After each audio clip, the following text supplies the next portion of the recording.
Since I was born, but now I am getting youth. Hakuna mota, hakuna kogabu.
And there it is right there.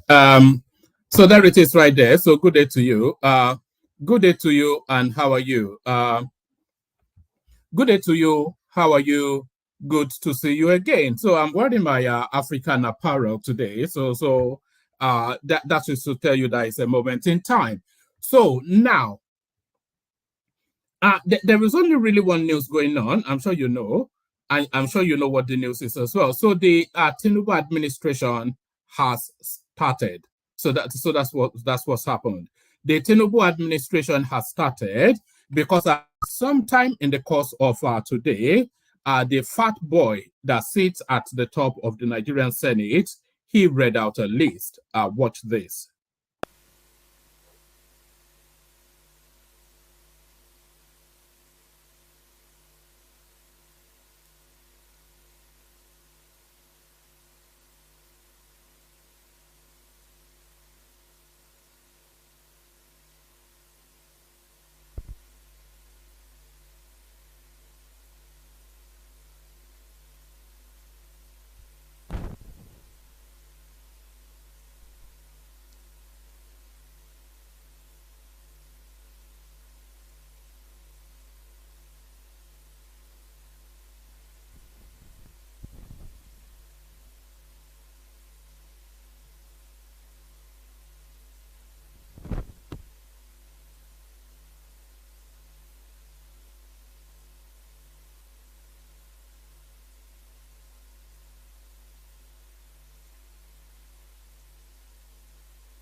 To announce to the distinguished Senate and all Nigerians that Mr. President has sent a correspondence dated 27th day of July, 2023 to this hallowed chamber, addressed to distinguished Senator Godswill Akpabio, President of the Senate, requests for confirmation of ministerial nominees. In compliance with the provisions of Section 147, subsection 2 of the Constitution of the Federal Republic of Nigeria 1999 as amended, I am pleased to forward to the Senate for confirmation the underlisted 28 ministerial nominees. 1, Abubakar Momo. 2, is not stated.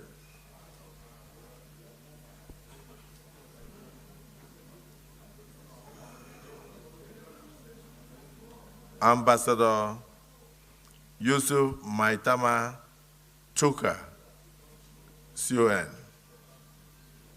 3, Architect Ahmad Dangiwa. 4, Barrister Hanatu Musawa. 5, Chief Uche Naji. 6, Dr. Beta Edu. 7, Dr. Doris Anite Uzoka. 8, His Excellency David Umahi.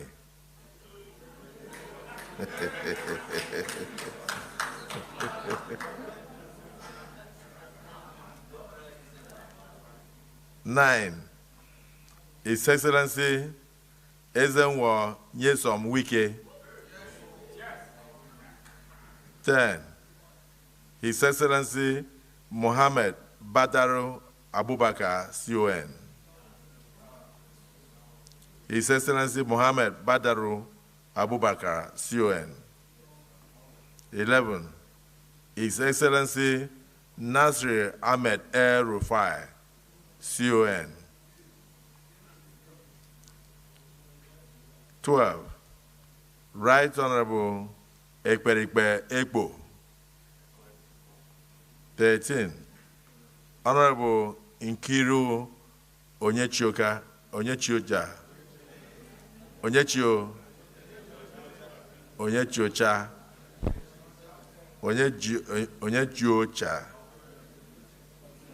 14. Honorable Olubumi Tunji Ojo.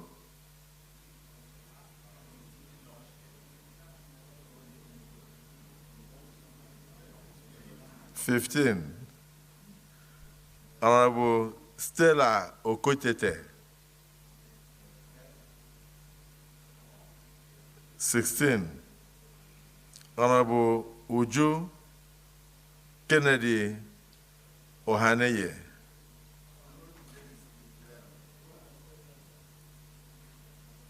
17.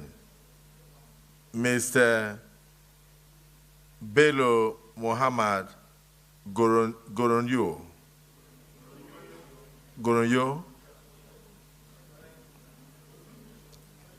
18. Mr. Dele Alake. 19. Mr. Latif Fagbemi, SAN. 20. Mr. Muhammad Idris. 21. Mr. Olawale Edu. 22. Mr. Wahid Adebayo Adelabo. 23. Mrs. Iman Suleiman Ibrahim. 24. Professor Ali Pate.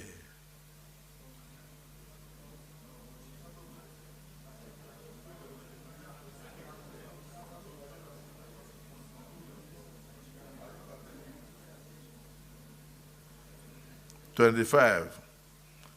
Professor Joseph Utsev. 26. Senator Abubakar Kyari. 27. Senator John Eno. 28. Senator Sani Abubakar Danladi.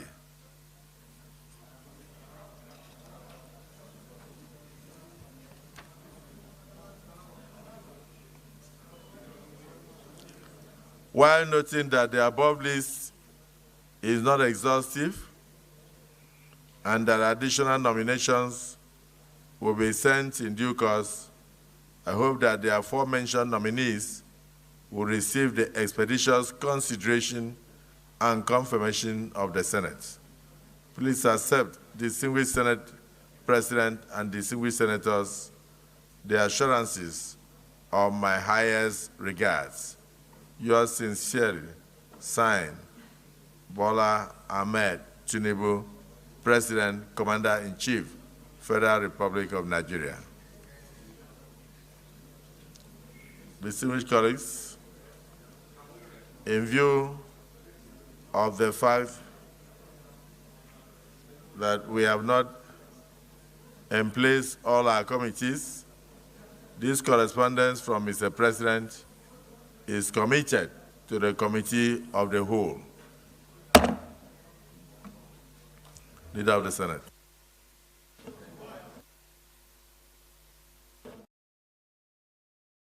And there it is right there. So there it is right there.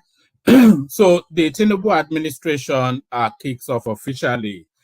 So as was just being said there by Goswell, and by the way, thank you, Ayo. As you know, I always start us off on a good note, and today no different as well. I'm a bit, I'm not sure, I'm a bit out of place with my African attire, but there it is. So the Tinubu's administration, it kicks off officially now because a list of ministers have now been sent in. So the list of ministers now with the Senate, and nobody is expecting anything surprising there. We know the culture, of course, within the Nigerian space is bow and take a leave, bow and leave, or what's that phrase? Take a bow and leave. So take a bow and leave. So as soon as your name is on that list, you are guaranteed a ministerial portfolio. And so excited were some. This was the pardon me. This was the reaction of Stella. Pardon me. This was the reaction of Stella Okotete, or whatever her name is. I'm sure we'll familiarize ourselves with her name soon enough. But this was how she reacted to the news. Watch this.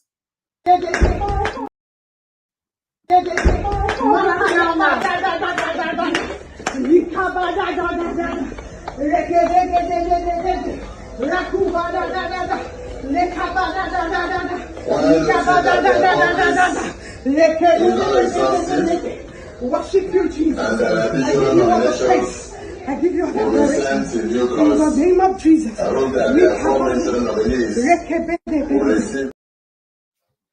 So there it is right there. So that was Stella Okotete. Stella Okotete. We'll get to know what her name is and how it's properly pronounced. But there she is. So there she is. Good day to you, Professor Datao. That's one of our blasts from the past. Professor Datao joins us. So that was Stella Okotete. So like I said, the Tinubu's administration, it officially kicks off right now. So this is now the moment the government starts because, of course, a team has been assembled. So, of course, that's what we're going to be talking about. So that's what we're going to be talking about mainly. But to it, so here it is.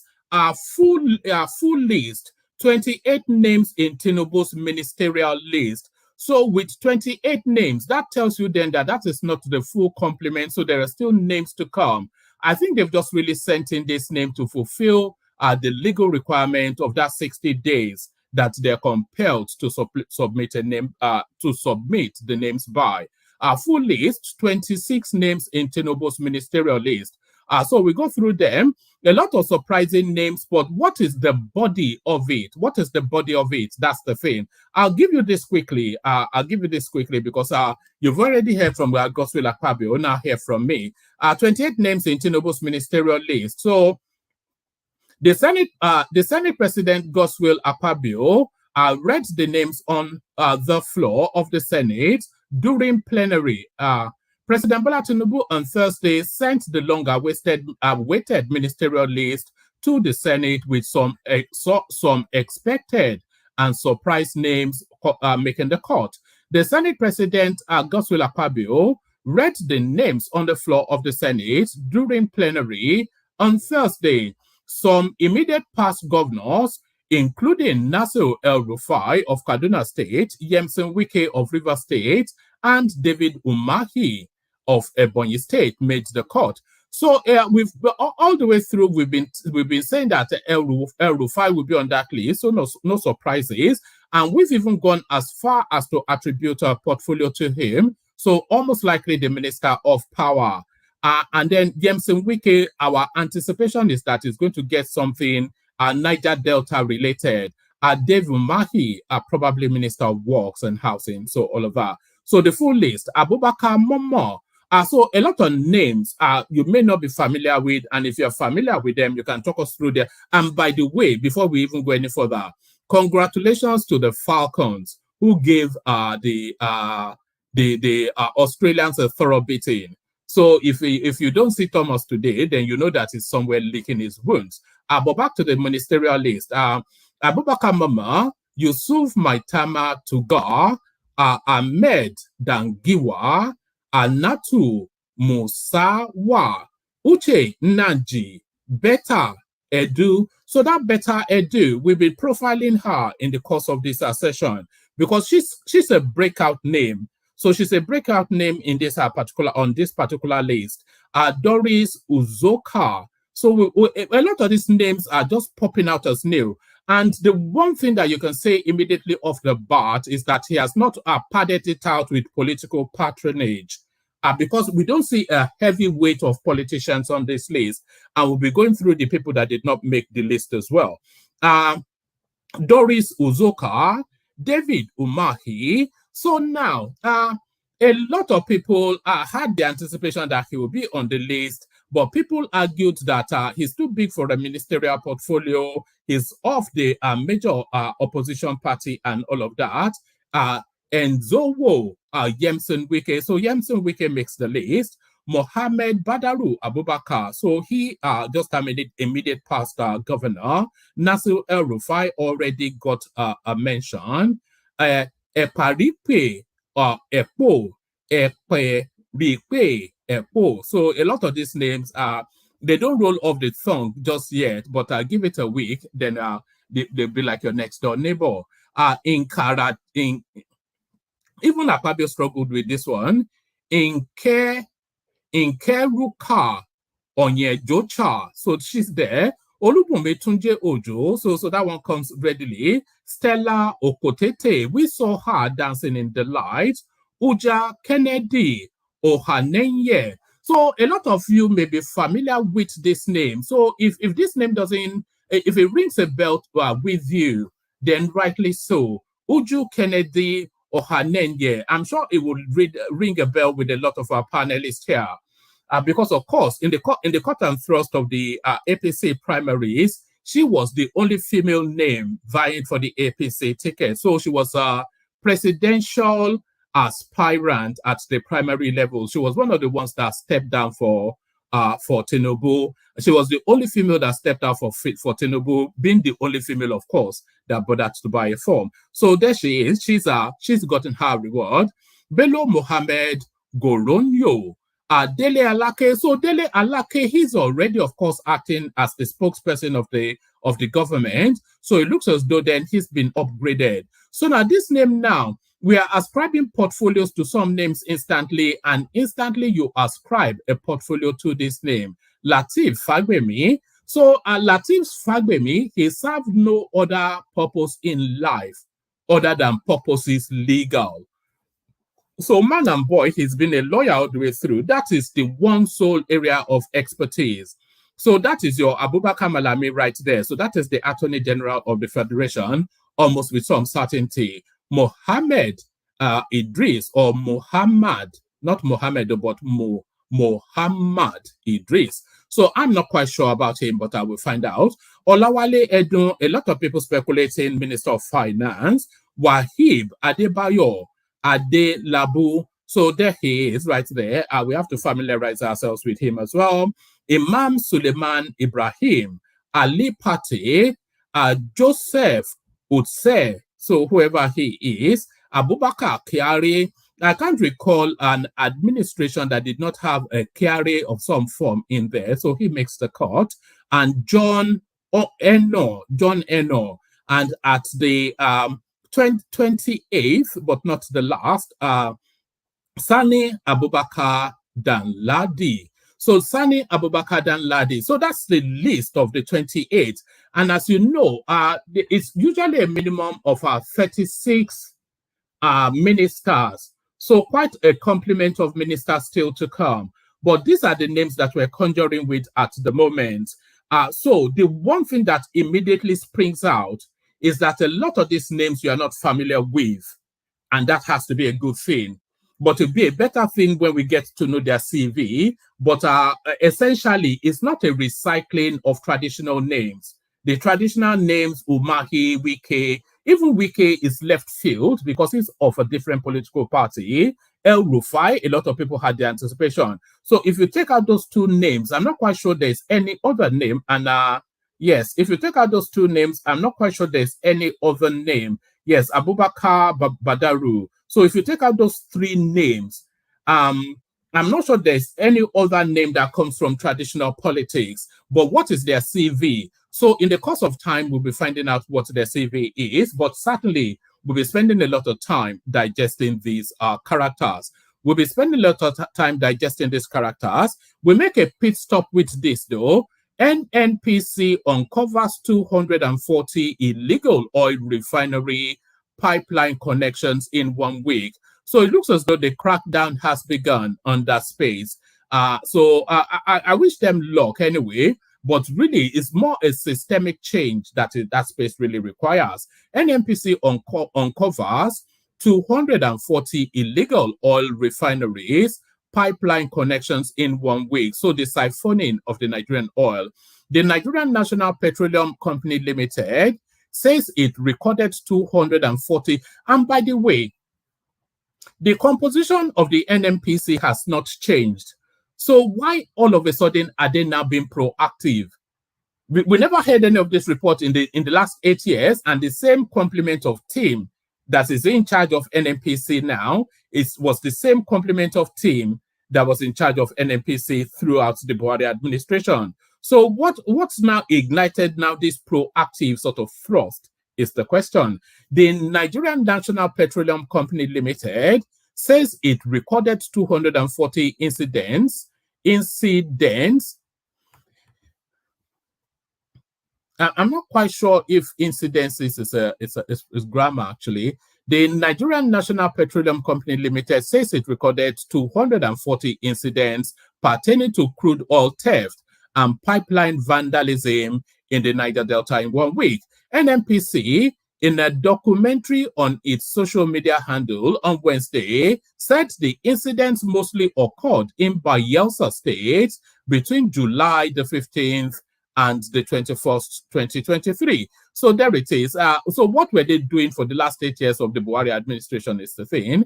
Given a breakdown of the events, the company said it recovered 93 illegal pipeline connections and 69 illegal refineries, saying these connections were ongoing.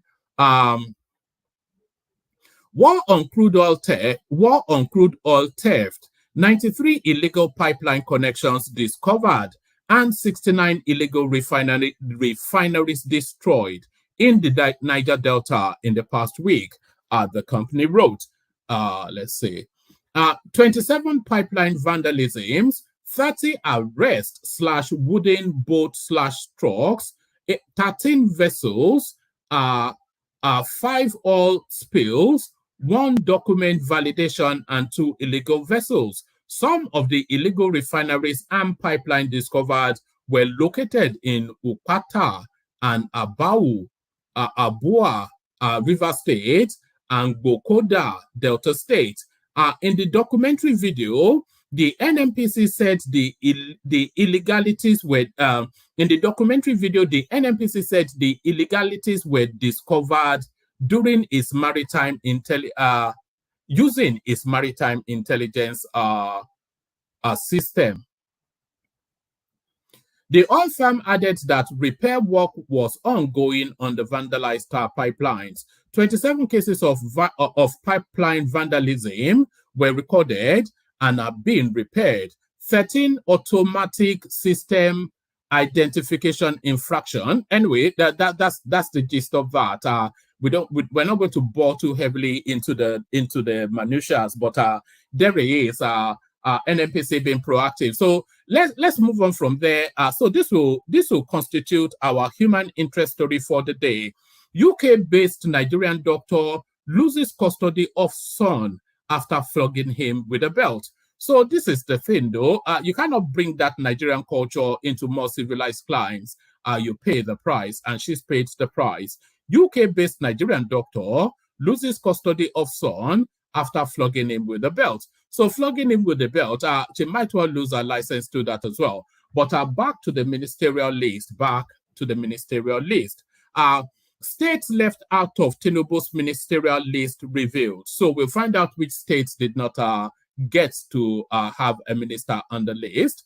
And then we go on to this. The women in Tinubu's ministerial list, important things to know about them. So we'll start to get to know the runners and riders. Apparently, there are 7 women in there, but not enough Yoruba people. The Yorubas have been marginalized on that list. So we'll discuss that as well. The women in Tinubu's ministerial list important things to know about them. So we'll find out what there is to know about them. So the people that did not make the cut are a lot of anticipation. And by the way, there was a lot of names that we speculated to that have not made this particular round. But bear in mind, there's still just only 28 names in play.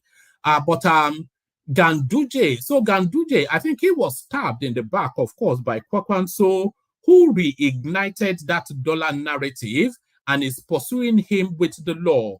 So there was too much stench around him for him to be on the list. So they just quietly left him to one side. Ganduje, Fani Kayode, Kiyamo, other APC bigwigs missing from Tinubu's ministerial list. So yes, Kiyamo, I am mildly surprised at because he put in quite a shift for the Tinubu space. But Fani Kayode, there was no argument to suggest that he would be on the list, and it's not. And Ganduje, he's presently in the throes of a back and forth with Kwakwan, so you can see why he was not on the list. But Kiyamo, that surprises me somewhat. Ganduje, Fani Kayode, Kiyamo, other APC bigwigs missing from Tinubu's ministerial list. So you have to hang around to find out what the rest of that list is. So hang around to find out what the rest of that list is, and hang around to find out about this as well. Why Tinubu did not attach portfolio to ministerial nominee list? So this is but Amila trying to give somewhat of an explanation. Hold on, I wonder who's contacting me for what. Yes. All right. that. Oh no. All right. All right. So somebody just sent something in. It's about Showore still rebel rousing. So maybe we'll have a look at that in the course of the session. But no. Why Tinubu did not attach portfolio to ministerial nominee list, the presidency. So we'll find out why. Because everything seems to change, but really remains the same. This is what we're saying. Because there's no marked departure yet from the Buhari administration. The only marked departure, actually, is that he has not padded his own government out with our friends and family. Why Tinubu? Okay, let's say, do we want to, is this a short read? No, we save this till later. So we'll find that out as well. So we find that out as well. So we'll find that out as well. And then, like I said, we'll start to bore into the underbellies of some of the characters that did make the list. And by the way, people were saying, is it going to be a list of technocrats? Is it going to be a list of traditional politicians? Or is it going to be a list of the marry of the two? It looks as though it is a list of the marry of the two with an abundance of new names in play and subject matter experts, a lot of them in play as well. I said that to bring you this. Tinubu appoints 36-year... I'm getting a lot of bleeping coming through my computers, people sending me information. Tinubu appoints 36-year-old Harvard-certified Beta Edu others as minister. So there it is right there, and there it is right there. Somebody has to correct, but I wonder if this is actually the youngest yet we have had in a ministerial post. So a lot of people that go around making noise at 36, she left uni 11 years ago at the most. And after a 10-year career, she's a minister of state in one of the largest economies on the planet. So what is the journey of this lady?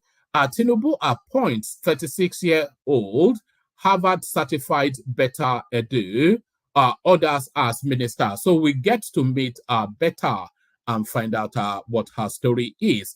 So we get to meet Beta and find out what her story is. And then we go on from there to this space. Dangote says over 30,000 skilled Nigerians work with the expatriates to build refinery complex. So Dangote has felt the need to come out and say this because there was a news circulating just as early as 2 days ago that the abundance of his staff are imported Indian people. And that story has been simmering in the underbellies for quite a long time. So he has now come out to address it. So he's not even talking about hired laborers. He's talking about skilled people. Dangote says over 30,000 skilled Nigerians worked with expatriates to build refinery complex. So a case for the defense for Ganduje. So we find out about that. And then we go back finally to the list again, because of course, today is really about that list. Ministerial list. Femi Gbadabiamila speaks on second batch of President Tinubu's nominees. So with certainty, there's a second batch to come. So let's get this one out of the way. I think it's a short little one. Let's say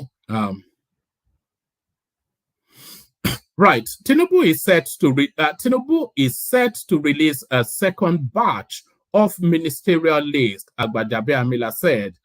Giving an insight into President Tinubu's ministerial list, Gbadabiamila said the second batch will be unveiled soon and more ministries will be created. So more ministries will be created is to tell you that all the traditional ministries that we have already may not necessarily survive in this administration.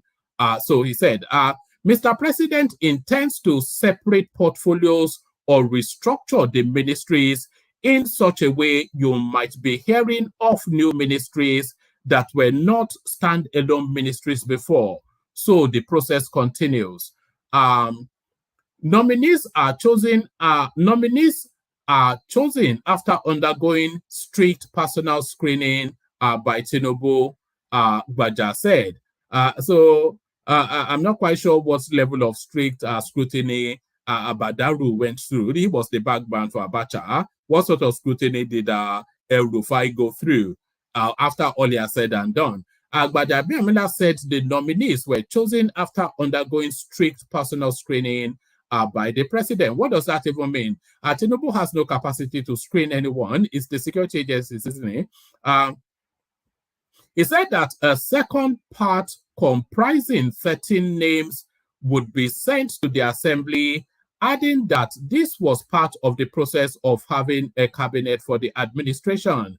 As his letter stated and was read on the floor of the Senate, the remaining names, not sure how many, probably 12 or maybe 13, will be forwarded to the Senate in the coming days. As far as the nominees themselves are concerned, and like I said, Mr. President took his time to sift through those names, he said. So what is he sifting through with El Rufai? He's no name man and boy. The chief of staff said that the president decided to follow the line of tradition by not attaching the portfolios of nominees in the letter to the Senate in order to give room for reviews. Ministerial list David Umahi to resign from National Assembly. David Umahi, who is the deputy Senate leader at the National Assembly, is getting ready to step down from his position as a senator. His purported resignation is due to his nomination and likely appointment as a minister in the Federal Republic of Nigeria under President Bola Ahmed Tinubu's cabinet, correspondence report. Umahi, who served as the governor of Ebonyi State and represents Ebonyi South Senatorial District in the National Assembly, is a leader in the ruling All Progressive Congress, APC. All right. So we get to the missing names in a moment, but yes, so plenty to go through. So lean back, kick back, take it easy, relax it. There's plenty of room on the studio, by the way. If you want to come join, and then if you don't want to come join, we'll see where it lands. But I do urge that you do come join, because then we can make the conversation happen. So let me repost the link to the studio. Let me repost the link to the studio. So if you want to come join, especially if you're a new voice, come join. So click on like, click on subscribe, and click on this hyperlink that says StreamYard right here to come and talk us through this ministerial list. So there it is. So there it is. So do all that. Click on like, click on subscribe, click on the hyperlink that says StreamYard, and then your invitation to buy your host cups of coffee, all of that. So let me take a micro break, have a sip of water, and then when we come back, we launch into it. But first, of course, we go to the keg. Only water, where they see ma.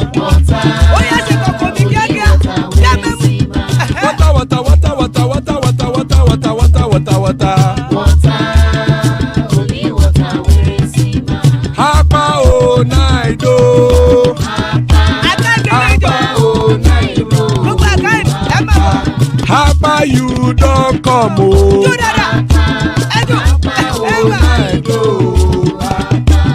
Hapa oh night oh.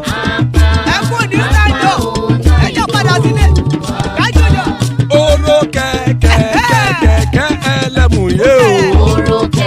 Ibe shodi ya keke elemu re o. Bobby master keke elemu re o. Chief Wike keke elemu re o. Erukulele elemude. Erukulele egbe elemudodo jare o. Erukulele gana ti de egbe bodi o. Ọmọ ẹlẹ́yẹ ẹyẹ o odile o. Oduyela ẹyẹ o odile o. Petro Sonana ẹyẹ o odile o. Petro Soduke ẹyẹ rẹ odile o. Ẹlẹ́kọ̀ ọ̀run mú ìní o.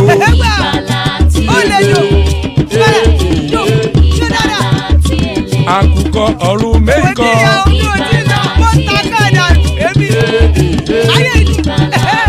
Ikú kò ní ríwà gbéṣe o.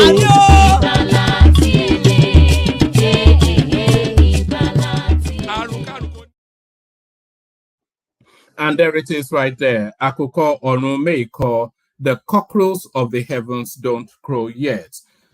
Iku kò ní ríwà gbéṣe, may death have nothing to do with us. So I cannot imagine a prayer more important than that.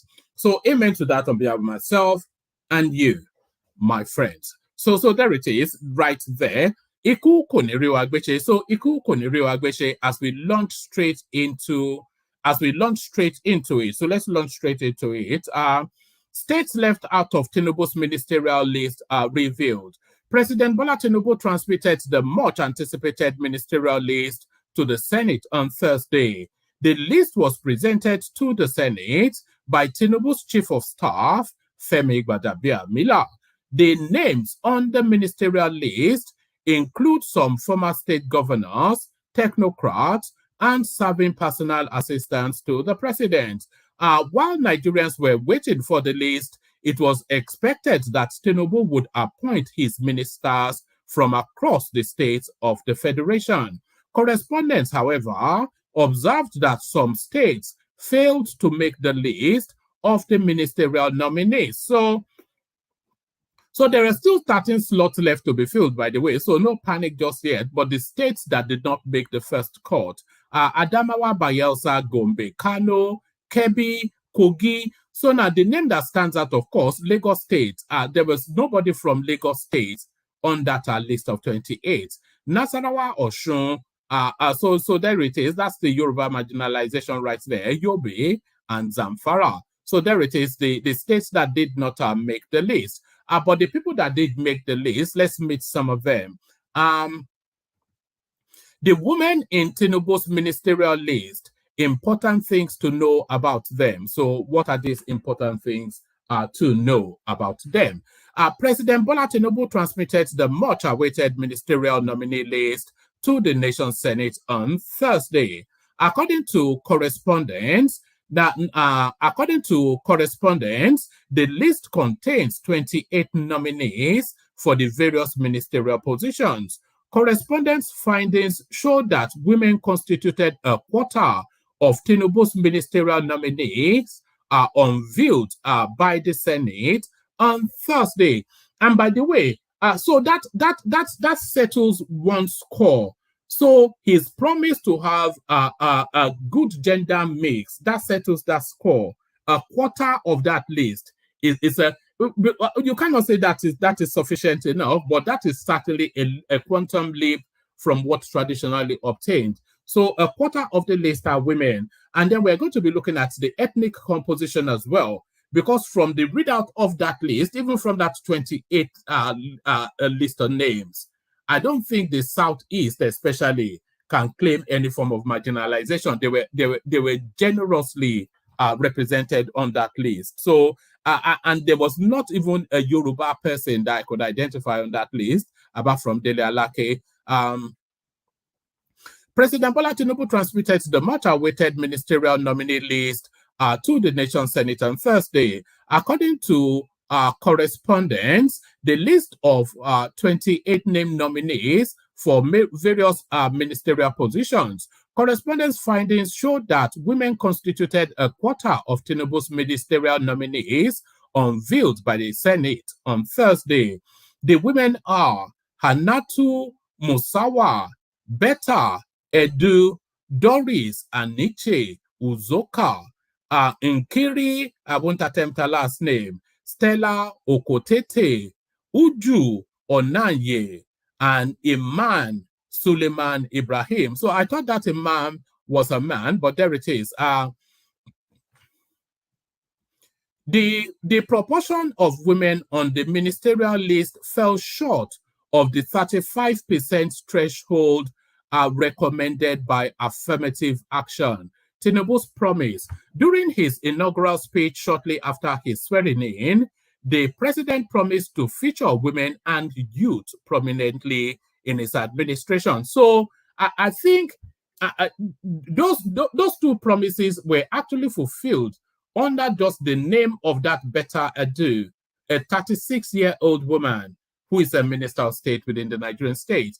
Tinubu said, as contained in his party's manifesto, he would ensure good representation of women and youth. According to the manifesto, Renewed Hope 2023, Action Plan for a Better Nigeria, members of the Federal Executive Council are to reserve certain senior positions for women, while the private sector will be encouraged to do the same. Working with the National Assembly, we will aim to pass legislation promoting women employment in all government offices, ministries, and agencies. The goal will be to increase women's participation in government to at least 35% of all governmental positions, is stated. So there it is. I think the complement in Rwanda is actually 50-50. Correspondence presents a brief profile of the 7 women that made the list. Hannatu Musawa. So Hannatu Musawa. Hannatu, a former deputy spokesperson of the All Progressive Congress Presidential Campaign Council, was recently appointed special advisor on culture and entertainment economy by the president. So this is something we're seeing as a culture with Tinubu. Actually, he appoints them as a special advisor and then upgrades them. We saw it with Nuru Ribadu, and now we've seen it with Dele Alake and now this lady. She holds a bachelor's degree in law from the University of Buckingham, UK, so a proper degree, and took a master's degree in the legal aspects of marine affairs from the University of Cardiff in Wales. She also has a master's degree in oil and gas law from the University of Aberdeen. As a qualified barrister and solicitor of the Supreme Court of Nigeria, she has varied and rich working experience in Nigeria and the UK. Hannatu contested for the Federal House of Representatives legislative seat in her home state of Katsina in 2011. So that would have been a Buhari recommendation, I suspect. She is also one of the lawyers on the prosecution team in the 2023 presidential election petition between Muhammadu Buhari and Olusegun Obasanjo. So a Buhari insertion right there. So that's a Buhari insertion right there. So that's a Buhari insertion right there. So the name now that seems to especially excite me is this Betta Edu. So now let's meet Betta. Betta Edu earned her medicine and surgery degree from the University of Calabar, Cross River State. She is also the immediate past commissioner for health in River State. Edu, she's not the Harvard graduate. I thought she was a Harvard graduate. We'll get to that in a moment. Edu became the national women leader of the All Progressive Congress, APC, in March 2022, after defeating her opponent by 2,600 to 117 votes at the APC National Convention. She has also served as the special advisor on women affairs for the defunct Tinubu Shetima Presidential Campaign Committee. So that's better. This is Honorable Nkiri Onyejiocha. So Honorable Nkiri Onyejiocha. Onyejiocha, who graduated from the university, and by the way, there's a good complement of Southeasterners in this on this. So that story that's been knocked on the head right there. Onyejiocha, who graduated from the University of Nigeria, Nsukka, was one of the longest-serving members of the House of Representatives until 2023. She was also first elected a member. She was first elected as a member of the House of Representatives in 2007 on the platform of the People's Democratic Party, PDP, then Nigeria's ruling party. She defected to the All Progressive Congress, APC, in 2018 and won her re-election bid for a fourth term in Nigeria's Green Chambers in 2019. However, she lost to Chief Omobi Oga of the Labour Party for the something or the other Iswakwato, Umanachi, House of Representatives in Abia State in the just concluded 2023 general election. So that looks like a political rewarding right there. Stella Okotete graduated from Benson Idahosa University, Benin City, where she majored in international studies and diplomacy. So those degrees that have no meaning. She was appointed the executive director of business development at the Nigeria Export and Import Bank, NEXIM, by former President Muhammadu Buhari in 2022. Between 2011 and 2015, she served as a special assistant and advisor to the executive governor of Delta State on the Millennium Development Goals. So there she is, as if not so strong. So that's why you saw her dancing some church song. You can tell the ones that went to Alpha to get their portfolio. So now, this name now, you know, when they say pay it forward, so this is a narrative of pay it forward. Uju Kennedy Ohanenye. So Uju Kennedy Ohanenye. So as I said earlier, she was the only female that took part in the presidential primaries. And when she stepped down for Tinubu, she danced and sang to step down. And a lot of people mocked her then. Are you mocking now? So she paid it forward and she gets the reward now. Uju was the All Progressive Congress APC's only female presidential candidate, but later withdrew to back President Bola Tinubu. She is a legal practitioner and a businesswoman based in Abuja. The businesswoman turned politician is happily married with 4 children. So she has no specialism. There's nobody that seems to have a specialism amongst all this list so far. Iman Suleiman Ibrahim was educated at the University of Abuja with a degree in sociology. She was the Director General of the National Agency for the Prohibition of Trafficking in Persons between 2020 and 2021. In 2021, she was redeployed as the Honorable Federal Commissioner of the National Commission for Refugees, Migrants, and Internally Displaced Persons by former President Muhammadu Buhari. Doris Uzoka. She is the current Imo State Commissioner for Finance.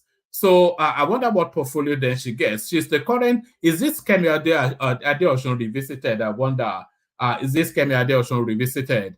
Uzoka is the current Imo State Commissioner for Finance.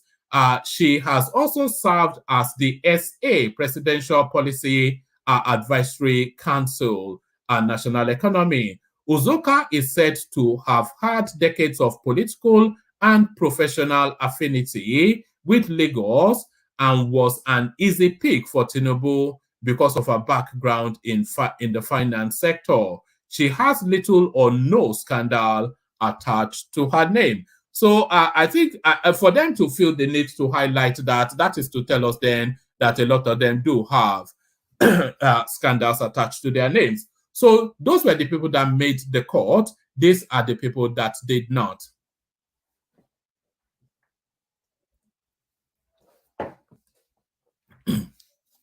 So these are the people that did not.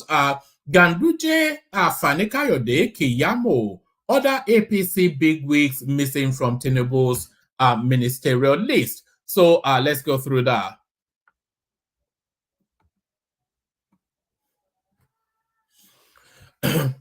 Some bigwigs in the ruling All Progressive Congress APC who were expected to form President Bola Tinubu's cabinet were conspicuously missing from the ministerial list unveiled on Thursday.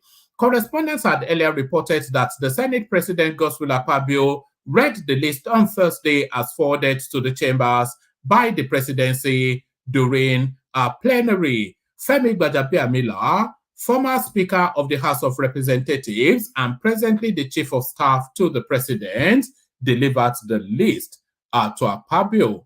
However, contrary to speculations that the former governor of Kano State, Abdullahi Ganduje, and other stalwarts in the party who fought for Tinubu's victory during the February 25th presidential election would be nominated, they were not included on the list. So now let's now see the rogue list, the ones that didn't make the court. Names of former aviation minister Femi Fani-Kayode. So the surprise is not that Femi Fani-Kayode is not on the list. The surprise would have been if Femi Fani-Kayode was on the list. There is no expectation. He has no expertise, and he is a loose cannon. Names of former aviation minister Femi Fani-Kayode, former Minister of Labor and Employment Festus Keyamo. So the one name, like I said, that does surprise me, he may well still make the cut. We have to find out if anybody from his home state is already on the list of 28. No, yes, I think his state is already on the list of 28. So that's the one name that does surprise me, that they didn't give Festus Keyamo anything. Festus Keyamo and other chieftains of the party were also missing from the long-awaited list. The list also puts to rest the insinuation that President Tinubu's ministerial nominee for Benue State would emerge from Benue South Senatorial District. I've never heard that in conversation. It must be localized to the Benue space. Some names hitherto speculated as nominees from the state were not on the list. However, according to Tinubu's letter to the Senate, more nominees may emerge subsequently. So more nominees will emerge subsequently. It's a certainty because the complement is not there yet. So now, why were portfolios not attached to the names? That's the question. Here is the answer. Why Tinubu did not attach portfolios to ministerial nominee lists, so the presidency. Chief of Staff to the President, Right Honorable Femi Gbajabiamila, Thursday said that President Bola Tinubu did not attach portfolio to the names of ministerial nominees because while the screening process is going on, he will have the opportunity to look at the characters of the nominees and see which ministry fits them most. He explained that why it would have been the best idea to attach portfolios to the name. It may cause problems if the president changes his mind after they have been screened. The chief of staff also said the list of ministerial nominees is comprised of technocrats and politicians for balance, and that the nominees are eminently qualified to make the list. fielding questions from State House correspondents after submitting the list to the Senate. But Abiamila also hinted that the president may separate portfolios or restructure the ministries in such a way that new ministries that were not in existence before may emerge. Asked why portfolios were not attached, he said, "Yes, I mean for me that I don't know quite how this read.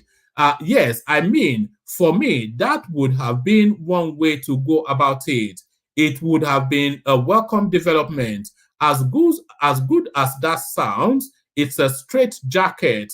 The president to pigeonhole one person in an office or the other. What happens then if you change your mind? Do you then bring that person back for screening because the president is at liberty to change his mind? For instance, if I decide I want as minister, for instance, if I decide I want somebody as Minister of Labor, and then after setting the name, later on, I decide that, you know what, I don't think, I didn't know this about the person. This person would actually be better with another portfolio. And meanwhile, the Senate has screened that person for that particular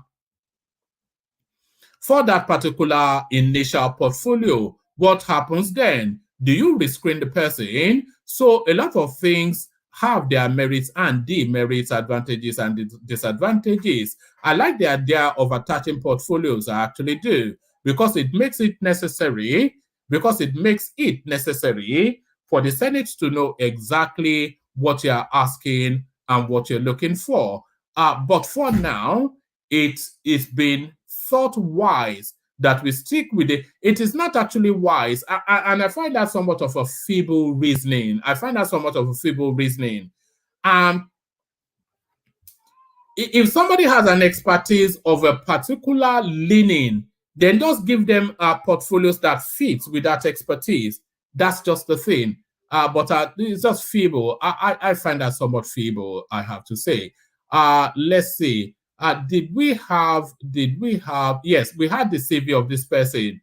They told us she was a Harvard graduate, and then they told us she went to University of Calabar or whatever. But let's see what her CV looks like.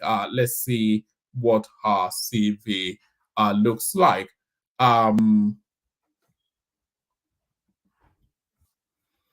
Let's see what her CV looks like. But before we look at her CV, let me play you a micro. Let me play you a 1 minute song just to give myself a moment to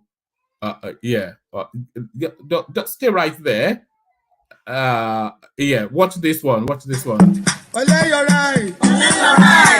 Alákànjí tiwa. Olé your right. Aṣíwájú gbéra o, gbéra go get your vision. Mo ní kò kálá, kálákàrá ìtẹ́ lọ́wọ́ lùtà. Ẹ̀tọ́ ẹni jọ. You don work, you build leaders. You suppose to dey jai. Kí ló kàn ẹ́ kan person matter, person wey your man on. When you land softly on Abuja floor. So far so good, don't need bàjẹ́ APC. Yes. APC, yes. Aṣíwájú, Bàbá Olúrẹ̀mí, Bàbá Bọ́lá Ṣadé, Bàbá Olúwaṣeyí, Bàbá gbogbo Naija. Jọ̀wọ́ jọ APC. Yes. APC, yes. All right, enough of that nonsense. Let me give you this quick readout, and then we come straight into the room and launch into the conversation. So I was excited by this girl, but then when we were doing that readout, I was confused. Tinubu appoints 36-year-old Harvard certified Beta Edu, others as minister. So it's just this girl's CV that I want to say. President Bola Ahmed Tinubu has nominated 36-year-old Dr. Beta Edu as the minister designate amongst other nominees who would make up the Federal Executive Council in his administration. The appointment of Dr. Edu, who is currently the national women leader of the All Progressive Congress APC, has been hailed by all, especially the youths, who see the appointment as a demonstration of the president's promise to make youth and women the focus of his administration. The ministerial nominees have the ministerial nominee has carved a niche for herself in all assignments. Let me take that again. I don't like the flow of that. Let me just do it properly. President Bola Ahmed Tinubu has nominated 36-year-old Dr. Betta Edu as minister designate, amongst other nominees who would make up the Federal Executive Council in his administration. The appointment of Dr. Edu, who is currently the national women leader of the All Progressive Congress APC, has been hailed by all, especially the youths, who see the appointment as a demonstration of the president's promise to make youths and women the focus of his administration. The ministerial nominee has carved a niche for herself in all assignments, both at state and federal levels, and her meteoric rise in her service to humanity in the past 8 years is a testimony that youths can be entrusted with the sacred roles of leadership and would deliver. So I wonder what state she comes from. She played active roles in the political space since she won the election as the women leader of the party and became a voice and a rallying point for the political campaigns of the ruling party, defending its policies and programs using various media platforms and medium. A seasoned administrator and a gender expert who in the last 1 year have had a dynamic result-oriented leadership career at the national core politics. I don't know. Where is the Harvard? Where did she go to Harvard and what did she do there? Dr. Edu was very instrumental to the emergence of Asiwaju Bola Ahmed Tinubu as the president of Nigeria through the mobilization of women all across the country in their millions to vote for President Tinubu. Edu rose from being a special advisor in 2015 to the position of Director General and served as the pioneer Director General / CEO of Rivers State Primary Health Care Development Agency 2016. So she's from Rivers State. She's one of Wike's and successfully created at least one functional primary healthcare center in every ward in Cross River State. So, okay, so she has achievements to back it up. I can't say where the Harvard is. Let me just look for the word Harvard. It's just the Harvard I'm after. Harvard.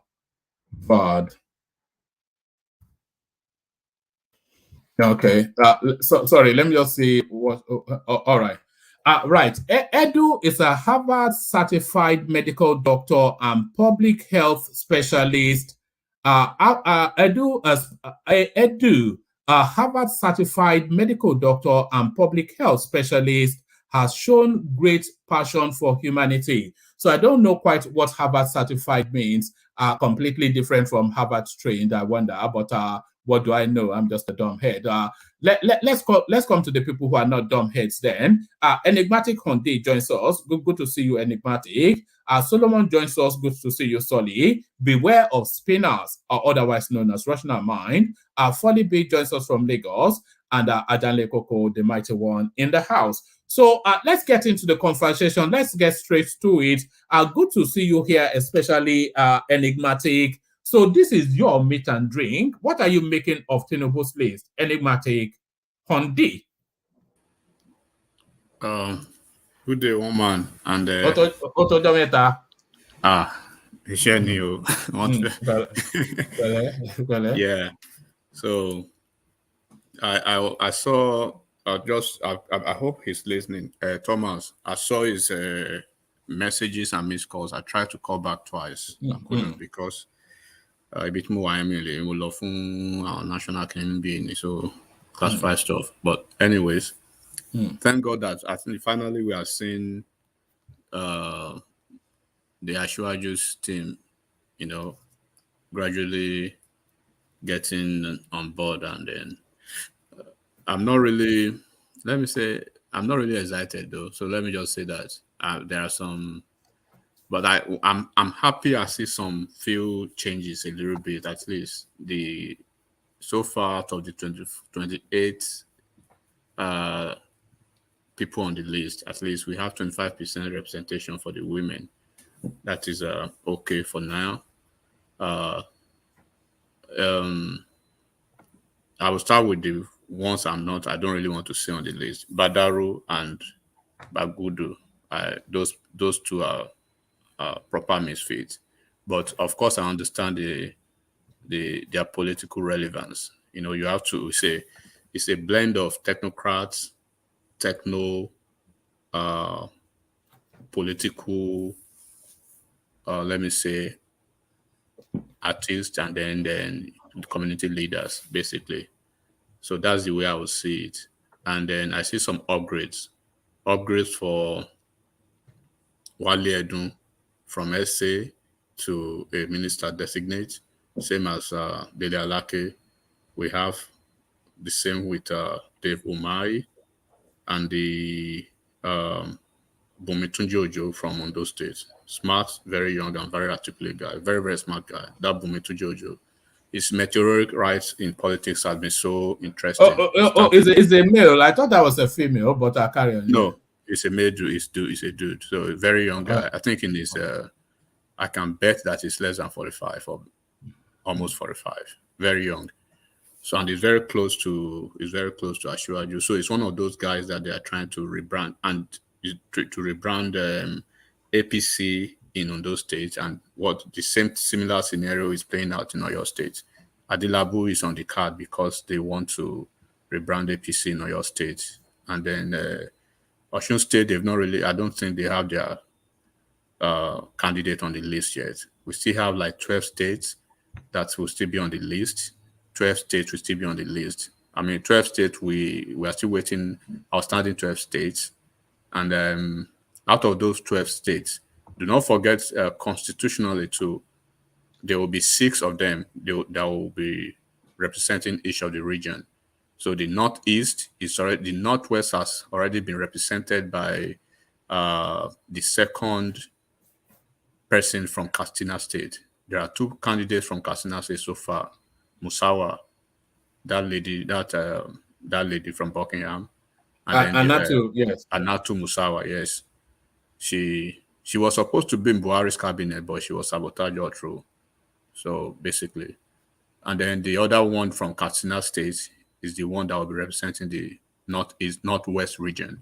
The Northeast region, they will still have another one, Southwest, Southeast, South. So there will be 6 of them on the list that will represent each of those geopolitical zones.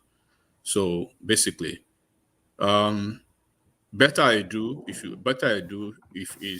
our story is quite unique. Just like if you have a boss or an individual who has taken interest in you, they can go any length. And if you have this unflinching loyalty, and then of course coupled with your talent and then being able to deliver, that's basically the summary of our story.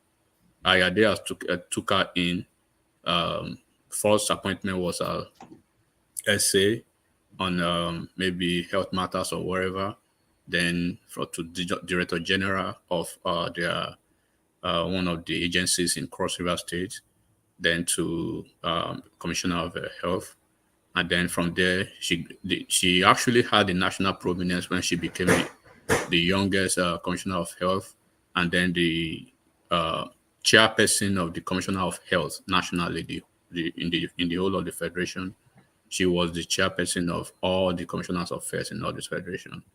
So, and then of course, the confidence that the boss Ayade reposing now is quite is basically telling. So I'm looking, just starting from those few ones we can call. She's 36. Is she unfeasibly young for?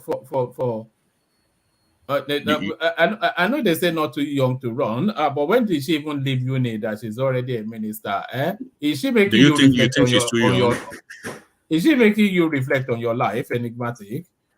No, I mean at my age I've done a lot too. So all right. Give me a second, please, just a second.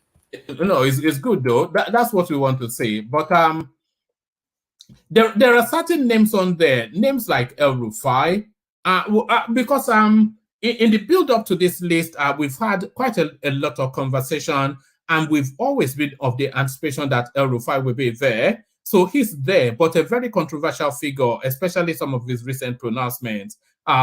My argument in previous back and forth around that space is that is he an effective administrator? A lot of people said he is, and therefore that makes him on the list. And also Yemson Wike, does that surprise you as well? So a lot of left field appointees. Dele Alake, we thought it was already settled into the Garba Shehu Femi Adesina role, but he looks as though they are kicking him up. But where are they kicking him up to? Is it the new Lai Mohammed? So a lot to unpick from this list.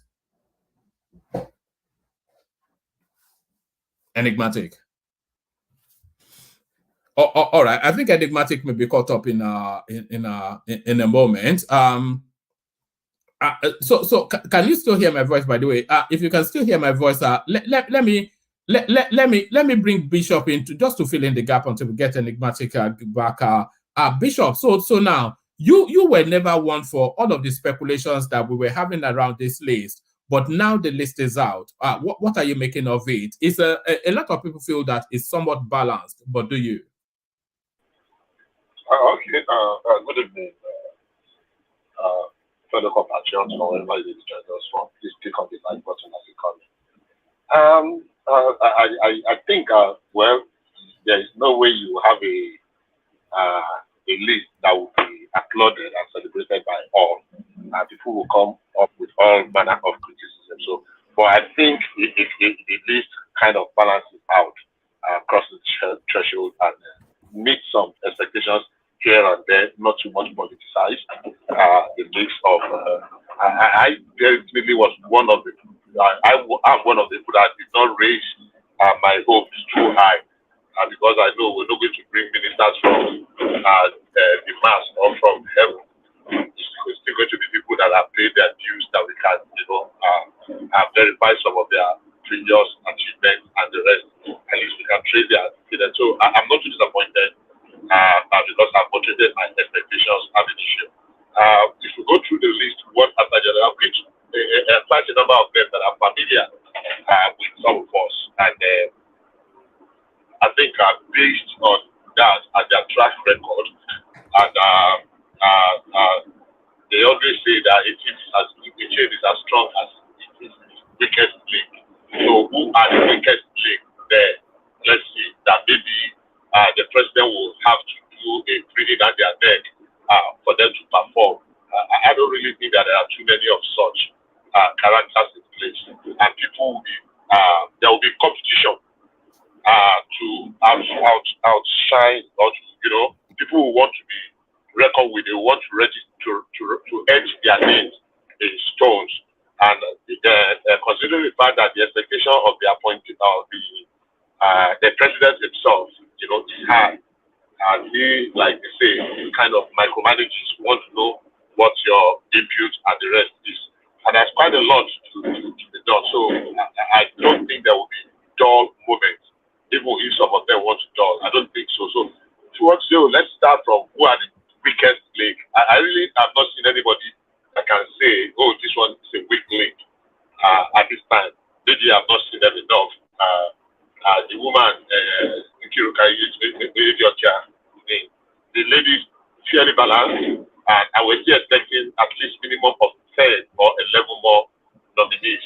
And if they say they are going to bring some of the ministries, like Ministry of Youth, Sport and Culture, maybe we will now have a Ministry of Culture. We can't hear you fully, by the way, but carry on. We can just about make you out. Okay, maybe I need to be more audible then. How about now? Yes, I think it's but carry on. So what I'm saying is that if we want to do elimination by what we call it, want to look who are the weakest link there, I don't think we'll have too many of them. We want to say, look, they don't have record or track record of performance. Quite a number of them are first class in their first degree. They are first class. I've been excellent. I'm looking at the Professor Pate, Ali Pate, who was on the board of Gavi. and I'm sure that he will have something to offer in the Ministry of Health. We can speculate Umahi and what do you call it, BK and the rest. But of course, if considering the fact that there will be competition in this cabinet, everybody will want to make their mark. So we are in for a fruitful. It could be bumpy, but it's going to be a fruitful ride at the end of the day.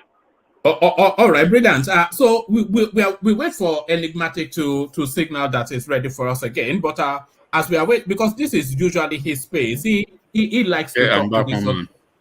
Oh, you are back. So there you are. So carry on with your thoughts. Dave Umahi, he's having to he secured himself with the senatorial seat as a placeholder, and then he's going to hustle hard to get a ministerial nomination. So of course, a by-election coming up in Ebonyi South, wherever, to fill that slot now that he's going to vacate. But Dave Umahi, he was one of the star names to come out of that governorship space of the Buhari times. So Dave Umahi, do you concur with that? Do you applaud that?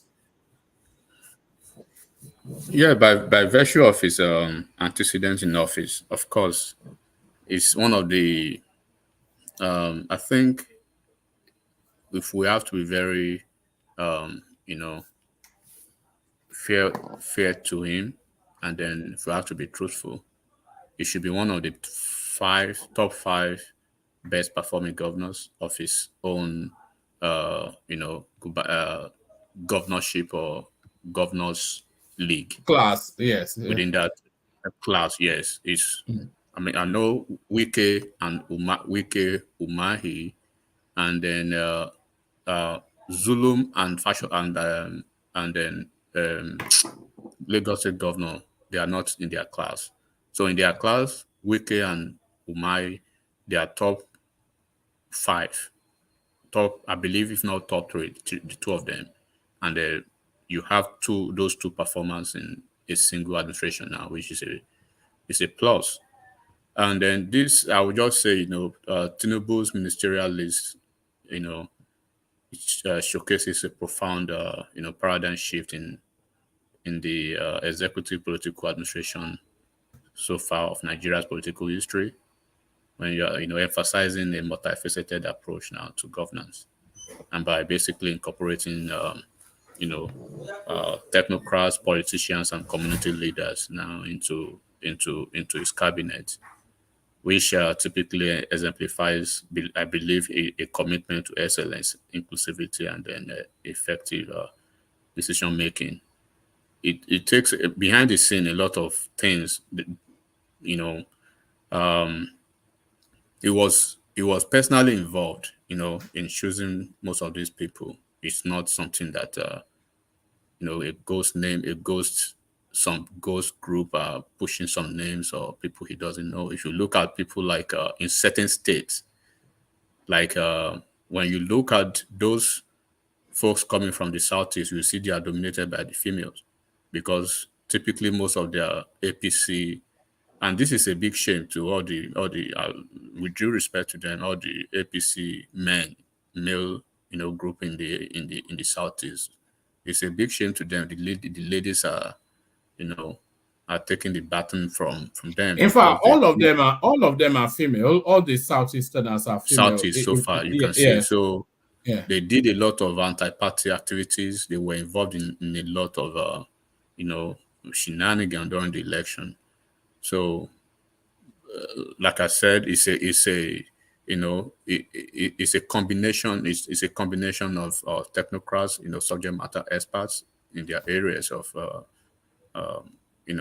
corporate existence, and the politicians. With the politicians among them, if I pick out Bagudu, who is probably the worst on the list for me, of course his reputation. His reputation precedes him. He was a bagman to Abacha. He has a case. I believe, if I'm not wrong, he's probably on no-fly list of major Western countries, Yeah, including the US. Americans are after him. Remember when they recovered just 100 million from him, not quite 7 months ago? Yeah. So how he managed to pass the screening test or whatever still amuses me up to now. But of course, we are dealing with Nigeria, and it's Nigeria. But if you are talking about his political relevance in Kebbi State, and this is 2027 election already on the way, right? Especially from, if you see the nomination from certain states, you understand what I'm talking about. So like David Umahi coming on board now, he has solidified his his national prominence so far within APC since he moved from PDP to APC, and now one of the top 5 in the Senate, in Nigeria Senate, is the deputy Senate leader of the Senate, which means a lot. So they are trying to, like I think I've said it here.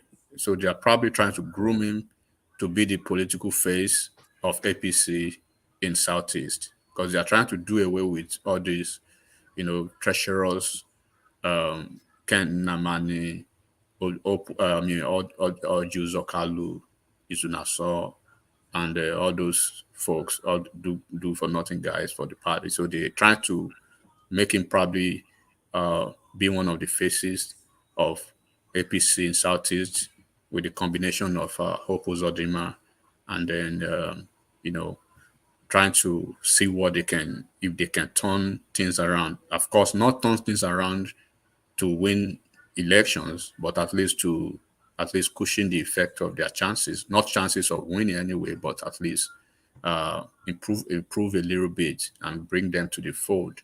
If they can do that, as you can see now, I see if anything is coming to the Southeast, Dave Umahi will be one of those that will be making the decisions. As it is now, of course, we have the Opuzodinma, who is the APC's governors forum chairperson, and then in Imo State, you can see who they've gone to pick. Onye Joshua, that lady, I know that lady very well. She's been a member of the house for a long time. She lost her seat recently to under that Labour Party wave. Yeah, she was one of those who couldn't survive the obedient wave. A lot of them couldn't survive. Just a few of them could. So even as prominent and powerful as Eyinaya Abaribe is, he was gasping for breath when he found out he won the election. It was almost, taken to the political slaughterhouse by a young guy of less than maybe 35 years or 36 years, almost trying to get him out of Senate. So it was a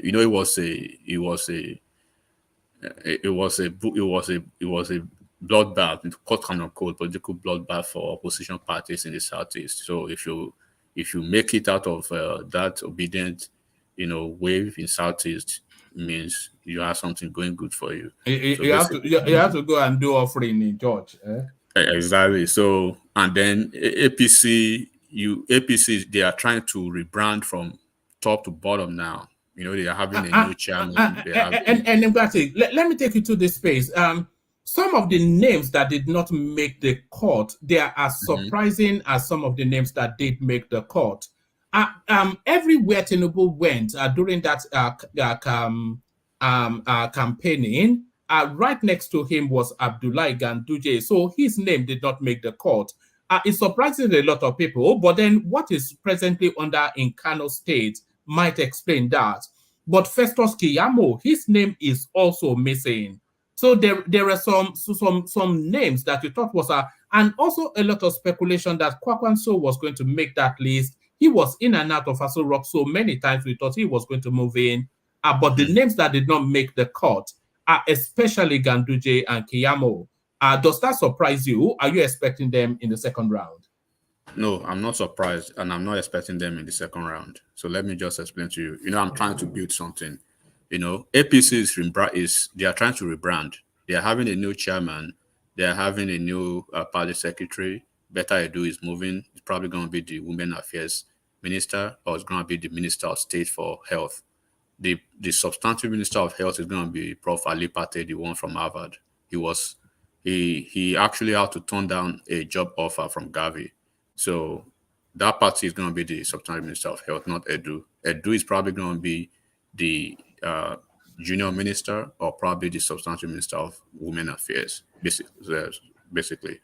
So Keyamo, I'm not expecting Keyamo to make the ministerial list, but as Keyamo will be adequately and eminently compensated. That is for sure.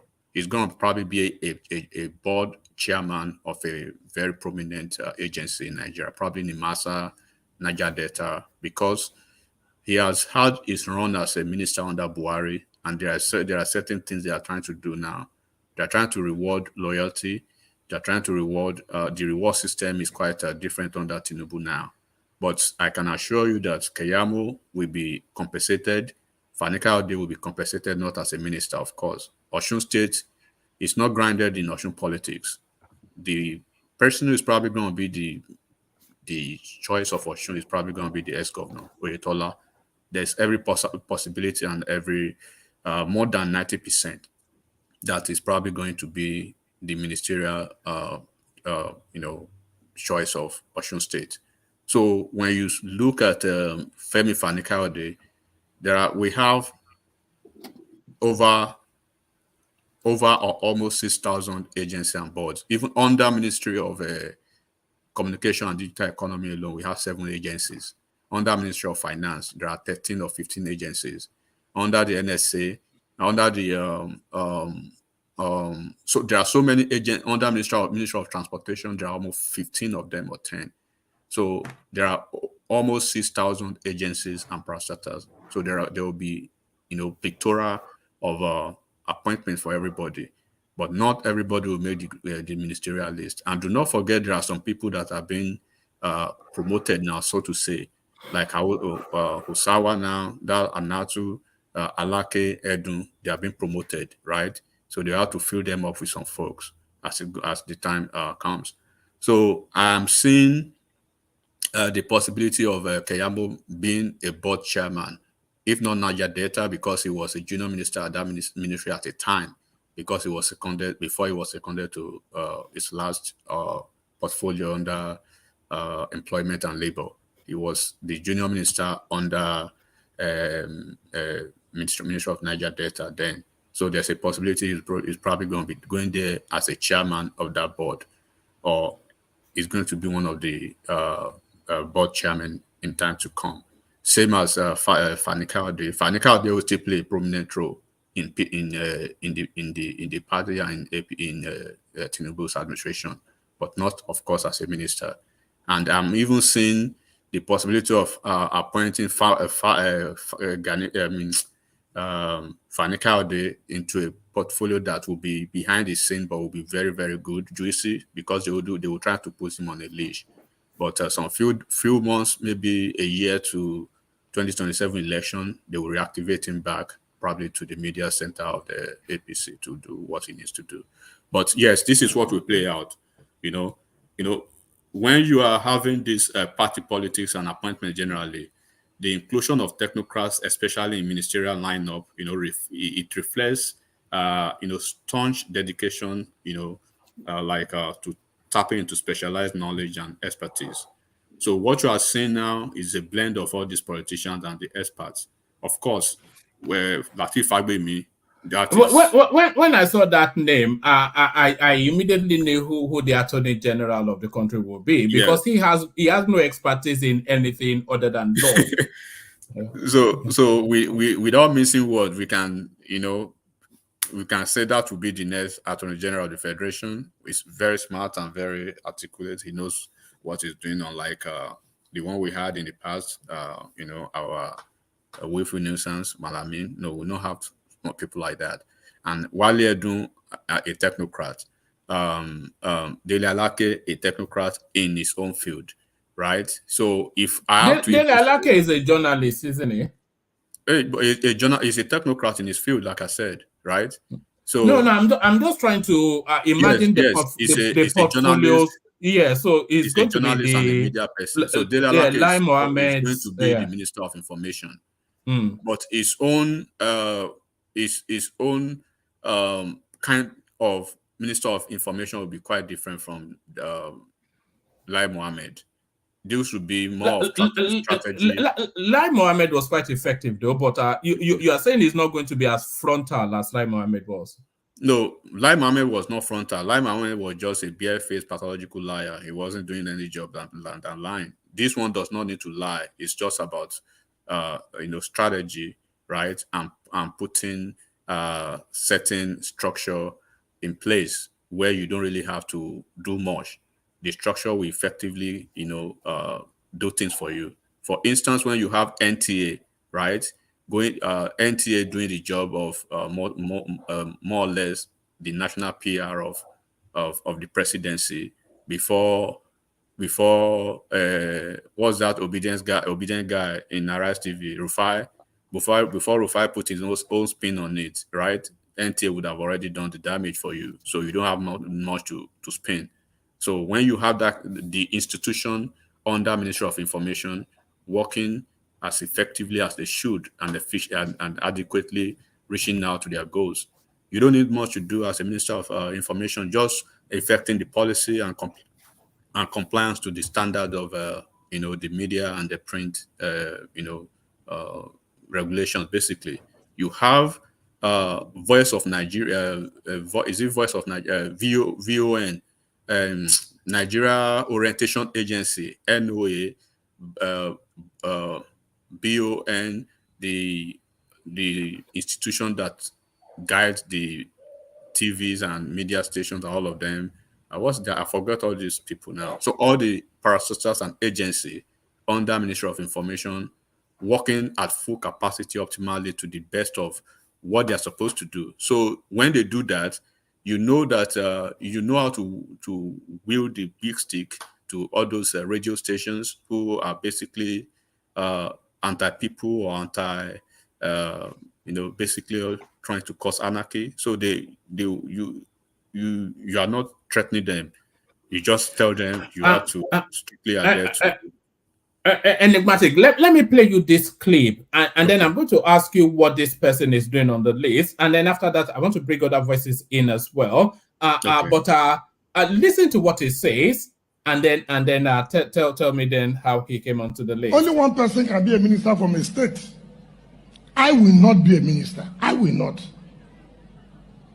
I will not. I'm not a liability.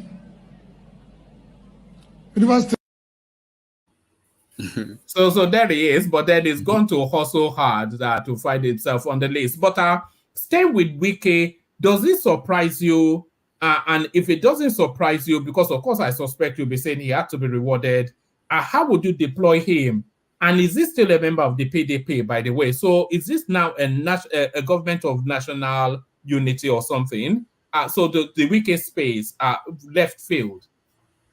Well, Wike's the list and then the let me say the mindset of Ashwaju is a diverse representation, that resonate deeply with the concept of national unity and cohesion. That's the way I see Wike and the couple of them on the list.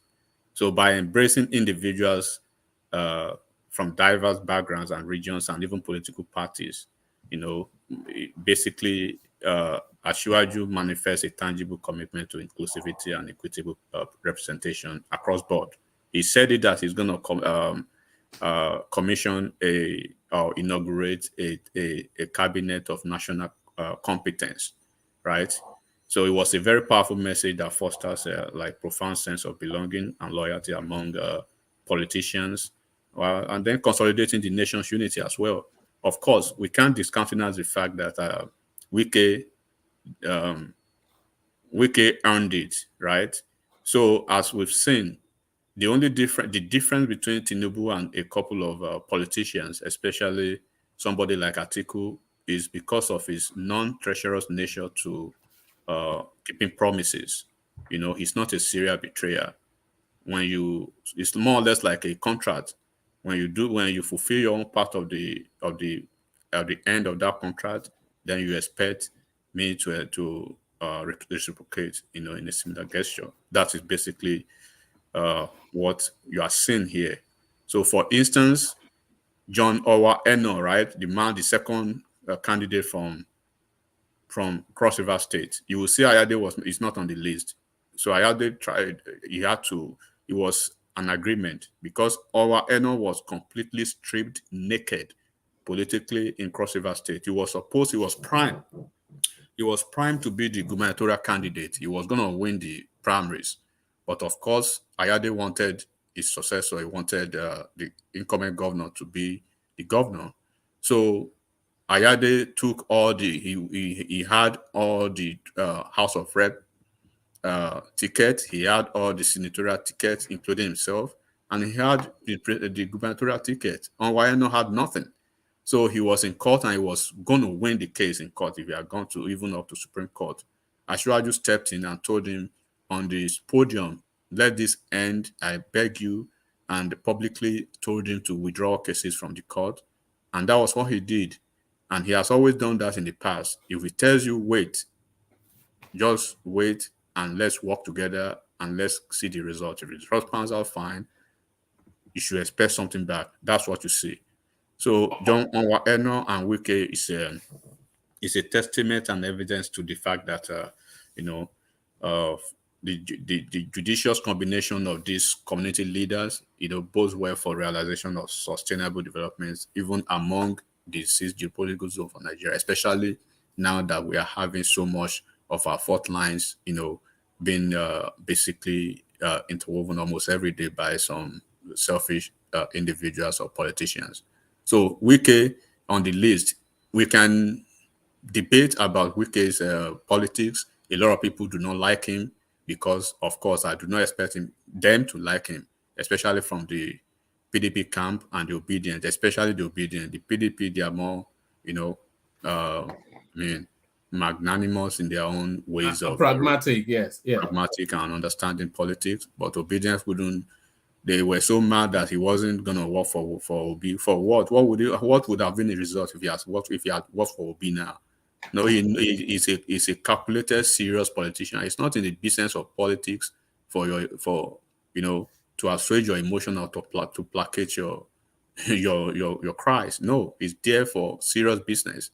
He went into the room with the man he believed had the possibility and the chances of probably clinching the presidential ticket, and he did what he was supposed to do. It's a reward system now. So now is Wike. Then on the pedigree of what he can do, of course, we are all on this platform. We have governors in our state. Can you compare your state governors with Wike? Compare your state. Look at your state now. Anybody on this platform, you are from Oyo State, Ekiti State, Anambra State, Enugu State, or wherever you are. Compare that your governor and Wike, or the previous governors and Wike, and what Wike has been able to achieve. So on the strength of his achievement, we cannot fault him.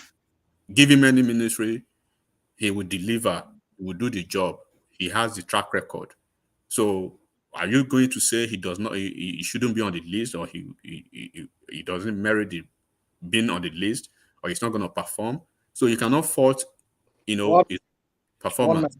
But you can fault if you have right to fault every other thing. Probably not. Yes.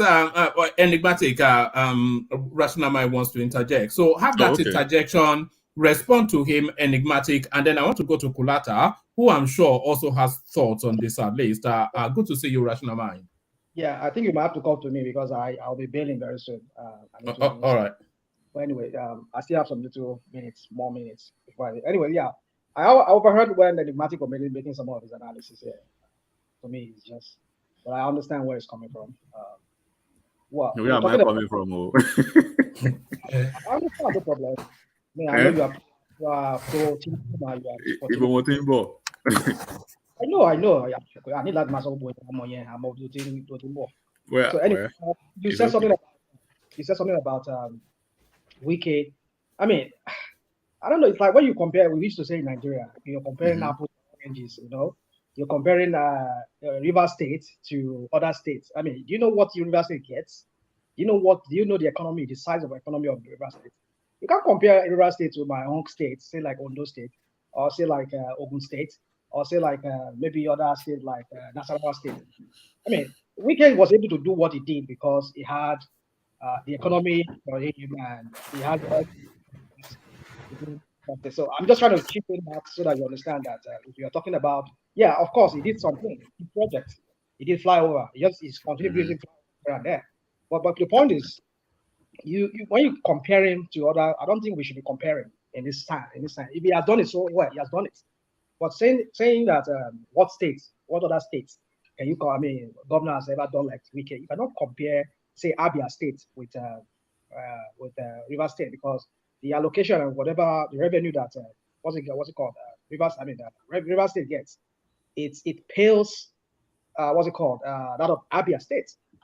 So yeah, that's just the point I just want to put out so that you understand that you cannot compare. You cannot compare how Apple and Balumo, you know. So okay. Well, I take your point, and I graciously appreciate your own level of perspective. But basically, I will stand on that. Like we cannot compare Apple and Balumo as you stated. But look, the state with the least number of local governments in Nigeria is Bayelsa State.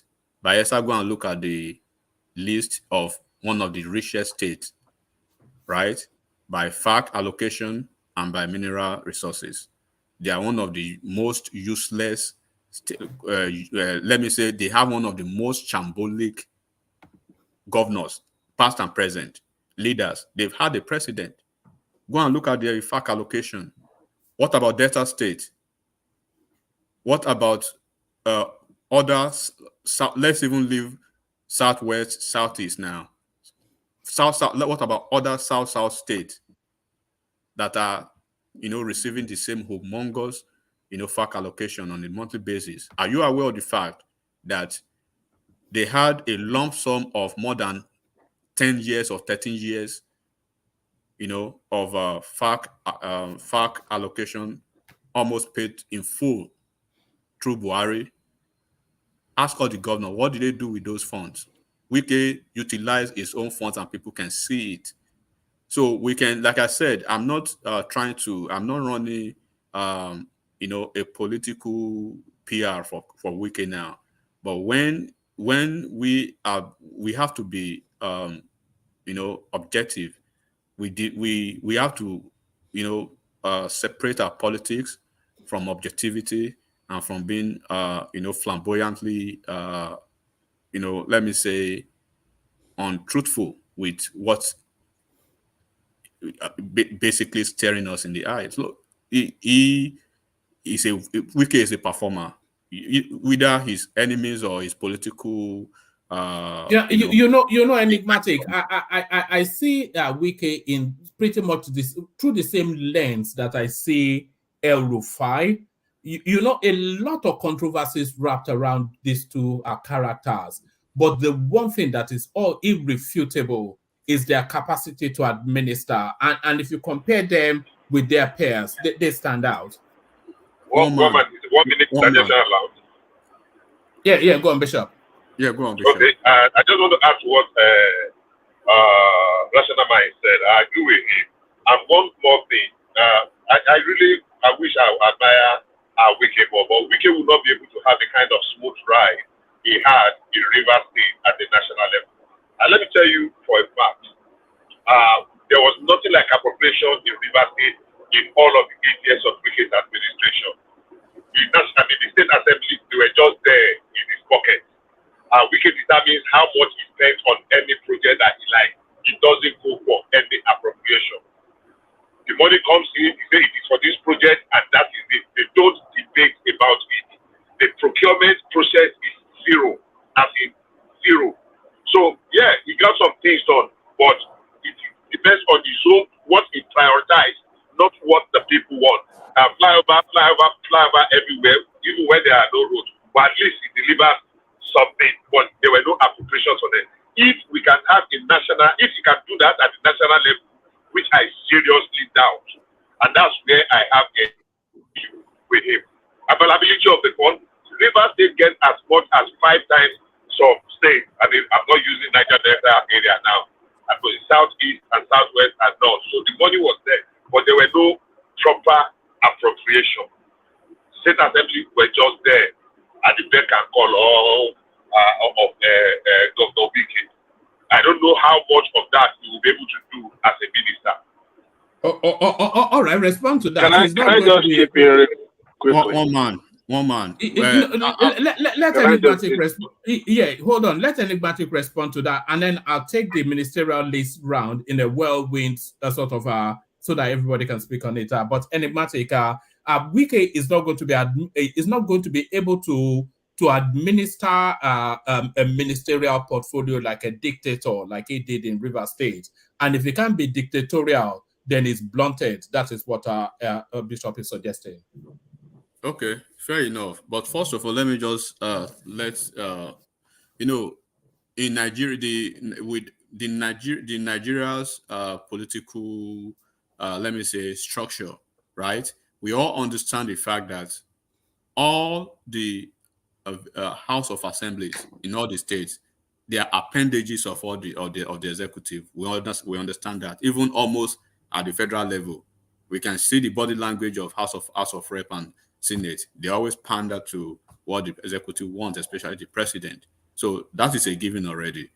Do not forget that this is not Wike's first rodeo at the national level. He was a minister before he became governor, right? Before he became governor, he was a local government. He was local government chairman of Obio Akpo for 8 years. He was chief of staff. He was SSG before he became governor. Before he became junior minister in Ministry of Education, and then briefly, maybe a year or something like that, as substantive minister of health of education. Before it was under him that they lost the Chibok girls, wasn't it? Under Wike that they lost the Chibok girls. He did what he was supposed to do, but at the subnational level they dropped the ball, so that wasn't his fault. But that is another story for another day. Basically, what I'm telling you is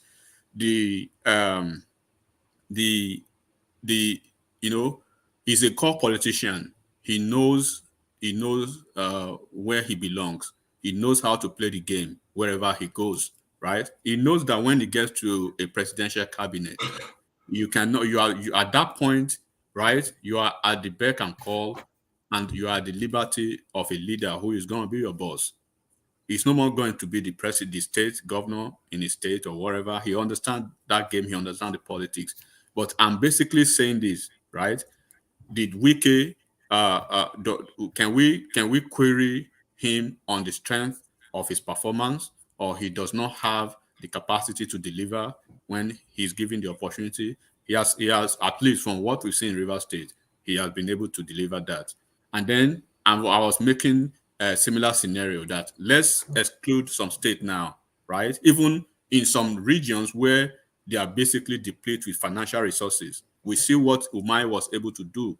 So ingeniously, we couldn't find out how he did it, but he was able to, he was able to change the landscape of Ebonyi State, and by extension, right, the structural edifice of Southeast by virtue of what he did in Ebonyi State. It's not in South.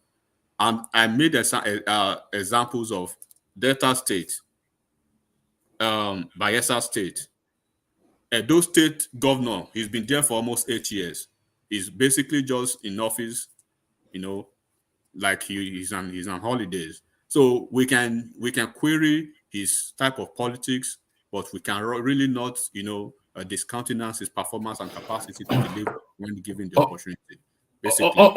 All right, hold steady, Enigmatic. Let's bring other voices in, and let's bring Kulata in. I'll come to you after Kulata. Rational Mind. One man. It should not be fair now that you after Enigmatic, Kulata. These are all, we all know how they are stand now. These are all party or sympathizer of Tinubu. Bring other people like a Kene, other people that is not Tinubu yet. The capital with the Kulata and Jalkoko at the end. Well, Kulata is not Tinubu now. Kulata is Kulata is a geek. Kulata is going to start. Geek. Let me tell you. Kulata is a geek now. Let me tell you. Kulata is going to start. No, I don't like this ministerial list, but at the end of the day, there's light on the tunnel. No.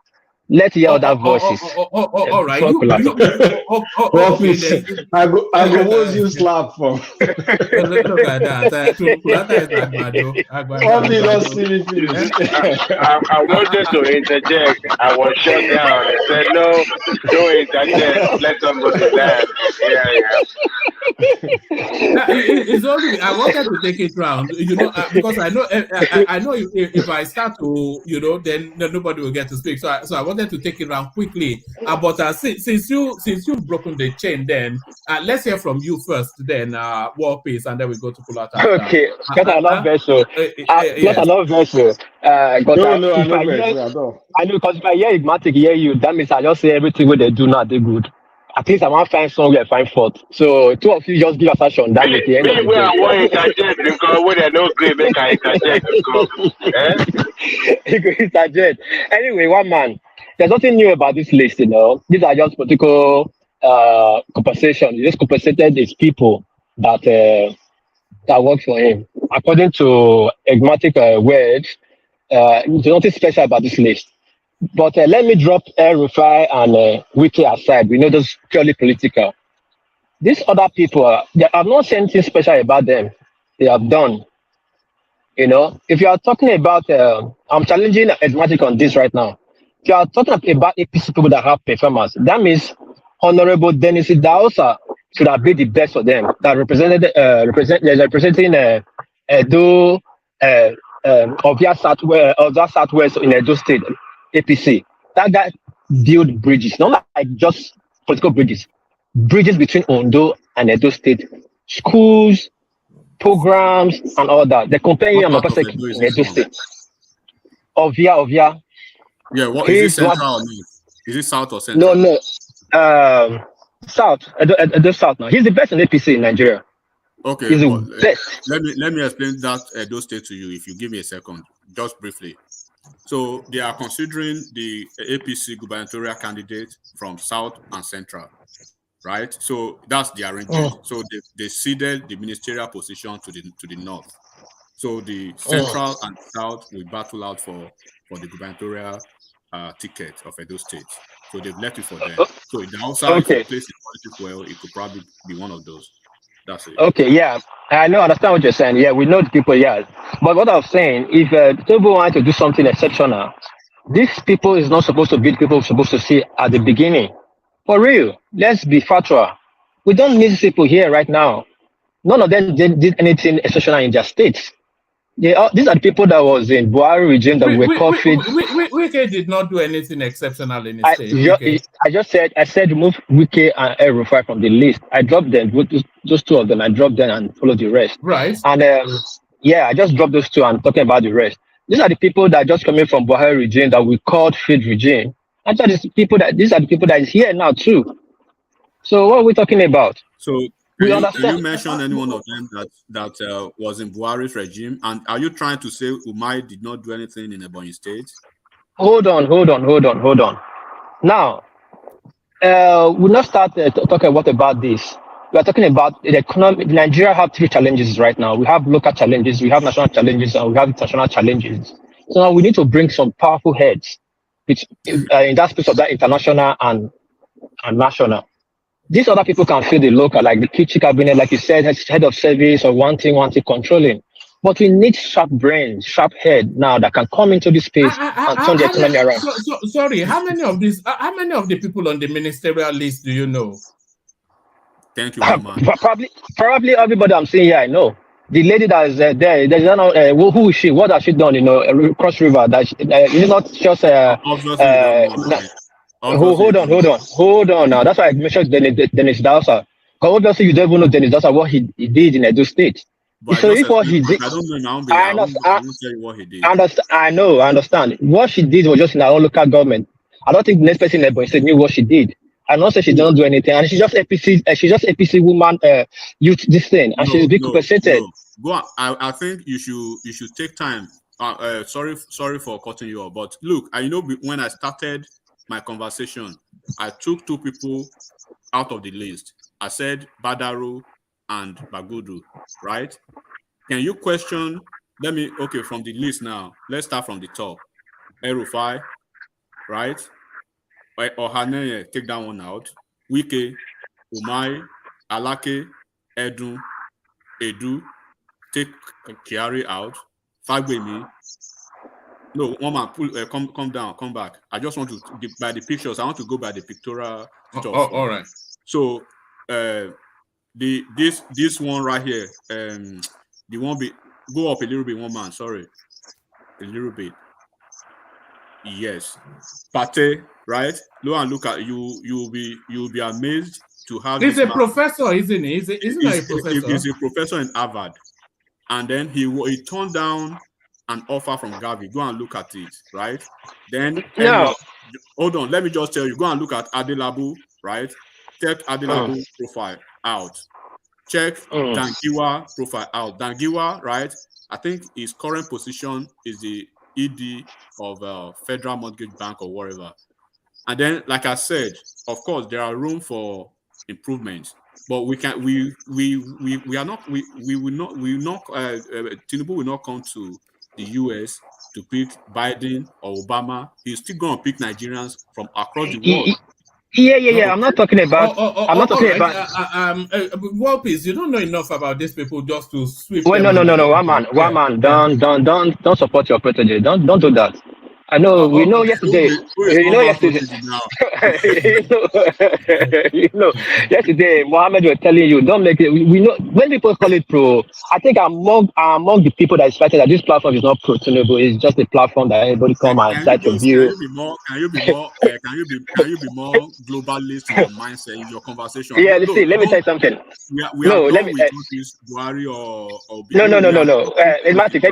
Let me tell you.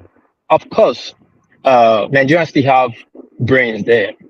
You know, we have good professors, we had hardworking people that got the brain. They have good people that can stand as a minister of medicine of health in Nigeria from Ekiti. But 4 states have very good teaching hospitals with good doctors and professors of medicine that can do very well. We have good brains in Nigeria. We are expecting good people with good record, who are deterrents, who are authoritarians. We know them. We know these people in Nigeria. But this is same names are being the previous cabinet. That's what I'm saying. If Mr. Kiamo comes to be in the minister, makes the minister list tomorrow, am I going to be surprised? Is he going to do anything different? Anything spectacular? Sorry, how many of these 28 names are familiar to you? Most of them are politicians with Tinubu for the past and Buhari for the past. For the fact they didn't have position there, he just said if some people didn't get position during the sabotage, now they are getting position. They campaign because with Tinubu. 36-year. No, 30 years he was in Rivers campaign. He was working with Tinubu from Rivers. I didn't hear from Asthmatic. So no, that's not my issue. Now, we say we teach you live by standard and you make a standard everybody follows. There's a problem in Nigeria. Anything that goes up in Nigeria doesn't come down anymore. Buhari started this minister without portfolio. I don't expect him to go below the bed. And Bajan Miller is trying to explain to us why. I think you have to set the standard back, like, yes, this is my regime, we have to do what is right. How can you be appointing minister without portfolio? It doesn't make sense. It doesn't make sense. Oh, you are employing people. You are I agree with that. By the way, I don't like this idea of take a bow and go. This is the minister for health. On what basis are they screening them at the Senate if they are not matching them to? Yeah. What are you screening them for? Okay, you are screened. Hold on. Let walk on this list now. And one man on this list now. The let me say maybe the 2 or 3 on this list that may probably have the scenario of taking a bow and leave will be Umahi and Kyari, ex-senators, Kyari and Umahi, and then BTO, the guy from Ondo State, Olubomi Tunjojo. Those 3 of them, anyone that has that legislative experience, it's more or less like a camaraderie for them. those are the ones that we probably see that will have the situation of take a bow and go. With the exception of those, I'm not seeing anyone here who will be taking a bow and go. Yeah. Once again, just a second. Once again, look, we can say politics or no politics, right? There are individuals on this list that I can bet you that even some of us can't stand them. This Adelabu that you are looking at, this guy, this Adelabu right here, go and check out his profile. He's a first-class graduate accounting from OAU, right? He was a partner or an executive director or something like that at PwC, at Federal, like 3 different banks before he was at CBN. Look, El Rufai that you are even seeing professionally. Go and look at him. Like I said, take Badaru and what's his name? And the other guy. All right. Out. You can speak to their strengths, not just the cliche of just want to rubbish people, but just for political reasons. We can speak to their strengths at least. All right. Carry on with your thoughts, and then we go on from you to Yeah, thank you, Waman. Exactly. Thank you too. But what you're saying does not exempt them from what is going on right now. How can a president is West Vast and has people around him? Now, as a president, he has people around him. Submit a list, not all the list now. Submit list and with a portfolio. And screen them for what? Are you going to screen them for their pedigree or screen them for their past antecedents?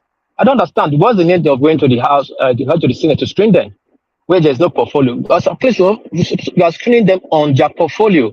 If what you are giving to them, if they can handle if they can handle it, or if they fit into that position. Okay, now if you bring El Rufai and put in Minister of Health, then you will say because he has a past antecedent as a Minister of Abuja, he can handle health. You're not supposed to be doing this. Buhari, these are the things. One of the things Buhari did that we were saying is a dumb man, as dumb as a rock. Mr. President Tinubu should not go on that trajectory at all. Mostly now we need the optics. He needs to change the game and remove that from those dirty Thomas mind. Like, look, politics is over. It is time to fall asleep and let's work together. You have to bring people that will encourage people to come out and join you to work. All this I'm saying is politicians. I'm not against him appointing them, and I'm not surprised he's not bringing portfolio. Then I won't be surprised if the economy is not turned around in 2 years' time, because all this time around we are right now see the list and say we are already making an excuse for them. As they say in Benin, in the road of farm, you know the child that work in the farm. This is what we are saying right now. What are we going to expect from these people? Mostly bringing out a portfolio, bringing minister without a portfolio.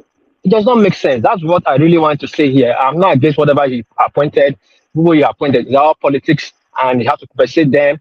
But and again, Tinubu have to do one thing. He has to at least have a international face, and he has to stay far from corruption.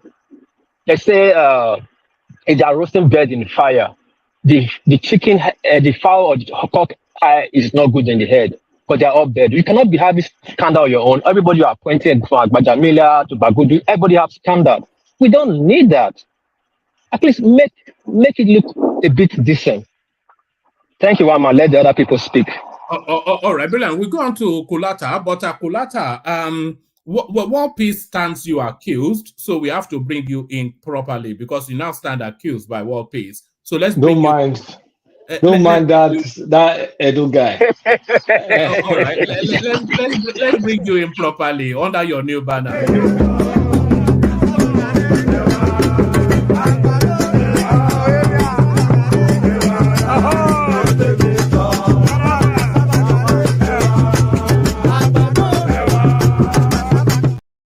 All right, so give us the Agbado take there on the Tinubu list. Actually, it will look it's going to sound like World Peace influenced what I'm about to say, but it did not, because I already shared my initial thoughts with you, one man. Yes. This is very underwhelming. This list is very underwhelming. You can spin it however you want. Like, this is supposed to be Tinubu's list. Tinubu's specialty is supposed to be a man that can spot talent. This looks like political favors, in my opinion. It doesn't look like a list of competence. I'm going to bifurcate the list this way. There's some people that we can categorize as technocrats, and there's some people that you can categorize as good administrators, at least by Nigerian standards. And the bulk of them are just generic IOU politicians. That is the biggest block, and that is very disappointing. When we look at people that at least, and one big miss in this list is very insular. There's no outside thought. There's no someone with UK or Yankee thought process, someone just to shift the way they think, someone to bring in new ideas. Because I see this list more like too Nigerian. Is it too Nigerian? It's too inbred. It's too Nigerian. There's no, there's no Okonjo coming from somewhere. There's no addition. There's no international flair. There's no. It's not flavorful. It's very dull. It's like fufu. It's like you're eating fufu and ila with not a lot of stew, no meat. So that is kind of what I'm seeing here. I mean, when you take them one by one, yeah, they're the obvious guys that are technocrats. Edun is one. Adelabu, of course, the deputy CBN, first class, the way you graduate, a geek. You have there's a lady in, I think, is it a Delta lady or something? She knows a little. She knows some stuff. The guy from Benue is a core engineer. The Joseph Utzev. I'm gonna mispronounce his name.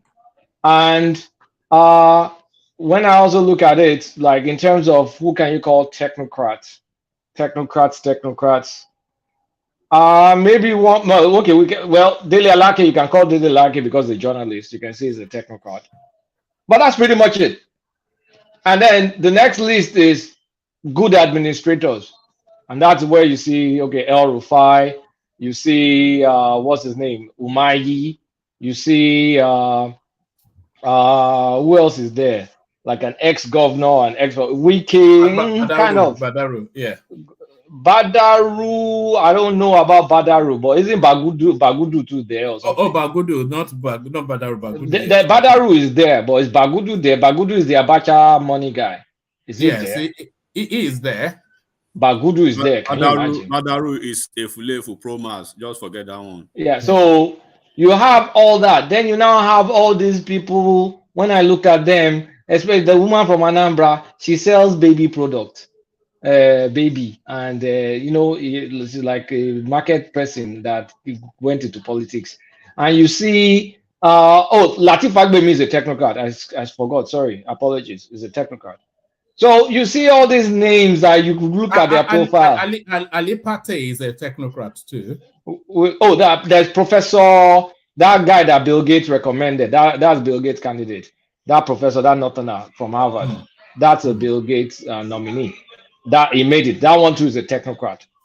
And Wale Edun is a technocrat. I've already mentioned Wale Edun as a technocrat. Wale Edun, of course, is a technocrat. So I mean, Dangiwa is a technocrat. Who be Dangiwa? Tani Babe. Sorry, Dangiwa from Katsina. I don't know about that one. If you go and check your profile, is this someone? The thing is, you just check this profile, you see that they ran for Senate, they did not win this, or they ran for this, did not win that, or it's something along those lines. That's when I now saw that woman from Anambra. She sells baby products. Federal Mortgage Bank, whatever. Okay, then we can call Dangiwa a technocrat. But don't you? It's not anything. She no be anything. So Okotete at least had some small. It's not the technocrat. She has some small portfolio. There's another woman. No, I messed up. The Imo State woman, Doris Uzoka. She was a medical doctor turned banker. That is this guy, Imo governor's candidate. But at least she knows some stuff. She rose in Zenith Bank. So I imagine it's not that Okotete. Sorry. But then then you now take out the wikis, Dave Umahis, you take out those governors that we can say quote unquote performed. Then the rest, pathetic, like terrible. Who stands out for you on the list? Who stands out? Who's the shining name? Which name shines through? The name, I mean, the name that shines through, we're expecting it anyway. Edun shines through. Adelabu shines through. I mean, I don't want to sound like it's a Yoruba that I'm just picking Yoruba names, but Tinubu wasted opportunity because in the southeast, the APC is shit. Pardon my French. In the southeast, you could have used the opportunity to just bring brilliant people in the southeast, very brilliant people that have nothing to do with politics. You just wasted that to be doing political favors for. Do you think the Southeast is sufficiently represented on this list? And this is an incomplete list, by the way, but do you think they are sufficiently represented, the Southeast? As far as this incomplete is concerned, they're well represented. You have Abia, you have Anambra, you have Imo, you have Ebonyi. What other Southeast states? You have Enugu. It's represented now. What else? I mean, what else? There's maybe one more coming. But it's a wasted opportunity. Why do you all APC politicians that in Southeast nobody will vote for? Why just waste that? You can have brought people that are not politicians from the Southeast or some states in the South, like South, like Delta or something. You can have used the opportunity to bring areas where you're weak. Forget about the politics in those areas where you're weak. You'll never win in those areas. So why don't you bring technocrats? And you can see that when you look at this, apart from maybe Edun is exposed, he has foreign exposure, but he's been in Nigeria for too long. Do we see like 2-3 names that are bringing some revolutionary thought, I mean, Abroadian, just a flavor, different idea, you know, diversity, diverse ideas. All these people, they're gonna like the way I describe it is the way they're gonna segment themselves. And then the big group is like Agunto group. It's just directionless. Kulata. So are you saying Nigerians are not capable of critical thinking, but people abroad are the only one that No. We need a mix. We need a mix. We need different, you know. But some of these people already have exposure too. No, you see, my popsy used to use one English word about this kind of situation. I really cannot remember the word. The word is to describe like inbreeding, like someone that went to university, did primary, went to ISI, went to UI, did first degree in UI, did masters in UI, did PhD in UI. So all your exposure is just UI, not like, all right, you went to Aberdeen for something, just to bring some different flavor of thinking into the mix. We don't have, that is lacking in this list. And the opportunities where you could inject that in this list that got wasted on politics. Because what is Uju going to deliver? Uju or Aneye? What is she going to deliver? What is Stella Okotete? What is she going to do to deliver or help Tinubu politically? I mean, let's be frank. This is disappointing. This is supposed to be Tinubu. This is supposed to be his specialty, his talent. This is bullshit. But which star name were you expecting to see that you've not seen? I don't even need a particular star name. I want to see a profile. I want to see a profile that maybe worked in McKinsey. Like one or two. Worked in McKinsey, worked in Bain, or someone like that's bringing like substance. International flavor, yeah, international flavor, or maybe work in BlackRock or something. You will see my name, Kulata. You go see my name. Don't worry. I'm not liking this list, though. I'm not gonna lie. I've been frowning since I saw it this morning. Like, what the hell is it? I'm excited by the list. I'm excited by I'm excited by El Rufai. I'm excited by Wike. I'm excited. Those are expected now. I'm expected by Fagbemi. But these are the people that are going to govern you. So what more do you want now? You will look on me. You want to see Michael Jackson on the list? What are you looking for? No. I mean, you get what I'm saying. See, look. Okay, I'm going to have to compare with Obasanjo. Obasanjo, or I don't know if it's Obasanjo Atiku. They brought in some international firepower into their cabinet. I am not seeing international firepower in this list. And I think we deserve it because we're not going to be in denial. Those rock stars, they helped. They helped. Okonjo brought some ideas into the mix. That's the bow tie guy. What's the name? That Yoruba bow tie guy brought some additional. Even Obi, as terrible as she is now, she had some substance to add, Madam Due Process. But these guys are just politicians. Even the ones that are supposedly technocrats, they stay too much in politics. So I hope the remaining 28 minus 42, what's that math again? I hope the remaining about 12 or so left. 12 or 14 left. I hope they're rock stars though, because this list though, me, I know bad on this list at all. I can't even pretend. I know bad on. I'm like 22. Kulata 22 list 22 25. Kulata, you just said it all. Like what I was that I missed. I wanted to use these people that are in this list right now. They are being in power. They have been in corridor of power for too long, and we don't need such people. Just like you said that. Look at the profile. Commissioner of one thing.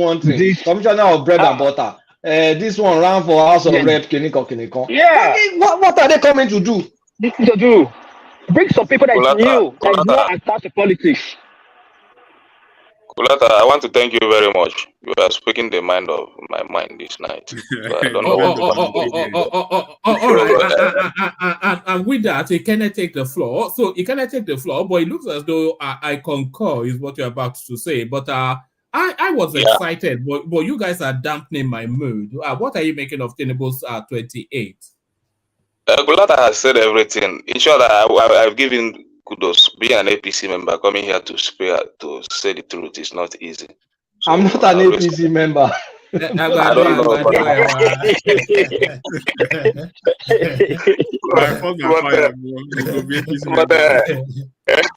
But you see, I understand the point of enigmatic. Enigmatic is going the point of political, because in terms of politics, I would say that Tinubu has balances his political career in 2027.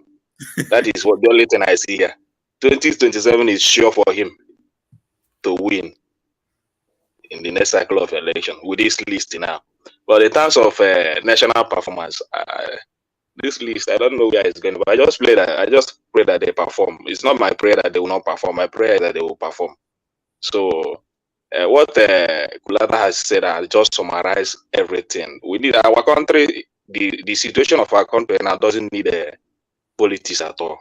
It doesn't need any type of politics. It needs a serious-minded, both in appointment and carrying out the duties of the day-to-day duties of our national activities.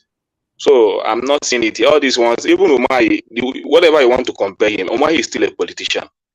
Umahi and the Wike is just only road construction, and this is not the type of thing our nation need now. We need our economy to bounce back. These two guys, you cannot say that economically they are sound, despite the fact that they deliver in terms of infrastructure. So, but in terms of economy, I didn't see their remark. So, and what our nation need now is people that will join hands together and revise our economy, put it in a better position. The country is going down. For this politics of a thing needs to end. And if I go by Tinubu campaign promise, I will say I'm disappointed, because he made the promise. He said I will hit the ground running, right, starting from day one. So if after close to 60 days, this list, if this is what he have for almost, he would have announced it the first day of his office. Now this is not something that you need to wait for 60 days to announce.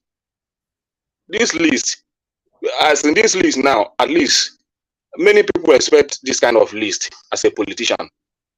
But waiting for too long, we thought that maybe something different might come in. But at the end of the day, still bring out the list that a lot of Nigerians are expecting. So why waiting? You would have announced it for about, in short, second day of your office, you should have announced this list.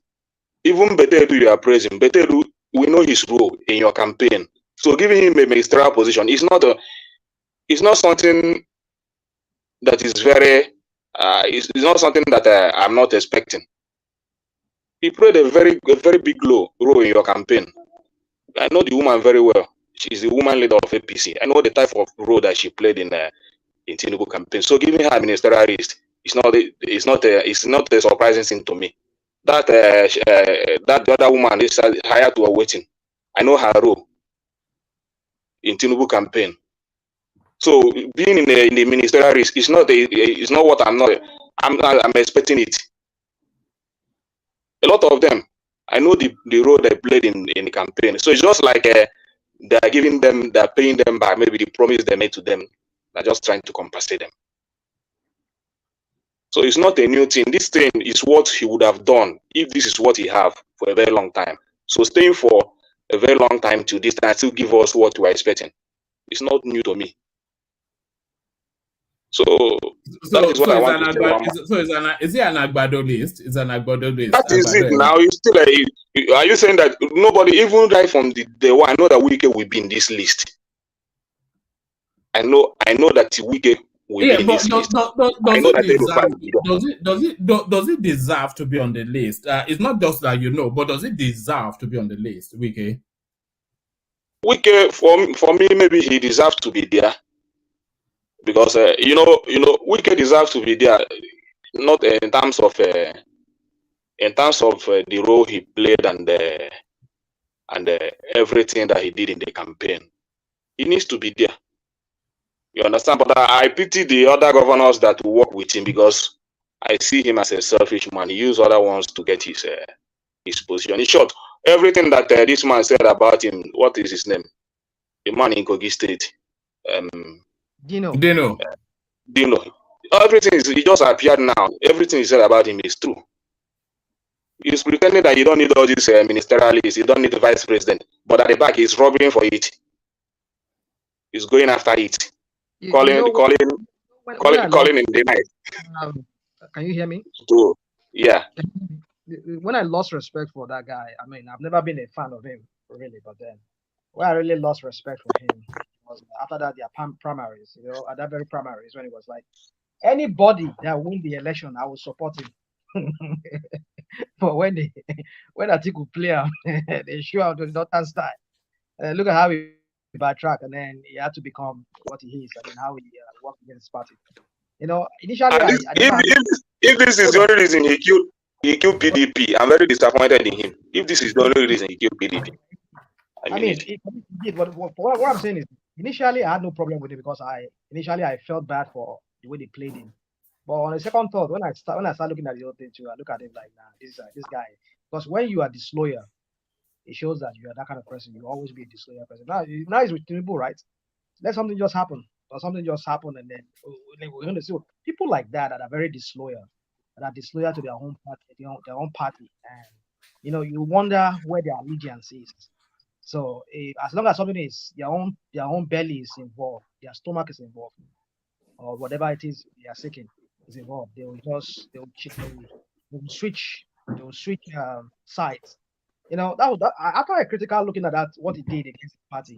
So this is a guy. I mean, that very their primary. He was saying it, but maybe he knew that he was going to win that. He was going to win their primaries. Anybody that did anything here today, I promise I will support the person. So you see that guy, people like that. Even the way he called APC cancer and called PDP malaria. Today he's now a member of the cancer. The thing is I'm just saying it. But even if you couldn't have go far in condemning using those words that he used when he was campaigning against APC. Woman, did you not play? Was it you that played it here, or did I see that where he was lamenting that I would APC to free Akpa, that kind of thing? I mean, where you got only one person can be a minister from a state. I will not be a minister. I will not. So this guy, I don't know his own politics. I don't know the type of. But if this is the reason why he killed PDP, I'm very disappointed at him. Because if he had stayed put and worked for PDP, he would have even get a better position. But anyway, good luck to him. I don't know, but for me, if they can give me somebody that can give us power in this country, Atiku PDP now. Can I make a comment, more man? I think we killed PDP, sure, but they would have still, as their party, the way he said he loved PDP, and he's now everything he's doing now is anti-PDP, and so it doesn't make sense now. He would have stay put and build PDP, no matter what happened. We see even see just even APC has a lot of problem today, but people are not seeing it. But you know, APC has a very big problem. All right, please. All right, Prince, have that interjection, and then from that interjection, we go on to rational mind. Prince, good to see you. Yeah, you too, man. Hello, everyone. Wike did not kill PDP because of a ministerial position. He wanted to be the president, actually. So he would have settled for a VP. But let's not minimize what happened. It wasn't for ministerial position. And by the way, just like we know, somebody said it earlier, he worked for it. He worked hard for it, directly or indirectly. So whatever he gets, he deserves it. But one thing also, I'm always like super taken aback when people are surprised by the way politicians act. It's you people that disappoint yourselves, not the politicians. I'm not sure what exactly you guys are expecting anyways. I'm not sure what you guys are expecting. I mean, we expect them to do their best, but to have your own perception what is to happen, it doesn't turn out the way it should be. I mean, you guys don't play the games. I mean, not to insult anyone that's a politician on this platform, but you guys don't play the game if you're not a politician. They play the game, they are in the fire, and they know how things work. So it is what it is. I guess I take enigmatic's position on this analysis. I don't know most of those people, but I'm glad that lady Musawa, she made it. I think she's brilliant. I mean, Kolata wants somebody from that's out of Nigeria. I think she's one of those people. I think she's brilliant. And Tinubu, the people. She's pretty and she speaks with a good accent. She's not smart, right? I don't know. What are you saying that you concluded that she's smart? I don't know. I'm honestly asking. The farmer needs a wife. Is it I should use babe factor to capture you? Because I'm wondering. She speaks Queen's English and then she's pretty. So she's foreign educated. But what has she proven? You mentioned that. Also, you don't know her profile. You don't know what her profile says. I checked her profile, but I've not seen what she's done for you to make that remark. No, I was just making a remark that she's out of the country. You wanted somebody from out of the country, at least one or two. To bring in foreign thinking. She's a politician at this point. So what I actually would have liked for you to have compared all those so-called smart people that Obasanjo employed in a ministerial position, what they did that benefited Nigeria. I mean, if I'm not mistaken. Oh, they did a lot. The GDP of the country expanded a lot under Obasanjo. GDP based on oil or what else? GDP not just based on oil, on liberalization of the economy. It's not just on oil, mostly on liberalization of the economy. It worked. They brought in fresh ideas. And we need fresh ideas. Most of those folks you are talking about, they came in the second half of OBJ's administration when he won his second term. Are you aware of that? All these I'm not aware. I'm not aware of that. Yeah, they came during the second term. In the first term, okay. During the first term. That's a good point right there. Yeah. Yeah, we keep speaking about this list back and forth. I believe everybody we are standing with maybe you can Google the list of the previous administrations. Look, once again, this is the first term of this guy. And there's a reason. I believe there will still be a reshuffling of the cabinet at a time, right? Mm-hmm. We are still waiting for at least 25 lists. But like I said again, go back to even OBJ that brought Okonjo, Soludo, and all of them. Go and look at when he brought them into the administration, not the first term. Go and look so is that why we should have Uju that sells baby products? No, that's not justified. But look, what I think, I buy your point about the place that he doesn't really need votes, which is the Southeast, that regardless of what you do, they're still gonna knock you down regardless. They don't like you, they don't like your party. But of course, I think for him to get top-notch technocrats from that place. It still has to do with politics. Well, Kulata, there's no way you skin this, right? You still have to do it through politics. Because when Okonjo-Iweala and Soludo, all of them, when they were coming back to Nigeria, right, they came through PDP, like more or less like a PDP platform or whatever.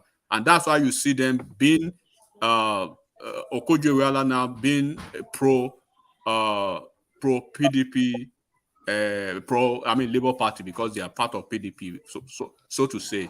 So when you say in Anambra State, I want a powerful technocrat from Anambra State, give me someone from Anambra State, and you notice that whoever it is in Anambra State, right? You cannot really link, because it has to go through the political process, and the political process he aligns probably with Peter Obi, who does not even cut anything with your agenda, who is not going to bring anything on board that actually syncs with your own progressive idea and stuff like that. So there's no way you skin it, Kulata. You still have enigmatic politics. Are you trying to tell me Tony Elumelu or one of those guys cannot recommend an egghead to Tinubu without political consideration, and he'll be able to take them, especially from that space, the southeast and some southern space, because politically Tinubu has no play in those places. So why just waste it to give politicians that will not move the needle for him? I mean, that's something you have to. We have to wait to see, or yet to be determined. But another thing to make this stark. Hold on. To make this a stark reality for you, look at that list and tell me which one of them will end up as the WTO the WTO secretary or World Bank 121. Just look at that list. Apart from that minister, apart from that health guy, that definitely Harvard and all that stuff. Edun is Edun. But apart from that, look at that list. Picture one of them leading in the future a worldwide organization. I do not see it. I'm not a soothsayer, but there's no vibe. That vibe is not there. You appear to be a soothsayer. You don't know. We don't know. Kulata, who do you think will be the Minister of Finance here? What? Let's even think like this, Kulata. I think Wale Edun will be the Minister of Finance. Edun is light years ahead.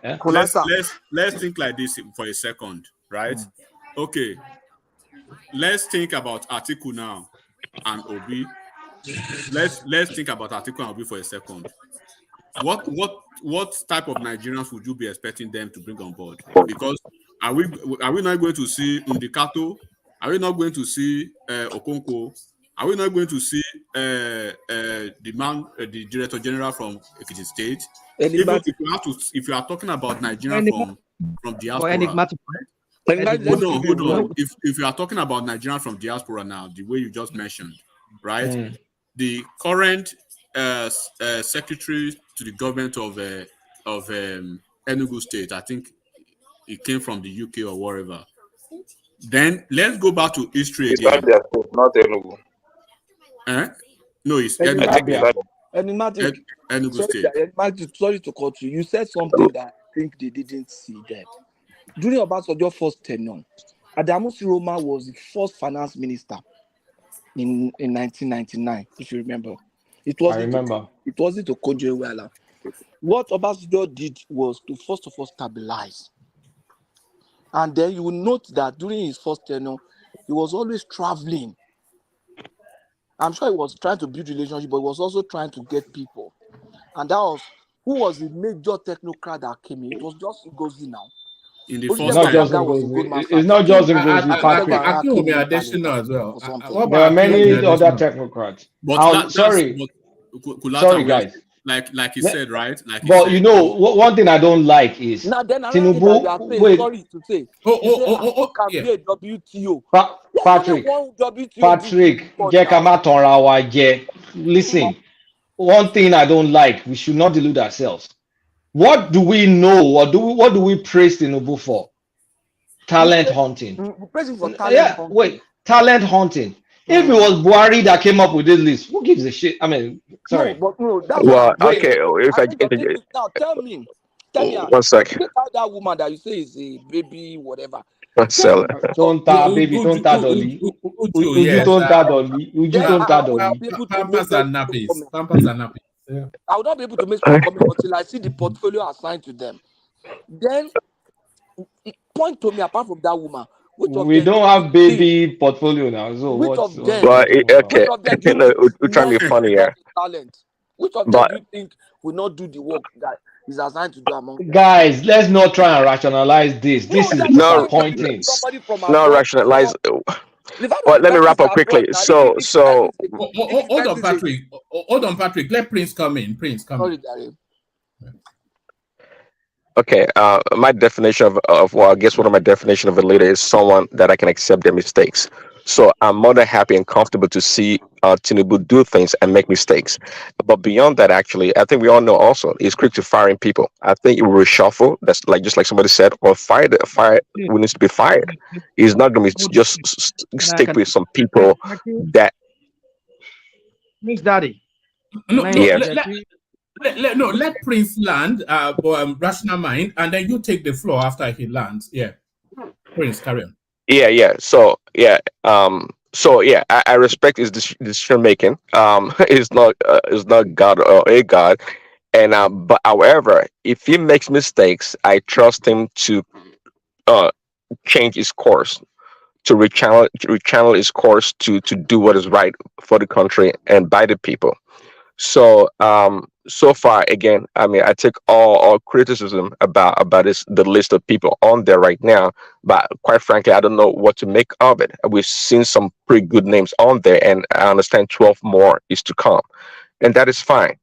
But but so far so good as far as I can say. Is doing his best, and that's a great point that Enigmatic made about Obasanjo's second term. No matter how you guys want to put it, politics has to be played. It's all about politics. Okay, maybe in the second term, maybe different. But I do understand Colata's point about, well, those like the Southeast or where is not strong politically, why not use technocrats? But again, somebody responded that, hey, it's all about politics. Somebody has to make a recommendation. So let's not look at the whole thing in a vacuum or in silo. It's everything works together. I trust Tinubu to make the right decisions. If he made a wrong step, and expect him also to correct his steps. Thanks, Mark. All right, thank you. So you're up next, Rational Mind. So now tell us now why El Rufai, with all of the killings in Kaduna State, and that comment he made about religion, and then so do your thing, that thing you do. Rational Mind, let's hear from you. You see what you just said. Do my thinking. So you just want to box me into one corner so that I will not really be able to express my thought on other things that I really wanted to say. I mean, I'm not here to come and be talking about El Rufai is not my problem, even though it's one of the problems that Nigeria has. All right, to the list, impressed or not? Yeah. So you see, first of all, I just want to say something about what some people like Prince Daddy and Enigmatic were saying here, but especially to Prince Daddy, when he said something like, I mean, I prefer for him to make mistakes. Dude, let's.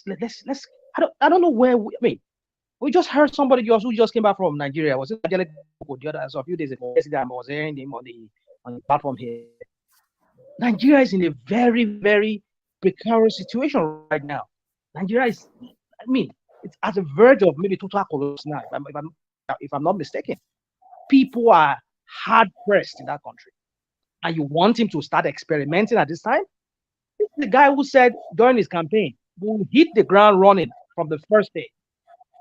It took him how many months? Over 2 months now. He has not even called. He has not even. I mean, to tell you that this guy wasn't prepared.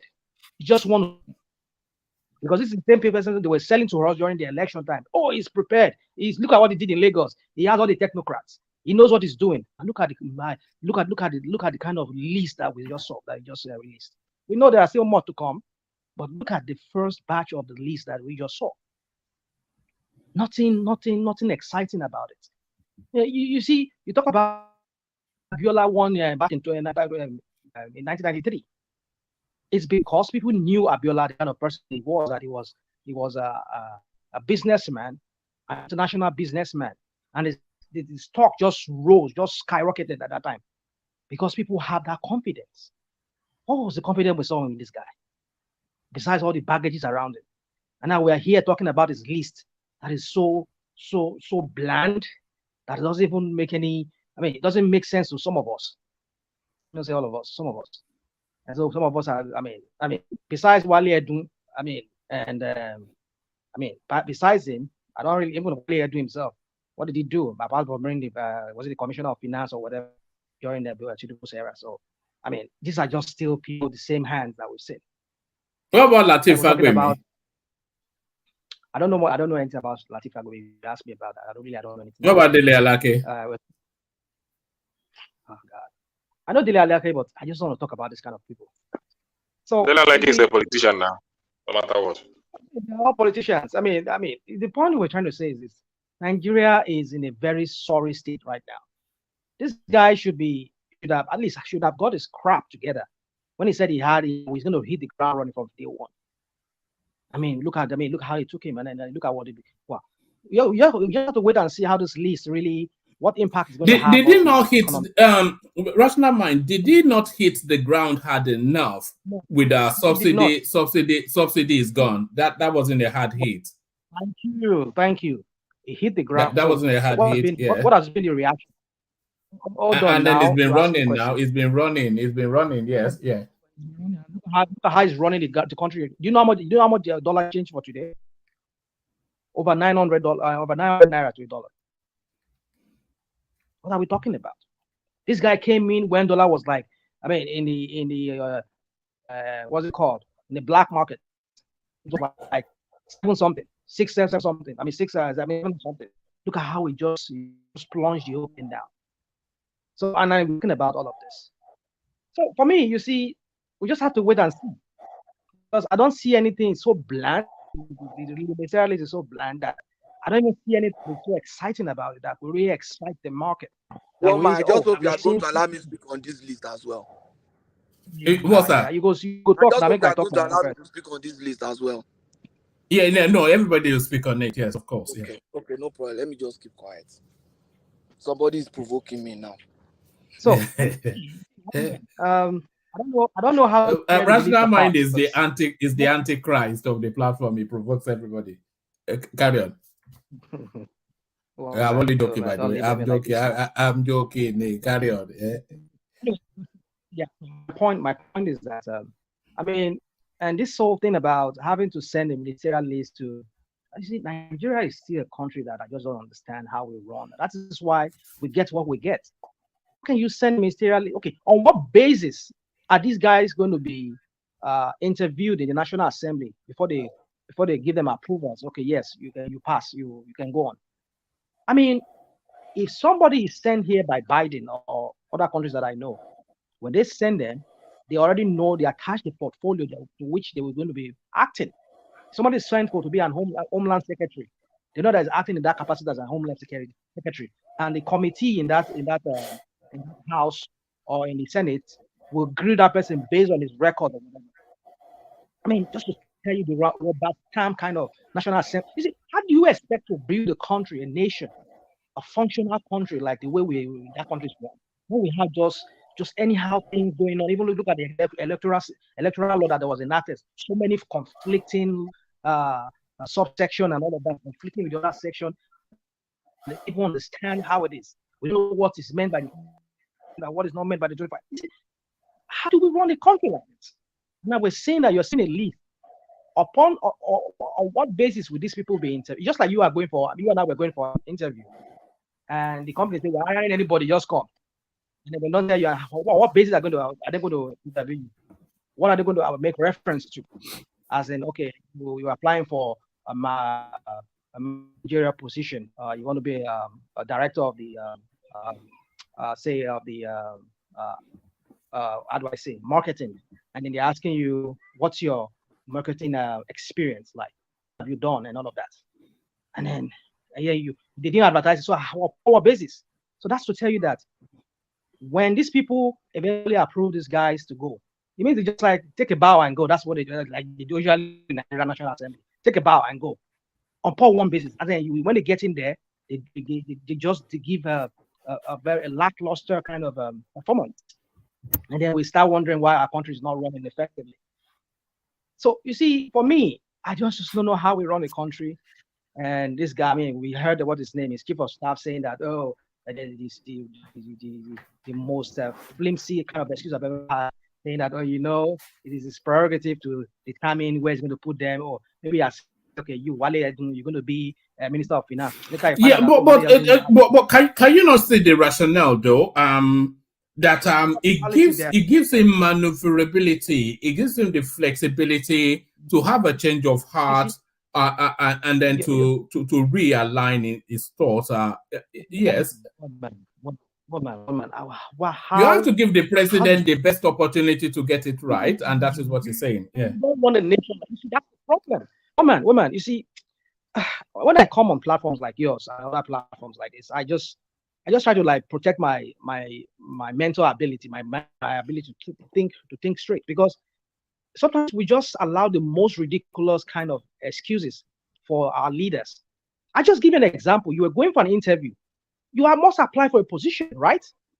And whoever is the interviewer rather, will interview based on whatever they're asking, the job title or whatever position they're asking. Rational mind.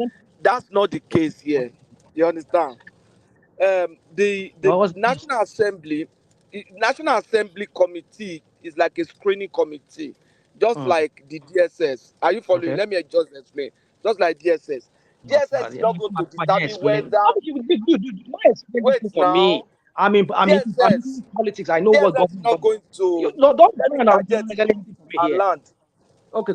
Let me land the interjection. So DSS is not going to say this person is fit to be this kind of minister. Is this person, in terms of background and sensitivity-wise, okay to be minister? DSS will pass that person. So National Assembly will have their own criteria too. Whether it's fit for the job is not their, for a particular role, is not their criteria. Is this person fit to be a minister of the Federal Republic? That's their own criteria. It is the president that determines, okay, I want to use Wale Edun. In the first 3 years, I want to use Wale Edun as Minister for Finance. In the last 1 year, just like Obasanjo did, he used Okonjo as a Minister for Foreign Affairs. He doesn't have to send her back to National Assembly for screening. She's already screened. So in the middle of the game, the guy can do anything with it. It's his own. It's not National Assembly that will say, oh, this person is good for this role. If National Assembly is the one saying this person is good, then the National Assembly is assuming an executive power. So, okay, this person that is good to become Minister of Finance, this person that is good to become Minister of Petroleum, that means they are assuming executive power. You understand what I'm saying? So, are they okay to be minister? Yes. Hold on. You see, when we come, no, there's nothing great about the point you just raised. This is the most the usual ridiculous. Well, I'm not Patrick. I'm not trying to attack you. I'm just saying what you just. You know, say me, I know we need to start thinking right, because the way we think in Nigeria. All right, carry on, National Man. Yeah. Understand what you see, sometimes some of us who are abroad, who will really say, okay, I live abroad, in how things are done abroad. We live in a society. You're breaking up. You're breaking up, Rational Mind. Works with them. Come on platforms like this. On platforms like this. I will be yes. Some from my Wi-Fi here. I mean one of my. No, you're good where you are now. Stay where you are now. Yeah. Stay where you are now. Yeah, carry on. Yeah. Yes, where you are now is good. Carry on. So some of us will come international. Some of us will come here on international platforms like this, and we make some of the most ridiculous kind of excuses for this clueless leaders who doesn't even know how to run a small enterprise of their own. Not because they just have some influence or they have some money or they've been in governance, they've been able to steal or hijack the state to themselves, and they just lock themselves into governance, and then we think they are the best thing to run our country. You, as an executive, they will bring the files of everybody to you. Wale Edun, this is what he has done. This is where he has. These are the areas he has achieved. You, as an executive, You know, just like, let me give you an example. In a functioning enterprise or company, we have the HR. The HR will have your file. Now, in this instance, he will be the HR, because he will make, ultimately, you might have to make the decision whether they're going to hire this person or not. So whoever in that department where he's going to be working, some of the group of people there will be assigned to interview this person. And now, which is the National Assembly here.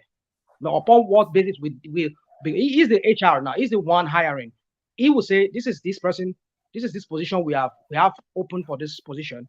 This person, this is what is going to be working on. So you people in this department, who are the heads of that department, interview this person, which is the National Assembly. Okay, they will interview this person based on what the HR has sent to them. This is the position we are advertising advertising for, that this person applied for. And National Assembly will grill this person. You want to become Minister of Finance. Where have you worked? What are your achievements? Well, because this National Assembly are the people also who are also in charge of Nigeria as well, not just the president, because they will have to make laws that will also affect the Nigerian economy and other aspects of Nigeria. They will interview this guy. They will ask him, what have you achieved? Oh, Woman, are you still there? No, I'm listening. Bring it home, though, and then we hear from Madam. Yes, Rashnaman, save us this analysis. It is not the same. It has some element of it, but it's not the same. You know that. No, don't give me that. Don't give me that thing. Don't tell me that it's not the same. What are you talking about? You see, woman. At least let me just say my rant, because I know Nigerians that are listening.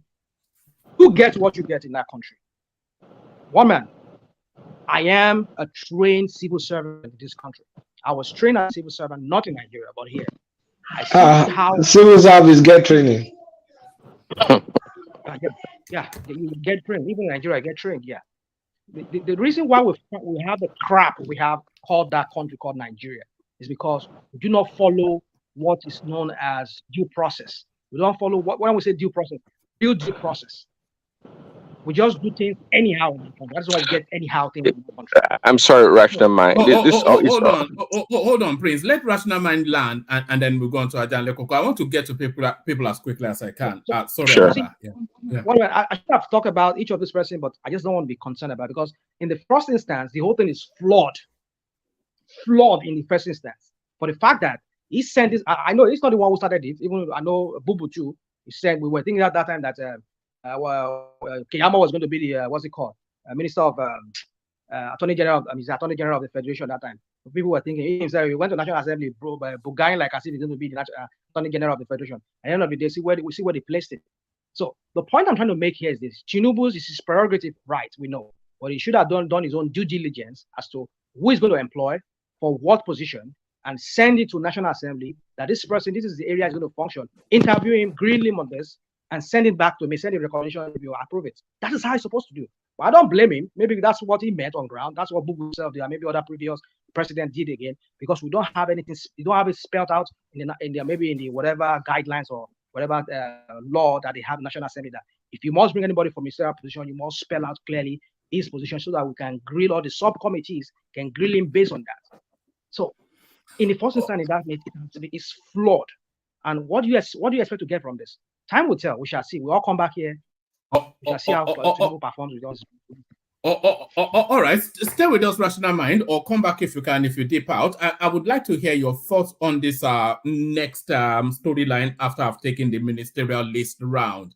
DSS arrests former Buhari Aviation Minister Hadi Sirika, who used Ethiopian airline to scam Nigeria of 139 billion naira. Former Minister of Aviation under Buhari's government, Hadi Sirika, who used Ethiopian airline to scam Nigeria of XYZ, has reportedly been arrested by the Department of State Services. So I think it was actually World Peace that was saying that he wanted to see more arrests. So it looks as though those more arrests are taking place. But before we go into that, let's wrap up the ministerial list, and let's see what Ajan Lekoko makes of it, perhaps similar to you. Ajan Lekoko, the government has begun now, because now the team is assembled But are you impressed, Ajanle Koko? Thank you, one man. And greetings to our listeners around the world. Click on the like button, share and subscribe if you haven't done so. One man, been listening to everybody. And I'm surprised that Kulata particularly is raising an opposition to this list.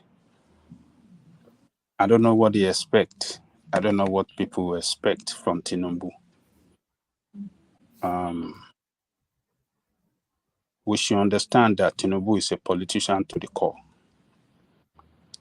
And politicians have have a way of doing things. Particularly any one of them that is elected to position of authority. The moment they assume office, they are thinking of the next election. So what Tinubu has done here is to put in place structure, political that can guarantee him second term. Although there are some of them that are not strong politicians like Wike and Umahi in their state. But what he has done is to compensate his fellow politician, his fellow political associate, so that they can continue to be loyal to him. If he loses them, if he doesn't compensate them now, he will put himself in a political jeopardy. And these are the people that he is going to use in promoting him at the moment, in spreading the gospel of his administration across the country, and while preparing for second term. So I am not surprised. I don't expect him to do anything otherwise or have. But in terms of the composition of the list, the individuals, is there anyone amongst them that you are especially enamored by, or are they just same of the same, nothing spectacular? One man, let me ask you a question before I answer that question you just asked me. How many technocrats do we have there in this list? I can spot at least 4. Can you name them? Those that are not politically affiliated, those that are, like from outside that we haven't heard of their name before. That are not. Well, they all have to have some sort of political leaning, but the ones that have not held, the ones that have not held political portfolios. So Fagbemi has not held a political portfolio. I'm not sure that Wale Egunu held something on that Tinubu in Lagos State. This Partey guy, he excites me.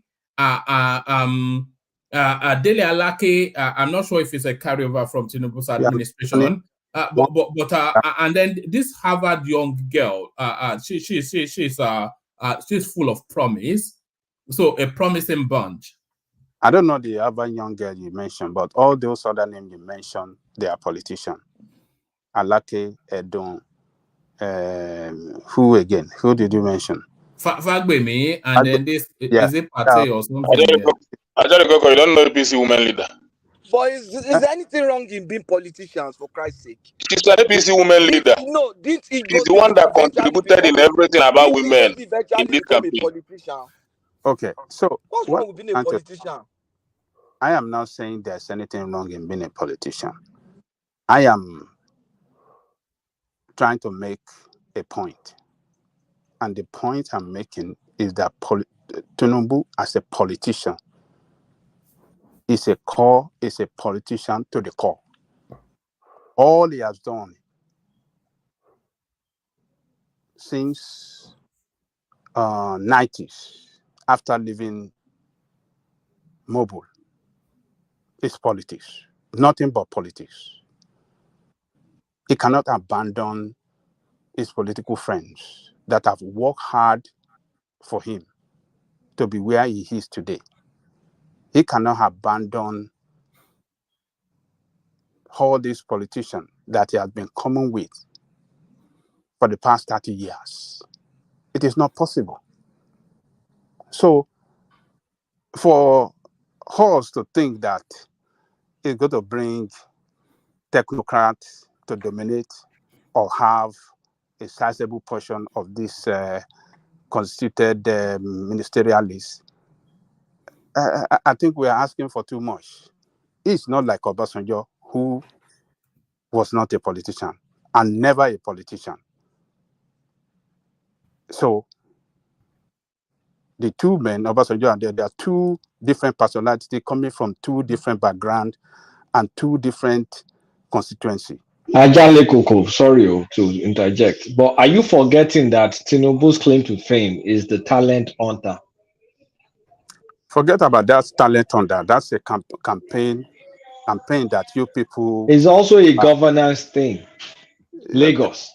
No, forget about all of that. That is what we cannot forget about that. These proteges still live on. Fashola and all Ambode, they were unknown people that he headhunted. Yeah, where is Fashola on the list, by the way? What's going on? One man, can I even say something real quick? You see, another thing I just thought, I was thinking about this before now. You see, one of the, they say, in the Constitution, one of the provisions that the Constitution made for, if beside other position is the Attorney General. What is the because look at all what is going on in law enforcement agents now, the DSS and the crap and the other so many cases that they have that are not being prosecuted as such. I mean, because when you talk about, I think Oman, you read the pedigree. I mean, you read the curriculum vitae of somebody a minute ago. He said maybe he was a lawyer, and was it that something like that? So I was thinking, who's going to be his attorney general? Because I besides anybody that should be able to come first with him, the very first day he was sworn in, I was expecting him to come in directly with somebody who is an attorney general, because that attorney general, because for the Constitution to make provision for that as such, is to tell you how powerful, how important that position is. Because if people are looking at the trend, there's a trend going on in Nigeria now in the law enforcement agencies now. A lot of chaotic things going on. So who is the person to lead that aspect, that law enforcement agent, the law and order part of it? So I think Keyamo or Fagbemi would be. Fagbemi, I don't think it'll be Keyamo. Yeah. But Keyamo, because we don't have a Delta State rep in that list yet. I don't think so. We have. Who is from Delta State there? That lady, what's her name again? There's a lady there from Delta State. She was commissioner of something. Yeah, she has about 12 names coming, so let's hold on. But I don't see anything where I'll talk. I don't see anything wrong with this. Attorney General should be one of the first things. So I would expect it to be part of this list that is submitting. So and if there's nobody among this list that is going to be Fagbemi, rational mind. Fagbemi is the Attorney General. How do you know now? He don't feel ability, to attach a position on Sibet. How do you know if it is? How do you know? Okay, let's bet on the box. That's a blast from the past, isn't it? Where there was a time we were just a betting shop, yeah. Yeah. So for me, I mean, I don't know if it's Fagbemi like I say, but I know one man read the what's it called, resume of somebody a while ago. I think that person could be, but I don't know, since he doesn't attach any name, I mean, any position to any of them. It's very hard for us to tell who's going to be there, because I expect him to have that attorney general among this first list. At least he must be there. That's all I have to say, one man. All right, back to Ajale Koko.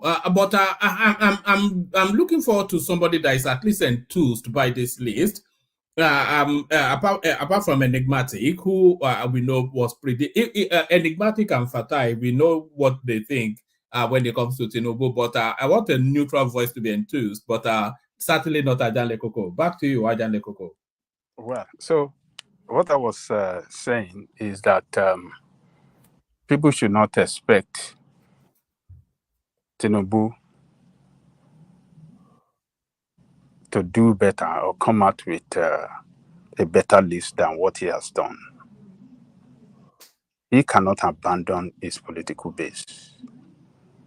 And that is what he has demonstrated here. And for me, will I describe him as, will I describe this this list as nonsensical or disappointing? I said, no, it is not. He has done the best he can do. That is the best he can do. It's a political. Ajale Koko now. Why would you say the best? Now, let me land. The way he can govern Lagos State, a very small state, is not the way he will govern Nigeria. Lagos State is very small. Every state of the federation is very small. So the governor can do whatever he likes. Nobody going to question him because everybody looking up to him. But the federation, so many interests is at play. Political interests, religious interests, socio-economic, and many interests at play. And you have to carry everybody along. Ajale Koko, talk about the balance, the gender balance and the ethnic balancing. Did he get it right with this 28? Those two sticky points. I've not really looked at the list very well, but I can hear you saying all the women. There are 7 women out of the 28. 7. Yeah. So 25% of them are women. Yeah, that is commendable to have. I think this is the first time that we have 25% women in among the ministerial nominee. So, and as I was hearing you saying earlier, that most women are from the East, or how many of them from the East? Yes, apart from Umahi, every other name from the East is a woman. I think there are about 3 or 4 from the East. Are from the East. So, well, to me, I think that is commendable. If he doesn't pick the men, he have the reason for not picking the men from that side of the country. And Igbange was telling us that maybe because those men from that part of the country in his party work against him, and he sees them as not reliable, and he's speaking women. Those women, maybe they are very reliable. They work, to convince him that yes, they are a reliable partner with him. So, for me, as I described earlier, this guy is a politician.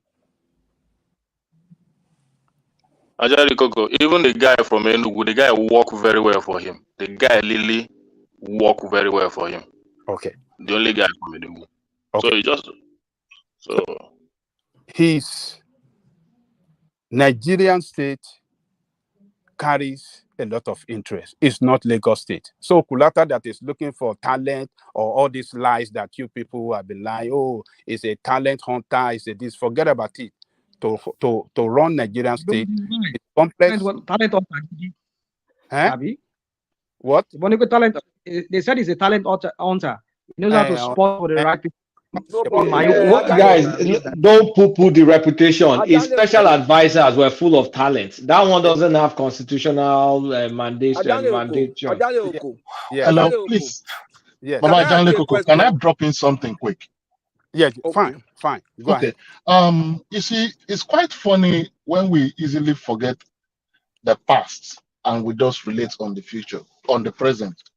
Nobody really knew Fashola before he stepped down God the bless likes you. of Continue to press Pedro. on here. Yeah. Before he stepped down the likes of Obanikoro, the likes of this man in no, there's this even he didn't discover he didn't discover Abanikoro. no, I Has said he Step down stepped people down. like that. He stepped People down. like Tokumba Afikuyomi. People like Tokumba Afikuyomi, good for he stepped those people down. Okay. Nobody knew everybody Sanwo-Olu. thought Fashola was a rubbish. Nobody knew Sanwo-Olu. So far, so good. People have, people believe Sanwo-Olu is doing well. So if he has consistently delivered on those materials, I think we should give him the benefit of doubt. No, but why is he not repeating it at the presidential level? Why is he not repeating? Why is he not? No, where's the talent? No, what I'm saying is this: when those people came out, nobody knew them. People were saying, "What is this man doing?" Nobody knew they were talents. Nobody knew they were talents. Yeah, but we know this bunch now. So where's the Fashola spotting in this? You don't know them under Tinubu. Owani is coming. It's coming. No, woman, let's say it the way it is. Nobody knew. Fashola was just someone working in Alausa. Nobody knew he would have been an exceptional person against the political structure of Lagos. He brought him, he brought Ambode, and so far so good. He has done like 3 shots of that, and people like, okay, this guy does well. So the same way we believe Jesus is coming, and we've not even had that. I know some religious people is going to go mad there, but let me just put it like this: if he has consistently delivered on those people we never knew, I think we should at least allow him. He should have won our confidence on that. Babajale Koko, you can disprove what I'm saying if I'm saying absolute rubbish. Thank you. Well, what I can deduce from what you said is like this guy. How do I say it? Is he has exhausted his hunting. Baba. He has exhausted his hunting ability. So he has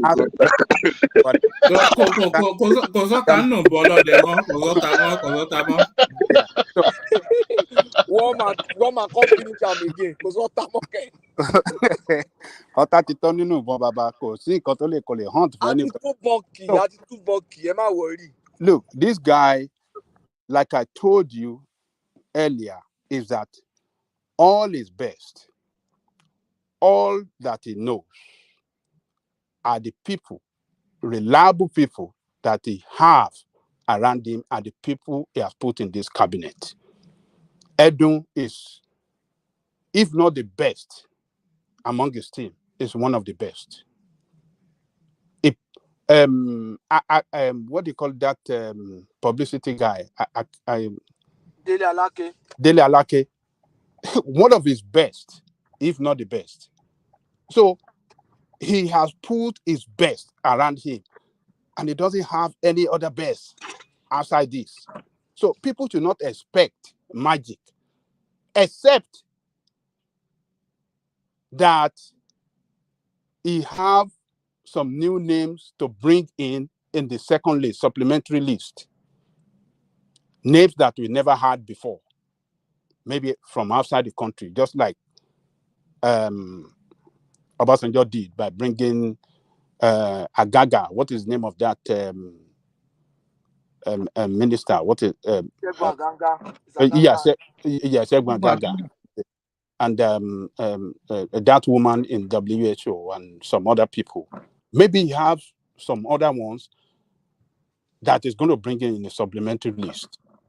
So he might have some new names they want to bring in. So, but let us see this list as the best that he can give us, the best that has been around him. Most of them, the best they have been around him for so long that he trusted. So, he's a politician. What he has done is... But Ajale Koko, Yes. Nadale Koko, you are saying compensating, but there's not a lot of political settled scoring that we can see.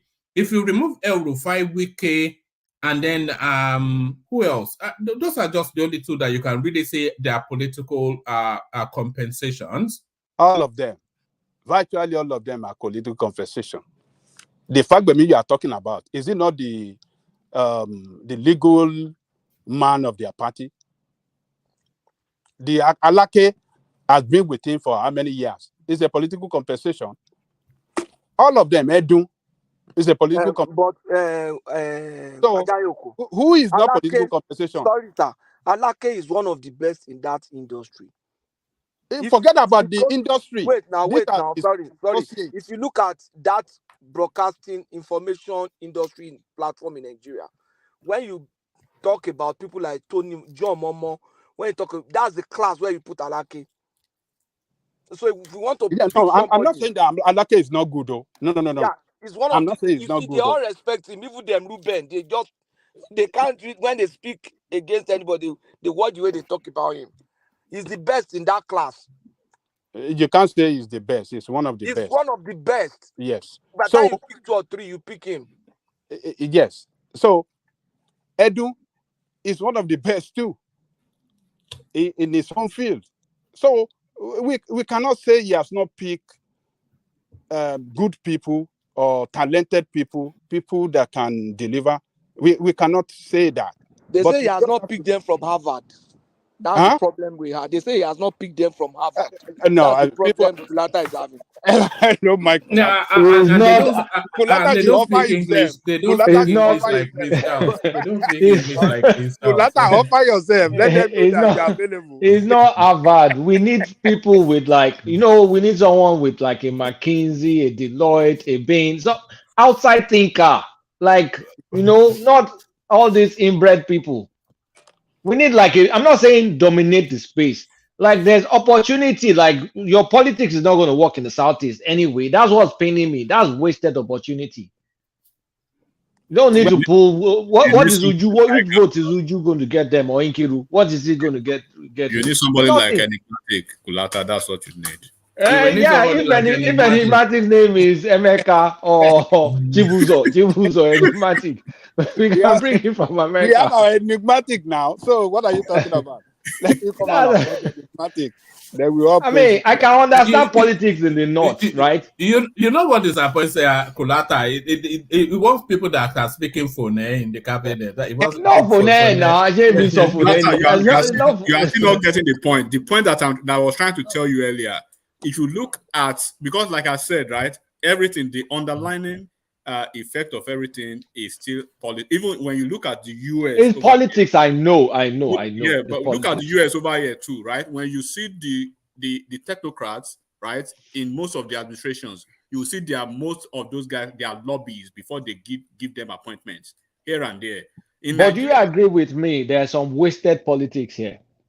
Of course, but in the Southeast, as you wasted, which one now? If I understand the South, all those people she picked in the Southeast, they're lightweight. Let me tell you, Kulata is right, but Kulata. This is where Kulata. Right. Sorry, Kulata. This is where you get it wrong. Enigmatic story. Do you know that he used it properly? He used that slot to make his affirmative point. That's what I also expect. The affirmative action. Equal representation. That's why all of them are women in the Southeast. I'm actually trying to speak to that, and he cannot forget about maybe he's not expecting numbers or no numbers, right, from the Southeast. One thing that you should know about Southeast and politics generally is that at the end of the day, the underbelly effect of this still has to go through that politics. Number one. Number two, these technocrats that you're actually looking for in the Southeast, right? When you scrape them, you will see where they align. Yeah, they're obedient. They're obedient. We know that. But if they give them the bone, they will take it. They will take it. But look, okay. For instance, look at what's this man? Olisa Ibakuba. Let's assume he wants to use Olisa. So when you trace all these technocrats, they probably even contributed to against his campaign. against his own election. And then, like I said again, right? Southeast, he knows nothing happened. Take it or leave it. He's never gonna get any patronage from them. So Yes.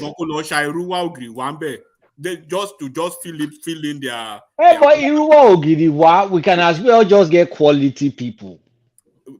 Quality people. Hello, please. At the detriment Kulata. You're not getting the politics. If you get the best from that place, right, from the southeast, and then they outshine the north central, the north. Who cares? All of us will be happy for it now. Maybe Nigeria will be better off. When politics now, so now about which they talk. You bring all those technocrats, and at the end of the day, you scrap their politics. You see now, all these special advisors, all of them are technocrats. All. But that's why I was loading. That's why I was loading them with Yoruba. But that's different because he has at that point that does not need some constitutional. I know there's no mandated constitutional whatever. Nobody's gonna cry foul like as. But here's where I'm concerned. We can't afford to get it wrong. We can't even afford the margin of error is so small. Well, I said something the last time we had conversation about the essays. I said the essays are at a point in some ministries. Don't be surprised that the essays will probably be doing the job of the ministers. And do not forget Bala, what's her name? Adiza. If you check her portfolio, she's essay on policy and whatever coordination, right? So it means there will be a KPI for each of these ministers. They will have like a warehouse. You give Wike KPI and Wike will say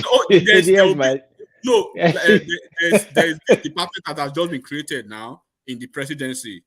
That would be like more or less like a supervising. KPMG.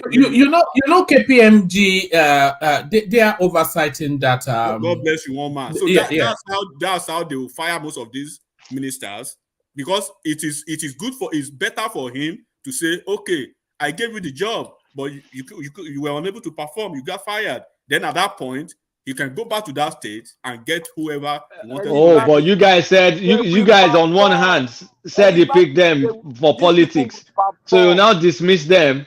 Wouldn't that be bad negative politics on the other hand? No, if you are not performing now, your performance review is poor. Me, I don't agree. This is a crappy list. That means he has lost his 2017 bidding. Come on, these guys do not spin this. People will understand. Okay, look, the department now, like seven African countries are using that department to wield out to strengthen their policies and stuff like that. So basically, what the department is doing is, look, you have your job as ministers.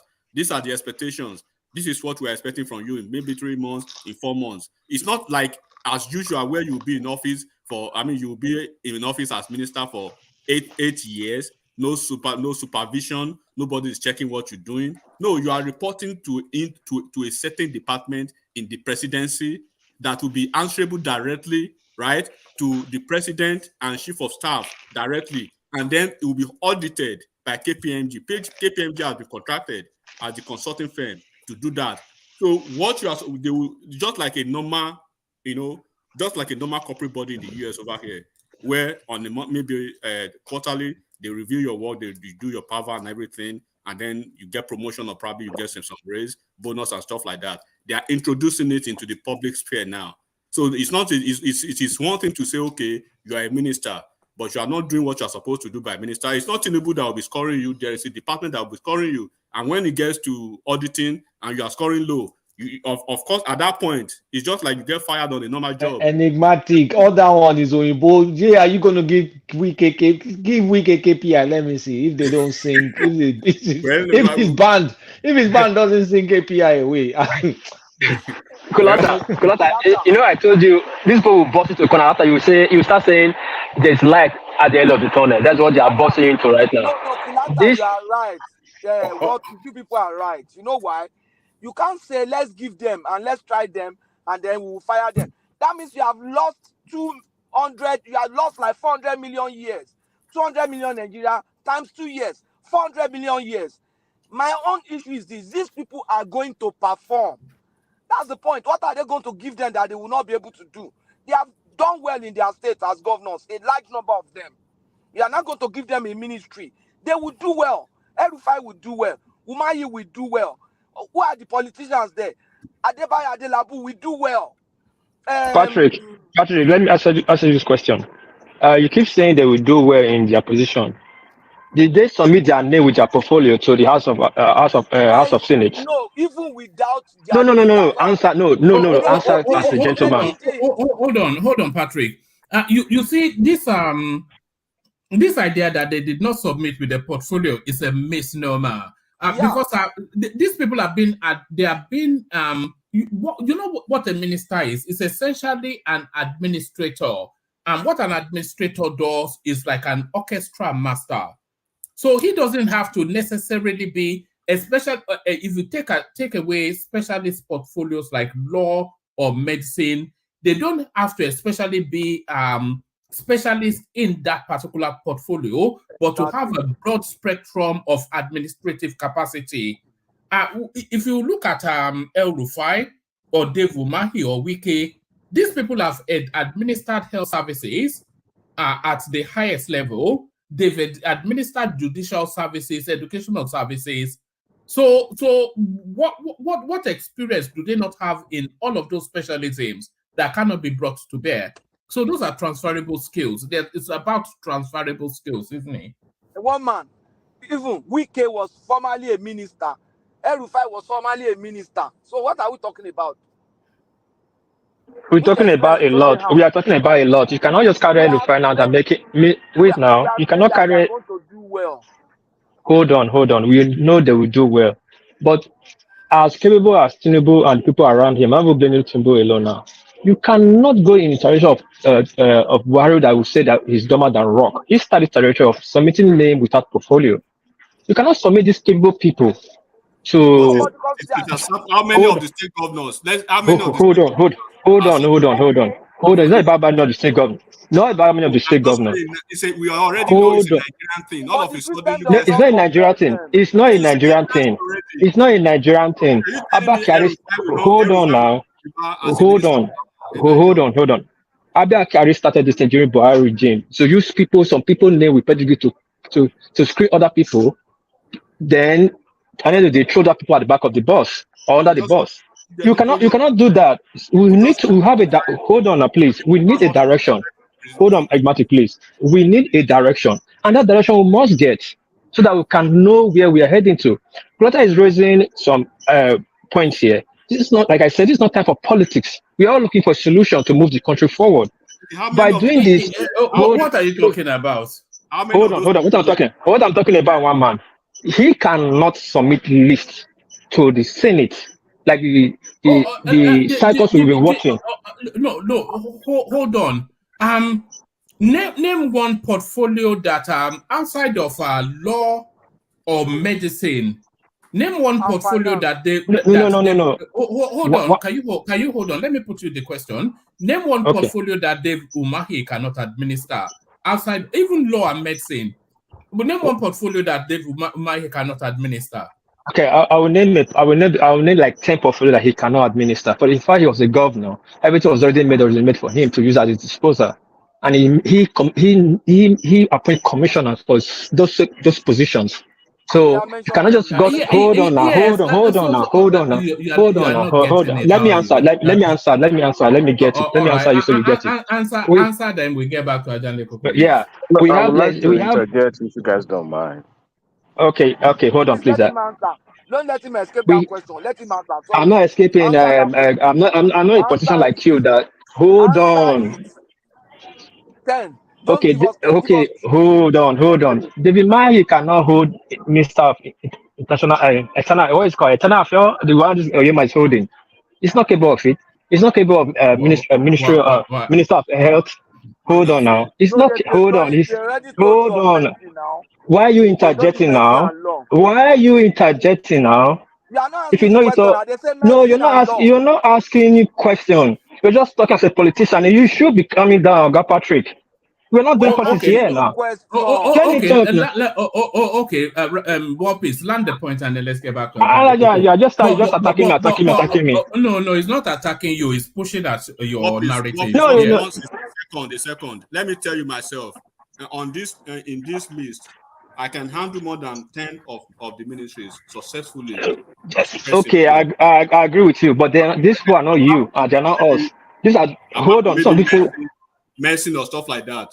Because you have permanent secretaries, you have directors in the ministries, you have technocrats in the ministry who are working with you. As a minister, all you have to do is you are working with a certain policy and the idea of the president. And then once you put the pen to the paper, you are already working with people who are established in the ministry. All you need to do is set the pace, and you know what to do.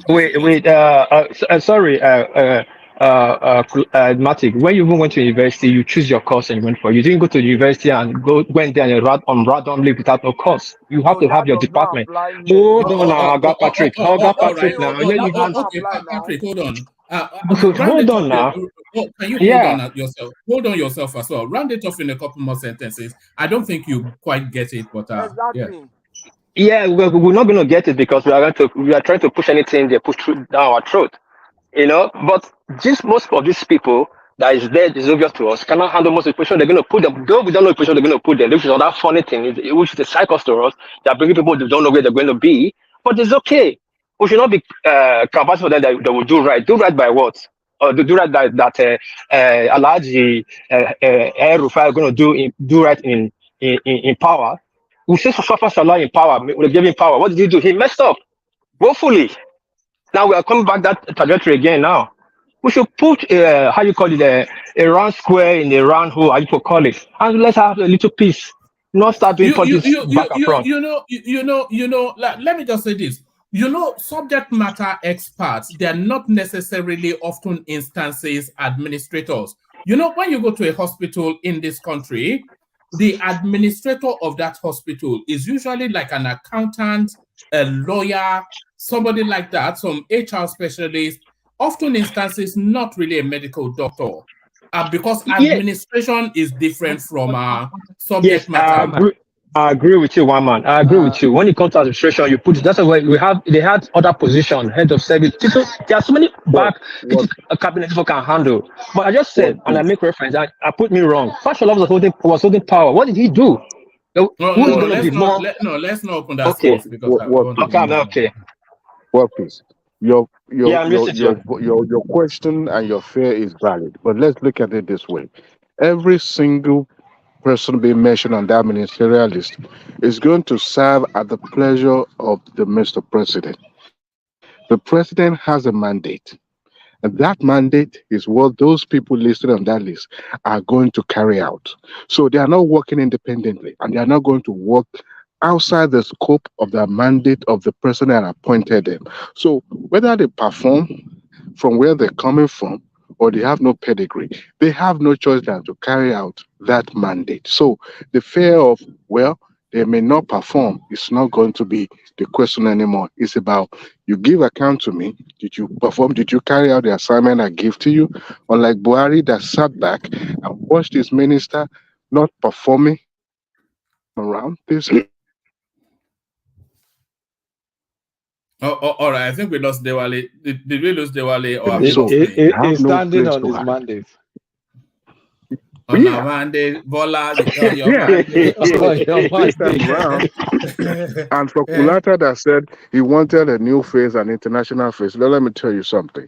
Whether that person is coming from Cambridge or Harvard, it has no matter. Nigeria has its own peculiarity. So there's nothing wrong in using when it, how do they say in Yoruba? You use what you have to take care of what you need. So you use something that you have. You don't need to bring somebody who has been someone like Kulata has been abroad 30, 20 years ago, coming to deal with the different political terrain in Nigeria that will be subjected to chemical treatment. No, you need someone who's going to take care of situation and who knows everyone in Nigeria politically. So that's why I push back on Kulata's submission and down. All right. Oh, all right, back to you, Ajanle Koko, and then from you we go on to Patrick. We've lost Bishop somehow, but yeah, back to you, Ajanle Koko. Yeah, one man is, as far as I'm concerned, I'm not disappointed in this team. It cannot do better than this. This set of people are the best it can offer us. Some of them, or maybe a lot of them, were technocrats before joining politics. The Adelabu from Oyo State was a deputy CBN governor before he joined politics. Edu, we know his capacity and the field that he belongs. There are so many of them that were, technocrats like Tinubu before they joined politics. So I believe that most of these people, he knows their capacity, he knows where they're coming from, he knows that they can deliver for him. And on the basis of that, I believe that is why he chose them, he nominated them. So this is the best he can offer us. We just have to wait and see how they are going to perform. If after some months, when they are being confirmed by the Senate, and they are not acting well, or their performance is not as expected, then we can start to criticize them. But at the moment, as far as I am concerned, this is the best they can give us. We have to take it until when they started working and they couldn't deliver well as expected, then we can start criticizing him. Tinubu, so far as I am concerned, I don't think he has done well for that country. He has brought pains, hardship, the direction taking the country is not good at all. The Naira is dying every day. Let's not go into that space because the ministerial list. Yeah, it's a ministerial. It's a conclusion. I'm rounding up. Yeah. What man can criticize? No. Ajale Koko tells us that every day. So Ajale Koko doesn't like them taking free stuff away from people. Ajale Koko is the Father Christmas of Nigeria. Charity master of the federation. Thank you. What did Abayomi call you yesterday? A confirmed socialist. You are Mohammed. Carry on. So far, what he has given us in that country for 60 days he has been in power is nothing but disaster. More people have been pushed into hardship. More people have been put into poverty, hardship all over the place. So let's wait and see what this team will bring to us. But it cannot offer us, but it can give us better than what he has given us so far. Thank you, woman. Let me get the credit for others. All right, brilliant. Excellently put. Always excellently put by Ajale Koko. That is why he was missed so much when he went away. So, Patrick, I'm somewhat surprised that at the flat response to this ministerial list, even somebody like Enigmatic, he wasn't gushing in his enthusiasm, which was my expectation. But I am somewhat excited by it, because when I see names like Yemsen Wike, and when I see names like El Rufai and Alake and Edu and Fagbemi, then I get excited. But do you share that excitement, or are you just seeing it as just a damp squib, like Kulata described? Patrick, let's hear from you. One man, I am very, very excited about this. Someone who is very hopeful in Nigeria. I'm hopeful about everything that's going on in Nigeria, and I'm not just hopeful, I'm positively hopeful.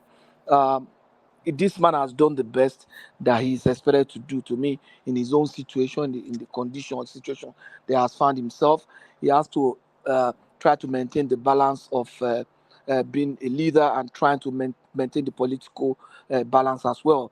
But I want to pick on the situation as in the issues that are raised by those who think something is wrong with this list or this beyond what we expected.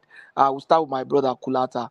The argument that there's no somebody from outside, it's a floating argument. It's something that can easily be blown away. It's not valid to me as far as I'm concerned that you don't have a list that in the future you can produce a WTO DG. How many WTO DG portfolio do you have in the world? Only one. And do you know how many ministers we have all over the world? So the fact that none of them could eventually become a WTO DG, does not really count. Do they make such position for just Nigerians? So that's to me that's not an argument at all. This man has brought in people. Well, why is it not an argument? Why do It's we not an have India? argument. Why do we have Indians becoming the top CEOs of tech Okay, how many companies? Is it by Indians have become accident? WTO? Is it no? I'm using a different example. When you can groom solid people, or when you have a list of solid people, or when the reputation of the person you're talking about is an impeccable reputation of grooming leaders, grooming this, then it now brings out Yeah, this is what I'm some saying. This is what I'm mediocre list of No, political favors. to you, they are mediocres because they didn't come from Harvard and because they No, cannot eventually. no. That's the You are argument they are missing. I making. grouped them into three. I said three categories. I said technocrats, I said good administrators, then the rest political favors. And I attacked the political favor groups. Okay, let me pick them one by one. The technocrats among them, I'll buy. That means we're on the same page with that. Now, but the administrator, the people we call political favor, people The like good Wike. administrator one is Okay, different. I said good somebody like Wike, would administrator. it be a El good Rufai administrator and co. one? Wike and El Rufai and Umahi would be good Yeah. administrator. So now, what is left that is like a political favor? The Nkiru, that girl from Delta State, That woman, to me. that guy from Jigawa State. No. The rest, they're just No. meh. Kulata. For you to be able to speak to Jigawa State, man, the way you are speaking now, you are just like some of my friends that met me when I got to the US and thought all of us were monkeys, we were not educated people. That's the point. You have not been to Jigawa State. It's not about Jigawa State, it's about the guy's profile. His profile is not his performance. Now let me give you a good example. What did he do? What did he do? Now wait. Now look at Fashola. You say Fashola, is not good. His profile. He was just a lawyer now that is practicing in a firm that is set up by guys now. He was a lawyer. Yeah, but he was also the chief of staff. No, eventually, at that point, will you say, "Oh, you appointed this man as chief of staff"? He's just a lawyer outside.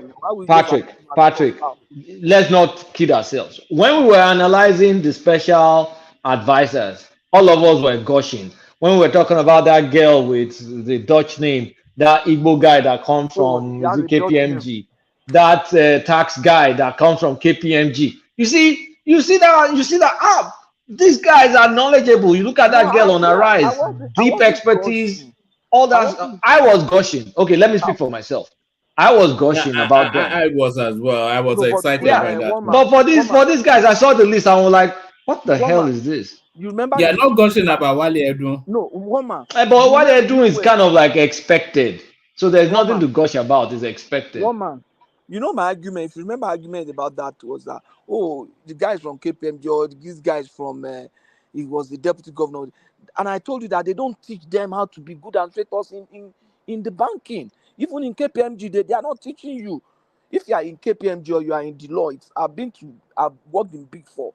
They just teach us how to do the accounts. If you are in consulting, if you are the consulting end of it, Patrick, they don't just teach how to do the accounts. Wait now, please. I'm just coming up so that people don't think that when you just go work in places like KPMG, then you suddenly become a genius. They are not. KPMG is actually the worst out of the Big Four. Woman, they are not even better. They are not even if you meet them as your friends. I'm one of them. I'm not better than most of you on this platform. So what's the problem? Then it's true now. I've worked in Big Four. I'm not even better than half of the people in this platform. More than 70% of the people on this platform are better than me. So now say, oh, he has worked in Big Four. I didn't work KPMG, but I don't want to mention it. Oh, you can be a minister. Because I can't be a minister as I'm speaking with you now. Enigmatic can be a minister, maybe. But me, I feel I'm not at that point yet. So the fact that they worked in KPMG, they worked in, look at, okay, let me give you Aganga. Aganga was somebody who works in Goldman Sachs now. What does he have? Doctor of Theology. So Go and check Patrick, Aganga's if you are profile. giving the Ministry of Finance, you say you cannot manage it. To me, I can work as a technocrat under a minister in that ministry, not as Minister of Finance. I'm telling you. Why? Don't you have all the takes in terms of educational I do. I'm a qualification and CPA. everything? I've worked in banking. I've worked in Big Four. I've worked in insolvency. I've worked in. But what I'm saying is this: there's still more to that. What If is somebody like me said there's still more to it. You understand what I'm saying? So it's not as No, if they, we don't. I think you're just trying to defend a position a stand you Kulata, took. Patrick has answered himself. He has shot himself on his foot. If you, as a banker, if they appoint you as Minister of Finance, you cannot handle it, and you must succeed. I can work under a minister. I know. Sincerely, I appreciate your answer. You came out and said the truth. Now, why are you pushing people that don't even have the technical know-how on positions that don't even have idea of? And you said they will be a good administrator. Those guys have been governors. So governors, for them being a governor doesn't make them a good banker or make them a good engineer or make a good banker, to be an administrator. Let me tell you why I'm saying so. You are a politician. You are a politician. I'm correct. What please? If you put me in Ministry of Finance, I can work on every technical project in that ministry as a subject matter expert and as a technocrat. You put me in forex, you put me in treasury, you put me in revenue, you put me in project costing, you put any technical area there, I can work there. I've led teams before, but the largest team I've led was just a team of 50 people. I've not led more than a team of 50 people. So you now make me a minister.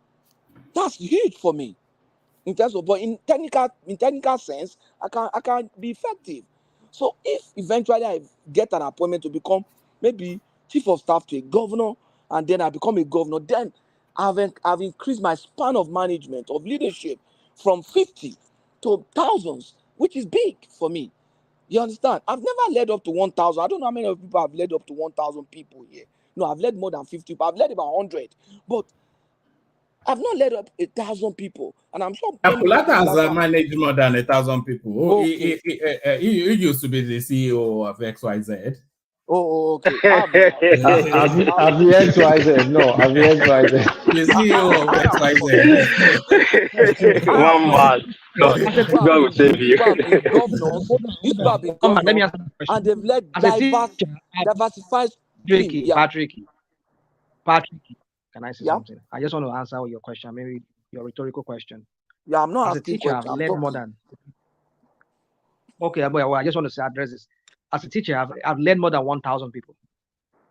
Students, you mean? Rashama, I have a very genuine question for you. What have you not done? What have you not done in this life? Good question, Kulata. Good question. Kulata, good question. Only is a Fulani man, only is a Ondo man, only is a Lajem man, only is from Mishan, only is from, I don't know where Rashama is from. I only is the teacher, only is the accountant, only is the military man. I don't know where it's from. Good question, Kulata. Oh, down. We have rational mind down now. What have you not done? Rational mind is you should write a book. You should write a book. Rational mind. If you add that one, then I would say I've led student union team now. Then I've led 20,000 people. Yeah, I mean, I'm a jack of all trades, master of none, as they say. So rational mind, ask me the questions. Say that again. What did you say, please? Ask me the questions. Because it was just inserting that he has managed over Okay. 1,000 people, but it was just So, students. But I carry on with your thoughts on the now with that's list. with And then we go to Prince Daddy after. Yeah. That's with Kulata. Now, with rational mind, because I said somebody is getting me angry. Now, rational mind is saying this list is so rubbish. It's so the way they speak, they talk about Nigerian being rubbish. It's like somebody that is leaking oil. Yoruba man say "Bienton laoyin." It's so sweet in their mouth to say. What is wrong with that list that has now brought Nigeria to that status of rubbish? You understand? As far as I'm concerned, the argument Kulata is rational mind says is making is they didn't even attack portfolio. Can you imagine? And the point is that it doesn't have to. The system does not compel him to do that. So on what basis? Or what? Hold on. On what basis? Hold on. Now, on what basis? Hold on. Or any sort. On what basis now will the National Assembly or whoever is going to grill this minister? On what basis were they going to be interviewing them?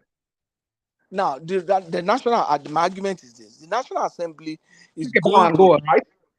Take a bow and go. No. Take a bow and go. Since you already know, why are you asking me now? So what's the point? You ask me. So what's the point? So don't suggest the answer. You are saying don't give me option. It's not a multiple choice question that you are giving me. You are saying on what basis? I'm saying on the basis of legislature. They are looking at, is this person fit to be administrator? If they are the one that is saying, is this person fit to be economic minister for finance? Is this person fit to be minister for education? They might as well begin to restructure them by themselves and say, president said this person should be minister of education, but we think he should be minister of finance. That in that case, they are doing executive function. You understand? So the job they are meant to do is look at the team, see that these people, they are fit to be ministers. Then in National Assembly, the senator representing the state that minister will be representing is in National Assembly. That's part of their job, because when they set a committee to look at those portfolio, the senator representing the states, the House of Rep members representing the state will now look at him, look at his reputation in the state. Those are the kind of things that those people are going to use to screen them. That's what they do. Well, am I allowed to ask Patrick a question, please? Ask me. I'm more confused now than ever. So, Oga Patrick, you already have your mindset before now. Oh no, Oga Patrick, sorry. No, sorry, I'm very sorry. So, please, can you tell me in that list right now, on your own understanding, which of those people does not have the administrating capacity to be there? No, the National Assembly will have information. No. Leave National Assembly out of it. No, wait. As I'm speaking with you now, I'm in a very, very interesting place. I have not finished my question. I want you to just answer me so I can. Let me give you. I don't have the information to be able to know. Okay. You don't. Okay. Hold on. National Assembly will have that information. Hold on. Now, according to you, you said they're going to check their past antecedent, being a governor or whatsoever. I guarantee you. There are senators in that team. Hold on now. I can guarantee you, both the 120 National Assembly member and this 26 list they brought, they all have the capacity to be administrator because they all came from somewhere that they be having a position before. And if they should go by that, they don't need to send their names to the National Assembly to screen. Because you say you don't need portfolio. No, hold on. That's what you're telling me now. Because you don't need portfolio for them. So what is going to look? Okay, are you the governor before? So if you're not a governor before, that guy is disqualified automatically. That's what you're saying now. Like that lady from East, that's a baby said baby close. So if you're not qualified, you're not once a governor, so you are disqualified. That how they're going to screen them? Can I get back? A bag? Yeah. Oh, we don't have a bag. You can take a Sorry, Jerry, I'm hearing. All right. What are you buying? Ijakuje as usual. No. All right.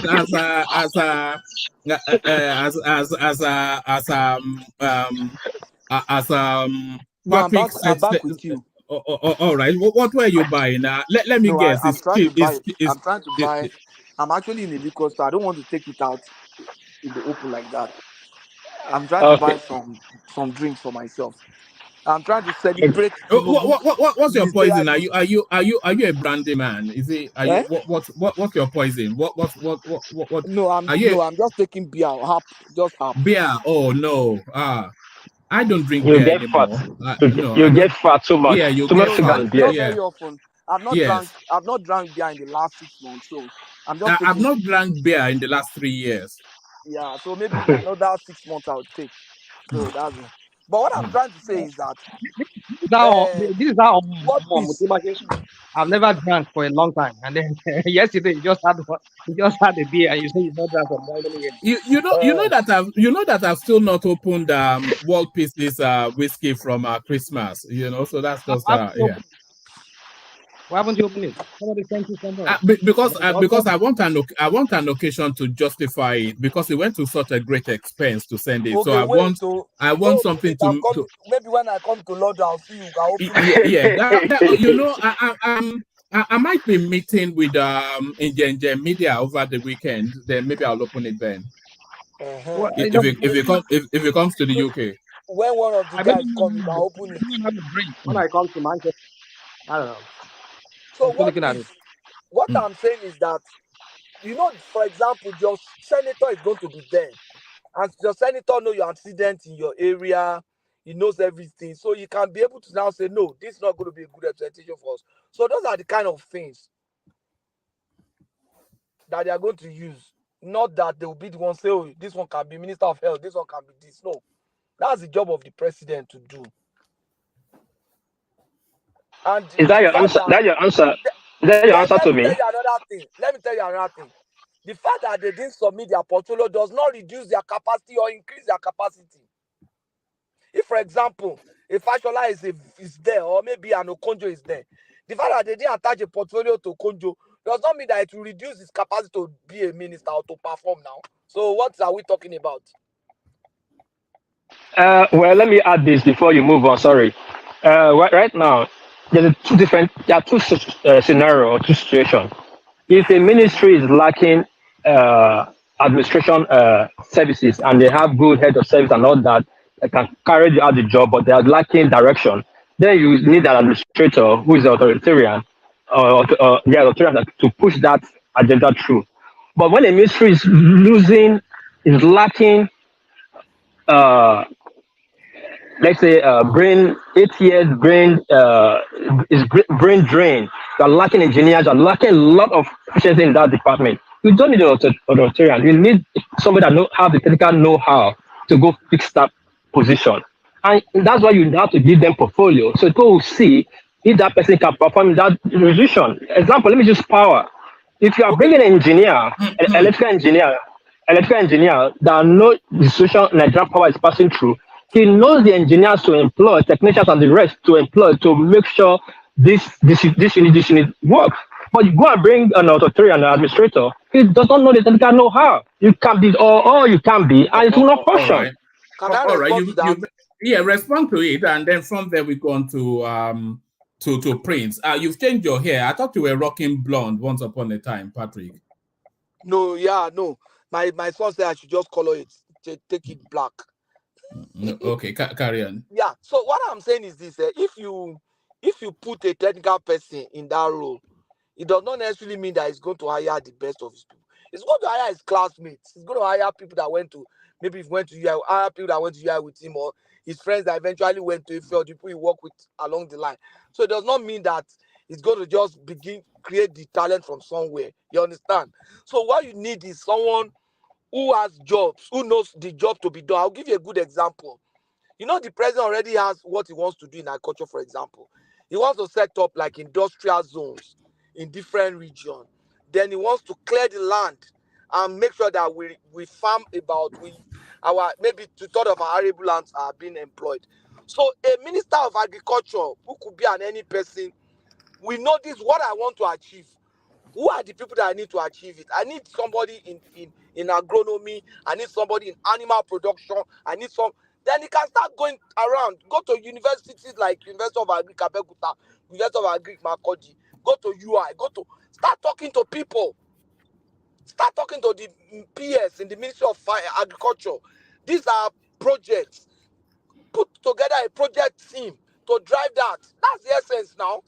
To help, he's not the one coming to say, I have my vision for this ministry. No, the minister is the president have said, this is what I want to do in agriculture.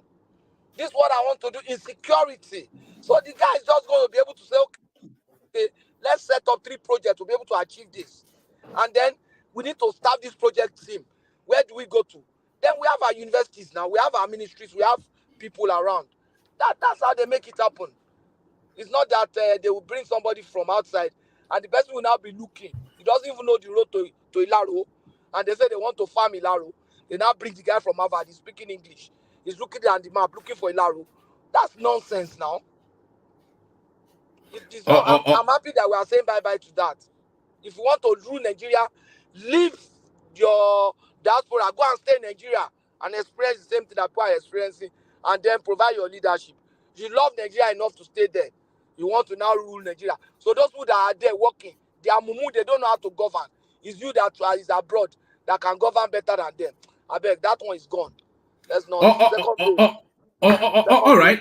Let's hear from Prince and then Dewale, and then I want to move on to Dangote storyline, but and to Hadi Sirika as well, who I think is in handcuffs as we speak. But Prince, let's hear from you.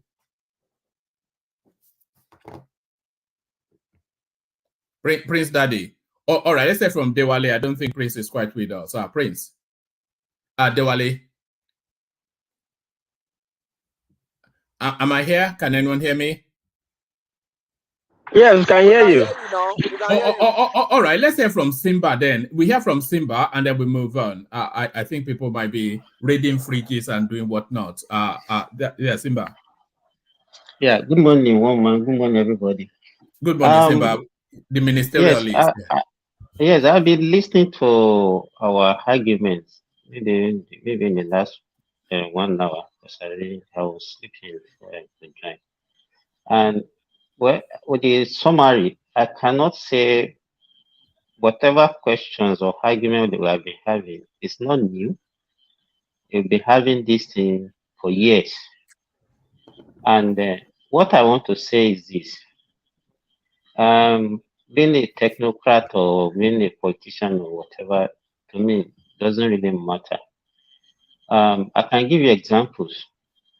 Okunjo-Iweala, at least when she was appointed by Obasanjo, we saw her as a technocrat. We can say maybe during Obasanjo regime, she performed maybe averagely well. Then the same Okunjo-Iweala came in during Jonathan, and we cannot say the same thing of the same person. And has it changed? Has it lost her skill? I think everything still depends on who is the president. She did well because Obasanjo gave her everything that she needed to perform, and she performed well during Obasanjo regime. And one thing we have to remember is that as a minister, it's what your master asks you to do that you do. And if you don't have the resources, there's nothing you can do. An example is what happened to Fashola during Buhari's regime. If you are a minister, you don't even have the budget to work, you don't have the finances, and you don't even have the president that will give you the mandate or support you in whatever you want to do. There's nothing you can do. People will, at the end of the day, judge you as a failure. So, and that is what I can say about that. So, being a technocrat, to me, even the so-called guy that the Minister of Agriculture, during Jonathan, the man in African Development Bank now. As far as I'm concerned, apart from all these things that he said he's doing in fertilizer, what else can we attribute it to that guy? Because of everything, even with everything that he has as a technocrat. So everything still boiled down, still hand on the table of the president. If you have a good president who knows what he's doing, and if there is available resources, especially money, because even yesterday we were talking about the budget of Nigeria. The whole budget of Nigeria is not up to half of the budget of health for Saudi Arabia, who has 35 million people. is not up to half of their health budget alone, the whole budget of Nigeria. So what are we talking about? So the one thing we have to realize is that that country, we might have natural resources, but as at now, because Babajare Koko will go on and be telling us the time of Jakande when we have maybe 60 million population, and probably we are even earning more then than now, and be saying that they are doing free edge, they are doing this. Can we talk about that? Can we now relate that time to now? It's impossible. So so there are a lot of things that can make somebody to perform. It's not everything that you are saying it has to come from Harvard or come from the University of Washington or whatever. No, to me, there is a lot of things that can actually affect some people. Then looking at the list, to me, you have to be a president first before we can now say, okay, we want to do certain things. If you don't, if we all understand the politics that is going on in Nigeria, and if you want to say you want to actually push all the politicians away, and you want to go and bring somebody who has not even the person that cannot even tolerate the country, maybe probably has run away for 20, 30 years, and he has been enjoying in US or UK or whatever, and you say, okay, those are the ones that you go and bring, and no, you are going to be a failure. As a politician, as you are trying to also maybe rejig the economy and help the people, you also have in mind your re-election. Because to me, 4 years is not even enough to say you want to have an effective change in the country. So you have to take care of that. And all these people that we are talking about, just because they are we see them as politicians, are they not? Can we not call them technocrats? They don't even have education. Is that what you are saying? Umahi is an engineer. Kwakwaso he has a PhD in engineering. So many of them, they are technocrats in their way. So I don't know what you even mean by technocrat. So if somebody has joined politics, that means he has lost his brain. Does that what you is it? So to me, all these things that we are saying, we say it every 4 years. It's not new.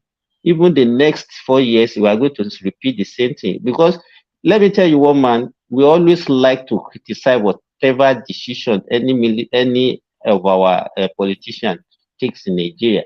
Even if you have Obi there, the people that are supporting Obi on this platform and the people that are not supporting him now, we also have reason to criticize.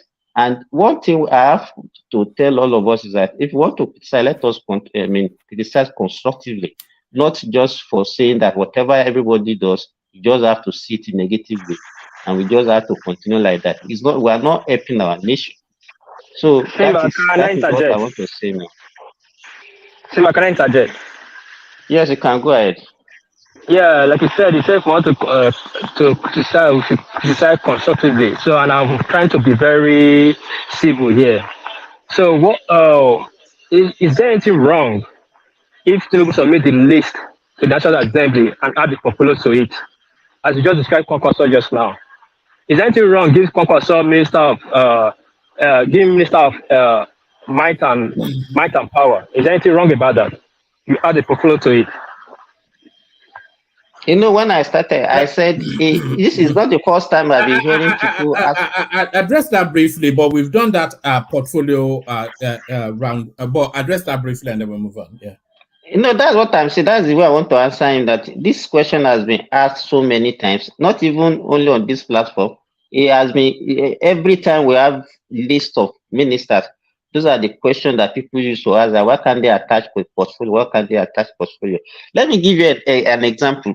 One man, at least I think I've made mention of it on this platform before. I was a level 17 officer before I stopped working in Nigeria, and when I was a level 16, a level 16 officer in Nigeria Civil Service, a deputy director. So when I was about to move to level 17, it was a director level. We're having an interview. I'm a medical doctor, but most of the questions that they asked us during that interview, promotion interview, they were not medical questions, they're administrative questions. Because at that stage, I'm not going to act as a doctor. I'm going to act as an administrator. So they want to know my administrative skill that I've garnered during the course of my service in the civil service. And that is what I needed at that stage. As a minister, you are not, it is not your, yes, you still need some level of your technical skills. But what you need more is administrative, because you have those people who are technical in that ministry that you are working, that you have to work with. The only thing that you need to put them to work is your administrative skill to achieve whatever you want to achieve. So all these things that you are saying that it has to be. I remember one back in Umahi. Just wait, who was a power minister? Was it under Jonathan? But Umahi, what did he achieve? Even in that, and I think he was an engineer that time. He's an engineer, so he did not achieve much because he did not have the tools to work with. If you are a minister and they say, okay, you want to achieve this and this and this, everything is just in the budget. You don't have the financial backup. You cannot go and bring money from your house and say this is what you want to do. So there are so many things that can make Umahi you as a minister. So that's what I'm saying. Okay, sorry. Yes, you were interviewed as administrator in the medical field, right? Not in medical field, general administration. General administration. I know. No, they are not asking me medical questions. Hold on. No, I know. They are also promoting to director to be a director in the medical field, right? Maybe in the hospital, Ministry of Health or so, right? In the medical aspect, right? Not medical aspect. You can. By the time you are getting to level 17, you can. That is the level of a permanent. The point that what piece is putting across to you is that the industry space that you were being made an administrator in is still your specialist field. So your medical qualifications still came into play. No, that's what I'm saying. Just try and listen to me. In fact, let me remember one. Let me give you an answer. What a question they asked me. They asked me was it Ministry of Water Resources? No, it was an open question. You understand what I'm saying? No. The department. What was it's not department. They want to promote everybody like a group of people. Yeah. What ministry was it? What ministry was it? I was a deputy director, and I wanted to be promoted to the director level, which is level 17. Within which ministry? All the ministry, the group, all of us were from different ministry, not only my own ministry, which is Ministry of us. All people from other ministry, agri, Ministry of Works, Ministry of Communication, and all those things. They gather all of us, and we were asked the same questions. That's what I'm telling you. The same question, that is what they ask us. Administrative questions. Because you can be moved people, they move people from one ministry to the others. It's only some ministry, as you mentioned, one man, like let's say law, medicine, that you cannot be moving people around. Because let me tell you, in civil service, they even do, they have people that we call call administrators. And those ones, they can move them from to any ministry. It's only some ministry that need technical skills, like let's say medicine, law, and those are the ones that they cannot change. Simba, hello, somebody want to say? Yes? I think I just listen to you and I just even can't even understand what you're talking about sometimes. I mean, in this instance, I don't even understand what you're talking about. I mean, you're trying to talk about people who are asked to become ministers. They'll be assigned a portfolio in a ministry. And then, don't get me wrong, I'm not blaming Tinubu, but I blame him at the same time. I know that's what he met on ground. That's how every other president has been doing, or maybe let me say, as far as I remember, Bubu, that's what he did. It has never happened it has never happened in this country where they were attached portfolio to ministerial list. Who said so? Who said so? Who said so? Oh, mention one president has done that. From Ambassador since 1999, from Ambassador to Jonathan, all minister comes to portfolio. They'll screen them. It's not true. It's not true. Really? Don't tell us. It's not true. Really? What Kojola came the first time? Which portfolio came with? No. They did not achieve. They did not attach any portfolio. Go and check. They just screen them, and then after screening, they attach portfolio to them. So none of our president has done that before. Wow, but that's what I'm saying. That's one of the flaws that exist in that our. You see, when we do anything anyhow, like I said earlier, that's why we get things anyhow. Okay. Does So anyone know why? Does anyone know why they don't attach for the portfolio when they are sending this name? I mean, I gotta go. Why? Why? Reasons some people are. Yeah. I gotta go. You've heard. Yeah. Some people give some kind of flimsy, some ridiculous kind of excuses here. Oh, even the chief of staff himself, the reason they gave when he was asked, according to what one man read to us, if you discover that, oh, this guy is good in this ministry, let me move him up. So if you had already assigned him the ministry portfolio, then you realize that, oh, this person I sent to foreign affairs ministry, oh, it will be good in finance. Okay, let me take him. That will maybe makes no sense. The defense that one gave doesn't make sense at all. It doesn't make sense. Can you imagine that, Lokoko? Can you imagine? It doesn't make sense. What am I hearing? As if they just turn us to stupid people. They can just tell us just take it. Yeah, I'm laughing. You see, we just do anything anyhow in that country. You wonder why we see anything anyhow in that country.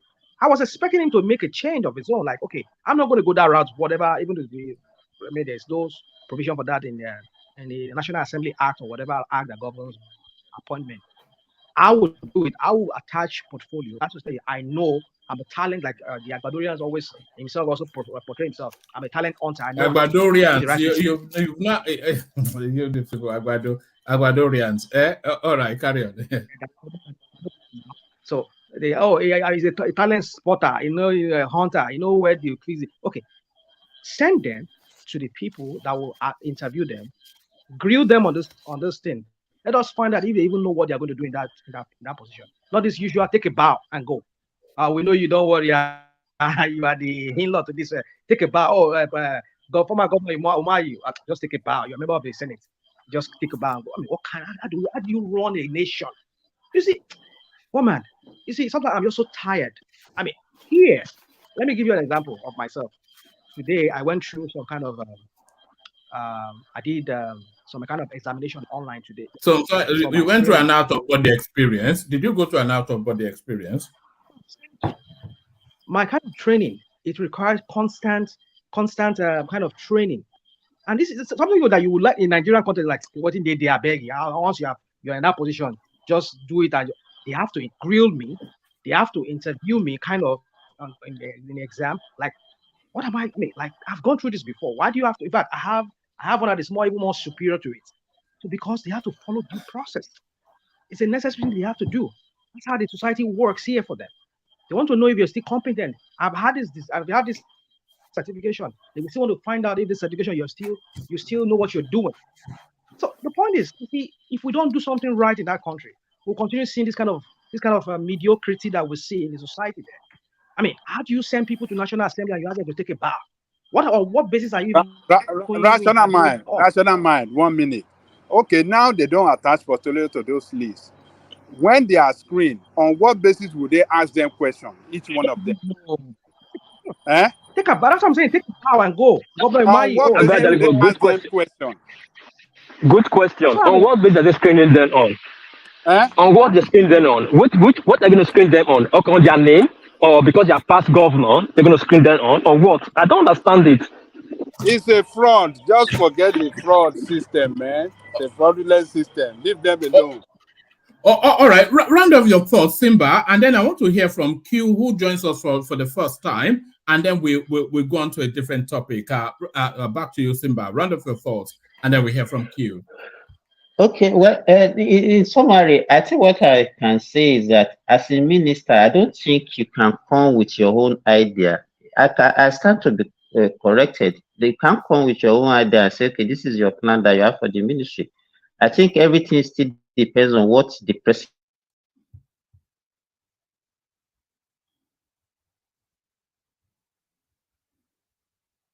Hello, can anyone hear me? I can hear you. I think we lost Simba. No, all right. Let's hear from Q. Are you back?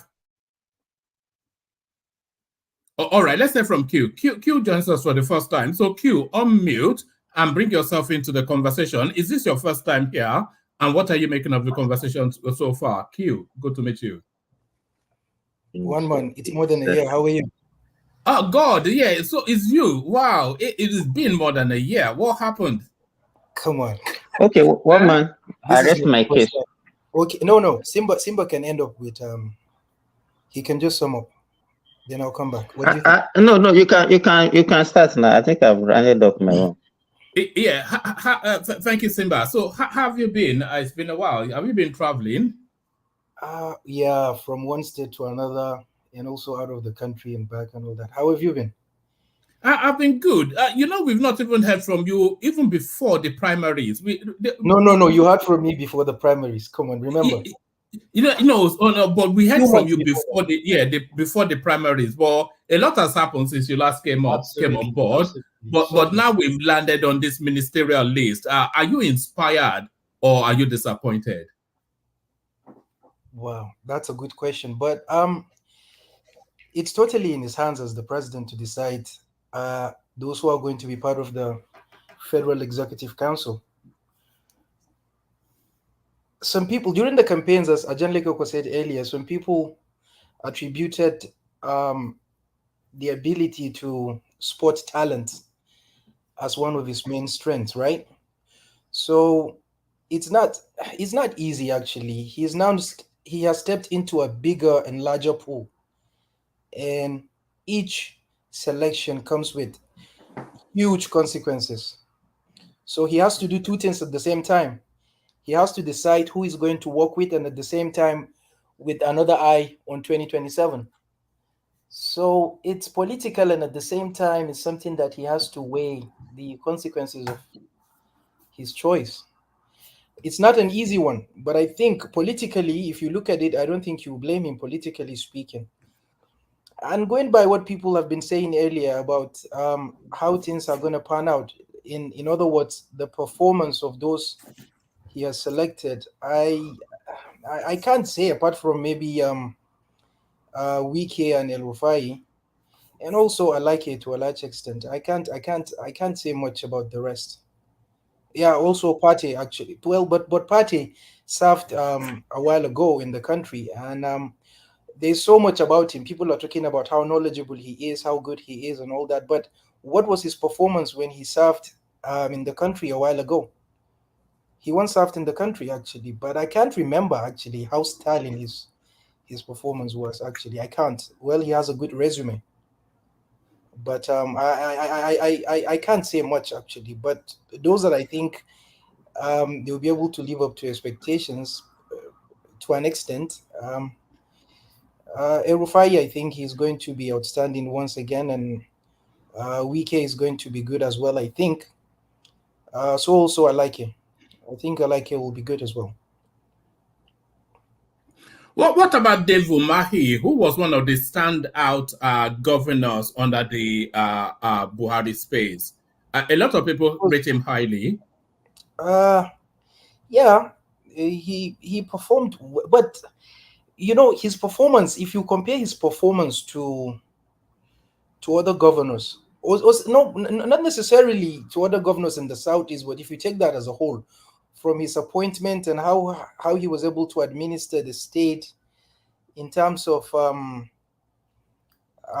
you cannot accuse him of accountability if you do that, or transparency. If you do that, then you have to apply the same thing to someone like Wike, who I think will also have a few questions to answer when it comes to that. But I just don't think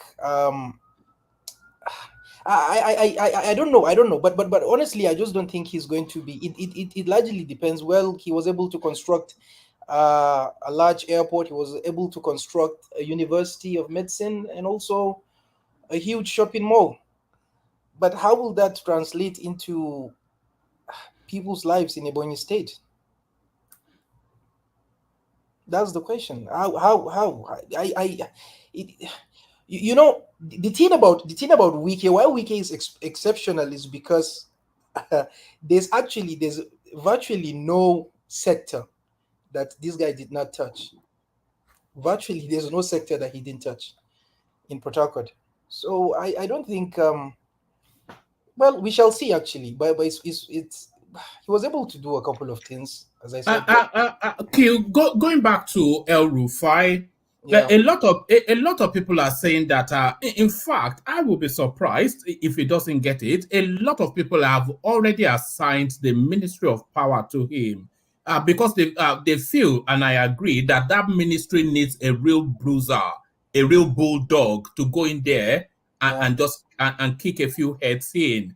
So do you see that? Because that seems to be the only, apart from that or petroleum, that seems to be the only ministry that can really keep him interested and keep him alive. Because what else can you give him other than that sort of space? So do you see that, and do you think it's a good fit? Oh yeah, he will actually be good. That will be more like as we say, square peg in a square hole or round peg in a round hole. He will be able to do that. But you see, it's a quite complex sector. The power sector in Nigeria, it's a complex sector. And while I think he's going to do well, I also think it's going to be extremely difficult for him, unlike anything he has done in the past, unlike any other thing, because the power sector, all you need to do is to ask a few people who are there what it entails. I know a couple of things there actually, but I think it's one of the most. It's just a terrible place actually. It's a really, really terrible place. The Ministry of Power is a very, very bad. It's going to be extremely difficult for anyone to fix that, because the thing is, immediately after it was unbundled, they decided to just, slice the whole power sector into zones. They sold them out to people that aren't conversant with the sector, and they've done virtually nothing when it comes to. I think the private sector, for instance, there's a sector that I heard about in Lagos, an independent power sector called IPP or something like that. There's one smart Yoruba guy who is running it. It's called Viaten Energy. So I had a discussion with a couple of people who are there, and the thing is, it's not as if it's not possible, but it's just rotten. Honestly, it's just rotten, and it will take him more than 4 years to fix that sector. More than 4 years. That is why immediately after it was unbundled, hundreds of billions, the CBN had to allocate hundreds of billions to those who bought discos again after selling that sector. So it's not going to be an easy task for him. It's not going to be an easy task. But that's especially why you need somebody like El Rufai, because he has the requisite stubbornness. Yeah, he does. But see, the thing is this, one man, it's not just providing electricity. It's not just providing, it's not just providing it. I mean, in other words, having access to it. But how affordable is it going to be? That's another thing. How affordable is it going to be? Another thing I want you to think about is that, with the removal of subsidy, which honestly speaking, that was not the right move. They have completely messed up the country.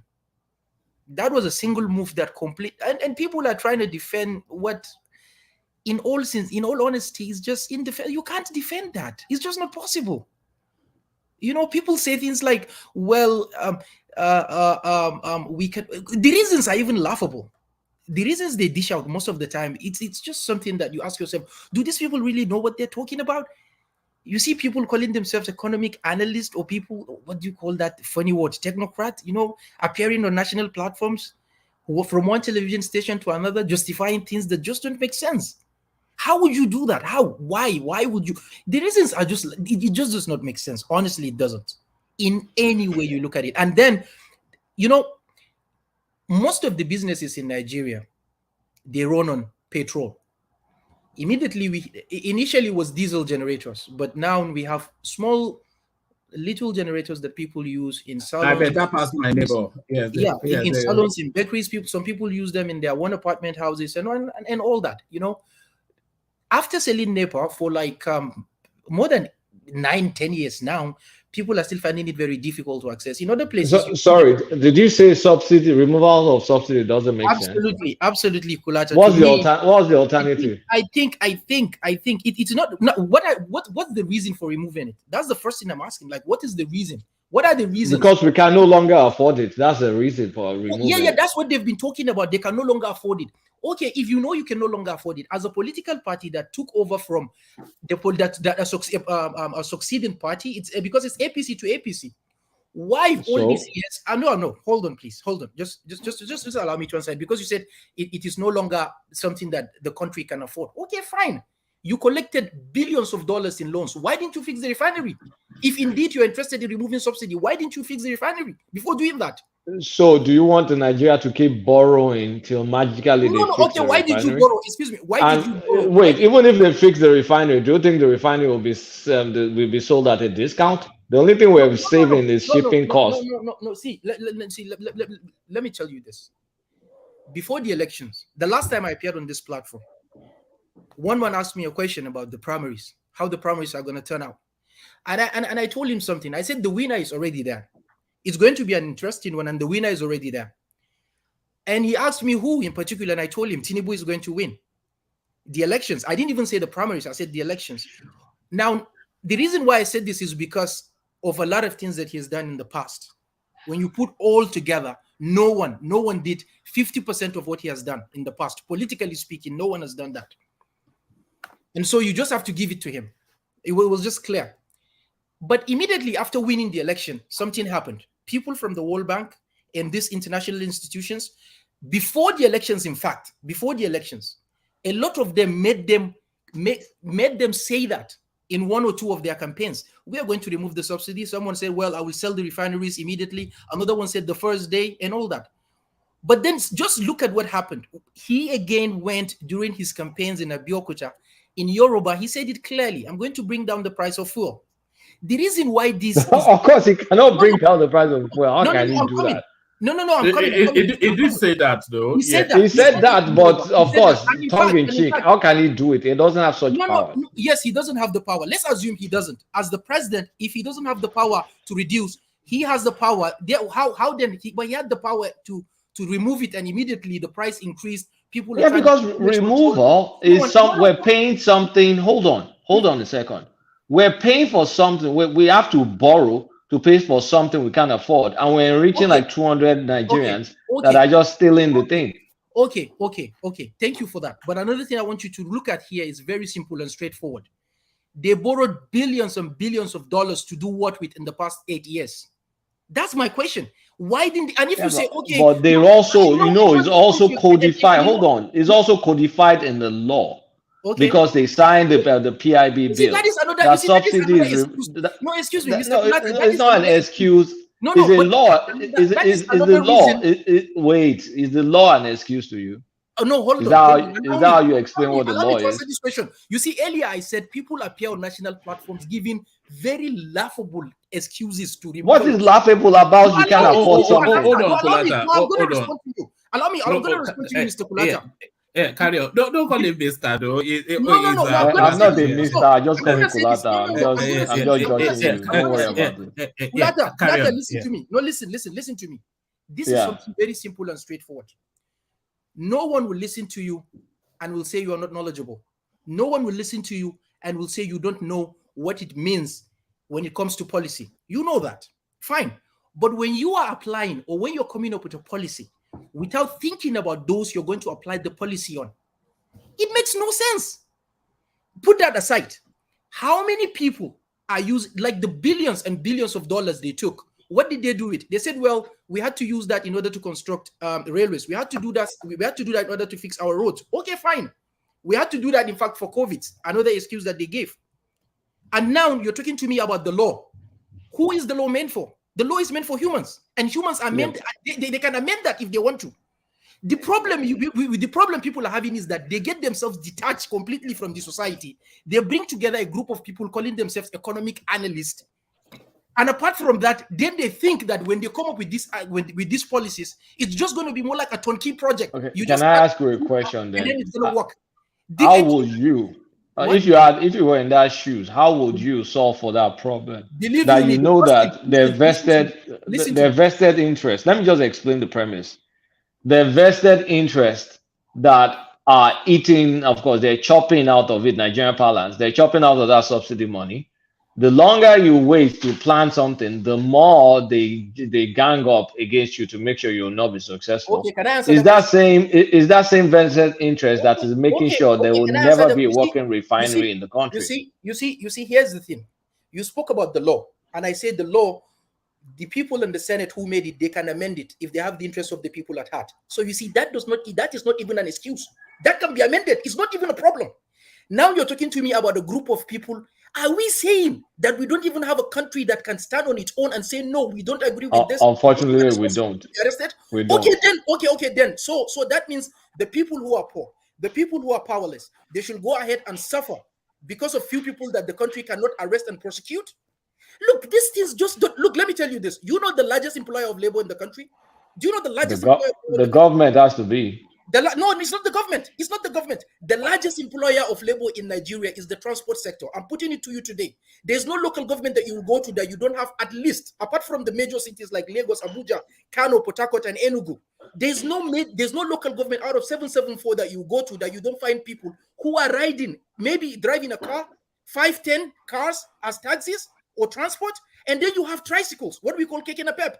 Hundreds of them. These people, that is the fastest and safest way for anyone to get himself self-employed. That's the reason why so many people... Well, you're not answering my question about if you can no longer afford something. You're just complaining about what's done in the past. We're talking about a forward-looking approach. What I'm telling you here is that the reason why we cannot afford it is because people are busy giving excuses the way you're giving it to me now. First, you spoke about... if I don't give excuses, will that create affordability? No. Kulata, hold on. My point here is very simple. Why will you receive loan and go and control and go and solve problems that are not as important as the petrol sector itself? There's nothing as important in Nigeria as the transport sector. And in any case, the World Bank and the IMF that keep coming up with different things to Nigerians, that is the reason why, honestly speaking, of all the candidates who appeared before the elections, about 18 or 19 of them, 4 of them are the top contenders: Tinubu, Atiku, Obi, and Konkoso. Out of the 4 of them, as I said earlier, the one among them who is clear-cut supposed to win that election and he has won is Tinubu.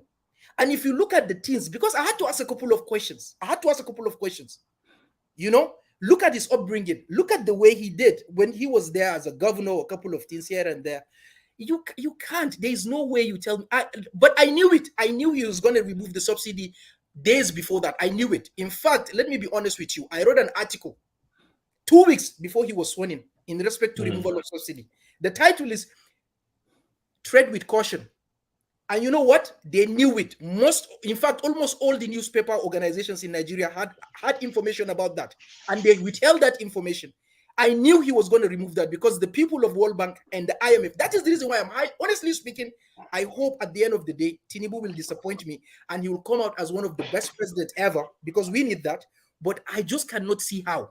I just cannot see the miracle that he will be able to perform that will transform this country. Because the transport sector, the energy sector, you cannot leave it in the hands of few people that are even a bunch of liars.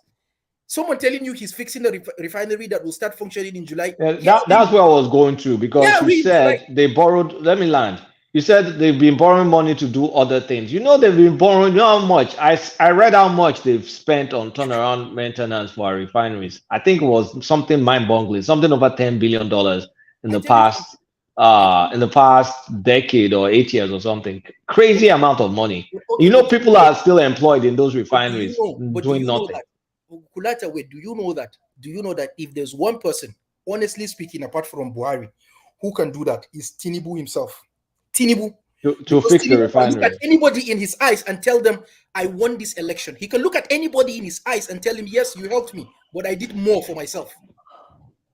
So yeah, but there's an economic problem. That's what you need to acknowledge. The technology. Don't brush it over by saying people are suffering. We need to acknowledge an economic problem. 90% of our revenues are used to service our debt. If we continue subsidy, we will continue excuse me. gaining more debt. Another thing again that is just something that this is really sad. It's sad when I hear this kind of things. Honestly speaking, I'm being honest with you. It's very I'm saying it intentionally so you can address it. Okay. You're talking about this, but my point here is this: we cannot afford it. The law, he cannot hold the people accountable. You are clearly telling me that we don't have a country. We don't, but why are we pretending like we do? Do we have a country that is still in crude? Hold on, gentlemen. We do have a country, but hold on, Q. Okay, so let's make you Tinubu for a day, for a moment. Yes. So you've come into Aso Rock and they've opened the books to you. You've seen the level of debt, and then what do you then do in terms of the subsidy? Do you pile on more debt, or do you do this short, sharp shock thing, and then the people have to make a lifestyle adaptation to the new economic reality? Okay. No. One man.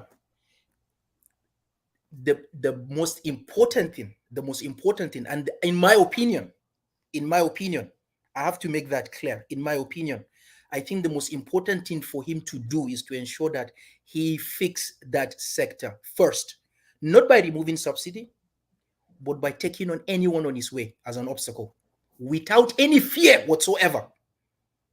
And I'm telling you this because they've just, you see, the problem here is that you are clearly seeing we are delving into Buhari 2.0. It's sad.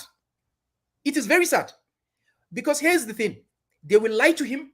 They will manipulate him. They will cycle him. And before you know it, he will keep telling you, yes, I know what is going on. I know what is happening. But he doesn't. He has no idea. And that is very scary. That is something that those who are close to him or those who know him should do all they can to ensure that doesn't happen. What's going on? Do you get my point? So at the end of the day, what I'm saying is that he should take on anyone without fear, regardless. And he has been backing on, and people have been thinking about. Okay, in practical terms, how long will it take to turn around the Nigerian refinery in timeline? What did the former minister said? The former minister said first or second quarter of this year we're supposed to be pumping out oil from the refinery. So that's why I said in practical terms, not political speech time. No, but I'm coming. You see, as a president, the crown on his head gives him the power. In fact, ideally, what he was supposed to do was to bring in, because of a lot of things that happened under the previous administration, he should forget about that it's his political party, is this or that, but it will endear him to a lot of Nigerians because he himself is a politician. Sorry, I want to even ask a question. Who was the last minister of petroleum? Timepre Silva. He has a lot of questions to answer. It was not even popular. I can't even remember. I'm coming. No, but you know, people are making a big mistake here. He was not popular or he was popular. That is not the case. He was the one who was there. I watched the video. He addressed the media and he made it clear to them. He said they have signed this. They've paid over $1 billion for them to fix the refinery. So ideally, what he's supposed to do is to follow up on that. That is one. There are a couple of ministries that he needs to put his hands into with a sword, without fear.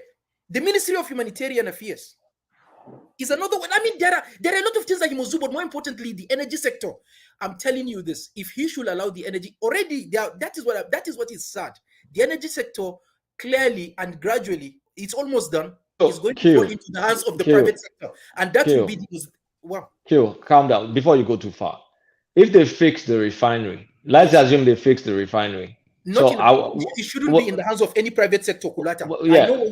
Wait, let me just land. Let's say, I mean, however you want, they fix the refinery is run by NNPC.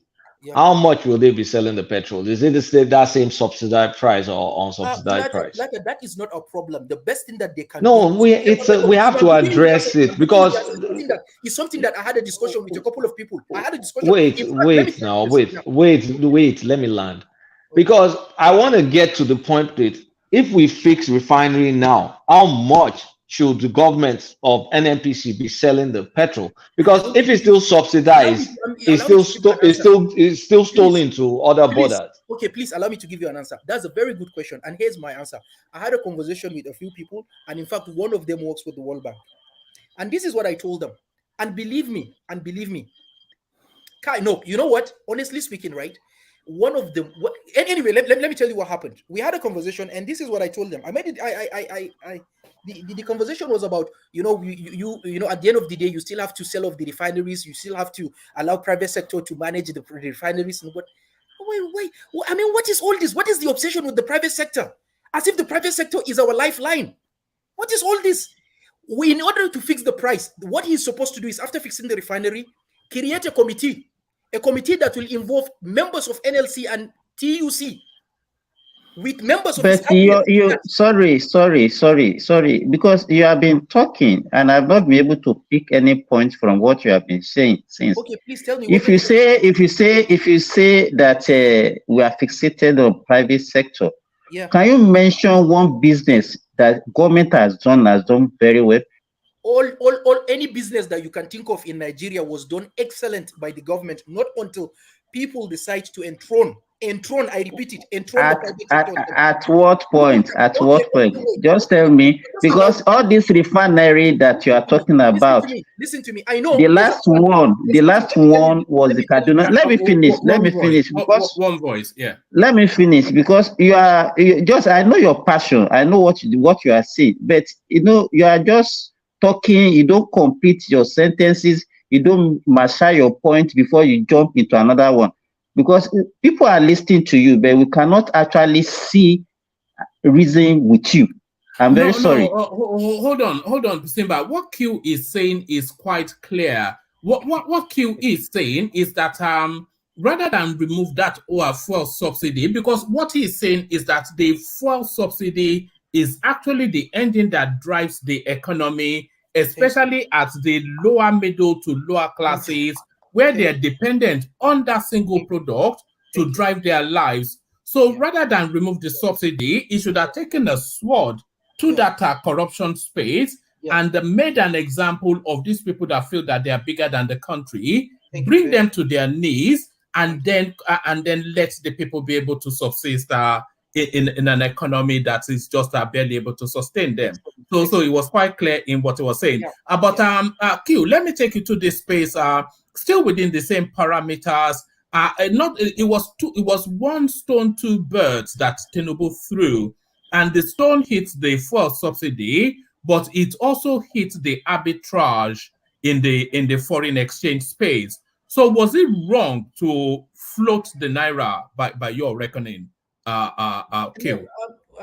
Floating the naira to a large extent, we can say he did the right thing. Look, this guy Tinubu clearly, he wants to do exceptionally well. He wants to perform. There's no doubt about that. But as I said earlier, honestly speaking, if those who truly love him, those who truly are loyal to him, not sycophants, people that will not tell him, no, sir, that is wrong or that is right. I'm talking about those who are truly loyal to him, not sycophants. Will look at him in the eyes and say, sir, that is not right. I don't think that is in the best interest of the country. Or, sir, let's move ahead. That's the right decision. Then he's going to be Buhari 2.0. He's going to be managed. He's going to be controlled. They will tell him what to do and what not to do. He means well. The reason why he had to do that was because of the arbitrage. That was very, very important. That was very important. And that is why it is sad, after removing MFLA, he decided to replace him with another director who was there when MFLA did all that he did with the bank, when he messed up the bank.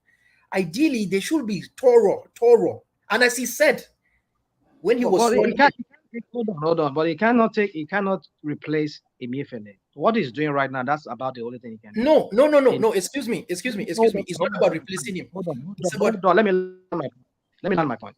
He will need the National Assembly to be able to fully remove Emefiele. So whatever he's doing, because he cannot go and bring anybody outside to sit on that seat of Emefiele as acting. So it's only somebody within the sleeping that he can use in that regard. Okay. So that's how it is. No. But here's the thing. As he said, as he said when he was inaugurated, there ought to be a house clearing within the CBN. As for you to say is within the law or not, removing the CBN governor, that is debatable, because when Lamido Sanusi was removed by Goodluck Jonathan, there was a lot of debate about that. So many people said he did the right thing, and some people as well said no, he did the wrong thing. But what I'm saying here is this: he is still the president. He is the CNC. He has the final say on so many things, and that is why he has the power to appoint the CBN governor. He has that power. And what is sad, his chief of staff was the head of House of Representatives. When a few people in the House wanted to investigate Emefiele, and that thing was scuttled. And that's why when Emefiele was arrested, Bajami Amila became the chief of staff. I kept wondering, how is that possible? Is there anything that's going to come out of that? And now they're telling us that. What are you making of the charge?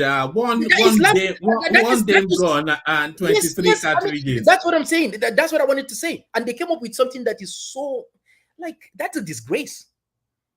So that's to say this guy did nothing after all that, after all such stupid. Yeah, that's gross incompetence with DSS. Of course, that clearly showed that they didn't even know what they were doing. They didn't, and I'm 100% sure if you get thorough forensic analysts to get into the CBN, I mean, it will be too much for you to pack.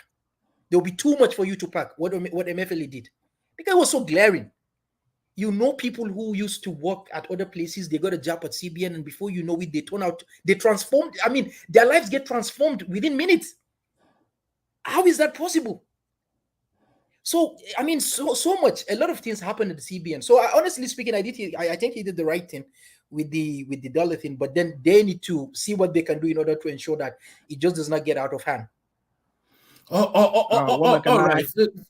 Yeah, no. One more question to Q, and then okay, actually, you go first. Rational Mind. The question I want to ask him is, because when you ask him the question about the fuel subsidy removal, what is his point, and the way he went and he talked about it. Now, you also ask him about this issue of the Naira, this removal of the arbitrage, call it, and then he's saying this, it's a good thing. How do you think it's a good thing? Do you realize why Nigerians are crying right now? No. Why the fuel that is petrol? Hold on. Let me land. The petrol issue, why it's on the rise. From the newspaper I read some few days ago, they said these oil marketers, they could not access forex, so they have to go and buy at higher premium from the black market. So if you are saying that what they did by removing the fuel subsidy was wrong, and now you're saying that the arbitrage, I mean, this unifying this the dollar, the forex is a good thing. I mean, because that's where the problem is. It could have, the only thing I agree with you is it could have thought this. I mean, think this. Hold on, it should have think this through very well. But I don't see how the way you're talking about it seems to be conflicting in this matter, because that's how I see it. Go on. Okay, the basis for the main thing for the removal of for him to ensure that the dollar is at par, but at the CBN rate, and then what is obtainable at the parallel market. If without removing subsidy, you can do that. That they go hand in hand. If there was subsidy, that would have been controlled to a large extent, because the largest allocation of dollars from that country goes to oil. So it's something that he had to do. It's one after the other. But my point, the reason why that is why I'm saying that, you see, the energy sector is as important to any country when it comes to development, just as air or water is important to human being. That you cannot beat it.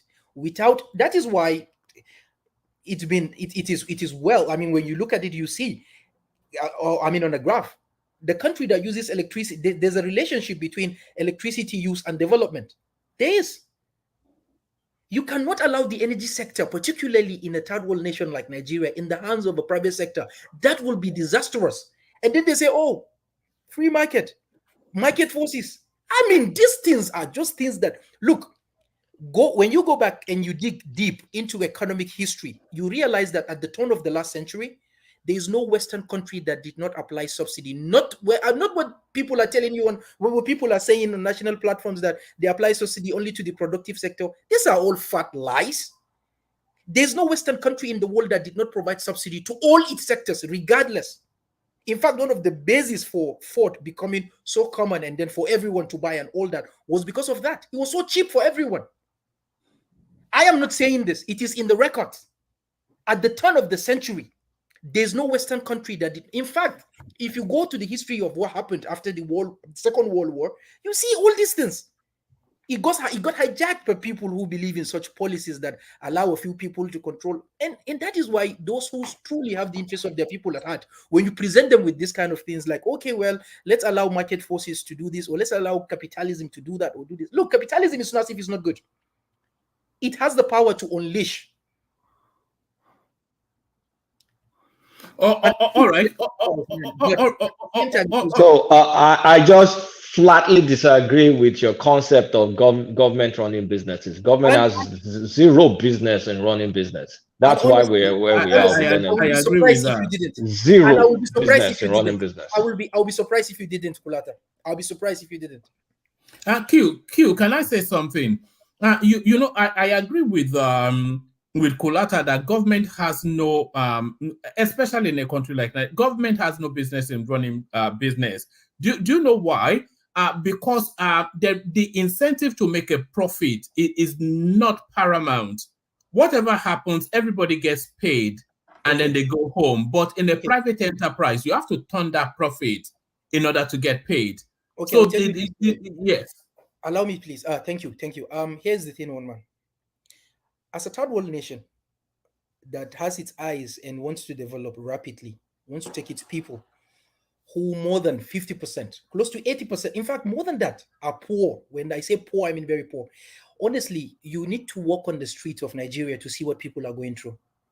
You need to walk on the streets of that country. But that is not what, in fact, what I will focus on. That is something that you can ask anybody and they will tell you, because of the effect of what this has done. And it will continue to do. There are four important sectors in every economy, particularly a third world nation, that if you allow it to go into private hands, then you are doomed. This, I believe, I argued it with so many people. Some agreed with me, some didn't, but we shall see. However, I was glad when I presented it to a professor who happened to be Chinese, actually, and I asked her a few questions after that. Honestly speaking, she said yes, yes, yes. And here are the things I'm going to let you know. First is security. You don't allow private sector to control your security of any serious nation. You don't allow that to happen. Second is health. You don't allow the health sector in the hands of private sector because you need a healthy workforce. And if you allow it to the vagaries of what people call private sector, I mean, honestly, no. Third, education. Fourth, energy sector. Because as I said earlier, if you want to become a major country to be reckoned with in the world today, in the 21st century, you must ensure that you have control of the energy sector. Because it's as important, as I said earlier on, to development, just as water or air is important to human survival. And believe you me, I argued this with some people, as I said earlier on, because look, anyway, that is just what I want to say, Mr. One Man. You can allow the private sector, for instance, to get into other sectors. You can be in charge of electronics companies. You can be in charge of the furniture, lumber industry. You can be in charge of the textile industry. You can go ahead and be in charge of all of the. Q. Private sector doesn't necessarily mean foreign investors. I can somewhat sympathize, maybe not agree, but if you say that you should not let foreign investors into certain key sensitive industry spaces. But really, I cannot think of, there is nothing that, even here in the UK, the rail service, it was moribund, it was always late. The trains were always breaking down. The moment they privatized it, it was running like a Swiss clockwork. So the government has no business in business. It's just a golden rule. Okay. One man. You know, that is what, again, some analysts do say when they appear on television stations. Government has no business in business. But then they fail to tell people that, in fact, government breaks the basic major law of capitalism as we know it. If they don't have business in business, why do they go on and on and on saving companies that are about to fail or companies that fail? Why do they keep injecting billions and billions into companies that are about to fail? Why do they do that? Listen, I did not say they do it. They do it for the strategic interest. Wait, Q, hold on, Q, just calm down. They do it for the strategic interest of the country. It doesn't mean they are best in running business. It means sometimes things don't go right in businesses, and you have to look for the better. I mean, you have to look for the what's it called to save your economy. So they interject. I mean, I said they interject. They interfere once in a while. Okay. Thank you. But it should not be the rule. But since the private sector can fail, they are made of human beings. So why wouldn't you cut some slack as well for government, knowing that they are human beings too, and that can also happen with them? Because the government is inefficient. The government is inefficient. No. About inefficiency. If we have seen inefficiency, look, one man is in London. I'm meant to understand. He's in England. There's a company called Thames Water. Recently, what happened with Thames Water? They are providing water, as based on what I read, over 15 million people in the UK. And what is happening? They are talking about nationalizing it once more. Those who worked with Margaret Thatcher are talking, no, we shouldn't go back to that. We shouldn't go. Look, there are some things that you just cannot allow. Believe you me, these things are not rocket. As Kulata always says, it's not rocket science. Yes, this also is not rocket science. Let's allow. Look, and look. There's no. If the government is not strong and hard, the private sector will work hard to sabotage it. I'm telling you this. The private sector will even work hard to sabotage the government, and then they will use that as an excuse to say the government is inefficient. Q, you want to create a cesspool of corruption. Again, that's what you're saying again. Yes, because that is exactly what will happen if the government is running business. We've seen it before. We don't want to see it again. If it is corruption, we're talking about. When the 2008 financial crisis happened, a lot of things happened in respect. In fact, even the terms what I just gave you example here, because there are lots of complaints from those. Yeah, I'd like you to go back to that 2008 financial crisis. Okay. Who was prosecuted for what happened? Who was prosecuted? Nobody really was. That is so. Why are people, when you say this? Ideally, we should have. It's a risk. They took risky investments and all. Let me tell you. Let me tell you this. I am not saying capitalism is completely bad. No. But what I'm saying is capitalism must be controlled fully. Of course, I agree. There's nothing. We should not have pure capitalism. And what I'm saying, what I wish Nigeria will go for is a complete mixed economy. Yeah, but we're mixed. No. But wait. With what I see Tinubu about to do now, he's like saying, America, I have your food ready. The West, not only America, the West, I have your food ready. Come. I want us to go the way of China. Let me not lie to you. And people are saying China is capitalist. No, China is not a capitalist. China is a mixed economy that is largely tilted towards socialism. To an extent, you even say communism. Because they set out rules. In fact, the thing is this. We just cannot go the way America, or the West as a whole, want us to go. We have so many people who are poor. The government must intervene, but the government must be very strict and vigilant. Don't you think that we need an economy that rewards productivity and punishes people that are not productive?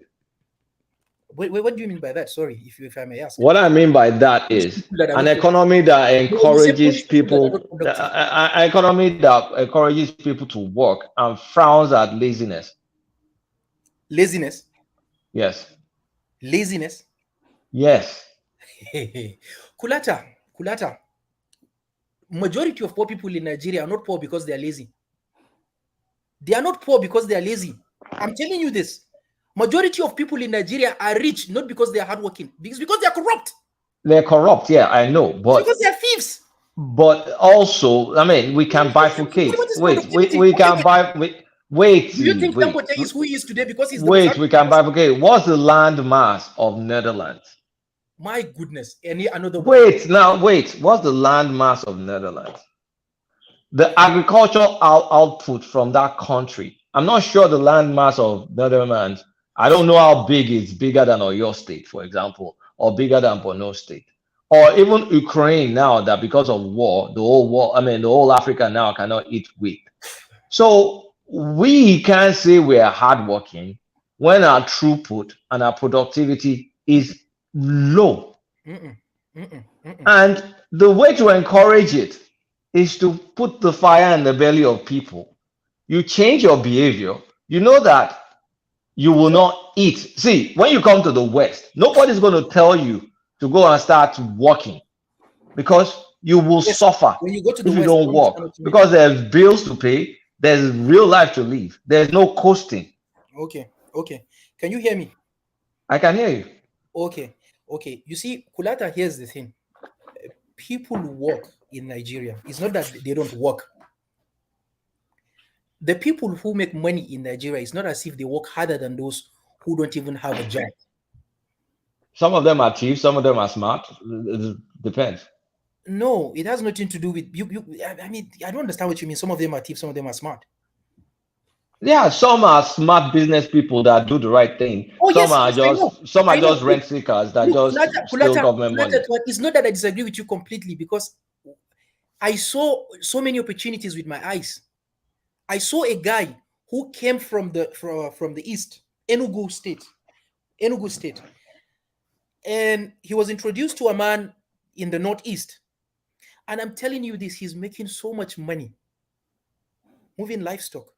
He's making a lot of money. It's not that I was told. No, I know these people. The point I'm trying to make here is this. Please, when people tell you that Nigerians are lazy, Nigerians should be hardworking, people should go and till the soil. In fact, some people even come up with some things that just, here's the thing. You told people to go and farm. Why is that a wrong idea, by the way, to tell them to go and till the soil? Because they've done it. A lot of them are doing it.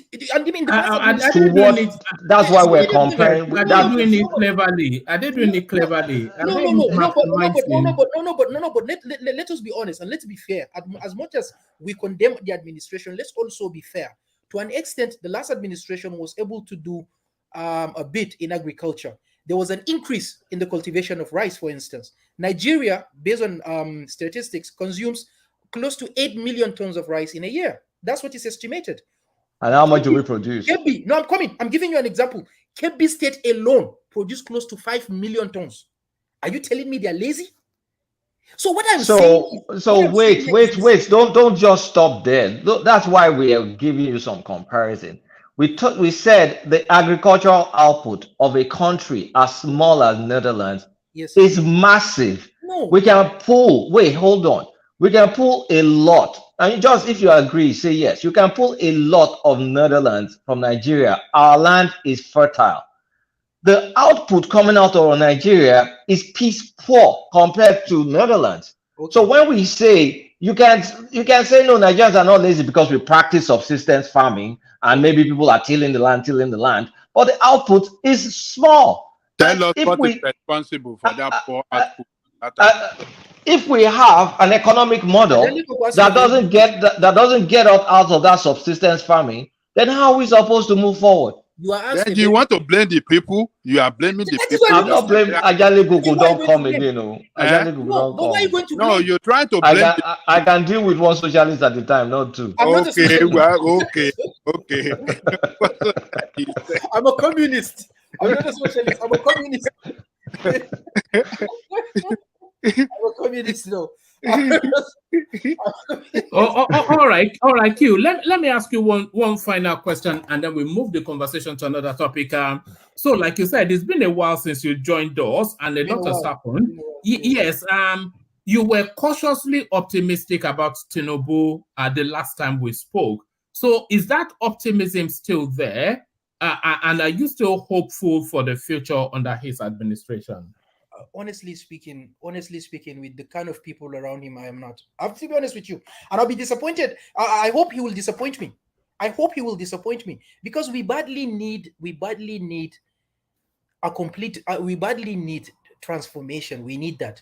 But the way things are going, people are telling you to apply some policies that are these things, right? When they tell you that these are the things we need to do, these are the things you have to do, you have to sell. In fact, they're even saying sell off your national asset. One committee came up that Tinubu Economic Advisory Team or so. You have to sell your national asset. Their eyes are on the national refinery, I know. Their eyes. Yes. Is that a bad plan? We should sell those refineries as soon as possible. No, here's the thing. I don't think refineries that have not worked for 20, 30 years. Yes, fix them. India has 1.4 million. There are refineries around the world that are run by the government. You need that. Here, Dangote is telling you how many refineries do they have in Saudi Arabia? Excuse me. Do you know who owns the oil company? They have less than 5. But who owns it? The government owns it. It is run by the government. It's only even Russia has less than 20. Yes. But what I'm saying is that I don't agree with anyone who says you should allow your energy sector in the hands of private sector. The energy sector should be controlled. If you want to develop rapidly and take your people out, I'm telling you this, your energy sector, when I say energy sector, I'm talking about two things. I'm talking about the electricity and I'm talking about the crude, the oil that is involved in transportation. You cannot allow that in the hands of the private sector. If you do that, all they will think about is just Till, don't worry yourself. All these globalists, Kulata and one man, they will not agree with you. Mr. Kulata, I'm telling you this. I know people who work with Independent Petroleum Marketers Association. You will be shocked if you know of the amount of money they made between May 29th and this date. I'm telling you this. I know people. I'm not shocked. And here's the thing. That is why I said, please, people who are close to Tinubu, people who are loyal to him, not sycophants, they should ensure that this man is told to his own eyes. They tell him to his own eyes, sir, we don't think that is in the best interest of this country. Oh no, sir, we can go ahead and do this. It is in our best interest. And I'm going to say this again. All these people that keep talking about, let's bring people from the top 4, the Deloitte, the PwCs, the KPMGs, and look, see, some things, right, are better left unsaid, and then we see how things will unfold. But I'm telling you, human beings that work in the big 4, so that yes, human beings work, but there are some of the most corrupt organizations in the world are the big 4. Look at what is happening currently with PwC in Australia. Look at what Deloitte did not long ago. Look, listen, let me tell you this. I don't want to talk about that space. Let's just forget that. Because you work with some of them or what? Let's just move on. You have to read between the lines. You are talking to wrong person. Kulata is a wrong person. He's a globalist. He's a globalist. Yeah. Please, what I'm only saying, my own humble opinion, but my opinion is very simple. You cannot allow these few things, believe you me, sincerely, in the hands of the private sector. As you know, some economists in the past have said it, and it's true. The motive of the private sector is just to make profit, nothing more, nothing less. Okay, Q. The government can hold strategic reserves. It's for national security, for economic security. Every responsible government should have a strategic reserve of petroleum product. That's as far as you go. Let the market trade. And then if things are getting too worse, the government can relax taxes on these prices. But government should not. I mean, especially an incompetent, it's a different thing if we have a different government model. Let's say we have some autocratic model that they beat people to shape in Nigeria. And they can beat people to shape and say, okay, you have to run an efficient. But when we've seen our country being incapable of running anything, ran Nitel to the ground, ran this down to the ground, ran everything to the ground, and we're now encouraging more running to the ground. What are we doing? Okay, Kulata. Because Mr. A couldn't do it, that does not mean Mr. B cannot also do it. Because but we are Mr. A, we are Nigerians, you and I are Nigerians, and we know we cannot do it. No, I'll give you an example. here. El Rufai as a governor, and I will argue this with any other person. I doubt if in the last, since 1999, any governor has performed as well as he did in Kaduna, as well as he did. Honestly speaking, Jagaban. Yes, he did. But if you're talking about transformation, no, I'm coming. Seriously speaking, I want you to get someone who knows that state very well and ask them what really happened, and ask them what he really did. And I disagree with him on a couple of things, particularly. Sorry, one second, Q. To Niger, check the private chart. Carry on, Q. So what I'm saying is, Mr. Kulata was speaking about in the strategic reserves here, strategic reserves there. You were in America, maybe, or maybe you were in another part of the world during the last global health crisis, and we saw what happened. Immediately people started going out and all that increase in petroleum everywhere. PMS, people were buying it and all that. Why were they buying it? They came up with different flimsy excuses like Russia, Ukraine, this and that, and these are all lies. These are all lies. Why they are buying petrol? No, why petrol was expensive in the States? You know, every summer petrol gets expensive in the state because more people. Let me just explain. You see now, right now, crude oil is already going up because every summer people drive around in all these Western countries. They go out, they do this, and naturally, the OPEC countries, they jack up the price. So every summer is predictable. Petrol prices go up, and for COVID, when we're locked up, by the time people started going out again, it went up again. Okay. So here's what I want to let you know.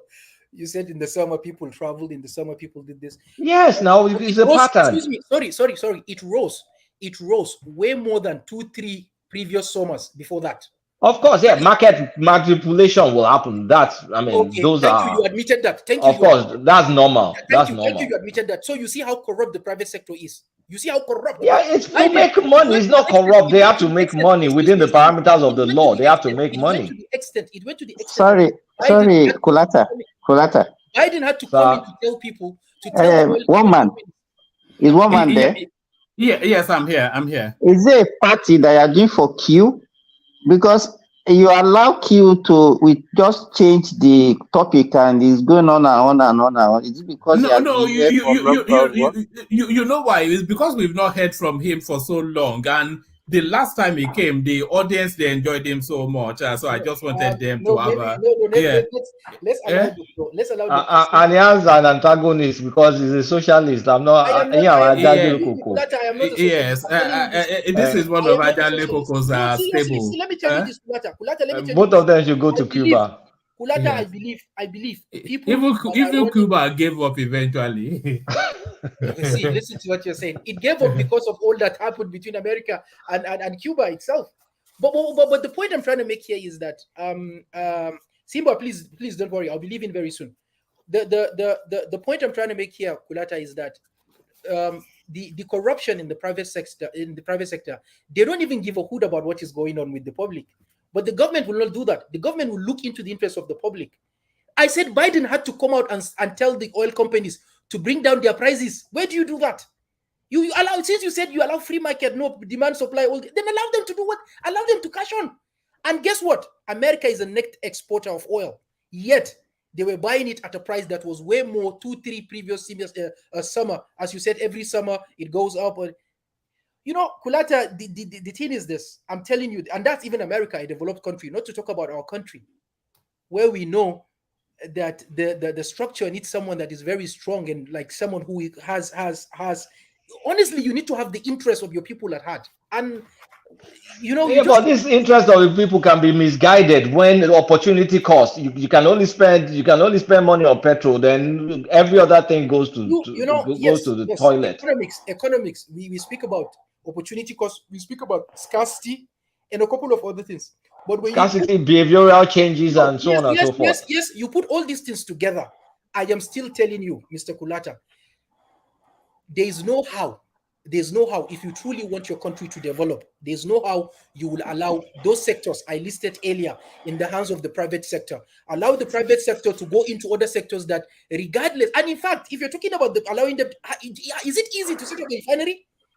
No, Dangote was saved. He had to be saved by the federal government. They had to save him with almost $3 billion. Q, this your model that you are preaching. Can you tell us where it has worked? In China. It's currently working in China. You cannot compare China. You cannot compare the kind of government. You can't run. So you still be crying. The people will be crying. We say rule of law. They don't follow rule of law. They don't do this. They don't do that. We don't want to see, let me tell you this. Let me tell you this. Where you work. Our problem as a China is homogeneous now. I mean, Nigeria, like if you want to rule like Nigeria, Igbo will say this, Yoruba will say that, Fulani and Hausa will say it's not going to work. There's nothing that. Is it not the same Adane Koko that is defending Emefiele here? Excuse me. That is talking like this. Who is defending Emefiele? You know. Who is defending Emefiele? Emefiele.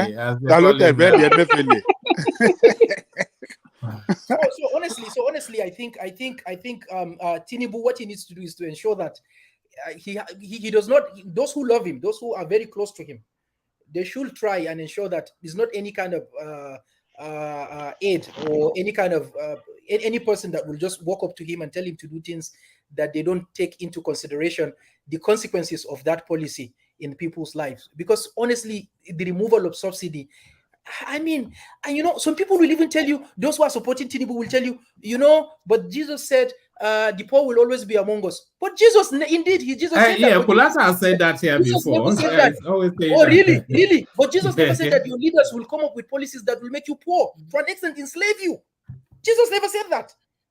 What do you mean the leaders come with the policy that they will enslave? I mean, you're going extreme. Yes, no, I'm not going extreme. I'm not as extreme a socialist as Tinubu have started wrongly, and that is why we see our economy is not moving in the right direction. Let me tell you this: Tinubu, he's a politician who came in right. You cannot just say, he came in right. He just came in right. Everything was just right for him. And I believe, honestly speaking, naturally, whatever it is, ideally they shouldn't have been, if not because, of what you call loyalty in politics, and there is no, ideally looking at what he has done, politically speaking, I think naturally he deserves his picture to be among among presidents in this country. Hugh, in summary, I think there are two policies that he wrote that he has changed. I think he reverted his 8,000 naira, whatever I want to do as palliative. The tuition fee. No, just hold on. The tuition fee, he reversed it. So hopefully, if you want him to reverse the subsidy, I will continue that regime. I will continue the way we are continuing. So be it. So let us have another, because it's everything. I'm getting tired of this conversation. I'm very sorry. If you're going, I'm also going. Don't go. But I would like to say this finally. No amount of palliative will solve the problem. No amount. That is why you cannot remove the removal of subsidy. Just is okay. Not, so is not so Q, you want subsidy to come back. That's it. Not only to come back, to see what he can do immediately to ensure that refineries are fixed, petrol is sold. Okay, let me tell you what should be done for refineries to work. Don't promise me you will not scream. And just promise me you will not scream if I say it. I've not been screaming. Okay. NMPC should disinvest, should sell off shares to the point that they're not the majority shareholder. They should own 49%. They should have 51% run by private sector. So the decision refineries will work in that case. The same way we have our LLNG work, that model where what's the name of that British company owns whatever consortium owns 51%. And that one works like clockwork. Always delivering money, everything, boom, boom, boom. That's what we need for NMPC. He mentioned Saudi Arabia, Aramco. Aramco, if you know what the meaning of Aramco means, Arabian American company. So it's not only Saudi Arabia that owns Aramco. Saudi now. And also is in the market now, sir. So it's even in Simba. Saudi Arabia owns Aramco up to a little over 95%. It's fully they've listed it. They've listed it though. That is something that people keep saying. They will sell it. They will do this. They will do that. No, they've listed it on the market now. Well. That is what people are talking about. Look at the level of development in that. Look at what they look. Here is the thing. But Saudi Arabia, if you dare do what they are doing in Nigeria, they will kill you. There's nothing like that. They will kill you. How this Emefiele cannot survive in Saudi Arabia to the extent that mockery of ourselves and saying, if half of what, even what he did in Nigeria, he will be dead by now. So what are you talking about? Well. The thing I So told you there are earlier. certain things that you cannot talk about autocracy and the kind of government. If you want that kind of government in Nigeria, it will work. It will work, but you should not scream. Mr. Simba, it is not about being autocratic. It is about being lawful, following the law and order. It is about prosecuting those who are wrong. All right, you. So now that Tunaja is here, it opens the window for me to take my leave and hand over the session to Tunaja. But before I do that, of course, I acknowledge the super chats that have been coming in. It looks as though people didn't bring their wallets to the party today, but a man who never leaves home without his wallet, Ayo, of course. So that's Ayo doing as he always does. Alexander Gomez, he inserted before he went to bed. Ayo celebrates the return of Enigmatic on Day, and of course Prince Daddy, a regular in that space as well. So thank you to all those. I'll keep them coming. So Thomas is not available, unfortunately, but fortunately, Tunaja has decided to step into the bridge. So unfortunately, we cannot play Thomas's theme song, but we have Tunaja's theme song. So we'll use this song to usher myself out and usher Tunaja into the space. So anytime that Tunaja moderates now, his theme song.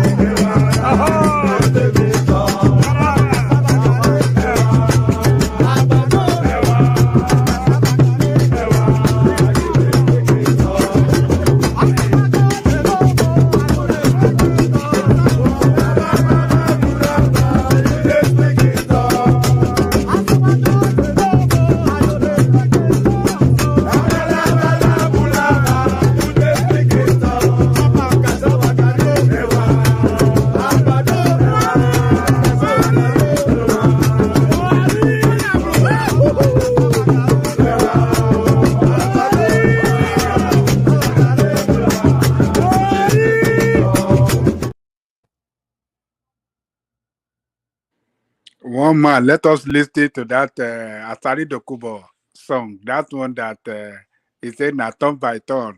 Na Tinubu turn with this. One man. Can anybody hear me? No, I was leaving for Tunaja, but he's not even picking it up. Tunaja, are you not there? Tunaja?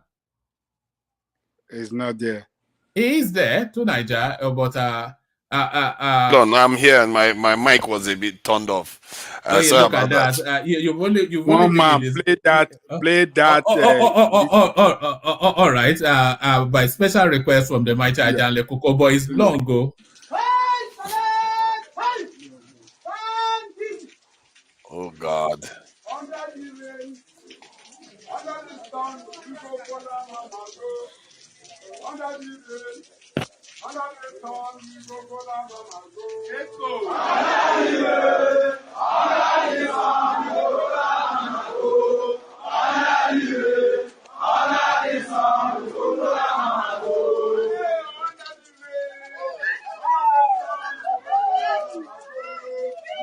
Hey, don't get cold that thing. Under the sun, we go for la la go. Under the rain, under the sun, we go for la la go. Under the rain, under the sun, we go for la la go. Yeah. Yes, sir. Yeah. The rain is giving us blessings. Yes, sir. Hey!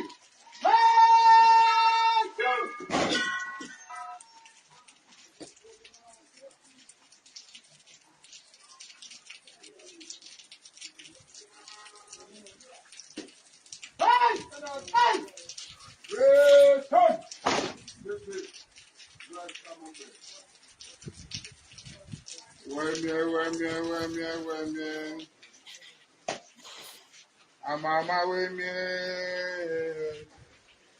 Listen. When me. I'm on my way. Imuta baba to go we can pray. I'm on my way, me.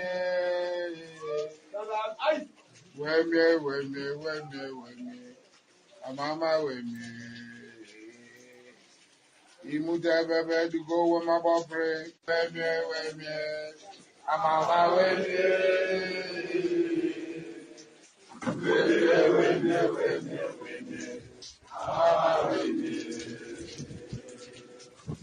Imuta baba to go we can pray. I'm on my way, me. With me. I'm on my way, me. Imuta baba to go with my pray. I'm on my way, me. With me. I'm on my way, me. Eyes on. He's on. It's on Kimemia.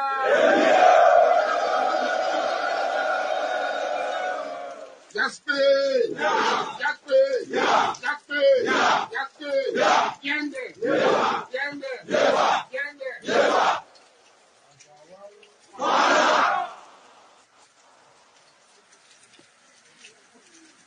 Thank you, everyone.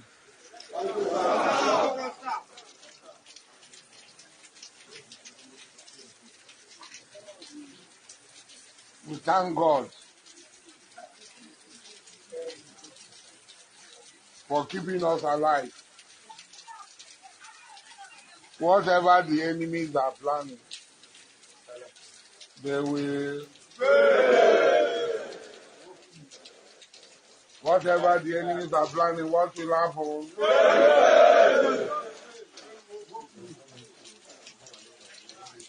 We are here. I think you are seeing me.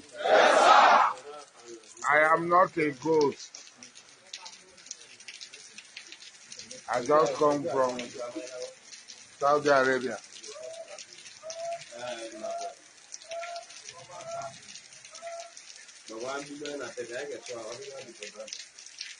Wow.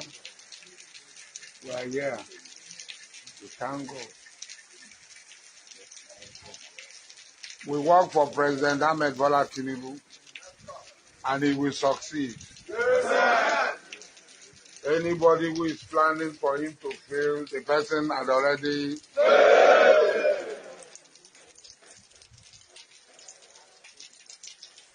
We are not competing with anybody. As you see us, we have never competed with anybody. Who is making noise here? Arrest them. Which arrest them? Which arrest them? Which arrest them? But when I don't bring that man back, they be arrest them. I just pardon him. I don't tell him to come become arrest. Yeah. So, thank you very much. Every one of you, you have tried. Things are coming.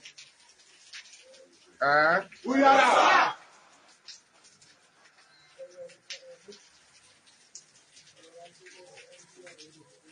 Na turn by turn, oh. Na jagaban turn, oh. Turn by turn. I beg you, wait for your turn. Come on. Turn by turn, oh. Na jagaban turn, oh.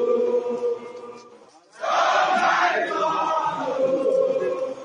I beg you, wait for your turn. We say now turn by turn, oh. Na jagaban turn, oh.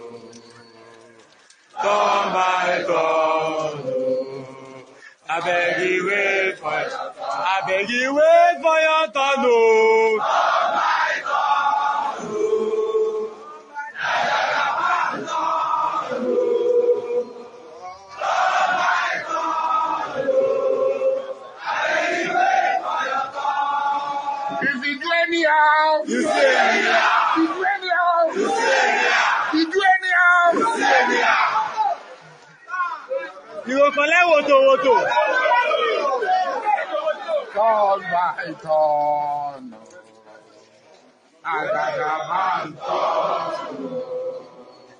Turn by turn. I beg you wait for your turn. Turn by turn.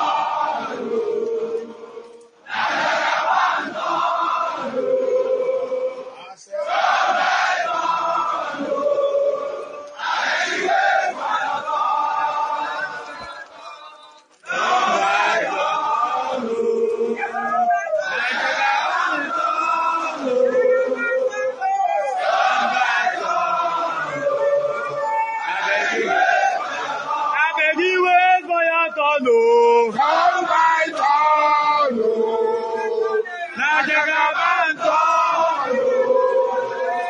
Turn by turn. I beg you wait for your turn. Turn by turn.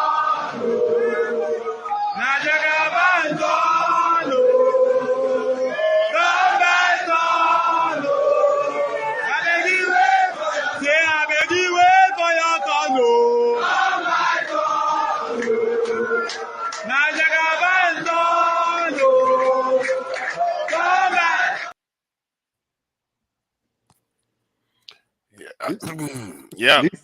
Hey, dude, Niger, now people feel sing well, though. Yeah, it turns out that they can sing, all these South people, and it's a disgraceful episode. Personally, I don't What know, is man. disgraceful there? What do you mean? Because his policy does not align with your own. Is that why? No, not necessarily. Not necessarily. No, that's not it at all. I think if this was present in the North now, we will not see it as a benign organization. You see what I mean? And also, you know, these type of non-state actors coming together, like, it's a dangerous thing for any nation. They can be usurped and used to cause chaos in the country. I do understand the song is singing in terms of, you know, you can understand the sentiment behind the idea that is Tinubu's turn. When they say Tinubu turn, what they basically mean is the Southwest turn. That's basically what they are saying. And because I've heard, I think someone like Kiamu say something like that before, when they say, oh, Abiola, this is not going to be another Abiola, stuff like that. So you can see maybe this is a kind of insurance policy that they are putting in place, but it's a dangerous thing. You can't have people like this flying around the country. They can get out of control. Other people can usurp them to cause chaos in the country easily. I don't know why they can't use their military. They can't use their police. You keep recruiting the people on the street, on the side all the time. If you cannot even control your military and your police, what kind of government are you running? I don't understand these people sometimes, why they need all these funny actors to just be operating on the sideline. So I don't subscribe to that kind of behavior. North, south, east, west, this thing. And I think we in the south, east, and even west, they do put up this type of militia forces. But in the north, you don't see it. I don't know why you don't see that. And the north, most of them, that's where most of the death is coming from. So you don't see them organizing like these to put up forces. No, I think you are getting it wrong. This group of people does not carry up arms against the state. They carry the state is even using them, you know, to protect and ensure that security is intact for the country. Like the Tombolo guys that being used in the Niger Delta area to protect our oil pipeline and our infrastructure there. They look at, since they hire him for that job, our output on crude oil has increased tremendously. And this guy that you are not in support of him and his group, have been helping the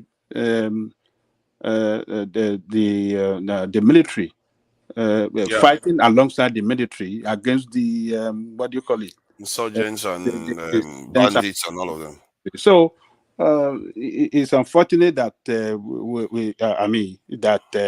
Nigerian state show no capacity to the strength of its military to secure the land, but at least they've been supportive in giving us security. But don't you think that if you cannot control your military, what makes you think you can control this group? Sooner or later, they could turn on you and they could turn on the state. When outside forces, this is how Boko Haram in the way can get started. When outside forces tap into them, they have more resources, they have more support, they have more willpower, the capacity to control these groups. What if they run out of control? This is the I've seen in Haiti. The president was killed. He lost his life in his property through mercenaries. Like this type of attitude, this type of situation that you have, people running around the country, private armies all over the place. The country is in tatters now because of that. And I personally feel like if you cannot control your military, then I don't think you should even dare think that you can control people that are even less disciplined than the military. That is the danger. I think for now, since that they are being used for the good of the country, it is time for the government, particularly this Tinubu administration, to start massive recruitment into the military and the police, so that they can easily phrase out these people. You can even absorb them into the military, create special squads in the military. That's another way out. I agree with you on that. But so far so good. I think they are helping. We cannot throw them away. They are not carrying arms against the state, so they are still helpful in one way or the other. We might not like what do you call him, Asari Dokubo, due to some of his rhetoric sometimes against politics and stuff like that, or will be. But for the job it's doing, I think it's quite commendable, and the government can, the government should start looking for a better solution while they are making use of them. I hope so. I hope they are looking for a better solution, because consequences. Thank you anyway regarding that. Does anyone know any but I enjoy the song, that's why I personally want to play it, and that's so it's like we have another Weekend. When Weekend was campaigning against this thing, he have his band, special band he was carrying around to finish article. But I enjoyed that song, and let me say thank you to one man for playing it again. It's a nice song. I'm not going to stop to remind everybody that that Ijaw language you're speaking there is one of the oldest language in Africa, and I will keep reminding everybody that, because it turns out but you're from that part of the country Yoruba, now, isn't it? I'm from the south. Yeah, I'm from the south. See, some of the songs that they are. To be fair, I'm from almost every area really in the south. Some of the sounds that they're making, they were sounding Yoruba from Yoruba land as well. Are you connected? You'll be surprised. I don't like to disclose, but you'll be surprised. You will be surprised. Nigeria is another rational mind. I grew up in the south, like in the PH, but I can't even speak the language at all. I can't even hear anything they say. Not one word. I can hear more. Did they have a language? Did they have a language in Port Harcourt? Did they have a language in Port Harcourt? Oh yeah, they have different language. Or Krika. And that's what I'm saying. That they don't have a language. That's what I'm saying. That they have a language. If they have multiple language, which one are you going to choose? Oh, you can choose to speak the ones that are close to you. It's not. It's like you'll be confused. It's only language is when you get to a place and it's what you only learn what they speak generally. It's not in the place where even when you get there, most of that they speaking the language. Everybody speaks pidgin. Oh, they speak it though. So they speak Okrika. They speak Okrika. They speak Ijaw language all the time. It's just I just never picked it up. When I was in Edo, at least I worked for 5 years in Edo State. I was confused. I was working in Nekoma, an Irua specialist teaching hospital. And then even the people themselves, they don't speak their language. Most of the Edo people, they speak pidgin, because the Edo people, they have so many languages. The Owan people are different from the Ishan. They are different from the Afeham. They are different from even the real Benin people. They are different from people from Edo North. So, so there's a lot of confusion. So if you're in that kind of environment, it's very difficult to say you want to learn a language. I guess to an extent there's some truth there, but people that I grew up around, many of them learned the language, but we just didn't. I didn't learn it anyway. I was in Lagos for a shorter period of time, but I picked up some of the language there, even if I spoke English most of the time. So I mean, who knows how these things work anyway? Point is that I just thought I should highlight that because some people like to don't know that because for me my mind was blown when I found out that area, the language there. Do you know that the Igbo language and the Yoruba language they are of the same family? I didn't know that. That one too surprised me because where are you getting all this your story from? you go and check YouTube. This is the Wikipedia. If you check the Niger Congo language, there's the tree branch. There is the Kodofan language at the top. The next one is Ijaw. Then when you go down, before you see the Volta language, and when you see the Volta language, it's tied to Igbo and Yoruba. They are of the same this family. Although all of them, almost all of them are still under the Ijaw language, which is weird. I didn't see that one coming, and nobody says that in Nigeria. That the Ijaw language is one of the oldest languages in Africa. Wikipedia is not something that you rely on. Anybody can put anything on Wikipedia. Do Nigeria, forget about Wikipedia. It's linguistic stuff. I'm not the expert. I didn't write it. That's what I'm saying. Wikipedia in literary this thing, even if you are citing Wikipedia on anything that you are writing, people will not respond with it. It's not a reliable information that you get on Wikipedia. You can choose to believe it, but Wikipedia is not a reliable source of information. To Niger. Good evening. I want to make a couple of points before I leave, unless somebody have a question for me. Okay. On the debate that was going on between Q and Kulata. Oh, Kulata, okay. Yeah, they were talking about, I think that Q is the one who made a point that the rich in Nigeria do not work harder than the poor. So I thought that he was going to expand a little bit on that because that's very important. Because that word. Sorry to pop in. Tunaja, please make sure that Pansat doesn't attack anyone. Sorry. No, don't worry now. Pansat will be polite. He knows how we roll. Anyway, so the point I wanted to make on that, I'll make it very quickly because I do have to go to dinner in a little bit. So I wanted to make sure that our people do understand that that word work has been corrupted by the colloquial meaning of the word. Because if you talk about it colloquially like that, then it means that the work has a very important component to it, which is displacement, right? So the work done by a force is defined to be the product of component of the force and the direction of the displacement, and of course the magnitude of that displacement. So simply put, work is F times D. So a lot of our people run around doing things. Wait, Pansa, wait. Are you a lecturer? No, I'm not a lecturer. Don't worry, he's a so this is important here. He sometimes talks like an academic. He's a freelance. He's a freelance. He talks about it. He knows it. Because all these things I've not heard in a long time. He claims to do everything. He claims to know everything. Let me talk. As a matter of fact, I'm going to put myself on camera because I'm talking about this point here. I've not heard what you said like 30 years. It's a very important thing to know that running around doing something, if you don't displace anything, you haven't done any work. You basically wasting your time, which is what a lot of the poor do in any place, in any country, but especially in Nigeria.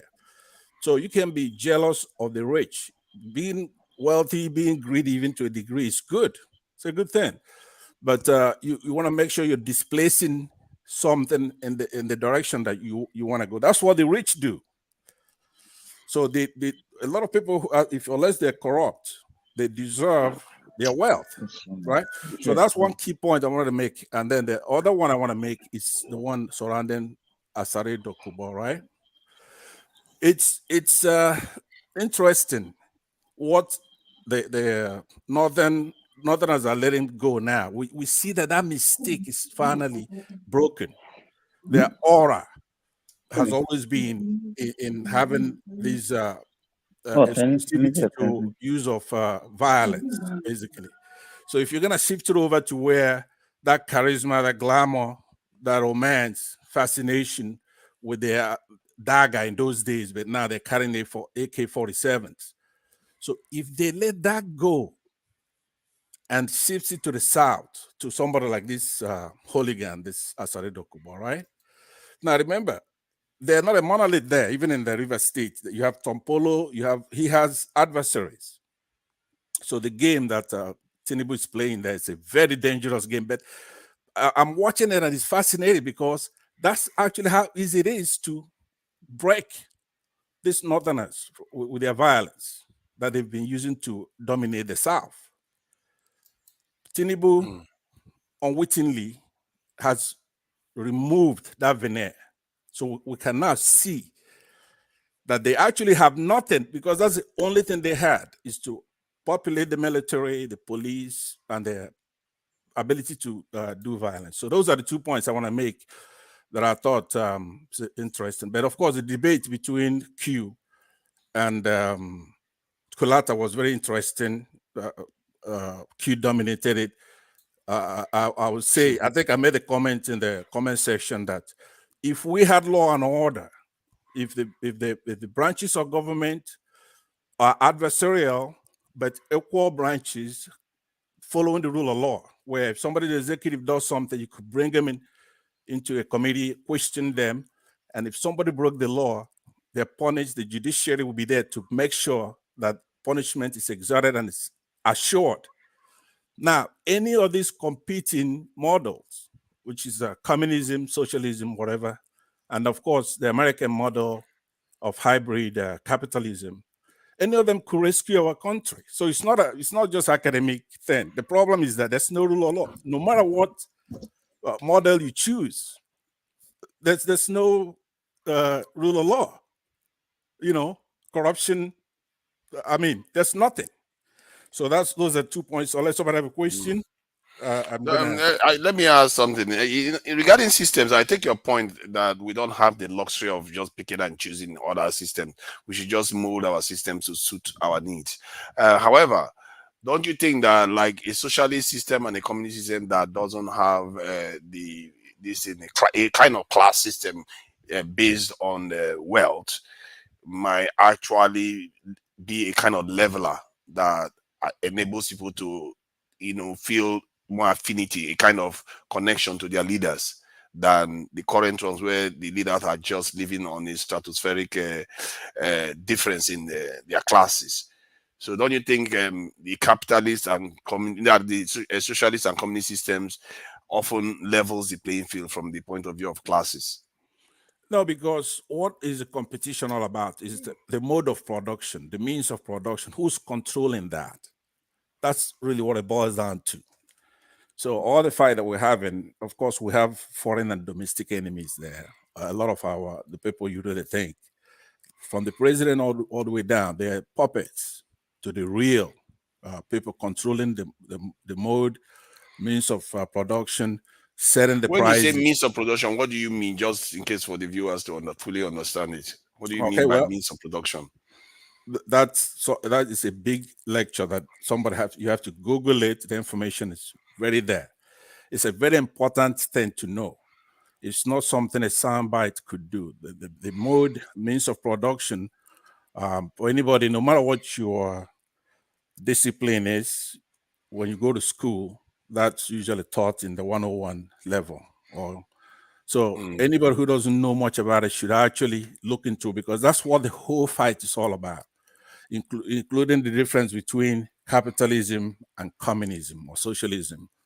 Let me say this. But I would have thought the real competition is about wealth, in terms of, because even if you have the means of production, let's say you are in charge of a company or stuff like that, or you are the one administering production, people don't care too much about who is doing it, as long as they get a good share. Essentially, means of production, land, labor, capital, and sometimes you put entrepreneurship there. Those are the 4 factors that you use to control production. And there's a fight. I mean, it's expansive, but that's the most basic level. So if I was to ask in a socialist and communist system, how does that play into the competition then? Because control. Right. The capitalism itself is defined as private ownership and control over the means of production. That is the classic definition. Right? What I don't understand is what I'm trying to get to is, in the end, the outcome, seems to be equality in terms of resources that everyone has access to. So in the communist system, there is no rich millionaire, and there is no because in that type of, say, socialism or that kind of system, economic and political system is based on collective ownership of the means of production, right? Exactly. So, that's an interesting term to use. It is very, very crucial. Okay, now those two things that I just touched on, because it was a very fascinating debate between Q and Kulata.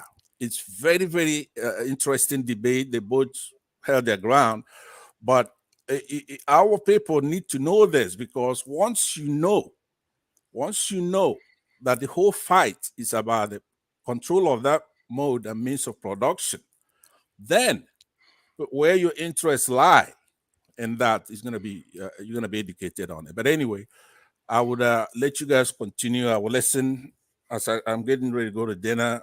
I hope all of you have a good. Who are the people that are trying to control that means of production? Who are those group of people? I mean, who are you referring to?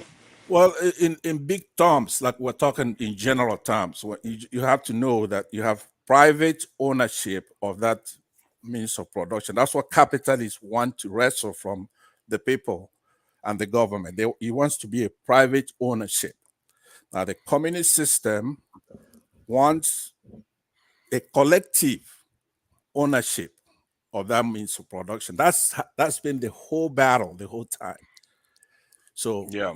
Then the governance of Nigeria. What are you talking about? Well, in terms of Nigeria, okay, Nigeria in those days, when we first started, it was a hybrid, right? We owned the oil. Nigeria owned the airlines. They owned all kinds of things collectively for the country, right? But the capitalists, they're no joke. I mean, you have to look at them as WASPs. From the United States, they could even go and control China. If labor is expensive here in the United States, I think Kulata mentioned labor and other things to define that means of production. They will go over there. Now, the most interesting thing about this. Now, who do you, Tunaja, do you know who would be the most biggest authority on communism? Who do you think that is? The biggest authority on communism in living or in history? In history. I guess I would say is Karl Marx or Lenin. Exactly, Yes. Karl Marx, right? So that's a work that he put out. In that work, he described capitalism, right? And that is the apt definition.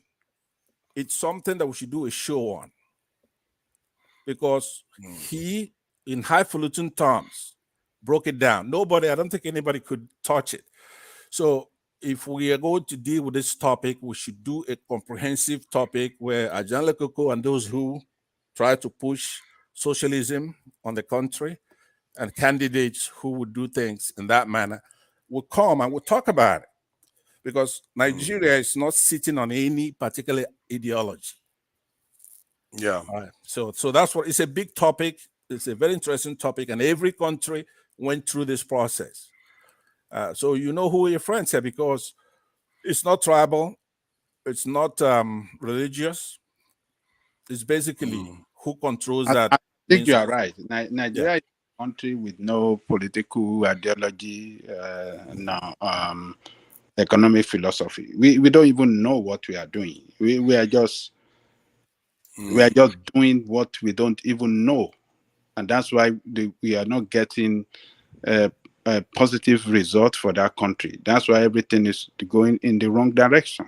Yeah, and my original question still remains that don't you think if let's say we had a like a communist or socialist system, which from the term Colata used was a collective control of means of production, that the people will be more likely to have a kind of connection to their leaders, because now there is no class, there's nobody having too much money or all that stuff, so everybody has a share in the state, and that generally will bring us together to work for the common good of the That's not nation. natural to Niger. That's not the natural state of man. We're It not may like not be that. natural, but I'm just asking a specific question, that because it's a kind of leveler, would that make, because if you look at, Nigerians don't want the politicians to be earning too much money, all that kind of stuff, or your Jagaba owes so much money and corner the Lagos revenue and all those things. But if you have a level playing field to start with, people are more likely to sign on to it because there's no longer incentive. What is the incentive to be corrupt then? Even I'm not sure. I guess you can try to steal stuff, get more than your fair share of things. You could do that, but you will get your own share. That's the point. So Right. that there is no that incentive for a lot of crime. Right. But, all this is covered very well in that book I was talking about. Is in conjunction with Frederick Engels, published, Karl Marx published a work they call the Communist Manifesto in 1848. So in that book, it talks about all that stuff you're talking about. Now, theoretically, it has been very hard to measure that, capitalism versus communism, because the emergence of United States as a superpower, right? Yeah. It's tried to destroy communism, no matter where it's, even if it's the Soviet Union, it undermined it and had them, fall apart. In Cuba, anywhere they try to do it. But of course, that's a corruption in every level of government, right? So capitalism, to me, is still the best system, considering everything. But there's no way of knowing how effective communism is, because it's never been left alone to actually see if human beings could put away excessive greed and contribute the best of their ability. But anyway, thank you very much, everybody, for a very enlightening discussion. I would listen as I'm driving. Good night. Thank you for coming in, Kolata. Other than your physics lesson, I did gain a new term, a collective means of production. I think that was a new one on me. So thank you for coming in. Thank you. It's Pansa, not Kolata. Oh, sorry. Kolata is in my head. That is that's okay. this thing. So thank you for coming in, Pansa. Sorry about that. All right. So so where are we now? Can anybody tell me what job Wike is going to get? Because I'm really curious what they are going to give him. Does anyone know that? I can suggest one. It might be giving petroleum industry. Petroleum ministry. Jesus Christ! Why would anybody give him petroleum ministry? Why? That is his area. And okay. what I mean by is from that region where this crude oil is, where we get the crude oil from, and he knows that terrain very well. It might be very helpful in getting that oil theft down there. Yeah, eliminating that oil theft and bringing the people in that area together and bringing peace in that area. When there is peace and cooperation and support for that, you might have a point there, actually. That's interesting. I never thought about it like that. Yes, if they can, he have that influence. He have that. He know people in that area. He can bring them together. He can, and make sure that the oil flow, develop that oil sector well, the gas sector as well, develop it. That will that could turn the economy around. So and NDDC, because he's a bruiser, you see, so he might actually be good at straightening out NDDC with the way they have been underperforming and all the oil theft. If he means to do business, he can do it, but one can never tell with our Nigerian politicians. if they allow him to perform, I think he can. You know, Yes, all the if the president give him all the resources, everything that that he required to do the job well, I think he will deliver. He have that antecedent of you know, doing a good job, you know. So that's the ministry I'm thinking that the president might want to use him, and you know, make the best use of him, you know. I'm because my mind always went that maybe it would have been good as I don't know whether they will have any kind of interior security person or minister of defense. I don't know whether we have that. Maybe just chief of defense staff they have. If they had somebody like that, he too would have been quite good at ensuring that stuff gets done. But from what you said, I think there is also a lot of potential in that, because that gives him a lot of influence in the south region where the oil producing areas are. And if he is to straighten out the nonsense that seems to be going on in the south in terms of the use of the resources there, he might actually do a good job.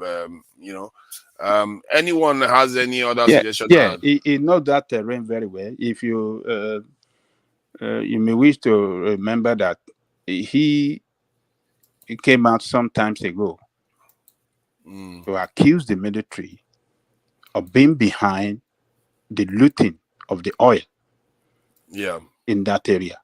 He even mentioned the name of one of the military officers. What? He there. did? He did. He did mention the name. Wow. So person. And that person has not been arrested or something. He mentioned name. I can't remember. Maybe it's a military of the what do you call this? The civil defense or this thing. But I can't remember.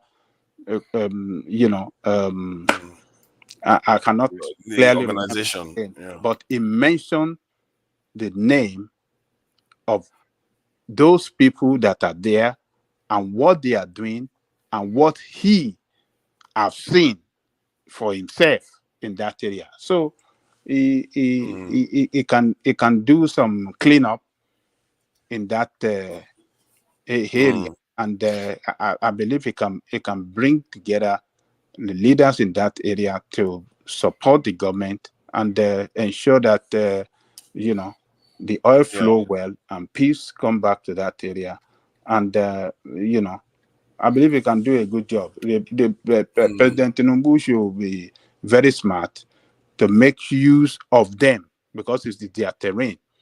They know their place very well. He should commit them to job to make sure that they deliver. So I think that's a compelling argument you made for Wike there. And there is this Mohammed Pate that someone mentioned to me today was a Bill Gates boy, and I think they said he is going to be put in charge of health, which is something, or agriculture, is something that someone was very concerned about, that these people were hired, you know, they are like Bill Gates prodigies, and now they are going to be doing his bidding. You know, Nigeria is going into genetically modified crops that we don't make the seeds, and the healthcare system too. There are contracts that they said Nigerian officials have signed with Bill Gates. I think that genetically modified this thing should be discouraged. It would really, if we are really serious of, you know, having a good control of our agricultural sector, and if we really want to really develop our agriculture, we shouldn't go that route at all, because you know.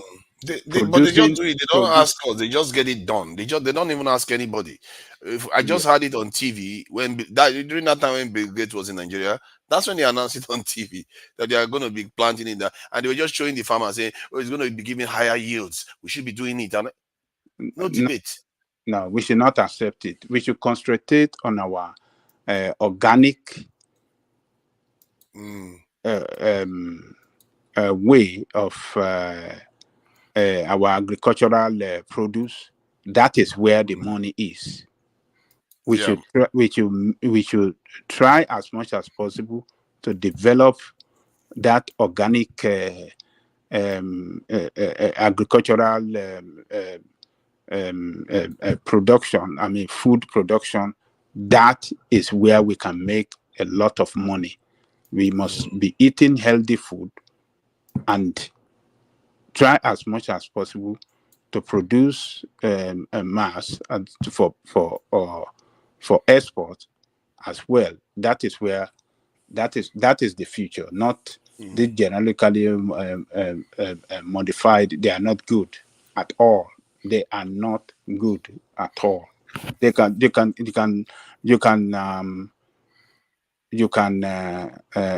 produce in large quantity, more than what you even expected. But are they healthy? Are they healthy for human my consumption? biggest concern is that we don't control the technology that they used to make the seeds. So the day they say they don't want to give us the seed anymore, or the day they say they want to tweak the seed to suit to kind of influence our population, we don't know. The technology behind it is like giving us medicine to drink. Every food now is technically like medicine now, because so they are going to decide the seeds and they're going to give it to us, and we don't have a say in it.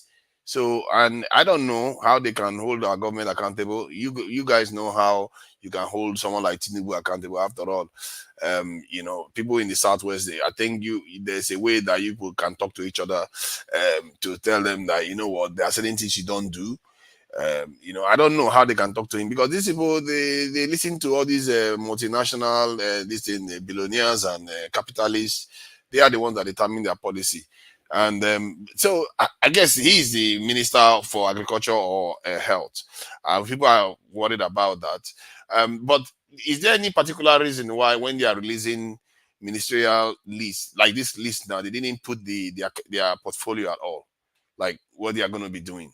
Is that normal? I don't think it's normal. It's just a way of placeholder, playing game again. You know, they play themselves and they play the entire country, because now they are submitting that name to the assembly for screening. On what basis are they going to screen them or ask them question when the portfolio is not attached to each name? So I don't know the way we are. I don't understand sometimes the way that these politicians like to play Nigerian people, and they will do it and get away with it. And So they say it's not all the list, you know. They say it's not all of them. From what I got at that, this is the first batch of the list, so it could change. And, no, it doesn't matter. The one that is already the list, they should have attached portfolio with it, so that the screening can start immediately from the public. We can start to screen them, other than what the assembly will do. But we don't have their portfolio, and how would they be screened by the assembly? When, on what basis would they have them question? Or would they just go in there and just take a bow and leave? And they say, oh, we pass them, and they go. This is an arrangement among them. They have a reason. They know why they don't want to put the portfolio, attach portfolio to those names. It's a kind of arrangement among them, so that they can play game among themselves too. Maybe someone already been slotted for healthcare. For health ministry. They can as well, at the end of the day, change what they promised him and go and give him Minister of Transportation. So they're kind of trying to play themselves and play over our intelligence as citizens as well. So, but do you think that maybe in Nigeria, we're talking about the type of government we have. We went with the American version, but we could have a mixed version. Like, what I mean by that is, like, the UK now, when there is the next government coming in, that before the next government comes in, when you are going to run for election, you already have your ministerial list there. People know who is going to hold which position. Oh yes, already. You think that would be a better system for us? Oh yeah, that would be a better system now. But what do we have? Is it not presidential? But even the presidential, are we practicing it the way American practices it? In America, there's no way they will send name to the assembly without portfolio. It is not. It never happened here in America. They will send portfolio with that nomination. The ministry you want to govern or what the job you want to go and do must be attached to your name, so that the assembly will be well prepared for you with avalanche of questions to throw you out of board, to show to American people that whether you are competent or you are not competent for the job. So what do we have in our own case? Is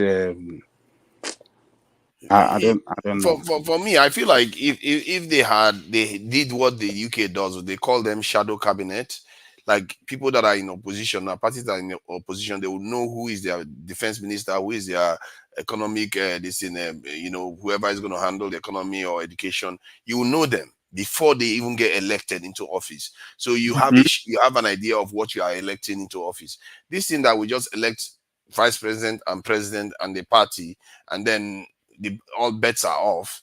When they, for all we know, they go and bring Indians to go and be the ministers. Although they did say that you have to have it in the 36 states. So, but that's really restriction they have, and then they can just choose anybody they like into the ministerial positions, and you don't know who they are. So our system lack transparency. That is the thing. That's why I'm thinking that maybe because we need something to enable the people to be aware of what they are getting into or whom they are signing up for. You see what I mean? Is it not shameful that we don't even know? Okay, these are the names. Which position are they occupying? Exactly. That's why this question came up, because we don't even know, even till now. We don't even know what is this.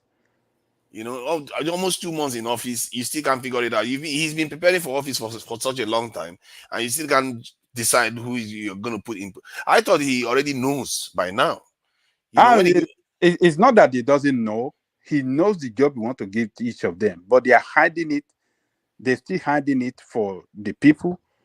They don't want to come out clean for us. I don't get it. It just they can never be transparent. They can never show transparency in the running of the state, because when they are transparent, it will be impossible for them to mismanage our resources. It's when they are not transparent that they can do some shady deal among themselves and just get away, and nothing will happen. So this is what I don't expect Tinubu to act in this manner. I expected him to have done better, different from what we have had in the past. I mean, to show to Nigerians that, look, I am a civilian like you. I'm not going to practice military way of, hiding things from you people. I want to come out clean. We are the same. We fought for democracy together. This is my own, style of that carries transparency and good governance. But what is it doing? It just same old crap. That is it. So for you, if you were to give Tinubu a mark between 0 and 10, what would you give him at this stage anyway? It's just preliminary right now, isn't it? So what would you give him? I give him 2 over 10. Oh boy, that is bad. That's really bad. What has he done? What positive impact has he made in the life of people since he came to office? Nothing. Hardship, suffering, devaluation of the currency, pains, suffering, hardship. That is no transparency. Yes, no transparency. What he promised is not what he delivered or is delivering for us now.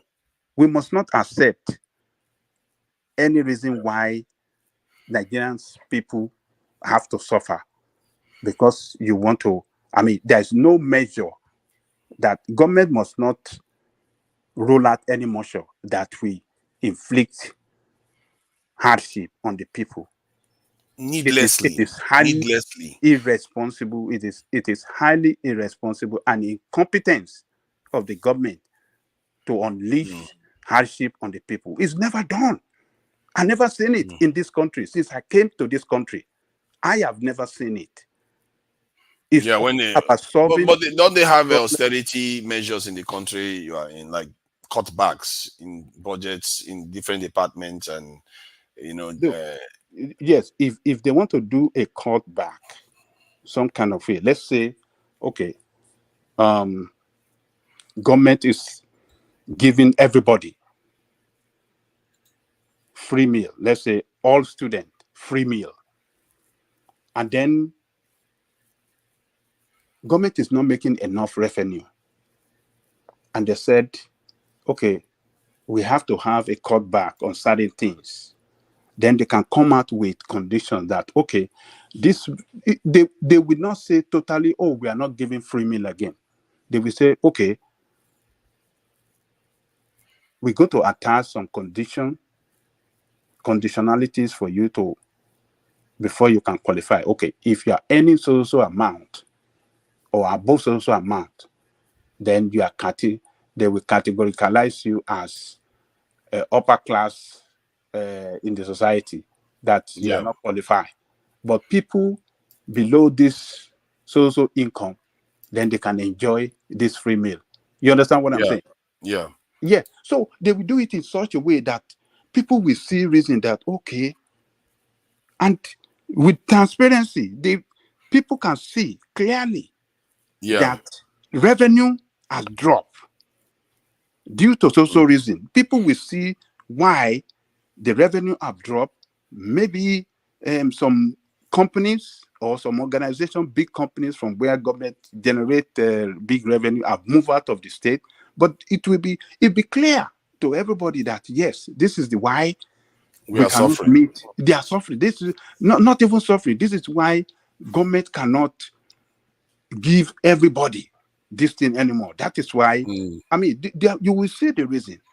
But in this case, we are not the cause of this corruption that is going on around this oil subsidy. It's you in power. It is not the people. So, but you took it out. The price from what it used to be 197 now shoot up to about 650. That is highly irresponsible for the price of commodity that drive every activity in the country to go all high, like 300%. Yeah. So let me ask Kolata what he thinks of the administration so far. This is going to 2 months now. 0 to 10. What would you give the administration so far, Kolata? Are you there, Kolata? I think he's moved on. I want to get an idea, because I think Ajane Koko's rating of Tinubu administration to give them 2 is quite. I'm surprised actually that he gave Tinubu 2. I'm not even sure I will give Tinubu 2, but I guess I could. You know why I'm giving him 2? Yeah, why? I just returned from Nigeria and I saw the way people are suffering. I saw the hardship, economic hardship. Wow. That this thing has brought on the people, particularly common people. And that's why I'm not going to score him more than 2. I'm even generous to give him that 2 over 10. I saw hardship on the people. Wow. Let me check the people that are here. We can stay in Europe and America and be talking crap. Just call your people back home and ask them the condition they are going through now, the situation they are going through. If you cannot travel to Nigeria, call your people at different places and ask them question how they are faring with this petroleum subsidy. They will tell you what they are going through. I saw this. Happy. My cost has gone up too. I buy petrol every week in Nigeria now. I used to spend 18,000 to get about 100 liters or so. Now I have to spend 60,000 at least to even come close to 100 liters now. Let me tell you this. A friend of mine was telling me he traveled from Lagos to Ekiti and go back to Lagos, and he spent about 85,000 to buy gas. So you can travel. Person that used to travel home every weekend, or maybe once in 2 weeks, to go and check some certain things that he's doing back home.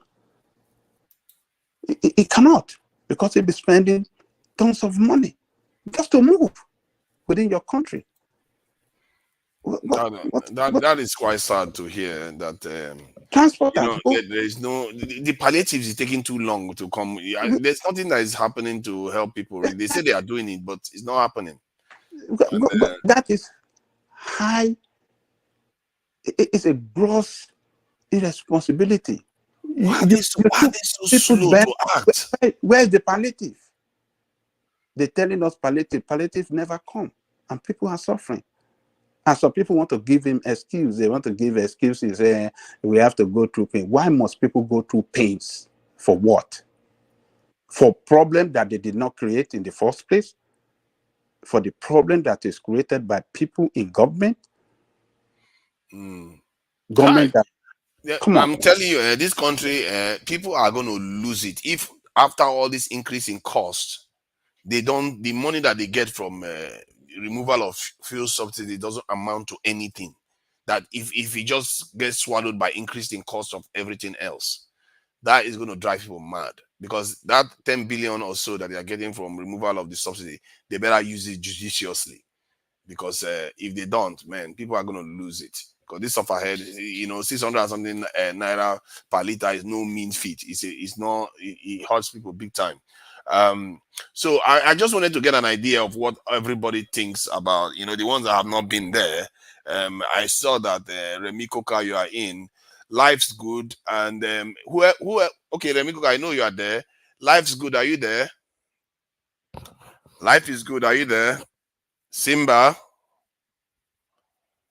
are you there? Bartolome Nanto, are you there? Are they all sleeping, or what's going on with this? I don't know. They've just gone to sleep or something. Samuel A. Kumi, are you there? Q, are you there?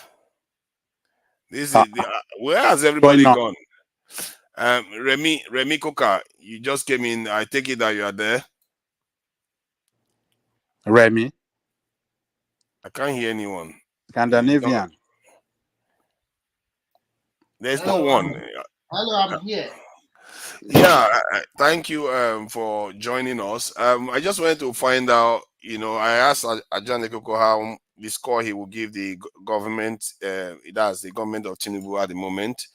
And so I would like to get your own, score out of, 0 to 10. What would you score the government as of today? Because it's a new government under 100 days, I think I'm going to score in around 6.5. I will be objective in my analysis. A country that wants to grow, you see a policy change. And when there's a policy change, of course, the direction initially people will suffer. And like Angelica said, you don't expect a country that has been in a turmoil or a lot of crisis over the years. This is not something that are just coming in 10 days. We have been using petroleum stuff for a long time. There is a level of corruption in Nigeria, all-time high for 40 years, no planning, nothing. Nothing was working. And successful government tried their best, but it was not enough. So he came in May 29 exactly, and he has done two things. Very courageous man, very bold. Remove the subsidy and also one single exchange rate. Of course, we are going to see initial effect, but what people don't know is that you guys continue to talk, is that he has to save money from the subsidy regime. And we can see it initially from the July allocation.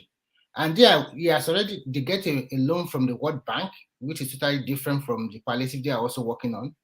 They put 8,000 out there. People say it's not enough. You have to go and review it. and they are working on it. If they come out with something not so good again, you guys will also castigate it. So why not give them some little chance and let the guy just let them work it out. At least we can see that some state. Let me finish, please. Let me finish. Okay, go ahead. Let me finish. Because I know the stand you two guys are, so I'm not surprised about your. I just wanted to ask a question, though. That's all. Go ahead. We shouldn't. We know everybody where you lie on. I mean, who you are supporting. So that's quite understandable. I'm not castigating you guys for that. So what I'm just trying to say is very simple. He just came in and he took some bold steps, and we have seen the result. And Rome was not built in a day. And you yourself, everybody here always complain about Nigerian system. The institutions are not working. Everything's are not working. The people are suffering. But Jali Koko said that. He just came back 2 weeks ago. But people like me, I talk to my people at home almost every day. And when you say that a lot of Nigerians are suffering, not all of them, you cannot generalize. Okay, what did your people tell you? What did they tell you? What people told me that although the prices of petrol have increased, but they have to change their life habit. If you don't need to drive every day, you don't need to drive every day. All right. If you don't need to go back to your hometown every week, if you go back to your hometown like once in a week, you can change it according to your income. Everybody plans what Hold on. Even if you have to hold on for the journey that cost him like 17,000 now rose to 85,000. How would he justify that? I understand where you're coming from. Remy, Baba Gary Koko started with his, he assumed it. Okay, what kind of vehicle is he using that was spending 17,000 before? Let me shock him. Let me shock him from Ibadan to Lagos. Because, let him start. What kind of vehicle is he using? Thank you. That's another thing. I want to use public transportation because because you cannot excuse me because you are not the only Nigerians. We are all Nigerians. You met me in Nigeria, you left me in Nigeria. I'm still in Nigeria. I have cash. So, and I know how much it cost me to fill my car. So, whatever, if he has a Jeep, if he's using a Jeep, a V6, I have a V6. I have a V4. So even the car that uses the smallest of petrol, which is Toyota Corolla, I have that. So I know how much each car consumes. So this if you are telling, you don't have to let me about my thought what first. kind of vehicle. Talking about no, because somebody you can't be coming with outrageous things and be telling us and be just think that we just consume it the way you are bringing it. Yes, now how can somebody be be traveling with 17,000? That's what I'm asking. What kind of car does he use? Maybe he's using Cadillac or whatever, we don't know. Or if he using Cadillac before, Cadillac even with 180, 17,000 cannot fill Cadillac. That's what I'm telling you. Okay. No. Hold on. Let me finish my thought first before you guys go ahead. My people travel from Lagos to Ibadan. If you take a bus, the bus usually is about 3,000 naira to go to Lagos. But if you take a car, no, it's about 2,000 for a bus before, and it's about 3,000 for a car. And recently I sent somebody to Lagos to do something for me. They go and come back, total is 10,000. That's a public transportation. But when you talk about privately owned vehicle, before, hold on. Before, how much was he spending for that journey? Maybe 6,000. 6,000 now. Go and fro.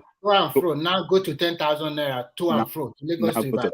10,000. Okay. 10,000 naira. So he has to pay more. Of course. Okay. But let's be factual here. The price of because of demand and supply, the price already rise up a little bit. So hold on. That is public transport. Yes. If he wants to drive his own vehicle, by the time to Nigeria, when you want to discuss another topic, I will join because I'm tired of all these same arguments. I mentioned one thing just now. Simple. If you have a private vehicle, everybody's caught adjusting to the reality that is going on. If you have 5 or 10 vehicles in your car and you also go to your hometown once every week, and you know that your income is not stable for you to be going to your hometown once every week before, you can change it to twice in a week. It depends on your choice. And it also depends on if you want to cut down your SSC because the income you're earning is not enough, then you can look for a smaller vehicle. Like here, everybody buys smaller vehicle here because it's more more effective in fuel consumption. So what you guys let me to back what you are saying. I have a Lexus. They have to dispose my Lexus to go and get a Corolla to reduce the fuel consumption. I dispose my Lexus. So guys, just 100 days, and you guys started. You are going to give him 1. You're going to give him 0. I know you don't like him and don't support him. Fine, but that's the reality and the objective in our analysis. If they were abroad. Sorry, can I interject? If they were abroad and fuel increased, they won't be making the same complaint. So they do every day, morning and afternoon. Fuel increases here, and nobody is complaining here. Every year today, price can increase 3 times in a day here. 3 times in a day. I'm telling you the truth. Morning, afternoon, night, and weekend also change. The increase is, to be fair, the increase is very dramatic, and the income in Nigeria is relatively lower. Yeah. And then on top of that, the communication. To Niger, we heard. Yeah. So I said it 2 days ago. What we should be doing, all this thing is just lamentation. What we should be looking to, what is the solution to our problem? We should not just be lamenting and be lamenting. No, it doesn't solve any problem. I just wanted to get a score, really, what you thought about it. Coco, since 3 or 4 days, I has been telling Nigerians are suffering, they are dying, they are killing. So we've heard enough of that. We've heard enough of that. Sometimes when you say something, it will be good. It will be good to the hear. You understand? But by the time you now start saying it, every opportunity that you have, when they give him any time to talk, it's the same thing that I'll be repeating. It's becoming irritating. I'm very sorry to say. But Simba, okay, let me give you the opportunity. So the truth should not be told. That's what you are saying. The truth should not be told. No, we've heard you. We've heard you so many times today. What is it? You said many times today. You have mentioned it. So truth is bitter. We have heard you. You said the truth. You have said it. You have said it.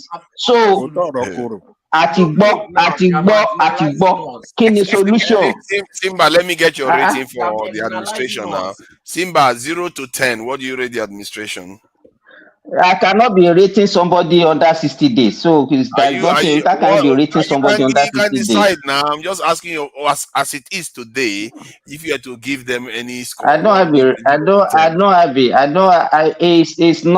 not an exam that you do under a few hours. I say, what is this for? It's a kind of opinion. If you say 10 out of 10, I will take it. If you say 5 out of 10, 2 out of 10, 0, I will take it. I don't rate it because he knows it fails. 5.5 out of 10. Solely 5.5 out of 10. Okay. And where are you now, Simba? You just want me to say something, eh? Yes, sir. Okay, I'll give it 7.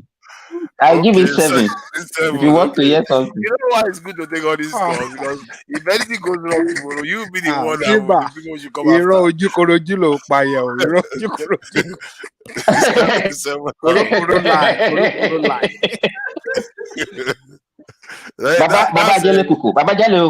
Let me tonight I want to say something. Let me give with me, I want to be objective. Let me tell you one thing. I want us to look at it. If you want our country to move forward, there are a lot of things that I'm experiencing in Nigeria.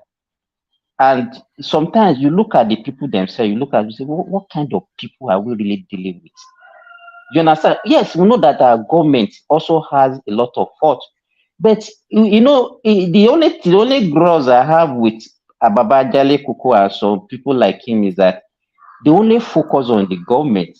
Yes, government, we all agree that our government has failed us. But what about the people themselves? Let me tell you, I still believe that there's some self-inflicted poverty that we have in this country. Believe me, you will see people that cannot even afford 1 square meal. They will be pregnant, be having 2, 3, 4, 5, 6 children. Will you blame government for that?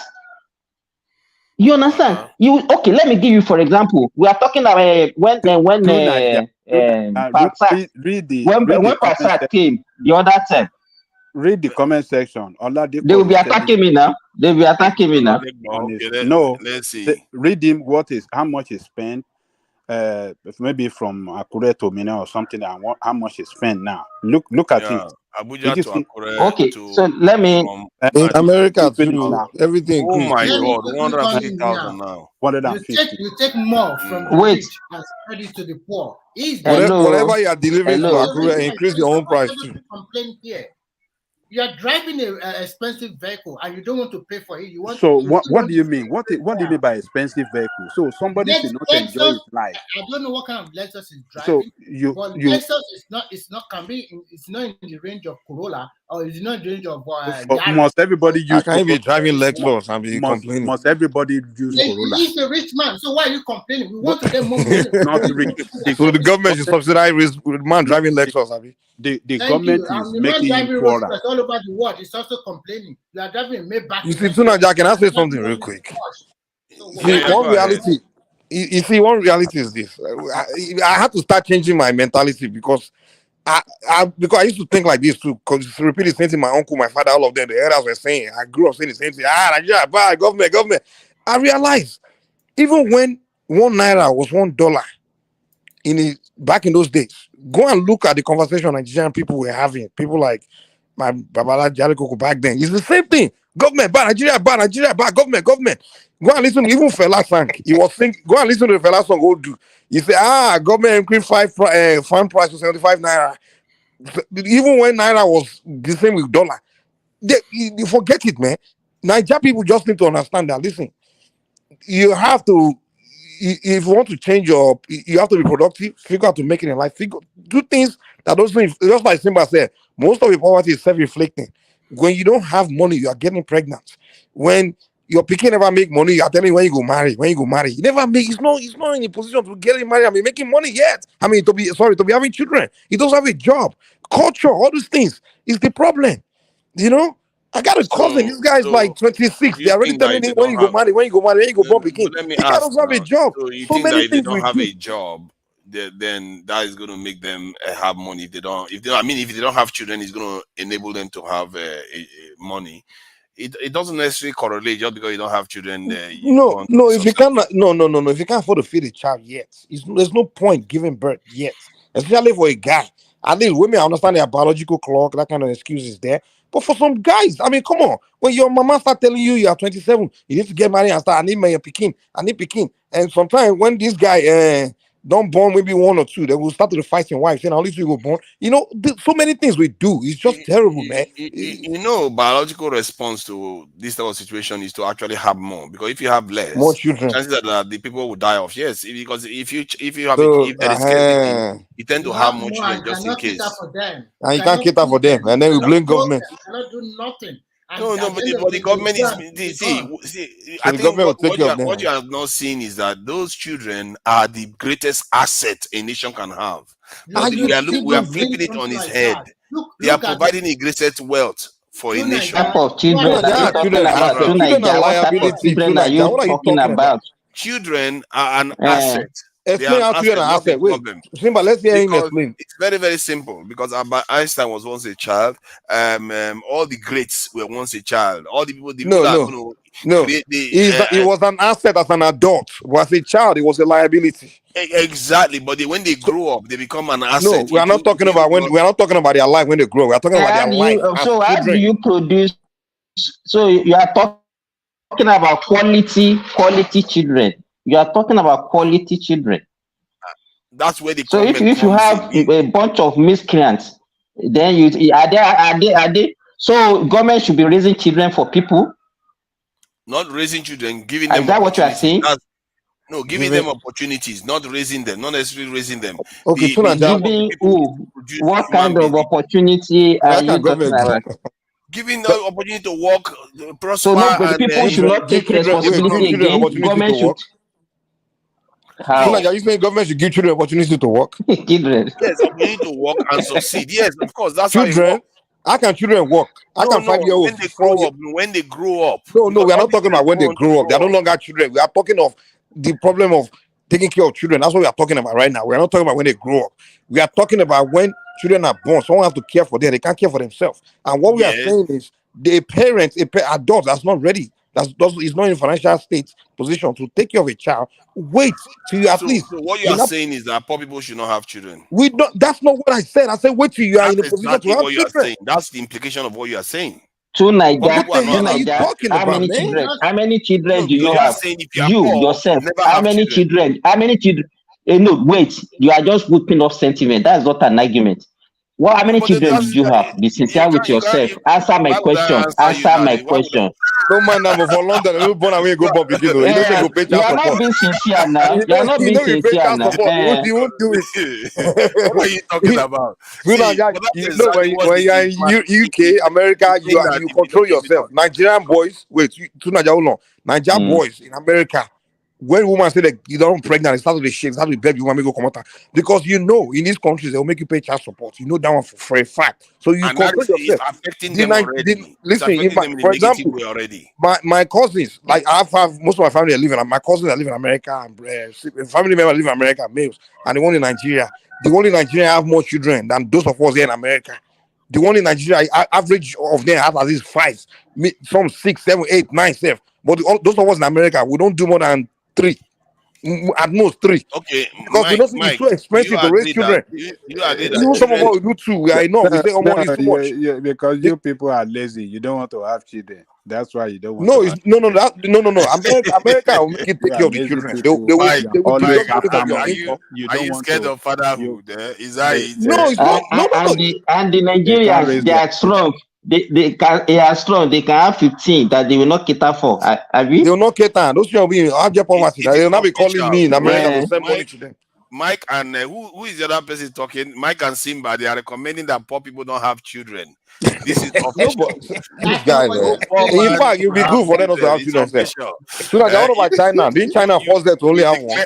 We declare that China not force them to only have one. You have children in Nigeria again, said by Mike and Simba. See, you can't fault poor people. It's not the poverty that is the problem. It's the culture. Because sometimes there are poor parents that are very, poverty is not a problem. They raise their children very, very well. How can you say poverty is not a problem? No, I said poverty itself is not the reason why the children don't perform very well. You know, to Nigeria, nobody's making that argument. Nigeria, let me give you an example. Mike, let me tell you. Even in we're not saying poor people cannot raise children, cannot teach children morals or things like that. That's not what we are saying. We are saying you can't cater for them is what we are arguing. The financial part of it is what we are arguing. Then why are you saying that you are not saying that poor people should not have children? No, I say wait till you are in a position to take care of them. I don't have too much. You don't hear yourself. Mike, you know this guy, they don't bring one to Nigeria, so you can't reason. Poor people should not have children until they can afford it. Give me your telephone number. I will direct your family to Nigeria. Poor man should be at the receiving end all the time. They must not enjoy petroleum. Baba Jale Koko. Hold on. Baba Jale Koko. Hold on. If you look at even Nigeria now, you discover that even the so-called the rich or the so-called few middle class that we have, they don't have as much as the poor. So what do you think is responsible? Who doesn't have as much as the poor? They don't have many children as the poor people. The poor people have the most children. They have the most children. Because they are they don't believe in God now. They believe they don't believe in God. They thought they have to raise. See an argument. See an argument. Let me ask you, do you believe a homeless beggar should have child?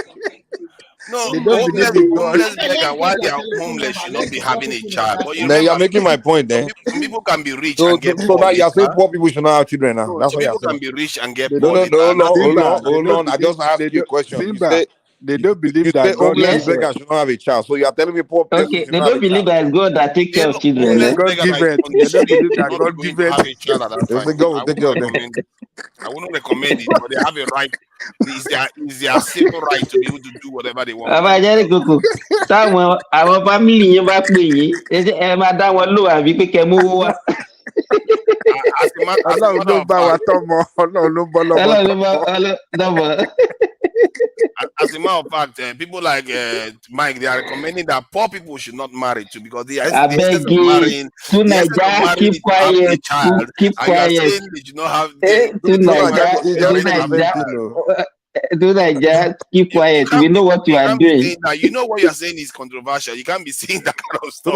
Tunaja will not tell his daughter to marry a very poor man. Though. Now you say, you No, want to accuse me saying poor people should not I'm not marry. going to say that, but No, government tell your is daughter to go and marry a homeless man. And See, if you want them to get married now, you want poor people to get married. Tell your daughter to marry your it's daughter to a an homeless man. No, that's where you start. If you want to What are you convince talking us, about? I'm not going to ask wait. my If you own want to child to go and convince marry us that you support a poor people homeless to get person. married, go and tell your daughter to marry a homeless man. We don't get money. Why would you inflict then that I on will yourself? agree with you.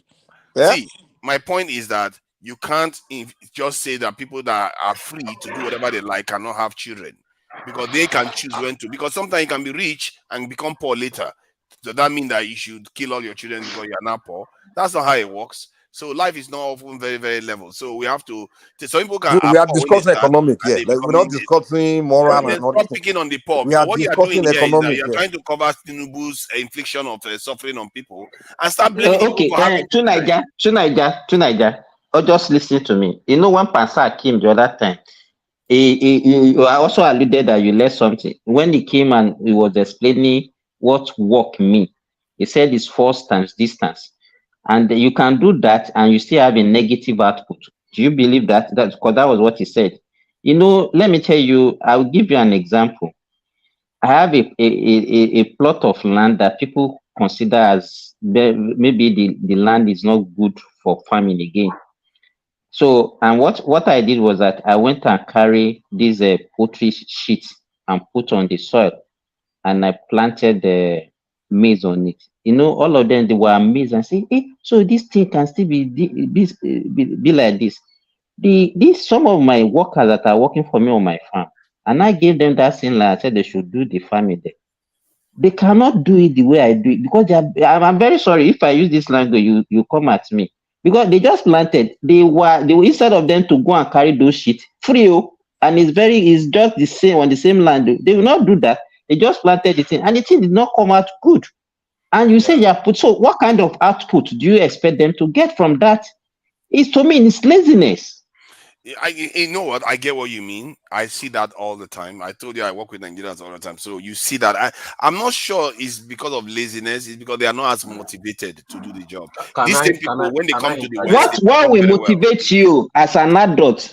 Good salary, very high salaries will motivate them. So for you are working for yourself. Is salary that you are working for yourself? Can I go ahead. interject? Niger, these people are very lazy. I'll be very honest. See, I've tried to hire plenty Nigerians because I'm all about my people. I can hire people here to do work for me in Holland, but if I have the opportunity to hire a Nigerian, I always do that. What I've noticed is these people, they are not financially motivated. Even if you pay them before service, these people are just lazy. They will run away with your money. They will run away with your money. You know what? There's some truth there, though. There's some truth there. To Niger, I've had Nigerians that I even said, you know what? I'll pay you before you even do this work. After paying them once, they not do anything. It's like you are forcing them to do the work. You have to remind them to do the work. You have to monitor them. But it's not their fault. They are not in an environment where people are working hard. So could it be that it's because of the internet generations? Are you not supposed to blame yourself? Why must you pay people before they work? Let me give you. Why must you? Who are you going to blame? Share my experience with you here. You that live in Netherlands. Are you paid before you work? I'm just giving an example. It's contract work. You know, no, you don't pay them before they work. Now, what are you talking about? It is my preference. It's my preference. Is it wrong to mobilize somebody before they walk. Somebody wanted to share something. I think it was me that wanted to share something. Yeah, it's me. Let me share. Yeah, go ahead. I got a truck in Nigeria, and I want somebody to drive for me. So they brought this guy, and the first question I asked him, "How many wives do you have?" He said he only have one wife. I said, fine. How many children? He said he has 2 children. Fine. So when he started working for me, I discovered that the money I get from the company that the truck was attached to, I used the money to be doing mechanic work. To cut the long story short, after about 6 months, I'm not making nothing. I'm losing. So you didn't know I'm coming to Nigeria. I went to Nigeria and I did my own investigation. But do you know what this guy did? If you took something from Lafarge, he would do 2 or 3 jobs for himself. And by the time he called me, we said the truck already broke down again. So the money I'm getting, I'm using it to repair for him. And I traced him a lot. I discovered that he has 3 wives, 10 children. Oh my God. And also have girlfriend. So when I know all of this thing, I just get the truck from him immediately. I'm telling you, at the end of the day, I sold the truck at a giveaway price. It's a bad loss for me. It's a bad investment. And this somebody they brought for me, his mother, his father, they were pleading, give him the job, let him do it. He's a good boy. That's what we are trying to say here. I'm not even mad at the end of the day, well, I see it's an experience, a bad experience. I learn from it, I move on. But look at this person with 10 children, 3 wives, and also it's a simple truck driver. And this is the life of a lot of people in Nigeria. You don't know what is going on. If you know what is going on, Nigeria doesn't know. We that have small businesses that we engage them. We know what the kind of suffering but I have that to move on. yes. It's a part of family. What can I do? So you guys, you just think that poor people. Even you as a rich man, how many children do you have? At worst, 3 children. Because in abroad, you have more children, you have to cater for more. Not government provide you everything. Is government giving them clothes? Is the government giving them food every time? Even they give you small little money for the Remy, I have 2 of them that are working for me. They have more children than what I have. They are more children than what I have. You have more children like that. How many do I know? Say that making out to be money. So they should not have children because they are working for you now. It's a problem that people. I don't know why you are blaming the children. Yeah, exactly. I don't understand this. No, let me tell you what is the rationale for that person. You see me as your guy. You know that I have more than you. He mustn't have children more than you. Just wait. Now, then you will now shift the responsibility and say, okay, Oga, I want to pay my student and my children school fees. Can you give me money? So me, if I know that I can only afford 2 and I have 2, you have 5 or 6, and you're asking me to take responsibility for you? But he's just asking you to pay fees. In Naira, it's not that much. To Nigeria, don't be silly. Don't be silly. But it's not forcing you to pay the fees. Oh, it's not forcing. He's asking. If you don't want to pay, you don't pay. To Nigeria, that is what will prompt them to be stealing. That's where they will not be stealing your things. That's when they will be. Yes. 10 children. No, I know what you're talking about. I know exactly what you mean. So let me ask Simba, the government official, our politician that are stealing. Is it plenty of children they have that have caused them to be stealing our resources or mismanaging our resources? Look, it's a general problem. We should all agree that it's a general problem. Both the poor and the rich. We are that giddiness that is in all of us. That is what we are saying. And we should all change. If you don't change, if you are blaming a group and we leave the other, the problem cannot solve. People are interested in, actually, people in diaspora, people that have money, they want to invest in that country. But the people of that country themselves, they're even discouraging people from investment. I'm very sure if the Babajele Koko want to be truthful to himself, he has suffered in the hands of Nigerians also. So I think from what you just said just now, I think something interesting just came to mind from what you just said just now. That it looks like Nigerians, we are in a way conditioned to go somewhere else to go and prosper because we seem to have unrestrained ambition. It does in such a way that we need space to be able to grow. And that's why when we go overseas and everywhere else, we tend to do better. And maybe that's our condition. We are conditioned to be extremely ambitious, and we don't care who it hurts. And we do all kinds of stuff to just get these resources. And I think that's something, either we tamp it down at home so that it doesn't damage our own this in economies. No, Or to Nigeria, what just have we it's not got? that. On average, Nigerians have a very, very high IQ. You know, and when you have a very high IQ, you tend to see other opportunities that other people do not see. And then again, we are very cunning, you know. So these are attributes that are not blessed. Well, how is it a high IQ? Not to IQ. understand. Let me ask you this now, because I've seen cases where somebody overseas want to send money to somebody in Nigeria, say, okay, I send goods to you, you sell it, you send the money back, we exchange, we keep sharing the profit, but the person in Nigeria will elope with the money. So he will kill the business. So how is that high IQ when you are not thinking about the bigger picture? That is greediness. That is what Simba That's what I mean by unrestrained ambition. And that is why I said cunning. We are also very cunning. And greedy. Most Nigerians do not have hindsight. You know, we have high IQ. We are very cunning, but not a lot of us have hindsight. We don't think that much about the future. You can be cunning, you can have IQ. It allows you to do what you need to do right now. But when you are thinking about the future, you need to have hindsight. That's the problem. That is just yeah. They don't know. You know, I think I have something for to Nigeria, Baba Dale Koko. They should come and invest in Nigeria, employ Nigeria. I think what this thing that you are saying, within 2 or 3 months, you will change your whatever you believe. Simba, I want to make an analogy. Everybody know MK Abiola, and he is a super rich man.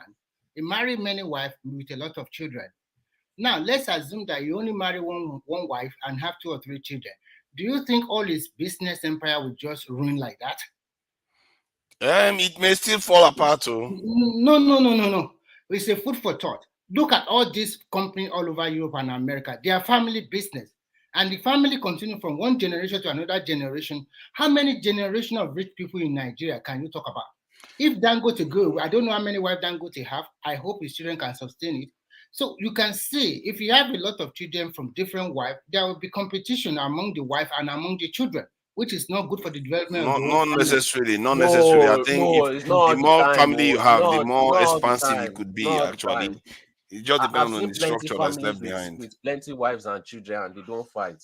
But as you mentioned, Dangote, have we discussed that Dangote is going to bring 10,000 Indian people to work in Nigeria? Yeah, it's true. It's 11,000 people. 10,000.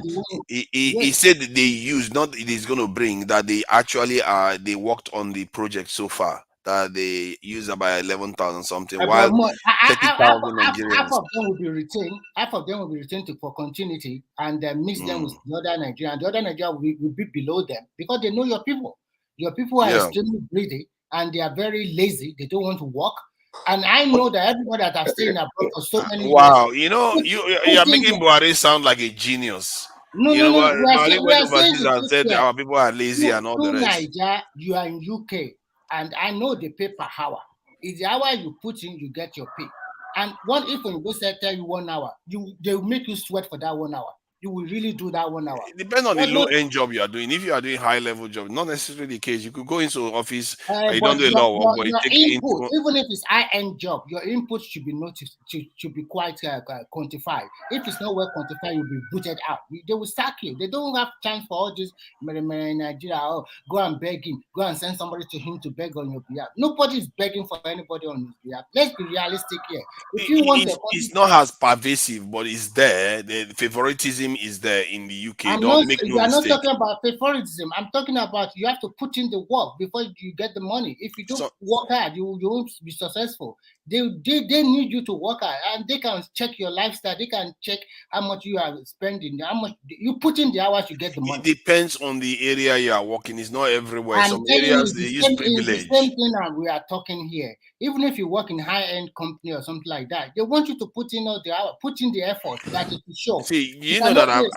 I've had somebody tell me that I used to work in finance. He said, out of 10, every 10 people that they employ, only 2 people are actually doing the job.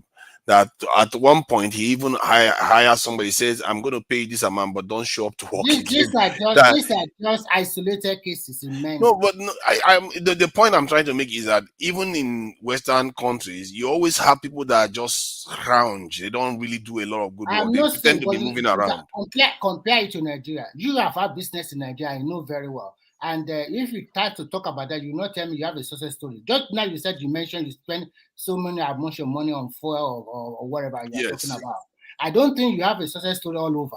People will have no, I don't have a success story to report, but that's why I tell understand where you're coming from. Everybody in diaspora people, more than 70 or 80% no success story.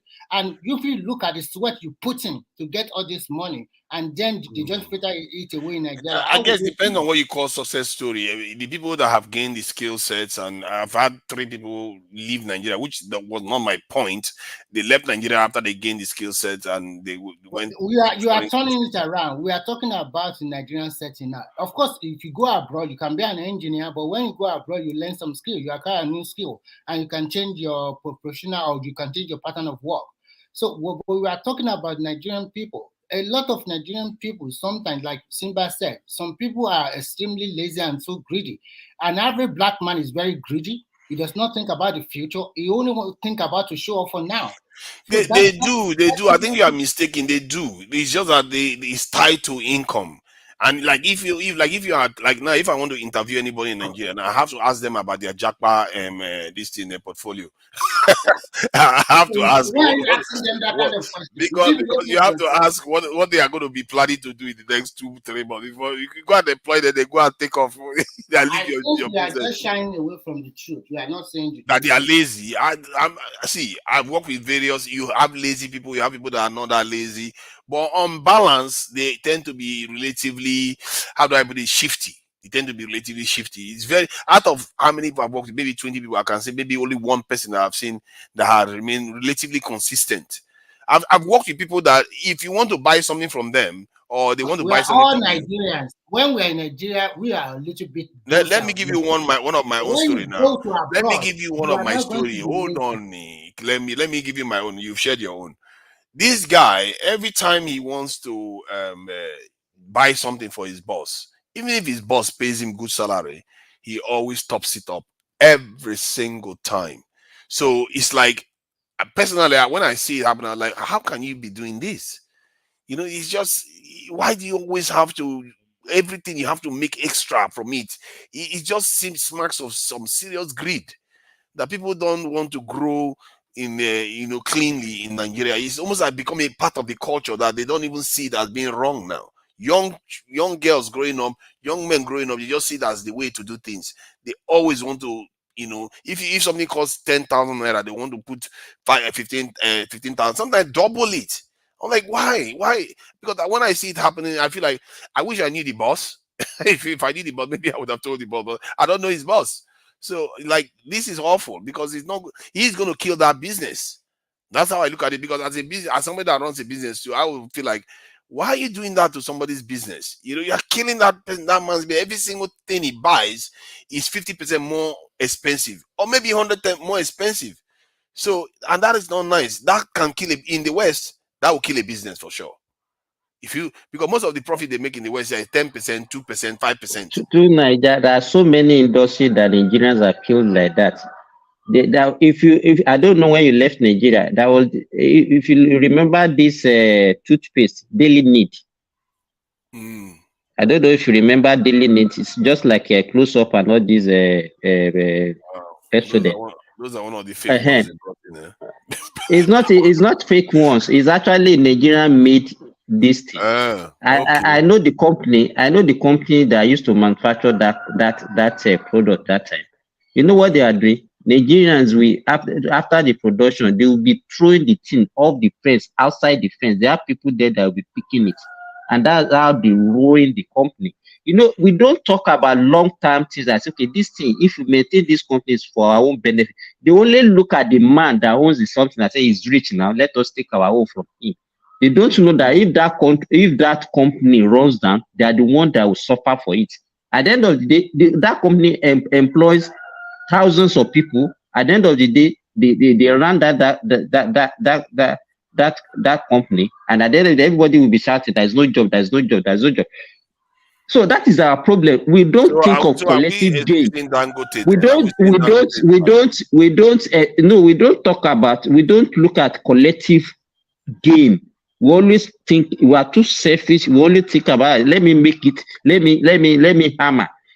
You understand? We don't look at it as, let us, this thing, if we maintain this company, our children, our unborn children will also benefit from this company. No, we will not leave that and then you see now, you see what is going on now. You said it yourself, let me hammer. And there's another term I hear, blow. I want to blow. Or blow, like, want to blow. Like want to we blow. have this culture where everybody wants to, it's unrestrained ambition. And you can say that we are also responsible for it because we encourage it.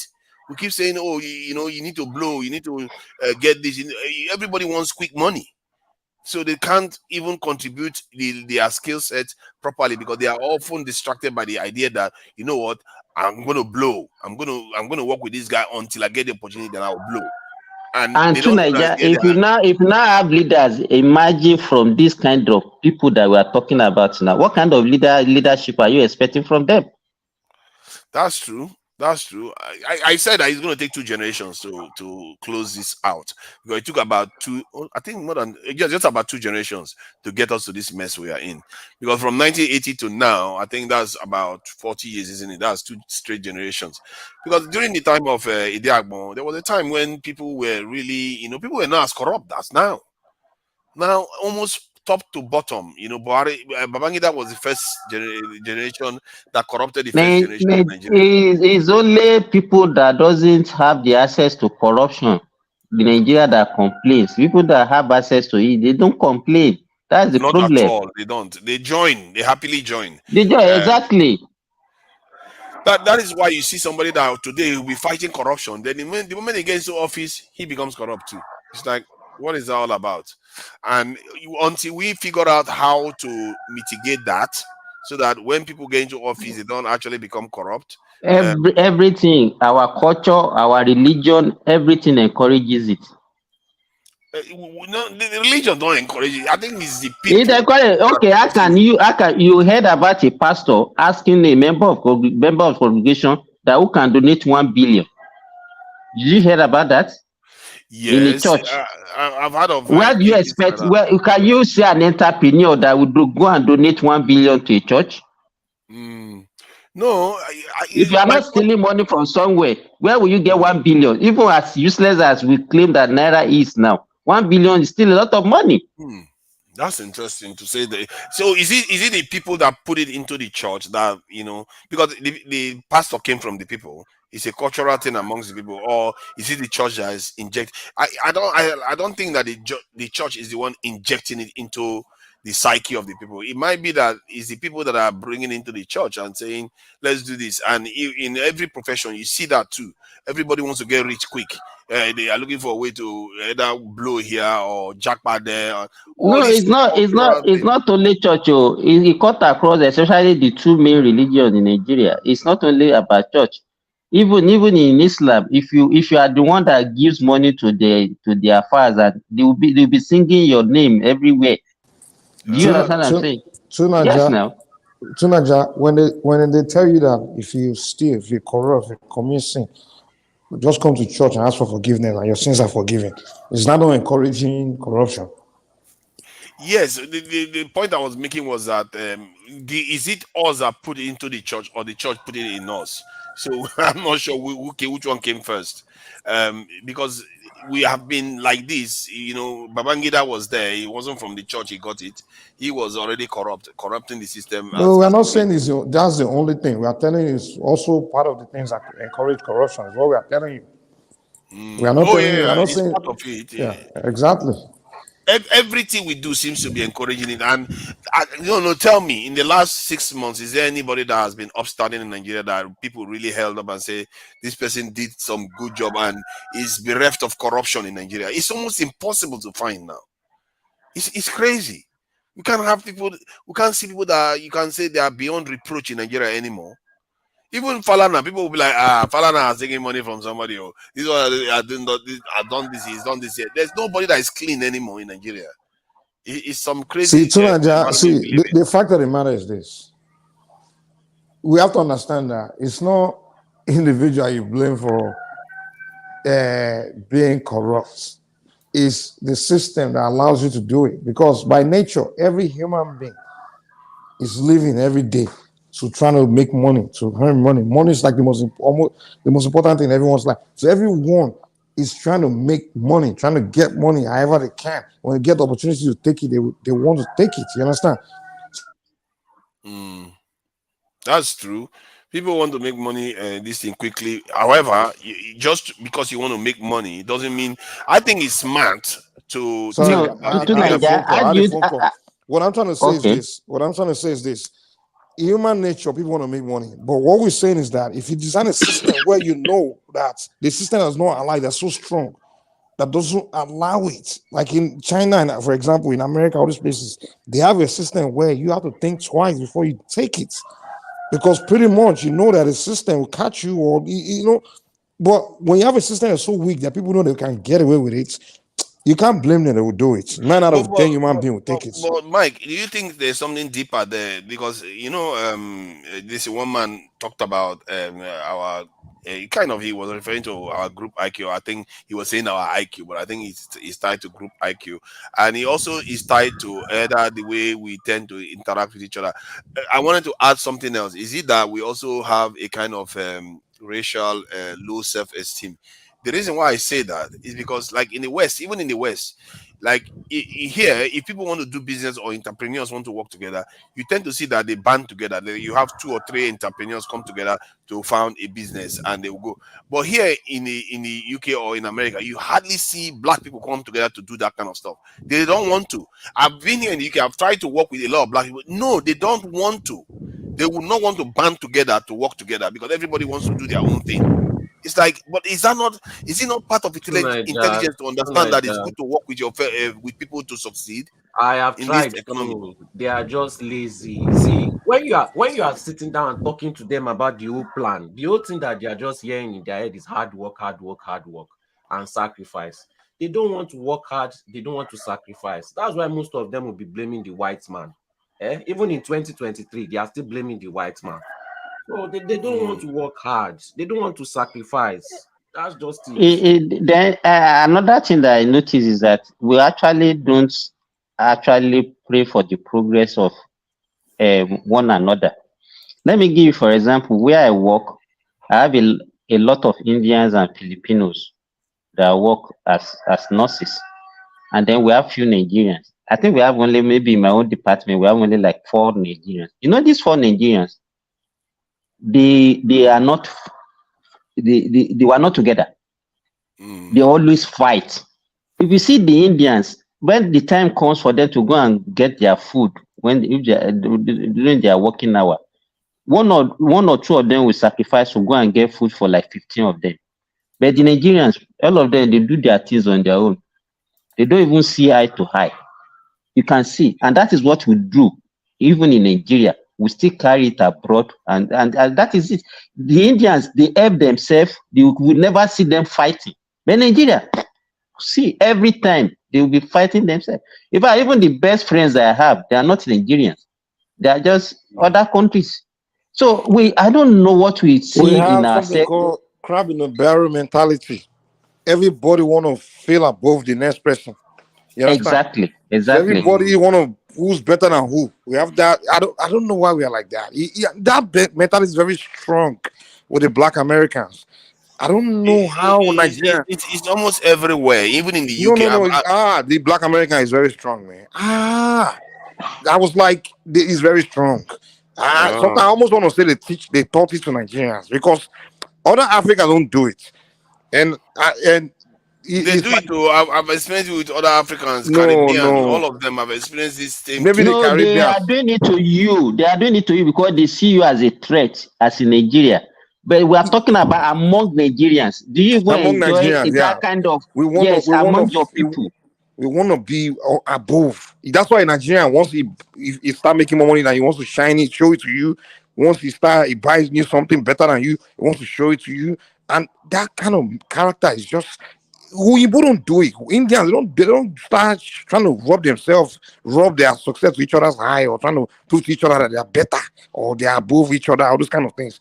And those kind of things what breeds Mike, white hatred. people do it too now. Everybody does it. Every race They does do it. it, but maybe Everybody in a does it. different way. Every race. Maybe in a Chinese, different so context. Japanese, so Really? no. Every race stunts. Every race. Ah. Who is buying Bugatti?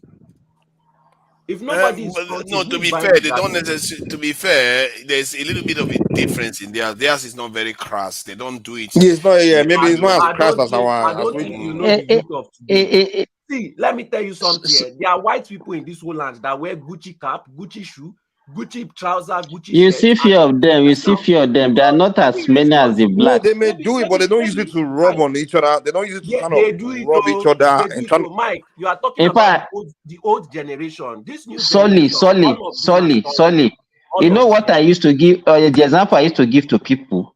If you are a lover of football and if you want to play a match and you see the players coming, maybe they are just alerting from their bosses. Look at the blacks. Look at the blacks that you see with tattoo, with one useless head cut. They will be the one that will put all these things on their head, headphone, and all those things. You will never see the white doing that. It's very Those are rare. not- You those are not see three Africans. black young in Nigeria. You can see that, but like overseas, you rarely see three black people come together and say, "Let's do a business." It's very rare. You see that they always want to do strike out on their own. In Nigeria, they are forced together because sometimes they grow up together at university, so they work together. But the moment they get out of university and they don't have anything in common anymore, they Even don't want to work. did they sustain it to Niger? Even the ones they call themselves twins, the twins, the Peters and Paul, the twins, were they able to sustain it? They will find a way to screw each other over. That is the problem By we then, tend to have. They forget about it. always find a way. And We have issues though, as people, as Nigerians, we have a lot of issues, and I don't know how we can solve that problem. All these things that we do every day, we talk about government. Who is the government? It's the people. It is the same people that we are talking about. They are the government. So, you cannot exonerate everybody in this country from the problem that we have. but maybe that comes from the fact that we don't believe in systems. You know, like when you want to work with But the somebody. people runs the system now. To Nigeria, Yeah, but people run the system. but when other people are doing it, but if we, let's say, because it's a system that you put in place when you want to partner with somebody, but the only thing they believe is themselves. They don't believe in the fact that if you put a system when you work with people, it's going to work. That is good. They feel like the other person wants to cheat me, or how dare you give me this little share? Yes, we suspect ourselves. Any little thing, we lot. have that suspicion. Can I interject? When you are doing partner, because I've done partner with white people, I've done partner with black people. This partner thing that you're talking about is the same thing with white people. You cannot have two kings in a castle. There will always be problem. It is always better to hire somebody, hire an intern, or hire somebody that you pay. If the two of you are doing partnership and you are sharing the money, and obviously one day, somebody will do more work than the other. How do you solve When that you say problem? white people, are you talking about Europeans or Middle Eastern or Indians? Europeans. So okay. So, but you know that they too they work with each other by and large. In short, almost Yes, any yes, criminal community, you see that they are but when multiple they people working work with with each each other. other, from the beginning, they already know who is the head. Even if they are partners, Yes. they know who is the head. Our True. problem is we expect it to be 50-50 all through. It can never be. You can never have It's two never. You kings have in to a have a castle. leader. You have to have a leader.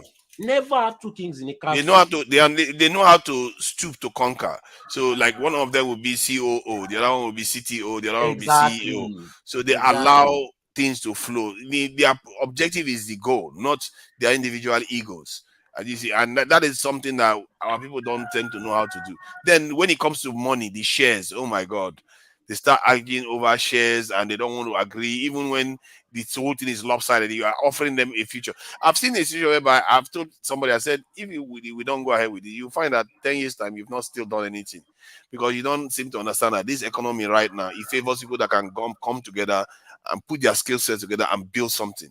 Those are the ones that really make it big in this world. And even if it's there, but we don't seem to tap into it. But Europeans are experts at doing that. All the tech companies you see today, they are multiple people. Mark Zuckerberg doesn't own his company alone. There are so many people involved in the company, even in the development but stage. who is the head? Who is the head? He is They the know head. who the They head. know who the Exactly. head is. Exactly. We don't like but that. if he dies today, that country will still, because the structure is already there, that company will continue to function. That But is in the Nigeria, system. the only thing that will be in your mind is that, oh, it's my son that wants to continue the business. Is my son. Is talking about putting his son to be the CEO after he leaves? No. But Not our at whole is all. only my family. In fact, some of our people will start crying by the time they are getting old and their children are not interested in what they are doing. They will start getting agitated and say, look at me. They shouldn't. You see, what you do is you set up a plan that And if that's your why children the are not business involved, will die. The business will eventually die because some of them will force their children to come and do it. Then when they die, because the interest is not there, then everything will crumble. yeah, because sometimes your children's children might be interested. Maybe your children might not be interested, but their children might be. So you have to have a plan that allows some other person that is not even part of the family to run the business. Exactly. Because if you put a good plan in place, it will work. And the Europeans are experts at doing that. What's his name? This Rupert Murdoch guy. He has his family running his business when he steps out. But if his family wasn't there, he's going to hand it over to some other person. And in short, they believe in systems. They can put systems in place. How many of our leaders or rich people bother to ask themselves, what happens to me when I pass on? Do you put systems in place?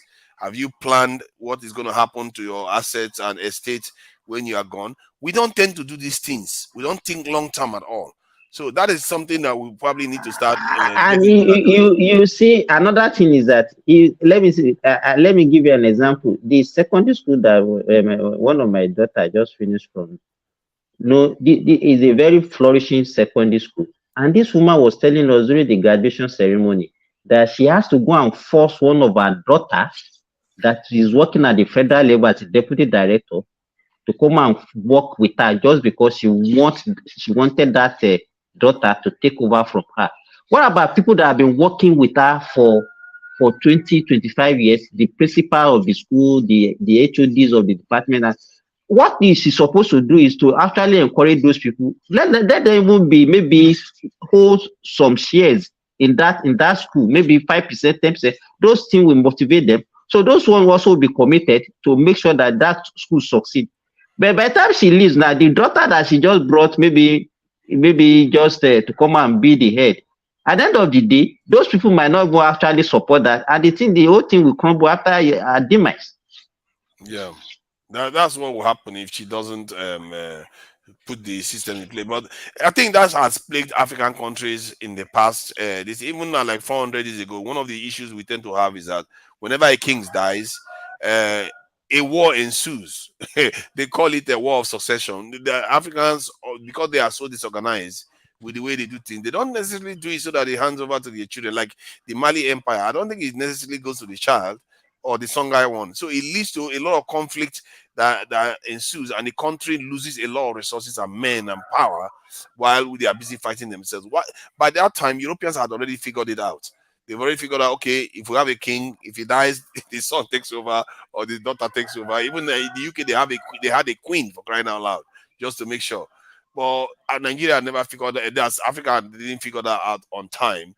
I think the only time you can say that we have a relatively stable system, I don't even think you call it stable system, is this so-called period we have during colonial era. I would say the Yoruba, I don't know how the Yoruba ones do it, whether it's the children that actually take over or cousins or aunties, different family members that take over, or the Benin one. Well, I think the Benin one is direct line. The Benin one is one of the few I know that is direct line from the old ones. But the Yoruba ones, I don't know, maybe someone can educate me whether it's a direct line from 500-700 years ago.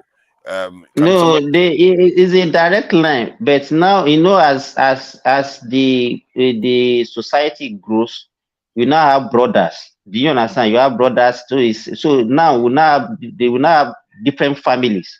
So what they do now is that they rotate it among family. If this family say, okay, is the one that died now, they will say, okay, the next one is this family, and that's how they rotate it among families. So they have what they call the royal families. Do you understand? Yeah. So it's not on. So that's what they do. So if they are doing that now, based on the rotational this system, so let's say there was no Sometimes Nigeria, sometimes they cheat some family also. Depending now, they now use money now. Depending on how powerful your family is now, that's what will determine. You can cheat another family if you have the money. Do you understand? Yeah. To be fair, even in Western countries, in the UK, sometimes they do break the chain. You know, you have a situation whereby sometimes they will break the chain and one other family will take over instead of the original successors. So I guess this is something that we have to work through. And I think this comes from our people not feeling, things are not working. When you have a low self-esteem in terms of racial self-esteem, you're not likely to want to work with your own. Most of those Nigerians, they will probably work quite well with Europeans. So if they go into business with Europeans, they will perform very well. No, they will perform very well because they will accept those ones, and the acceptance will come because they see those ones as being superior. Do you understand what I'm saying? They will give up. They will rather succumb. Let me tell you, in Nigeria, will rather succumb to an European than to succumb to his fellow countryman. That is really sad to hear because they really need to work we need to learn how to work amongst ourselves instead of the other way around because if you want to succeed, you want the money to be I've seen the Nigerian teaming up with foreigners to come and fight a fellow Nigerian. Me, it happens to me. Wow. To come and fight you understand? To come and fight me. If they could team me up with a Sudanese to come and fight me. Wow. In Nigeria. So what are we talking about? Yeah, what can I say? Me too have seen that. But you know what usually happens to those people? When it's the other way around, they always show the Nigerians pepper. Definitely. They never forget to show Nigerians that, you know what, we still know you are Nigerian. We are not giving you any space here. Okay, so let's move on to this thing. I want to go because there's this topic that one man showed me regarding a lady in the UK. I think they said she's a doctor and she loses custody of her son after because she flogged her child. And this is quite a serious matter in terms of because so many Nigerians are traveling overseas now, and many of them don't have any form of support in terms of letting them know that there are certain things you don't do in the UK. If you do it, you're going to end up in a serious problem. You can't have your child anymore, and other kind of problem could ensue. So that is what she has to now bear. And I've seen it in the UK that the amount of our people that are caught in the social service system is quite sad, really, because families are getting torn apart. And you know how mothers are. You tear them away from their child, they are completely almost destroyed. And so that's what is being reported. I must say it's not a new thing to me. It's very all over the place. I've been saying that Nigerians, they have to start organizing themselves. They have to start having organizations to protect and help these Nigerians that are coming in. A lot of them are coming. I think we've had almost 200,000 Nigerians coming since just about 4 years ago into the UK. So that is a lot of flow from Nigeria, but there is no support for them. And the moment you come here, your child goes to school, they say you smack them, then they start asking questions. Can I speak on this? Because even me, I've had a family member that, see, it's not just that. Some of these Nigerian children, right? See, if you have a teenage Nigerian, the moment they become a teenager, send them to Nigeria for their own good, for their own benefit. Because some of these children, once they come abroad, they always think that, oh, the government will take care of me better. Some of you send them to Nigeria to who? They want wait now. Let to me who? finish. Wait now. You send them to boarding school. Come and know so that they will beat them very well. Because some of these children, that's good enough. Send them to go and beat in Nigeria. Some of these Nigerian children, they plan it because they think that they will take them to a white family or maybe the government will treat them better, but they don't know that nobody will treat you. When you do hold on, Sulu. Hold on, let me finish now. Hold on now. Let me ask you a question. Let me ask you a question.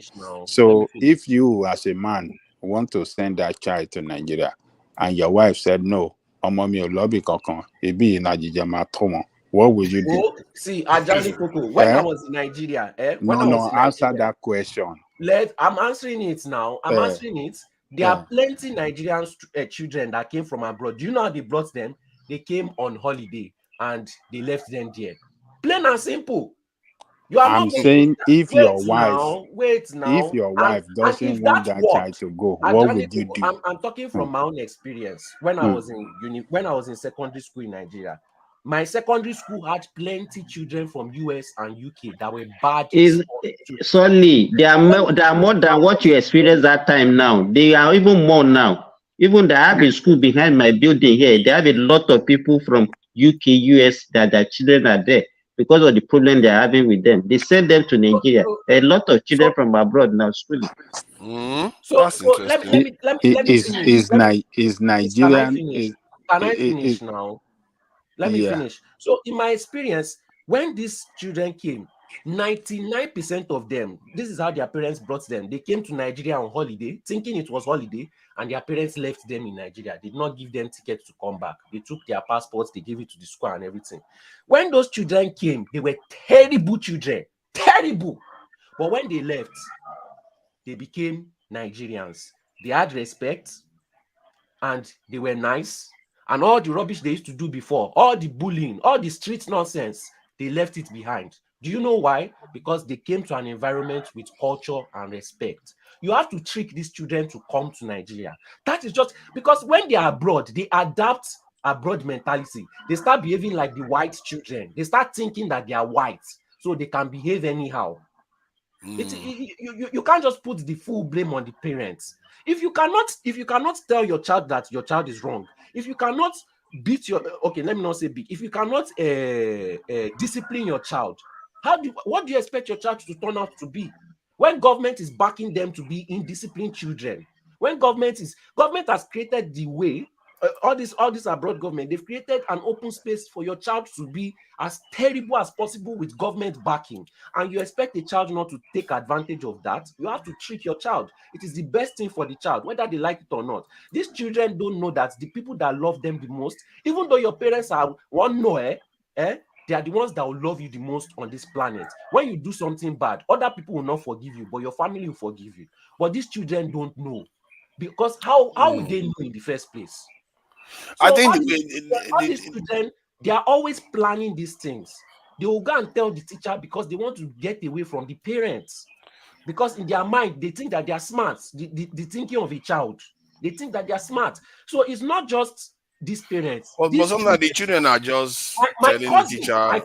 My cousin did this thing too, because she thinks that she has sense. She thinks that the government will take better care of her. But when she saw how other children were behaving, she ran back to her house. So some of these children, they plan it when they are 12, 13, 14. They always think they have more sense than the parents, and they plan it too, especially Nigerian children. I get where you're coming from. However, sometimes the children, all they are doing is just talking to their teacher. They don't know the implication of what they are saying necessarily. But the question Babajali Kuku is asking, I think raising children is a collective effort between the father and the mother. So by the time you are having a disagreement on how you raise your children, that means there is a problem with that family. Yeah. Because I think the two of them should be able to work in tandem. No, you don't get my question. If your wife doesn't want that child or those children outside our own domain, what will you do as a man? But is there a problem in the first place? Is there a problem? Is there a problem before you will take such before you will take such a decision? That means there is a problem, and you want to correct that problem. Yes. So there are some. But if you see a problem, and your wife is not cooperating with you in actually correcting that problem, then there is a problem.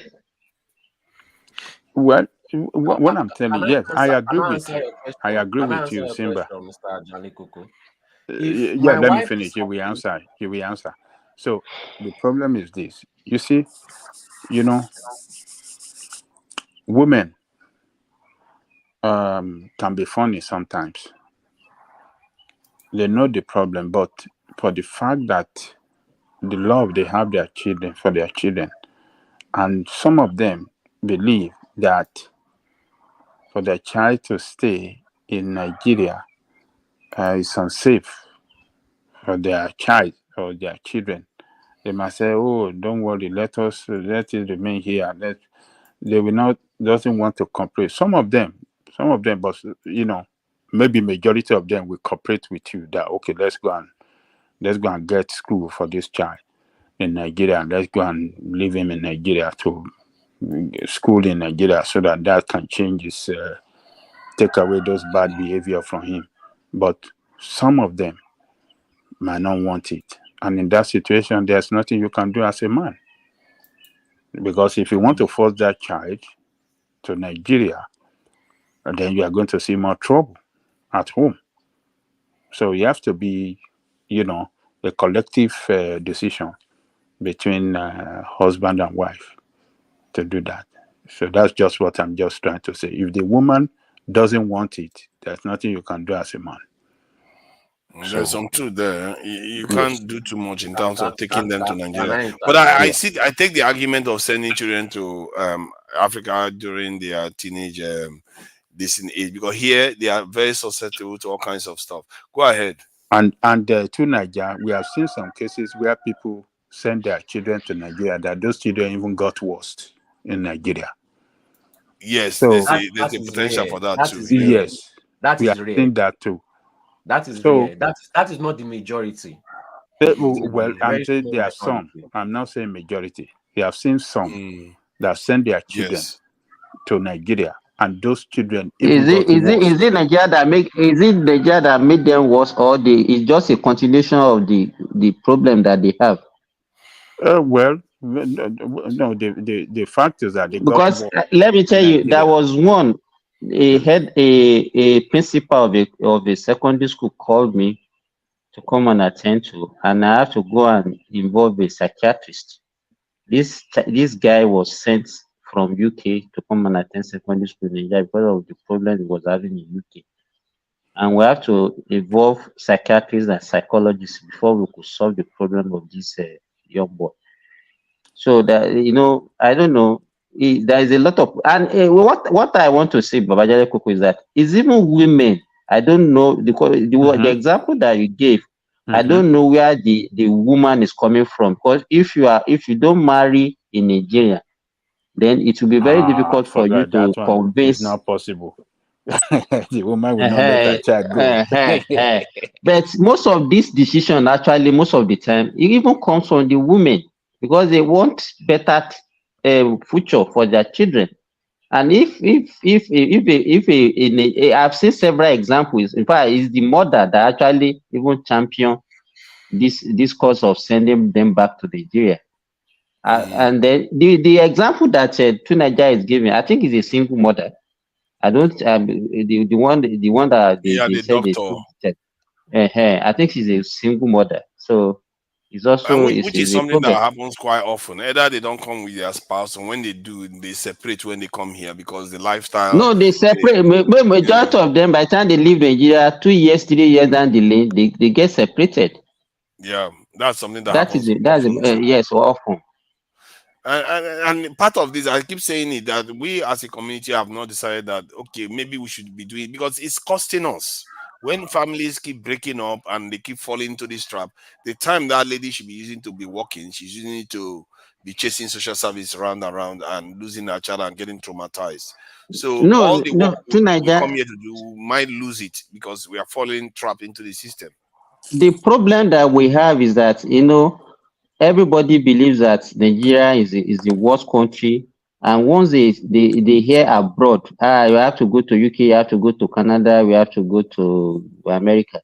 They think that is El Dorado, that immediately you get there, then everything will be smooth. By the time people get to those places and they start facing the reality and the problem that they face, the pressure, the stress, most people, they cannot cope.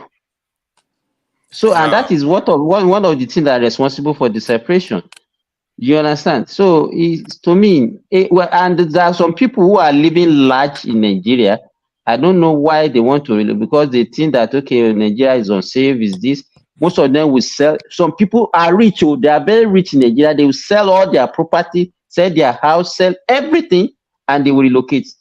Then by the time they get there, the kind of work that they will get they will not be looking at it. So far, some of them will be regretting. And I'm not the kind of person. If you are relocating, why should you relocate with everybody at the same time? Yorùbá máa ń pè wọ́n ní àtẹ̀sẹ̀ méjèèjì àbí ẹsẹ̀ kan là kọ́kọ́ máa ń ti bodò kódò má gbèyàn lọ. Why can't you just go and test one of you go and test the water first, and then before you move? But some people will just move. They are all resigned to the fact that Nigeria is a terrible place. They want to leave. That's why. And they leave, and this is but in the end I have issue with them leaving, but I can't begrudge them because they want to go and have a better life.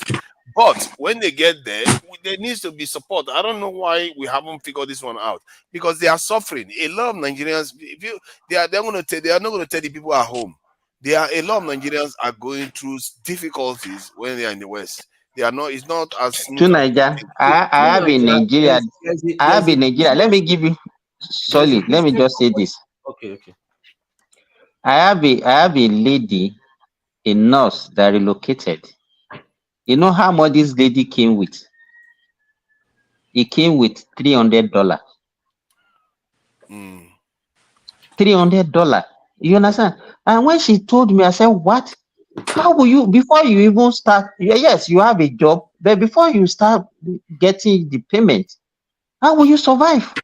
They said they will be giving them food. I said, "Is only food that you need? You're a woman. Won't you take care of yourself? Won't you buy soap? Won't you buy cream? Won't you buy this?" Yeah.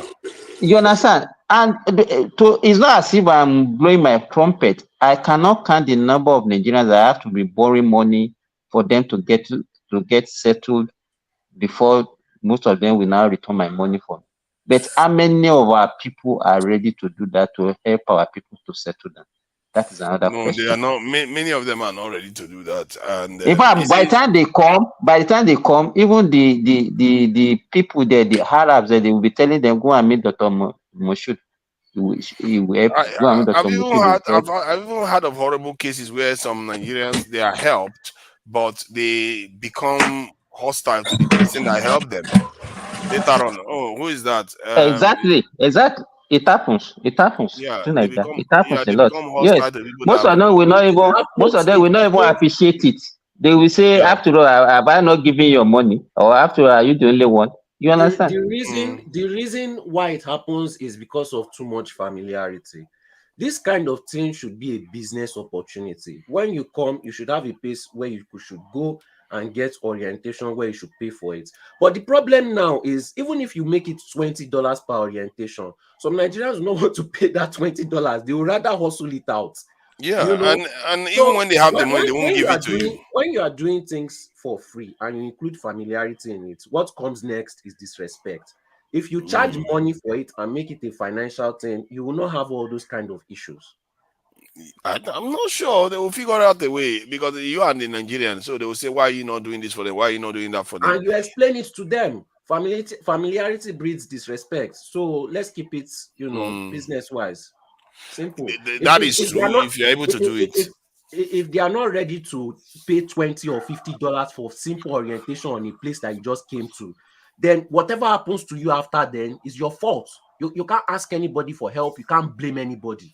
If you could not pay $20 or $50 for orientation for a brand new country you came to, somebody will tell you everything, give you all the rules, give you all the information in it. You could not pay that. That $20 is nothing. I'm talking about where they house them for a while, help them get a job and all those things. Then that is also another business opportunity, but Nigerians are not taking it. Those are business opportunities. So I don't even see anything wrong for whoever has the capacity to help. But by the time but if they don't appreciate and they now fighting the same person that helped them, that is another issue that I don't like. If you have the capacity to help your people, you can do it. If somebody has paid you $50 and they are behaving anyhow, will you care? You Yes, yes, no, you will not care. Yes, you got the money for your service. Emotionally invested in the person because you did it for free. For free, exactly. I just hope that for me anyway, because I see this sort of stuff going on, and I hope that sooner or later Nigerians wake up to the fact that they need to start protecting their own, because we have a lot of Nigerians in the UK right now, and if we want to get all the benefits out of them that is going to benefit Nigeria in the long run, you don't want them to be ending up traumatized. You don't want them to be ending up in UK jails or sent back, and their children, the next generation, getting traumatized because their parents have been completely dispossessed and traumatized themselves. So this is how it happens. And I think we are soon going to become the African Americans if we are not careful. They will traumatize us so badly. There's nothing you can do about that too. There's nothing you can do about that. It will happen. Tonight, I want to ask you a question, and to everybody on this panel. What is your end game? Do you want to die in America or Canada or Finland or Saudi Arabia? Do you have a plan to even go back to your country? I definitely do. I, for one, definitely want to go back to Nigeria, and I still have the ability to travel, especially Africa. I would like to travel Africa. Most of us haven't even bothered to travel Africa. All Africa has some. The reason why I asked that question is that if the end game is to die in America, then and your children also live with it. That, like Simba said, when you have a teenage daughter or a teenage boy in your hand, that is the most difficult time of parenting, because that is when they realize that, oh, fine, my body is changing. I have my own opinion. This is what I want to do. So a good parent must know how to cancel or how to balance it out. If you don't know how to balance it out, that's where some of this, and in developed country, they have this freedom for them. Not like in Nigeria, that you can say slap 26 years old as your daughter or whatever, you don't care. But over there, you cannot even touch, and you can't do nothing. You can't do nothing to these children. And the way they treat these children, to be frank with you, they were over pampered to me. Children were being over pampered in abroad, especially Western world.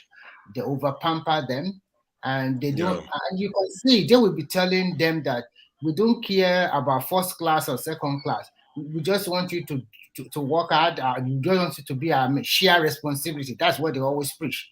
They don't care about first grade or second grade. Where in Nigerian parents will continue to emphasize that it's better for you to come out with a good result. But over here, they don't care about that one. Oh, they don't care about that. They don't care about the score you get. And I see one thing.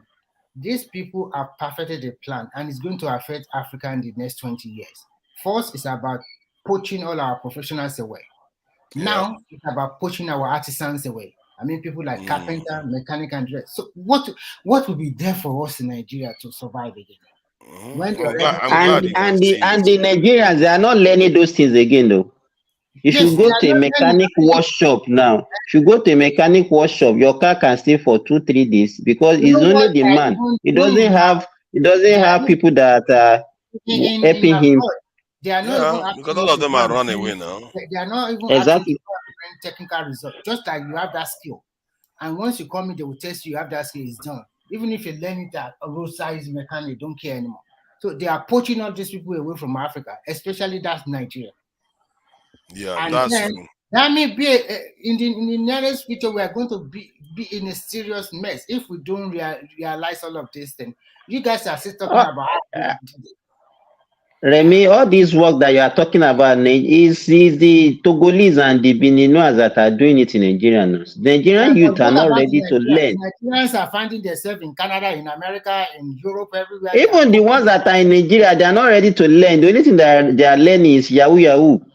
Yes. So you see, I told you the orientation, the cycle has been bastardized, and Nigeria really need a carrot and stick approach now. If you just want it to be like a democracy, they take it softly, we have to beg them, we are not going to get any tangible result.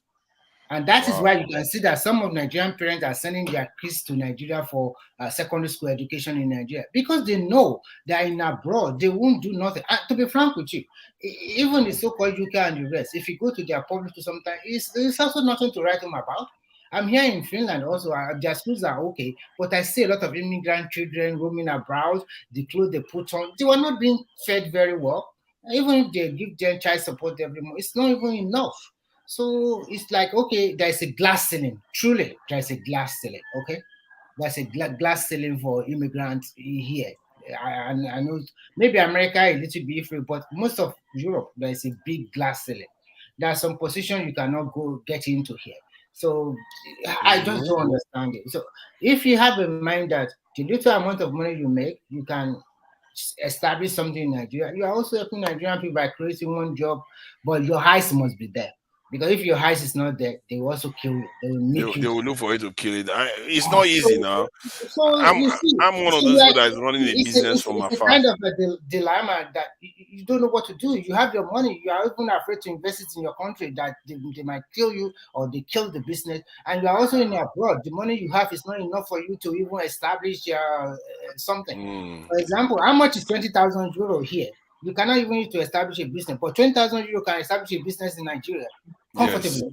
Yes. So you can see the and if you are growing up, you abroad is easy, everything is fine, but before you know it, you spend 5 years, 10 years, and just oh my god, it's just like yesterday. So before you know it, time is up, and then you have gotten old and you've not done too much. For me, from the point of view of starting up a business in Nigeria, like you said, you have to monitor it regularly. You have to be there all the time. I've managed to work in Nigeria. There was a time I set up a business and I wasn't there for 2 years. And I'm not, you see, you don't know what you don't lose. If you don't know what you lost, you wouldn't know. So that's so. I can feel you because I also felt that way several years. It's not easy, my God. Really. It's a tough thing. So let's move on to this. This is not something that one man brought up, but I was wondering with this Niger. I think I wasn't here yesterday. With this Niger coup that just happened. Do we know what direction this is going? Are they like because the democracy is all good, but do you guys support the coup? And no, we talked about it yesterday. We didn't support the coup, but we also think that, like Thomas will tell you, and I also told yesterday. I said, Big Brother is dying. We have been Big Brother too much. Big Brother is broke. Big Brother is poor. We help them in South Africa, Angola, Guinea-Bissau, Sierra Leone, Liberia. We don't even have enough manpower to even man our own border or even security in our own country. I think they should just carry their cross, okay? We have a lot of problems to deal with in Nigeria. It's sending our soldiers to them. We don't have enough in Nigeria to even protect us. But do you think that it could unite Nigerians though? Because at the end of the day, what do we get from Niger? At the end of the day, it's French control, like Simba said. It's totally all the countries we helped are always disrespecting us. Are they? But are they? I'm not sure they are. You know, that's one of the reasons why they respect Nigeria. What about the xenophobic attack in South Africa? Didn't not kill a lot of people like chicken there? Okay, yeah. In the case of South Africa, yes, they did. But they are, at the same time, they still do respect Nigeria a lot for that too. You think an average Sierra Leone or Liberian likes Nigeria recently? Go and see them in abroad.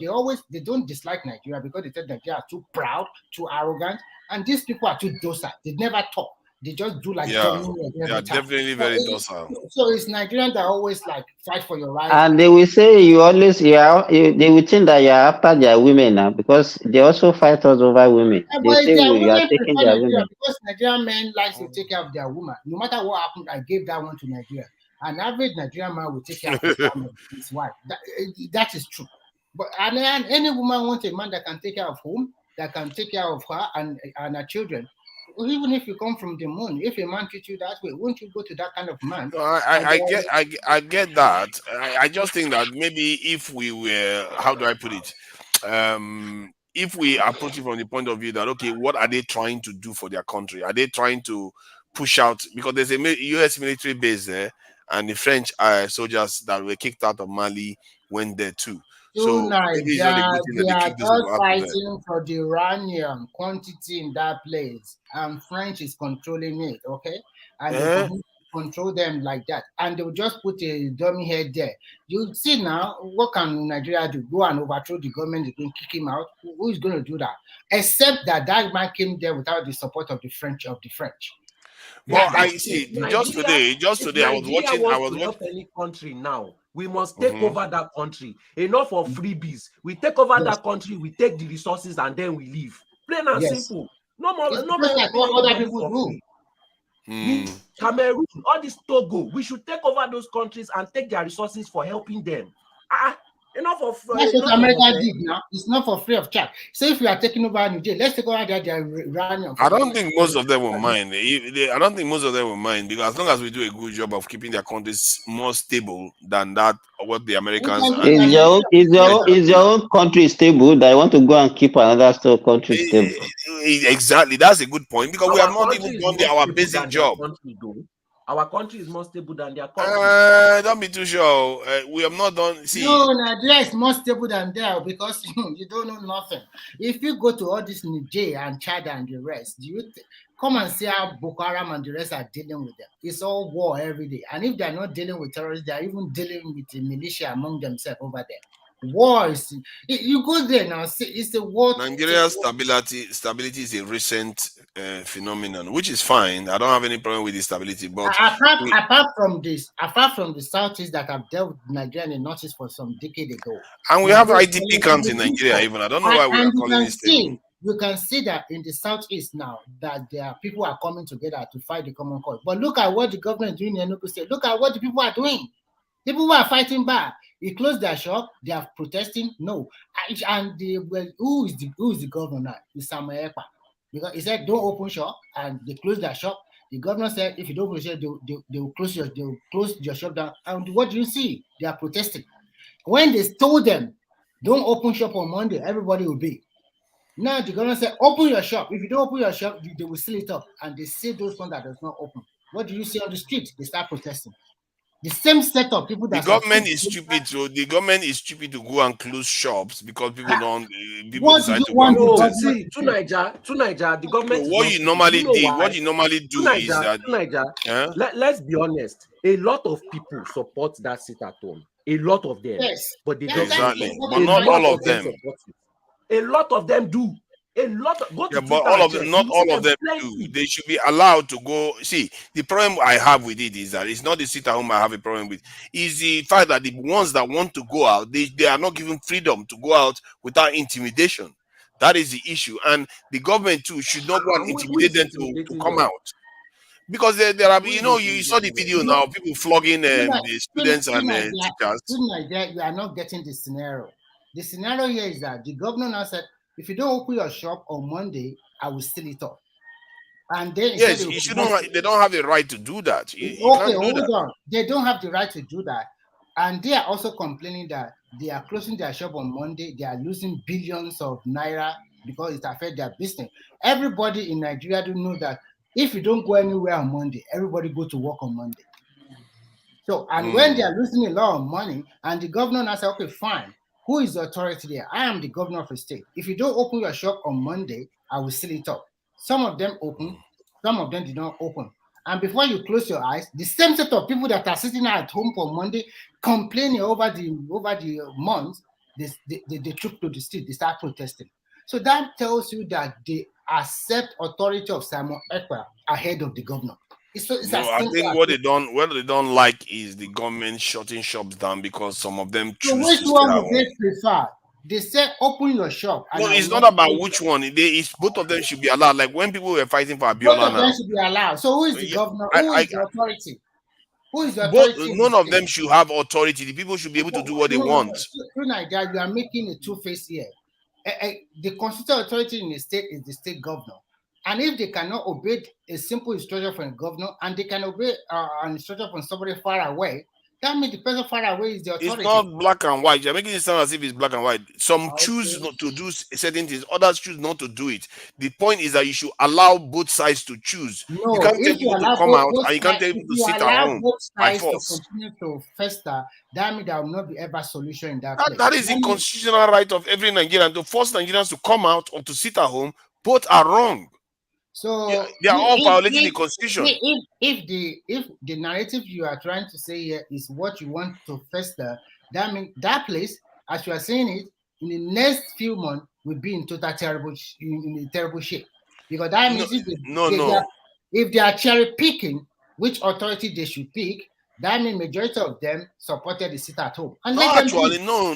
The reason why they are not coming out is because they are intimidated. Let me finish you like that. I think if this is the way that most of them see it, that they don't know which one or what they have a choice to pick, the federal government just let them be and let them just settle it among themselves. That is not fair. That's not what is happening. That is not fair. That is Many not of fair. them don't support the system. Let me ask you a very good question. Let's say we are in regional government and that governor of Enugu State is the premier of that region, and he told them, if you don't open your shop, I will seal it up. And they went to the street. A premier is just like a prime minister or whatever like that. Let's say it's a country, and then the president said, if you don't open your shop, I will seal it up. And they are what protested, and they continue to listen to people outside. What you are trying to say here is that they support their sit at home. They prefer that one. So if they prefer it's the most peaceful protest. They are not even obstructing traffic. What else do you want from them? If somebody wants to sit at home, allow them to sit at home. Why can't they protest for sit at home on Monday for so many months? Why did they still those are like that? And they kept on, it's affecting my business. Oh, I'm losing a lot of money. They did not go out and protest. But these people think they went out and protest. Come on. I think you can't mix two things together. If people, I just believe that the middle ground is let people do what they want to do and let them exercise their constitutional rights. Do what they want to do, and they will stop. They will continue to kill them like chicken, like that. They are not. You stop the ones that are intimidating them not to come out. Who is going to stop it? Who is going to stop it? The government. That's the job of the government, to protect the citizens. The government that they are not listening to. Are they listening? That's the problem. Now you make them listen. That's the what is the mandate of a president if the president cannot even protect his people? A simple instruction: if you don't open shop, I will seal it up. They did not obey. They start protesting. What do you want their government? You can't force people to come out. If they don't come out and open their own business, you shut their business down. That is not right. I don't need to argue too much about this. They are not the ones losing money. At the end of the day, it's their region. Whatever happened to them, they just fly their cross like that. Because if it was you wouldn't like it. Now, when people were fighting for Abiola, you won't like it. When people were fighting for Abiola, they didn't force them to sit at home or stay outside. They forced them. They allowed them to go about their business. Totally different scenario. If I were them, I would open my shop on Monday because I know how much I lose every Monday. If you were them, and a lot of people did open their shops, not just why most of them now go out in the street? Those ones that did not open shop, why did not continue to protest? They should have just fine. They seal my shop off. They go and meet the government and settle my. Okay, the process. How large was this protest you are talking about? It probably wasn't very large. I don't know how long it's a small protest. They protest. Of course, they will protest, but I'm sure it's not a large protest. It's no, a small it was protest. a large protest. It was large. A lot of people protested, so it was large. Don't try to come back. I seriously doubt how large that protest will be because ask other people in this forum. They would think that Simba is still here and Solly is also talking. Ask all of them. There were so many of them there. They were protesting. But I guess in a nutshell, at the end of the day, they are the people. They know what they want. If they don't take action, what is happening to them will continue. They will still continue to kill them, flog their children, flog their teachers. They'll continue to see that. But if they don't come together and do the right thing, no matter what happens, the rest of the country will move on.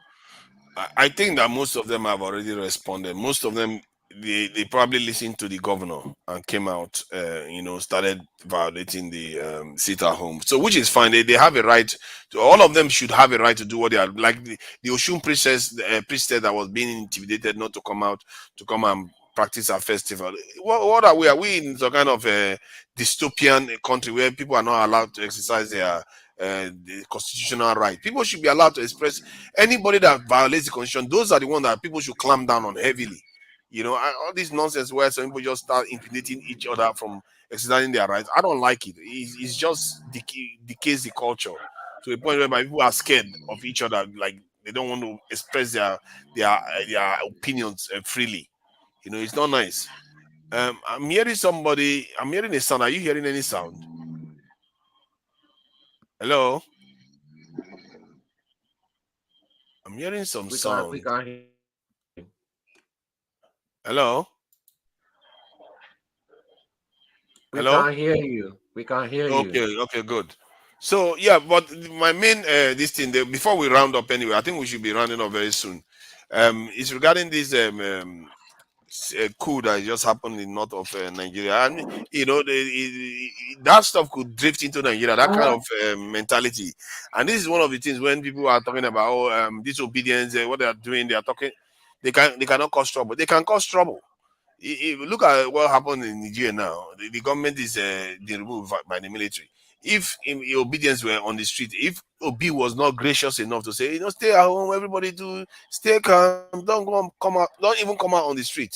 If he didn't do all those things, this is the kind of danger you face, the kind of dangers you are seeing in the Niger Republic right now. So, and I think that we have to try to protect the democracy that we have, because military, they don't exactly rig elections. They just cancel it like they've just done in Niger. But okay, let me put it this way: what do you think Tinubu is going to do? What is he going to do to the Niger regime? Is he going to look to remove them, or just leave it to carry on? Tinubu cannot do anything on his own, but he can do something in capacity. He's the chairman of ECOWAS. Yes. That is if other members are ready to cooperate. But for Nigeria to single-handedly say they want to go and do something in Niger is practically impossible now. I can't believe Abacha was able to pull that one off easy. Abacha made it look easy. Yes, it make it easy in Sierra Leone and Liberia. Though he got support from few countries, at least Ghana and some other countries, they made contribution that time. But you cannot compare our economy that time. You cannot compare our stability that time with what is happening to us now. And then it's easy for him because those countries are Anglophone countries. Britain doesn't really have any political interest in those countries. And that was what made it easy. Personally, if I was Tinubu, I would find a way to send 10,000 soldiers there and reverse this coup. Because when you reverse it, you now have influence on the ground. All those French people there and all those... Are you sure the French forces, are they not there now? No, they are there. That's my point. They are, but so Nigeria would know. So Nigeria will go there and override what they are doing there. Yes, because they are not allowed to go and, the French people are not allowed to go and reverse the coup. If they do that, that's going to be a problem. But if are they ready? Are they ready? Are they ready? Is that their mission there to reverse it? Are they not the one that caused it? Exactly. Okay. Then what you want to argue for is, if let's say Tinubu goes in, and that means that we have influence now. We can say, okay, the French get out. Americans, you better increase your rate. You think Nigeria can do that? We can ask the French to get out. You have the strength to do that. Are you not the one that talked that? If Mali can do it, why can't we do it? Mali did it for their own country. Nigeria cannot. Nigeria is a sovereign country. It's a sovereign country that is relatively very close to Nigeria. Okay, just let Nigeria go. What is your problem living Nigeria? Never totally defeated, and you want them to go 10,000 to go there. But don't you think that it could unite? Do we have 10,000 soldiers to fight the bandits? See, don't you think that it could unite? Half of the bandits may be coming from there, for all you know. And so it might help us unite. And because you see, I heard recently that, when George Bush won the election in America in 2000, there was this division between Democrats and George Bush, and they went to Supreme Court and they got it. The country was divided in half. But 9 months later, 9/11 happened, the whole country united. So generally, when nations are divided, you tend to see either conflict or war. Okay, you are talking about that Agor problem. Yeah, yes, that Agor problem. So that's what happened, and the country was brought back together again with that war. So in the context of Nigeria, we are quite divided. Don't you think a good conflict with is it Niger that will now bring us together in Nigeria? It's possible. Nigeria will be like, yeah, go and kick that, go and kick the backside of those coup plotters, kick them out of office. It might bring Nigeria together. Or let's say Nigeria go there to try to do something and they go and kill Nigerian soldiers. Nigerians will come together and say, enough, man. You see what I mean? That could be a rallying point. I think part of the problem with Nigeria is that we don't tend to have we don't have the resources now. We don't have the resources now to Nigeria. We don't have the resources. We have the manpower. We have just not tapped into it now. How many soldiers do Niger have? Let me even see the size of their military. They are barely the size of one cantonment in Ikeja. Let me see Niger military size. Let me see. It's probably going to be very, very small, I'm sure. Niger is like a tiny country. Niger military size. No, what you are saying, it would be possible if the whole ECOWAS resolved that they want to overthrow. They did it in Gambia. Yeah. And it was Nigeria that actually championed that. Yes. Niger has 12,000 active this thing. Okay, that's sizable. If Nigeria wants to go and take on that 12,000, we don't need 12,000 actually. We just need about 5,000 Nigerian soldiers that are better equipped than the Nigerian one and go there. And we don't need to defeat the entire military. We just need to defeat the coup plotters. That's all. And they will not want to take Nigeria on. They will be scared because, and then not to mention African countries will contribute too. If we mean business, we can remove them. But what is our interest? What is our interest in Niger? Niger has uranium, and we can kick. So I want to go and compete with the French people. Yes, you kick the French out. Yeah. The one that you have in your country, why are we able to control it? To Niger, see, please leave us alone. See, the gold in Safara and all those things. Are we able to even mine it for our own benefit? Talk less of now looking at it. Another country resources. Simba, you're not seeing it from the other side. If we do these things, it will bring us together, and we are more likely. Because when Nigeria is united, that's when we are strongest. Right now, we are not united. But if we have a common goal that we are pursuing, it's going to unite us. Go and steal another country resources. Is that what you are preaching now? Is it not better that we steal it than the French steal it? Resources one. Better that we steal it than the French steal it. Is it not better that we keep it than the French or the Americans coming to take it? And actually, to Nigeria, let me tell you this. It's actually all those countries, they are surviving courtesy of Nigeria. Exactly. We have a lot of Nigerians. I even saw one yesterday. Believe me, the guy is a Nigerian. I saw him in a lorry yesterday. They call him Mohammed, and everybody knows he's a Nigerian. There are a lot of them. Some of them are even working with our federal civil service. Believe me. Imagine that. There's no reason why we cannot exert our power, and I think Tinubu wants to an extent, but I'm not sure what he will do with it. If we are serious as a country, and if we harness our resources and put ourselves together. Those are the countries that we can annex. We don't need to go and say that we can annex them. Think about it now. Can you imagine if Nigeria had 1 million soldiers as we have been recommending? Removing this coup plotter would just be a breeze. You just take 20,000, we will outnumber the Nigerian out of a million. It would be a breeze. We just annex them and join them with exactly. You don't want to go and Alexa will go and end up like Saddam Hussein. Nobody needs that drama. How this America do use that to trap us? If we had common sense, we would have used this coup as opportunity. Quickly jump into the country and say we want to help them. We want to help stabilize their country. Exactly. We quickly corner every nook and cranny of that country and make sure that we control every area. Then we now start focusing on the resources. We'll say we are doing business, but we'll just make excuses for the next 10 years, 20 years on what we are doing. Exactly. I want the contracts to Nigerians to be mining all their uranium. But France will not allow that, believe me. What is France going to do? What can France do? France cannot do anything. If they try to intervene, they will bring Wagner there too. Now that will teach them. They're not going to try nonsense. Yes, and the Chinese. So and the Chinese. Solely and to Nigeria, people are thieves. The two of you are a thief. What's wrong with you? Better we take it that the French take it. Don't you see? It's not theft. It's actually preserving it on the continent. You know, that's not theft. We are preserving it on the continent. It's very, very important we keep it here so that they go and lighten the Paris while Nigeria I agree with you. I agree with you. After all, we'll be giving them free petrol. They've been living on us before. So what are we going to get in return?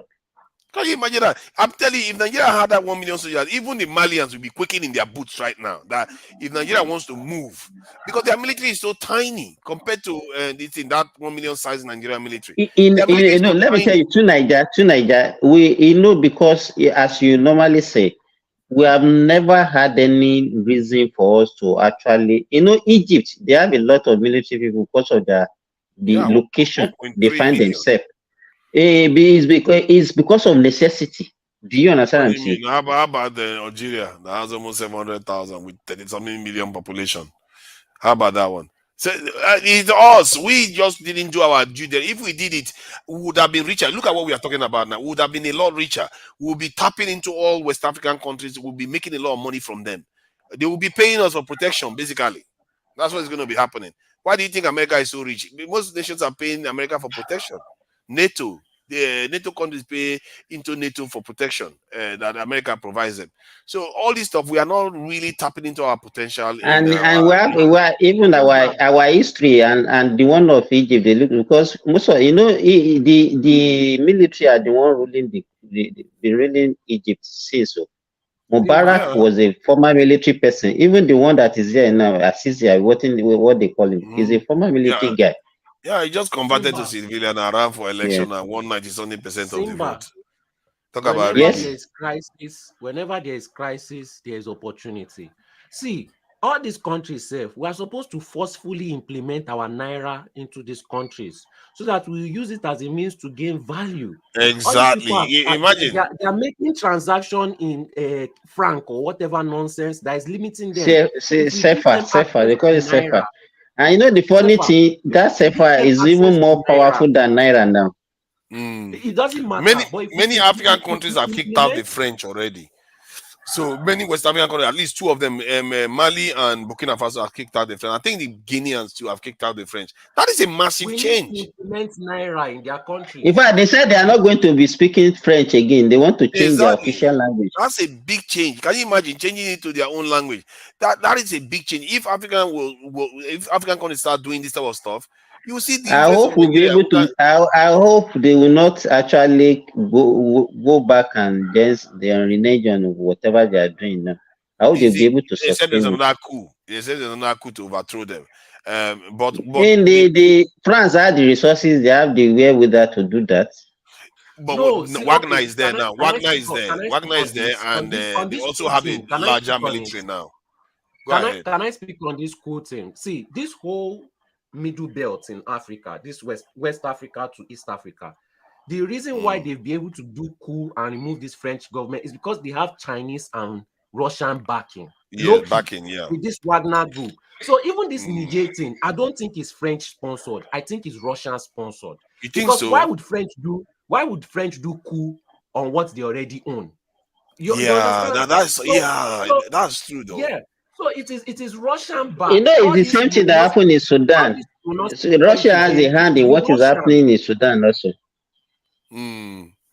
Definitely no. America is the one that triggered the one in Sudan. America actually threatened Sudan last year. Said if you try to open a naval base for the Russians, that you will face the consequences. That's what the Americans told the Sudanese, and then they opened their embassy in Sudan last year. After 8 months, Sudan was on fire, and they closed their embassy and bye-bye. That's what the Americans did to the Sudanese. So most of these countries are saying yes, all of them are exerting their rule on the African countries. But who does it benefit more? France will take everything and give you nothing. Nothing. The Russian people that will help, and the Chinese that will help you build your economy, but still take. Who would you favor? Better something than nothing. It's just common sense. France cannot do anything again unless they want to start. France, all these Europeans have been awful. Look at the state of Niger. they get the uranium from Niger and go and light their own cities. But look at Niger, they don't have light at all. It's not like Niger has a large population. They can't even light their distance. Terrible. Just wicked people. It's Can't just even- downright can't even wickedness. build public transport for them. Can't even build road. Just stealing from them.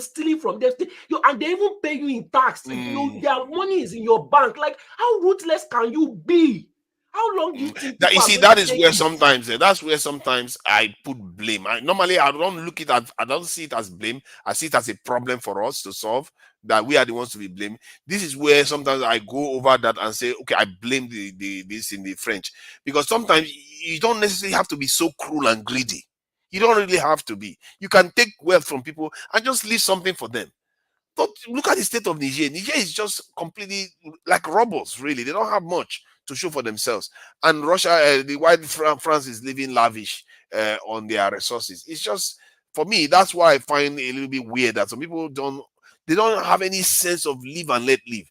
They live and let die. I live and you die. They don't care.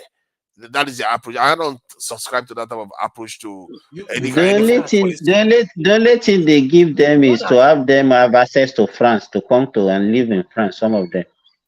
You need a that visa. Nigeria, you know that Nigeria developing is a threat to most of these European controlled countries. Big time. Because it will show all the other African countries that they can have what Nigeria has. Is a threat. So these European countries themselves, they will not even want Nigeria to develop. Why would they? It's not their I'll say interest. somewhat we are lucky that we have British rule instead of French rule. Because if we had French rule, Nigeria will be terrible. They are all just as bad as each other. They're just different flavors of the same thing. So what do you exactly. mean? Nigeria life expectancy is probably just chasing that of Niger Republic. Let me see Niger's life expectancy. Niger's life expectancy. Yeah, go ahead. Solely. Can Solely hear me? Is that not Adewale? Yeah, Niger life expectancy is actually higher than that of Nigeria. Are you from the South South? Are you from the South South? No, for real. Are you? No. Yes, I'm now. Yoruba. No, for real. Are you from South South? No. Yeah, but the way you Yoruba you pronounce something just now, you said develop, and I was like, are you kind of like? I know the Southwest doesn't No, pronounce it's because develop. I was laughing. It's because I'm Omo Ekitinimi from really? Idos. Are you? Omo Ekitinyega does not sound well. Omo Ekitinimi. Hey, Adewale. Is that the way you speak Yoruba?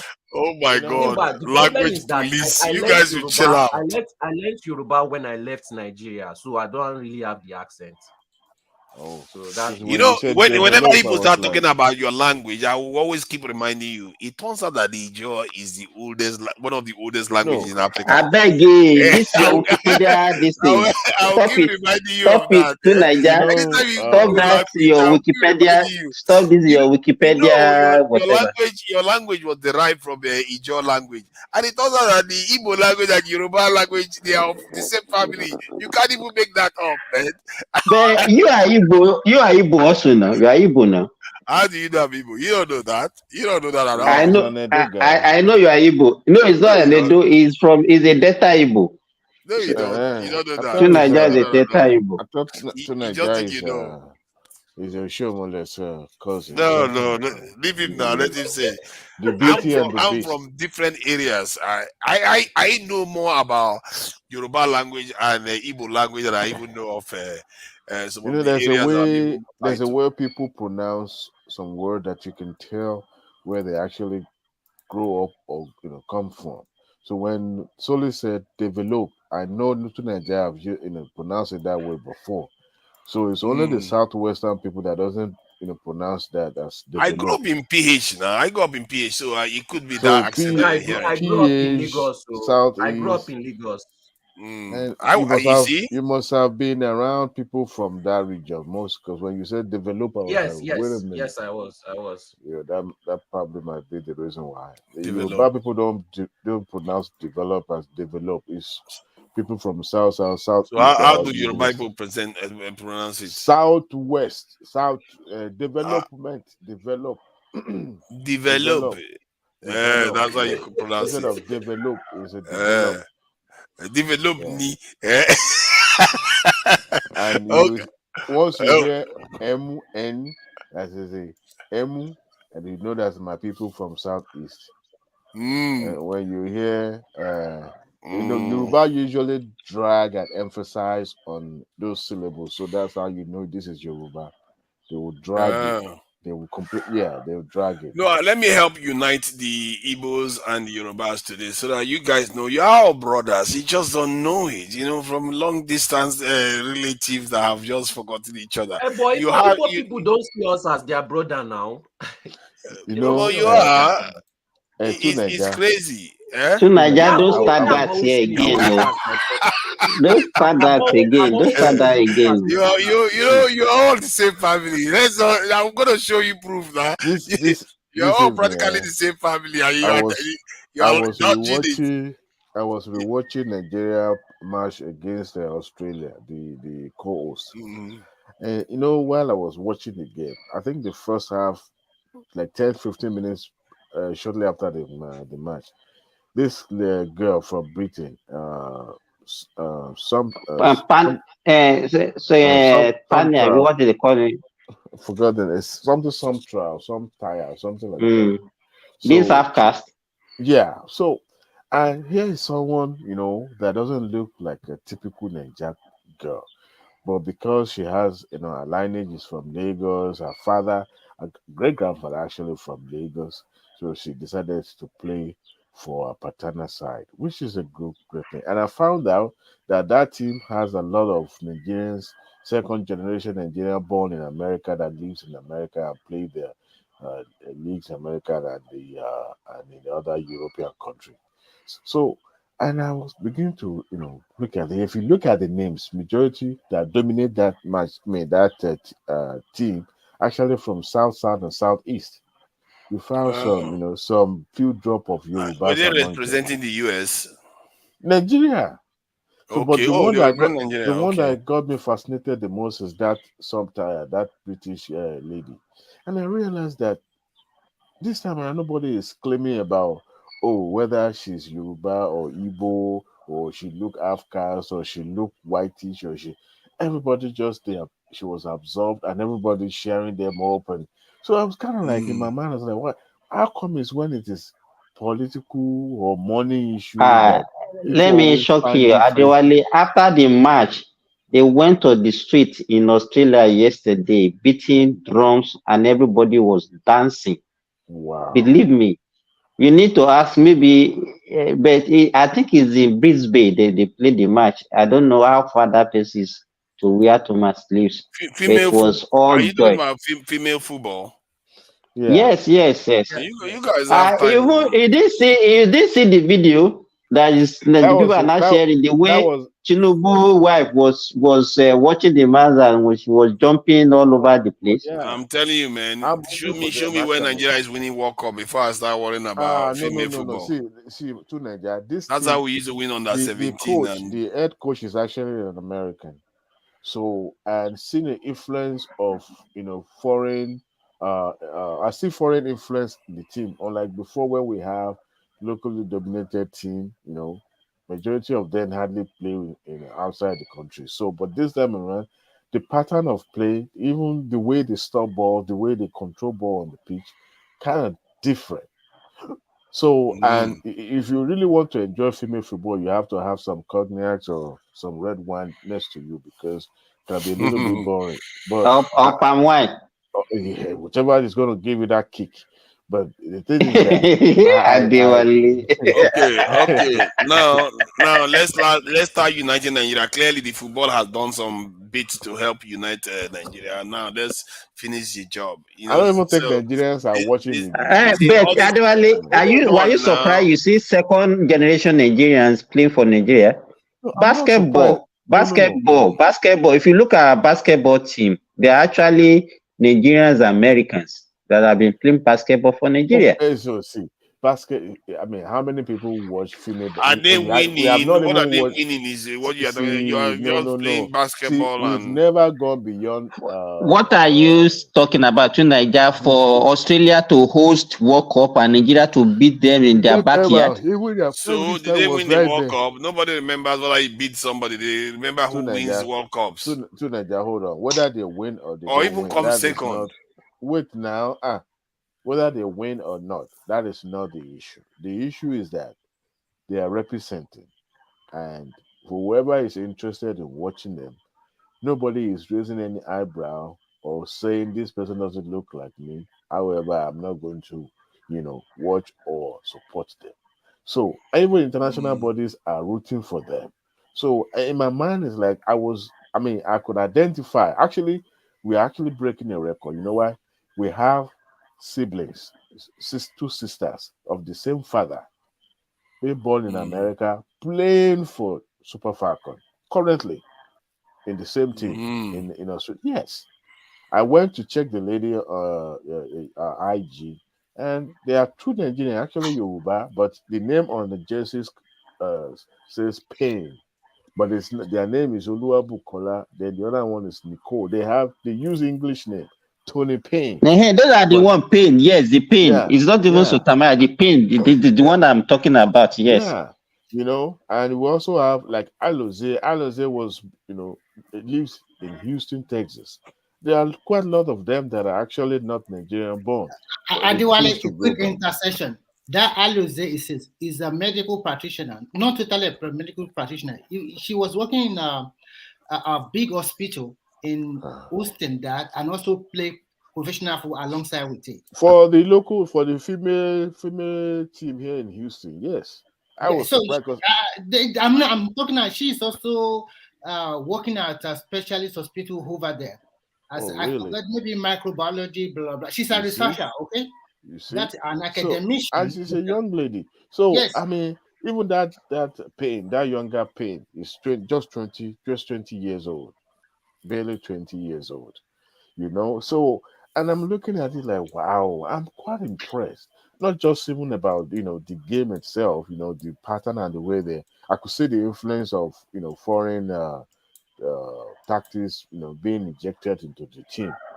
Even the goalkeeper, which is I could see that that's not the way our goalkeeper used to.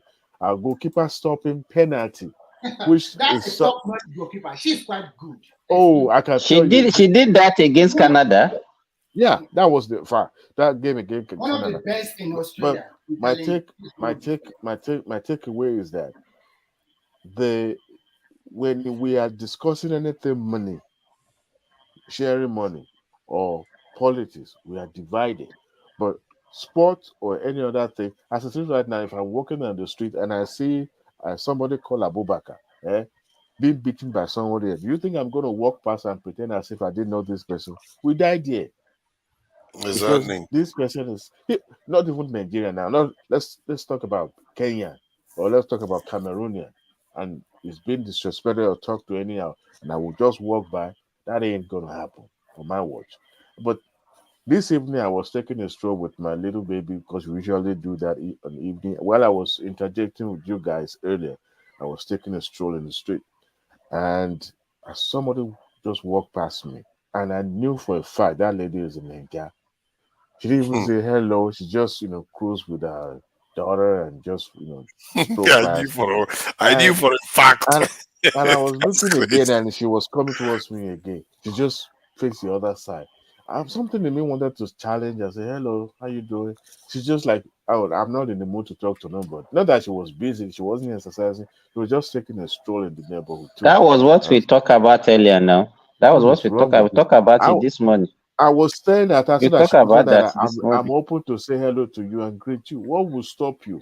Why Nigerians always act funny when they're outside, but when they're exactly. Why? It's I not went to a nice. place. The person at the front door was a Nigerian. I thought it was a Kenyan. The moment I saw him, I was smiling. The person I was going to meet there, and I asked, I was, oh, is it on the third floor? I said, are you a Nigerian? I said, yes, sir. The moment he mentioned, are you a Nigerian? I changed my accent. I said, yes, sir, I'm a Nigerian. And they say, you sounded Yoruba. So I said, I be a Bologwe man. That's how we started clicking. And though he's an old elderly man, sort of, who worked there as security / doorman. And we started talking. What will stop Nigeria from doing all those nonsense? I think part of it is that Nigerians are a little bit too, how do I put it? You know how the Americans call it coonish. We tend to be very coonish. We want to. And we're in shit. Pardon my French. Pardon? I said, pardon my friend. I said, we ain't shit. Like America always say. We ain't shit. Yeah. We ain't nothing. We don't have money. We always want to please the Europeans a lot. It's not like if I meet Jamaicans in offices like in the UK now, I tend to feel more at home than when you meet a Nigerian at the end. If I see a Nigerian on the street, I'm fine. But when I meet him in an office, I'm worried. Because that Nigerian, when he's there, he wants to make his boss proud of him or her. So they will use you as sacrificial lamb. Like literally, they will use your connection to being a Nigerian to lift themselves up in their organization. So they will be mean to you. They will do everything that they can do to you to get their boss to be proud of them. And that is really troubling. And it's really troubling. Another thing I found very, very troubling also. I don't know if that is also like that in the UK. But what I found is that, let's say I know about a particular job, that people can benefit from. I'll give you an example: cybersecurity, any other job that is done remotely or something like that. That I know people could benefit and get paid handsomely. Nigerians always finding it difficult to share the information, as if you are coming to steal their job. If you work in an industry that is, is employing and is a vibrant sector, why not share the information? Let people get into it, and let people. If Nigerians are doing okay, it will be a thing of pride for everybody. But what I found out is Nigerians like to climb a ladder. Once they get on top of that ladder and they are stable, they remove it. They will remove it. They chop the ladder, use it to cook, and you will never get. You'll be looking at them up there, so that you'll be bowing down and exactly. Why? Exactly. If you go to the retail store here in America, there are some stores that these are Gogberu store, and there are stores that that is only for the the privileged one. And that one is even once you get there, you know you don't belong here. Even if you have the money, you know that you don't belong here. But the one that is for commoner, for everybody, the moment you park your car in the garage and you are walking in, everybody are the same. Nobody care whether you have thousands or millions in your account. I'll give you an example. Walmart is a very popular retail store, right? If you walk inside Walmart, you even think that you are time to not be a rich person. It's a level. Everybody buy whatever you want to buy. Everybody move. Then go to Nigerian store. You will see Nigerian coming in as if they own the store, as if they can buy everything in the store. And I'll be like, what is wrong with us? You go to Walmart, do you even talk to the cashier, the way you are addressing people as if, I mean, I don't know. I'm not hitting on us. It's just like that attitude in us is. When I was watching that game, that was I excused myself from the platform to watch that the match, so that they played it around 5 a.m. and I was still sleeping at that time. So, and it was okay. I don't know the time there because it was playing in the afternoon here. Yeah, early in the morning. It was around. It was around 11, 12, 1. And I didn't go to bed until like 4 a.m. this morning. I slept like 3 hours or so, 3 or 4 hours. I didn't go to work. So I was like, you know what? One thing about that match is that before when they were the preparation was not that good. Nigerian preparation was not that good. They were even they don't have money. The money they're supposed to give them, they were fighting. Initially they were threatening that they want to boycott. They want to boycott the first game. Because they said they won't give them the bonus. Oh my God! The Nigeria Football Federation, even this guy from former Arsenal player, had to, tweet about it and said, man, pay this lady. What is wrong with her? Because you don't watch female football or female sport doesn't mean that females shouldn't get into sports. It's a good thing. And people don't want to pay them the same way they pay the men. We understand the men game or the men's sport are very fast paced and involve a lot of testosterone and all that. But the female too are trying. They've improved. Honestly, Nigerian team at Falcon, they've really No, improved. I saw what you saw. Adewale, the way they control ball, the way they dribble. I was even wondering that I've never seen a Nigerian female playing like this before. Because before this, will have this poor control. The goalkeeper will even catch the ball, and the ball will be dropping from their hands and all those things. No, it's not in this team. This team is well grounded. The one of the Super Falcons match, and somebody was telling me was just mocking them. They said, "Look, this one a hairdresser, this one a tailor, this one a Olusho, this one got there because he was messing with me in the secretary house." I was like, that was it. They said, man, I won't watch this female football no more. So I knew, how can you have Taylor in the team? They will see, they will just see like a basket, they will just be throwing the ball inside the net. And true, then it was, they dominated the African space. What does the Olo show mean? That one I upgrade from Ashewo now. Upgrade, I see. The hookup is the queen of the industry. Yeah, oh my God. They have so many names for it now. Why am I even saying as if I know it better? It's all these kids that I watch, but that's what they do most in the universities in the Nigerian business. They say hook up now. Hook me up. And because people like you in diaspora, when you go home and your spouse is not with you, then they have network. Simba, before when you go to how come that Mr. Adewale know all of these things? Leave him now. Why are you stopping him? Let him confess his sins. I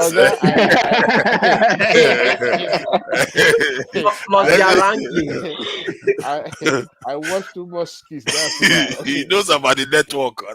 I don't know about it though. Don't mind, Adewale, just continue talking. Don't mind Naija is a pretender. Naija is a pretender. I know nothing about such networks at all. They will let you finish. They will not say, they know what they've been doing. But don't mind Naija. Naija is behaving like a reverend father. I think the social media kind of helped that trade where we're now. Before in the UNIMPRESSIVE, once you drive in, they will come and meet you where you park. And then they will bring pictures of those girls. So you will now make selections of them. That guy. It's the guys that used to do that. Wow. Yeah, they will pick them this out. Is really detailed, man. Okay, go ahead, tell me. except if the guys they use this as a business now. They have a group of ladies that they do. So it's the guys that go and do the interaction. When you are doing a party, especially I've had organized parties in Yabatech, Unilag, and all that. We will go and carry them. We take cars, and as a matter of fact, you don't have to pay them anything. You bring them to the party, and whoever wants to have good once you can feed them, give them food, give them drinks. Yes, just to bring girls so that the party would not be boring. And girlfriend, they usually go to parties like that, but not like these days. So even the girlfriend is doing hookup. It's a business now, and having a zaddy.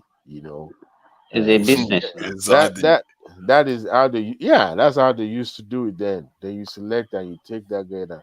But the school authorities started clamping down on them. They will stay. By the time you are driving out, they will stop you and ask random question. If they're not so sure, they won't let you go.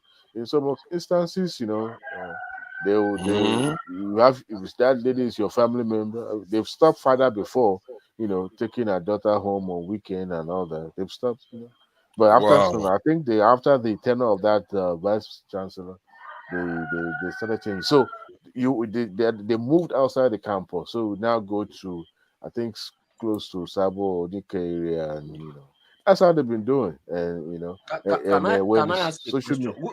Who is in the US? With plenty. Okay. How do you, because my number one fear with US is gun violence. How do you, because when this guy came to Netherlands, he was telling me that everywhere is far It's not you will not see gun violence like that. How do you avoid all this kind of American violence, all this kind of gun violence? Because from what from what all of us outside America used to see, it's like every day there's no safe place in America. How do you deal with it? The thing is that, speaking of gun violence, Nigerians are very, how do I say this now? Nigeria no one die. So we know our movement, we try as much as possible not to associate or being around those violent areas. There's some hotspot in the state, the city that I'm living in right now. There are some hot areas that there's certain period in the day you can't go there because you might get shot or mistakenly hit by stray bullet or something like that. But okay, look at the churches, look at the malls, look at the schools. Yeah, but these days churches now have security at the door. My church, the one that I used to go to for some time now, I haven't gone to church for like almost a year. We do have a police officer, a Nigerian police officer that usually stay outside. And if you're a gun owner, you are not permitted to bring your weapon in, except if you are a peace officer. So you lock your weapon in the car. But if you're a peace officer, you are licensed to work as a peace officer. Means literally a police officer, okay? Or no, or if may not be police officer, but at least you are licensed to be a police officer, kind of.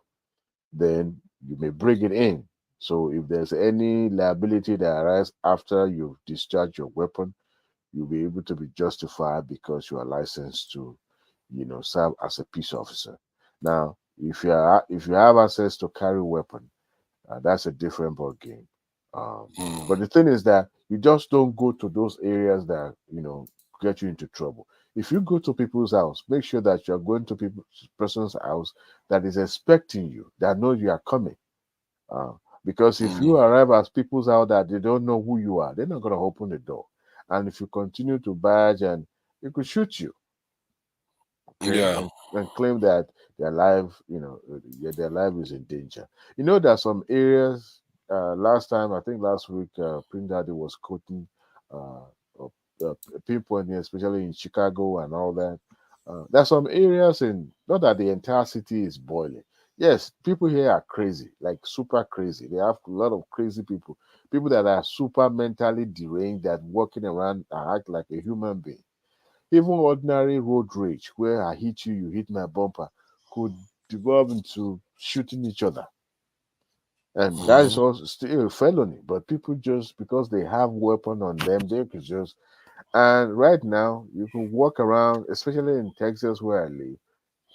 You can have a gun and openly display it and hook it up just like you hook your handset, your cell phone. You hook it up next to you. How many black people do you see doing that though? Well, we better not do that.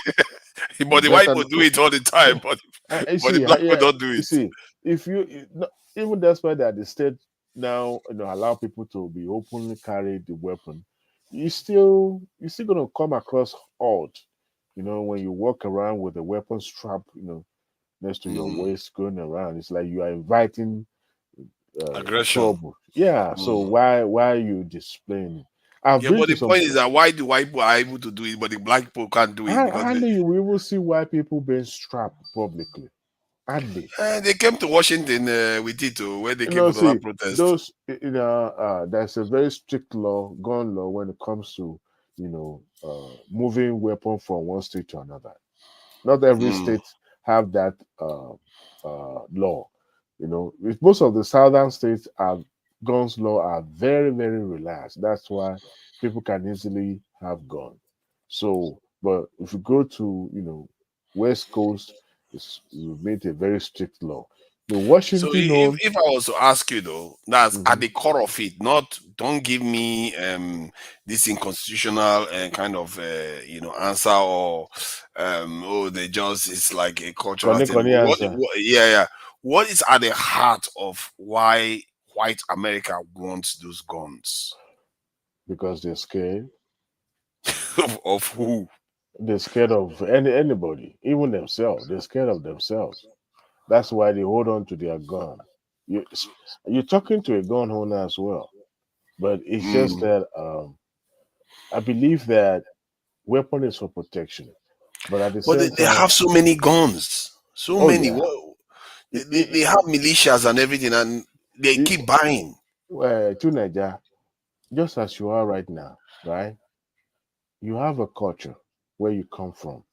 And if somebody come from outside and say, man, what the heck you're doing with these machetes, man? What you're using it for? And you say, oh, I use it for farming. I use it to cut stuff, right? Man, you got too much of machetes in your house.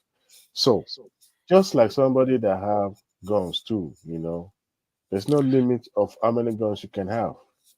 And technically, even reading by the constitution, they're actually violating the constitution, but they're just making an excuse to keep the guns anyway. No, the constitution guarantee people. A militia, it guarantees a militia. How is an individual a militia? Regulated militia, and the state taking the upon individual is themselves regulated militia. to be the regulator of that. You see the game they play there, but that is not the intention. That is the most hardest part of that Second Amendment. That is so hard. Perverted it and got away with it. That's what they're doing because of a white fear. To make that amendment in the Constitution is good. It's very nobody has ever tried it. It never works. Anybody that reads that thing knows what it means. They pretend as if they don't. They cut across party. It's no longer about party affiliation now. It's about white. It's white thing. But I tell you what, you know what they said? They said if black people start buying guns, they are going to ban it very quickly. It's not just white. Don't let us. It's a white problem. You know that. No. It is not. See, let me tell you this. Statistics might show that most of the time, people that committed or perpetrated this public shooting and all that are white. Sometimes, if you are allowed to see people in their homes with the kind of weapon that they have, in fact, you will even be scared of walking in the street. Like people, you see, that's why I said it's about culture. It has now become their culture that okay, this is who we are, and you have to immerse yourself in that culture to understand where they're coming from. Me being a Democrat, I subscribe to having a stricter law that would not allow people with mental challenges. Do you know about the Mulford Act in the US? Which Mulford? The Mulford Act in the US. Let me read it to you. It said the Mulford Act was a 1967 California bill that prohibited public carrying of loaded firearms without permit, named after Republican Assemblyman Don Mulford and signed into law by the governor of California, Ronald Reagan. The bill was crafted with the goal of disarming members of the Black Panther who were conducting armed patrols. So you see what I mean? Yeah, but that was for open carry. That doesn't say you but cannot have that's where it starts. The moment the other groups start, especially black people, start carrying guns and buying a lot of guns, I can assure you they'll start limiting it very quickly. Are you saying that there's no gun with the criminals that are shooting themselves in the South Chicago? Those are not the type that they are talking about. The legal ones. You mean that one was crafted to limit black people from having? No, really, because then it was. They said it. They said it themselves that they want to prevent Black Panther from carrying the guns publicly. Okay, a Republican governor signed it into law, and the Republican embraced this Second Amendment. That's my point. They are willing to embrace it as long as it's disarming black people, or at least putting their gun away from the public. Well, you see, the moment you see in Texas now, a lot of black people carrying gun everywhere, and they see that black people are buying a lot of guns, they're going to limit it. It is now made into law that you can openly carry your AK-47 and walk around within the city. Watch how that law changes fast. If other groups I tell you what, I haven't seen anybody. Well, I've seen one time only at the high hop. One white man was strapped with is it for the caliber sign up? Kind of. It looks like, but I'm not so sure. And I was wondering why you're not a detective, or why you openly strapped, But by and large, if you are doing that, you're just, the funniest thing is this. You could have a weapon through your job or personally, sign for it and get trained and have it. But I realized that the liability that is attached to owning a gun is so much, or especially the state that you reside. I found out during the course of the training that, let's say, you wanted to shoot somebody, right? And you shoot that person and he hit somebody else. My brother, you are liable, even if you are trying to protect or defend yourself. Financially, you will be liable. I mean, civilly, you will be liable. And criminally, you can be convicted. So it's a Okay. very, tightrope Let's to walk. before we round up today, because we're getting to it's 9 hours already. We need to round up. Let's So I hope I answer Soli's question. I think you did a lot of good work on that one, actually. Yes, you answered my question, but I'm still afraid of US. See, let me tell you something. You know where you should avoid when you come to US? Where? You know where you should avoid? You know when you go Where? to a city, and it's like you go to Lagos and you are now making your way to a kind of, call it countryside. They don't go there. Nigerians don't live in the country, they live in the city. Do you understand? No, for So you real. don't go to the countryside there Don't because go it belongs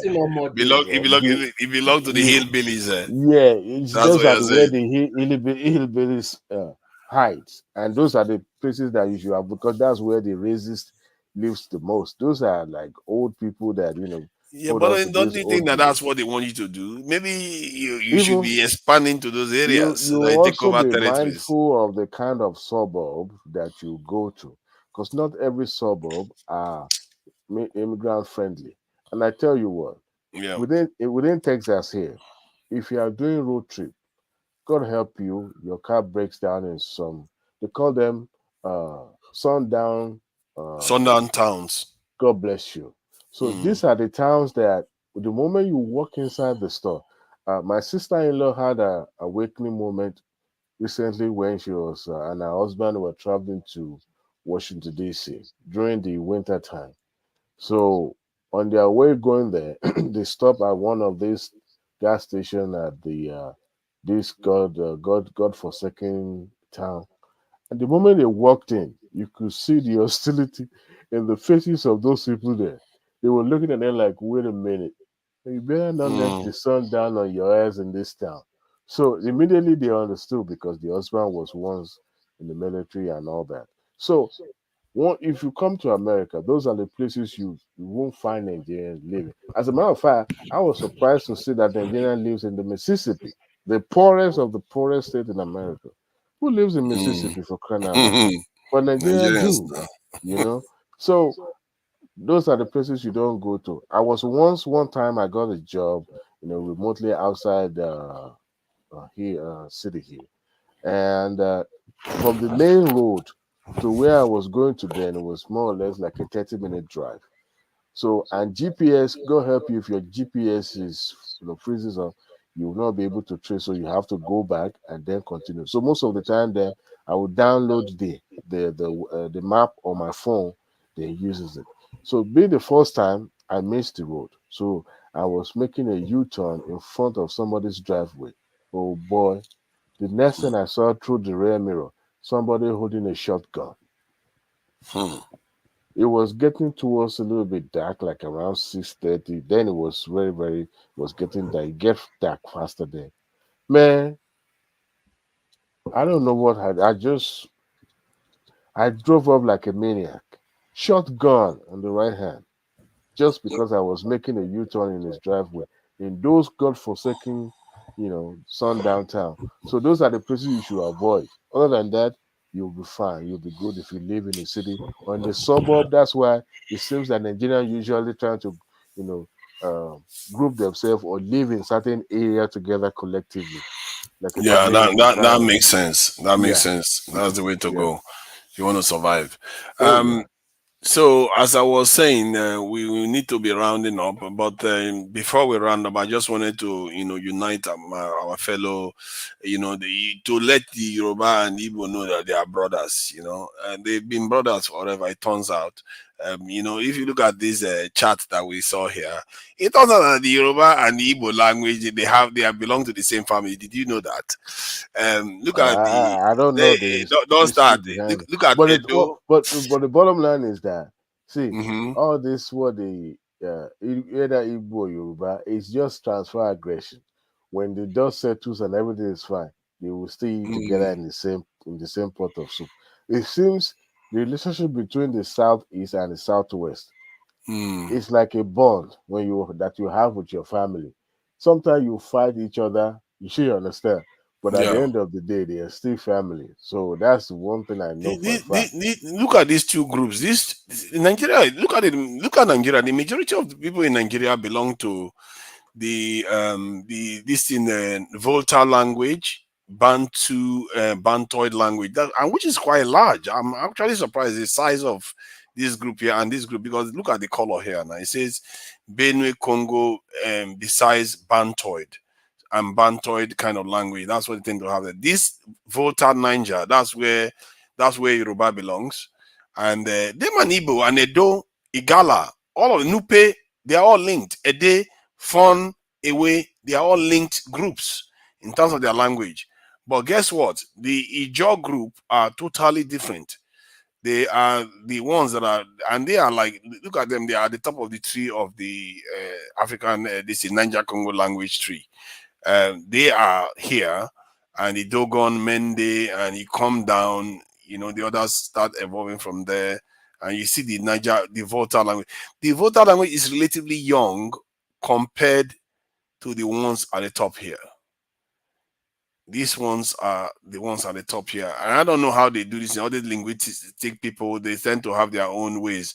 But the point is, this is from Wikipedia. This is from Wikipedia. You can see the page here. Let me go back to the page. Man. Don't trust Wikipedia. Yeah.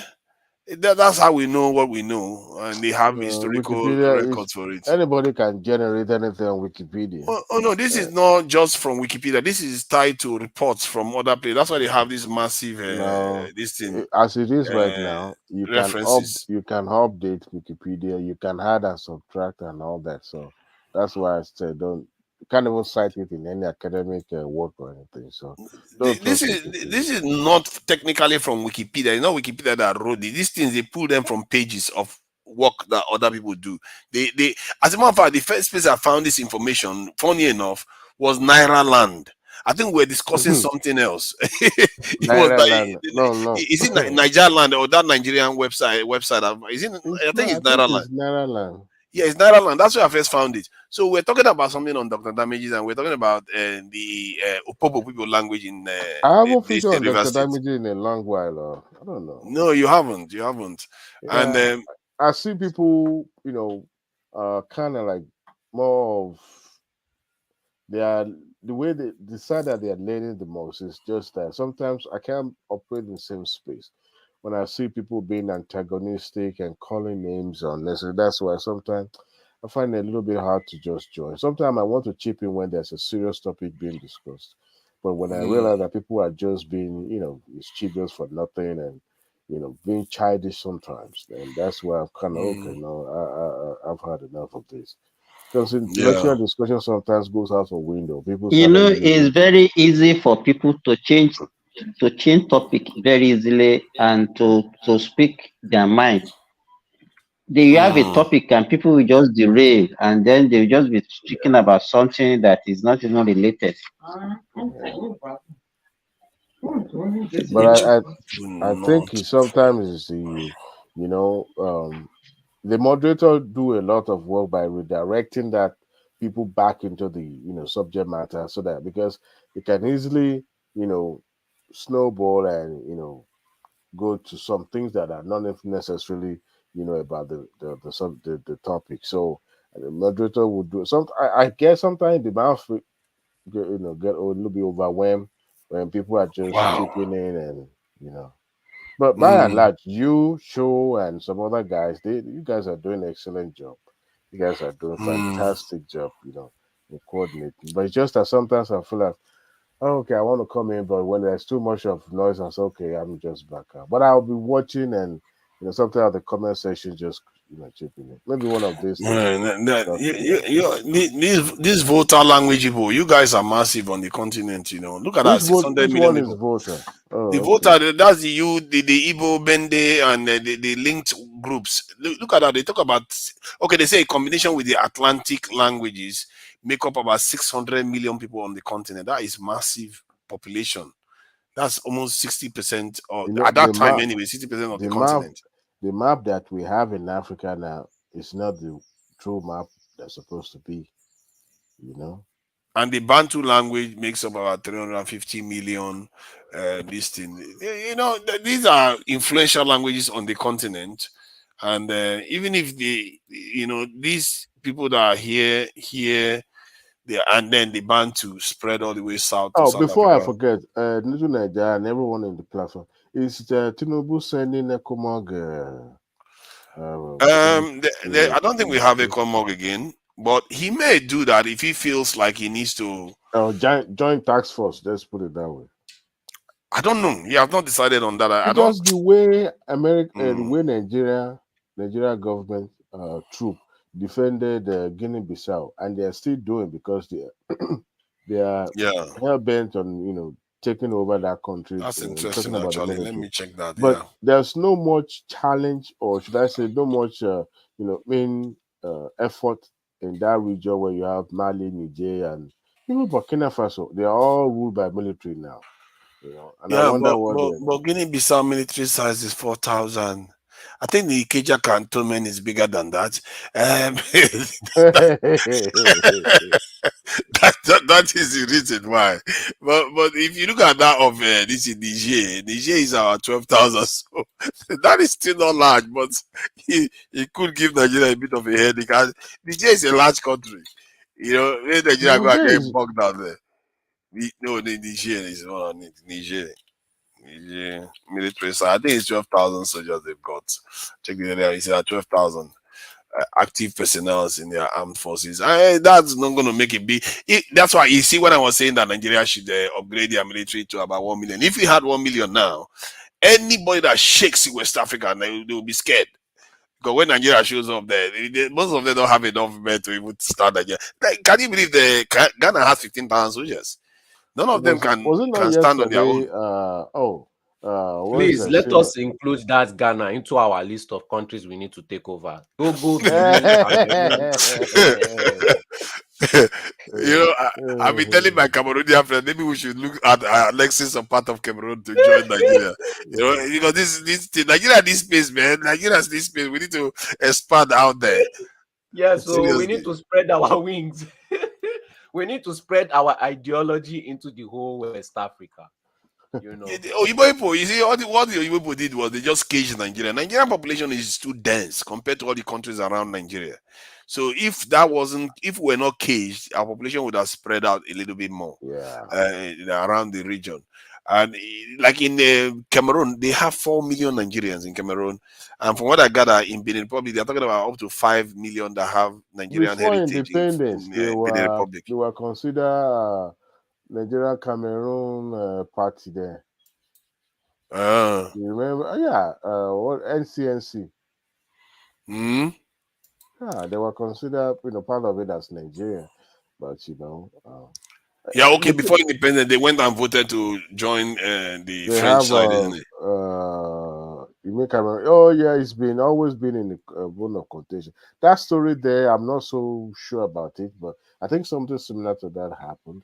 But there we have a political platform that connotes the relationship of Nigeria and Cameroon. UFC, we are about to round off. I'm sure you came in to say something. So go ahead. What have you got to share with us? Do you have any new news or stuff to share with us? What I want to share is that concerning Niger, it's like our intelligence agency in Nigeria. They are just as useless as the leaders. So they didn't get any. What do you expect when they are busy chasing the midfield all over the place? It's crazy. No intel, nothing. That something like that is going to happen. They don't have a clue. They never did. They never did. You can also argue that there were French people there, Americans there. They didn't have a clue. So this could be Wagner thing. This is a Wagner. I even saw the picture of the people, the coup plot. I was like, these are serious looking people. I don't want to take over the. But one thing I They saw, brought it down. we were talking about it online. I don't know if it is true.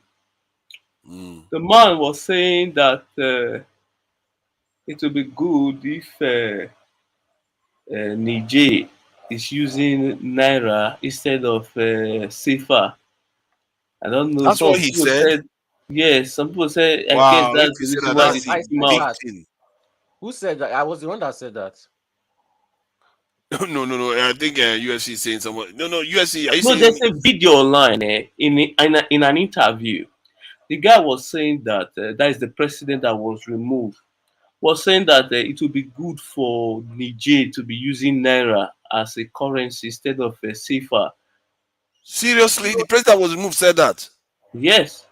That he was is discussing interesting. it in an interview. It was a recent interview, yeah. That's not a good sign then. Yeah. That's not a good sign. You know, somebody was saying this. I think it was somebody was telling me just yesterday that this guy that is removed is more on the side of Nigeria. Yeah. That when we look at Nigeria, we think that is a south that is more Pan-African or that's nationalist. That Northerners are more nationalist than Southerners. That what Buhari was doing was trying to have them come closer to Nigeria, and I think he talked about even this in currency too. Now that you come and said it, he just flash back in my head and say, oh, that's what he was talking about. We have to confirm this. If it is true, then that is really concerning that they removed this guy because he was trying to. Let me tell you something. This is a confirmed issue. Also, he did something when it came to commission Dangote refinery. You know what he did? That man decided to use Hausa to speak. He gave his speech in Hausa. Wow. Yeah. Okay. What did he say? Go on Twitter. You see the interview when he was saying about the currency issue. So I believe those are some of the things that led to this mess. Buhari purposely built the bridge so that he will be able to go and leave the after his tenure, so that EFCC will not hound him down. To Nigeria. If Nigeria government are really serious, these are the things Nigeria government would have done if they have vision. Build the country, make the country solid. Then your neighbor try to make sure, you galvanize them to your side. Tell them to use your currency like it is. Give them reason why. It's never going to work. The French won't allow that. Using Nigeria for what do you mean the French? We don't have to take. You see, sometimes we worry too much. If we took action, what would the French do? Would they come and bomb us? They are not going to come and bomb us. No, because. Mali has kicked the French out, has removed their language. They've almost removed every tie they have with the French. Burkina Faso has done the same. Okay. What are they going to do? Bomb them? Bomb Mali? No. They can. There's Wagner group there. Now go and try your luck. I saw Kashim and shaking Putin this. I was like, damn. And shaking Putin and smiling. Exactly. Russia is now finding. I hope America is not going to say, "Look, man, so you're finding ally in Russia now." If it turns out, we need to see the shape of this government, what they actually want to do. Because what I sense is that the Sahel countries are just fed up with the French. They are really fed up. That they are so poor. Cool then? Why are they having cool? Yeah, because their governments, their civilian governments don't want to change the relationship with the French. Who cannot sustain if there's no external backing? So somebody is picking up the tab. That is this thing now. No, they've doubled, like in the case of Burkina Faso, I think they doubled the size of their military overnight. And the same thing with the Malian this thing. They joined with the rebel groups. Can you imagine? They joined with the rebels group to increase the size of their military. Then they brought the Wagner group in. So they are working with the Russians and increasing their own size in terms of They thought technically they've succeeded. They've kicked out the French. They kicked out the French military presence in their country. Now they've even changed the official language from France to their own local language. So they are Can no you imagine longer that? speaking French now. They are still speaking French. No, they are speaking French, but officially it's not an official language anymore. The problem is that somebody drew my attention to yesterday. The the western part of Africa has more francophone than East Africa or South Africa or any other part of Africa. It's only in the West that you find That's changing now. They've lost 2 of them. 2 of them are not francophone. Okay, technically you can call them francophone as long as they are using the currency. I don't think the language qualifies as long as they're using that currency. But the moment I think that's the last thing they need to sever, because they've severed so many things. They've kicked out the military. They've kicked out all kinds of things. Now they've removed the language as official language. That's really spiteful thing to do. Remove the official language, even if most people speak French in the country. So, and if they succeed in doing this thing, they will be ahead of Nigeria. Like this will be speaking their own language as official language in the country. It means their documents will be written in their language. They may actually be ahead of Nigeria in terms of, they were even talking about uniting the various countries together. I think 3 of them, Mali, Guinea, and Burkina Faso. They are thinking of bringing all of them together. These are military leaders doing all these things, while the civilian regimes are just there twiddling their fingers. When is Nigeria going to change its name from Niger to? They can't even change their name. Something more African. I found out that the River Niger was used to be called Odu. That was the name of the River Niger before. So you can call it the Odu Republic or whatever you want to call it. Just find a name. They can figure out a name to call Nigeria, and so that we can change it. At least take ownership of our name for once. These are our leaders. They have not really. Can they just assign one group, one task force? Your job is reclamation of our country so that it becomes our own.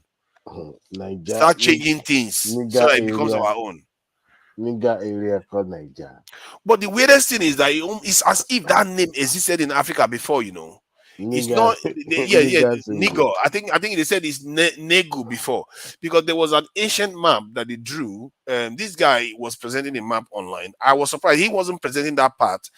This area that used to be next to Mauritania right now, at somewhere around where the Eye of Sahara is, there is this sign they call Nigu Leku something, Nigu's Leku something. That's interesting that they call it name that sounds like Nigeria, because somebody has once mentioned to me that Negus is black. There was a time he used to refer to as black. So to see it on the map like that, I was like, that's interesting. Maybe that's where the name, because even the country we call Ghana today, that's not where the original Ghana Empire was. You see what I mean? So some people can just push the name from somewhere else and call. We can decide to call Nigeria Songhai if you like. Yeah, we can decide to call it Songhai because it's an empire that used to exist in Africa before. That's what Ghana did. Technically, that's what Ghana did. The people in Ghana are not the ones. They are not the people that were part of the Ghana Empire before, but it's just decided to call their country Ghana. So that too is possible. We can choose any name we like, really. If we want to name our country, you just have to get a task force, put them together, let them start looking at like those the headgear that our judges wear. Remove it. Any of the colonial law. All those look like yeah, don't mind them. Any of those colonial laws, start stripping them, all of them, one by one. Just keep removing them bit by. This is the time to do them. If you cannot do them now, to be honest, I don't know when we can do them. Why the judges and everybody will still wearing all those nonsensical wig. Why can't they be wearing suit and tie like, I asked Ozakome now on the panel. There, people were furious with me. Like, how dare you ask him that he came here to talk about something else? I told him, do you support? As a matter of fact, nobody should even wear suit in Nigeria anymore. They don't listen. They think they are Igbo people. He said, is it not just a uniform? I said, but it's not the uniform when it denotes the feature of your colonizer.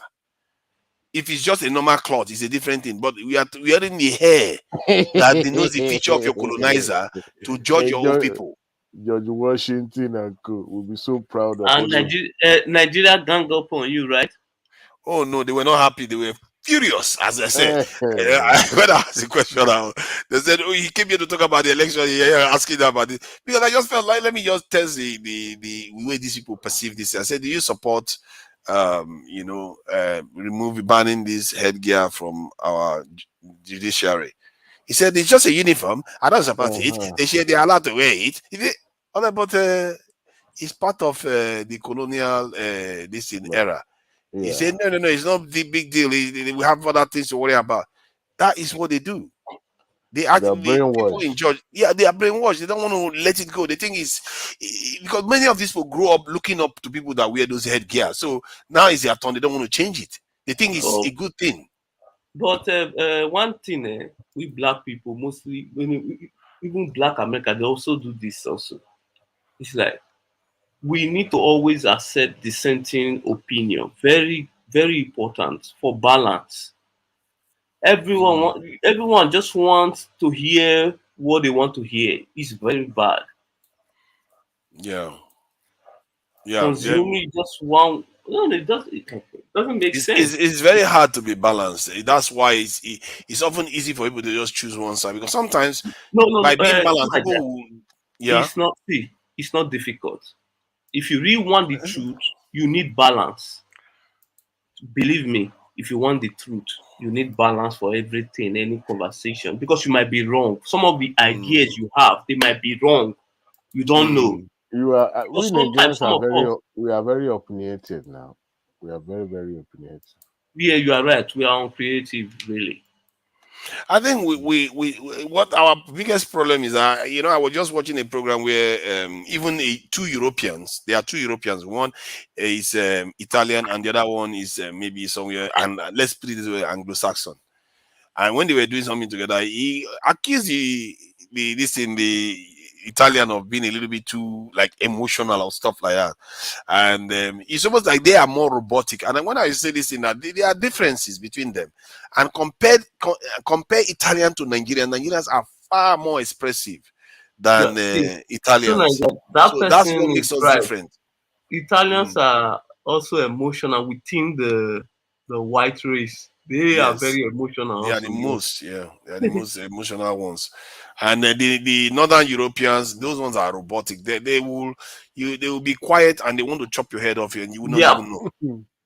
You will not even know. And as a black person, if you don't know how to read that, they will run cycles around you, because you will not know you can't tell. You really can't tell what they are planning. And no wonder our forefathers fell for it, because when you think about it now, how can they know? When our forefathers will think they are talking to a friend, you just keep quiet looking at you. You don't know that they are clearly twitching on the inside to finish you off, but you can't tell. So this is I'm not one of those that sit down and blame white people, because if you look at it, they are protecting their interests. Their own, of course. I don't blame them for it, though. They are doing what they are supposed to do. As a matter, I blame us, because we are the ones creating the problem. Because we create a vacuum of power. Yes. What do you think happens when you create a vacuum of power? Something has to fill it. And that's what we are seeing. So, and you can't blame a mother for providing for her children the right way. When a mother or a father provides for their offspring, you are going to support them. Say, yeah, good on you. You have been a good parent. But, like a leopard will take the child of an antelope. As cruel as that seems to that of the antelope on the antelope side, but the mother of the leopard is being a good parent.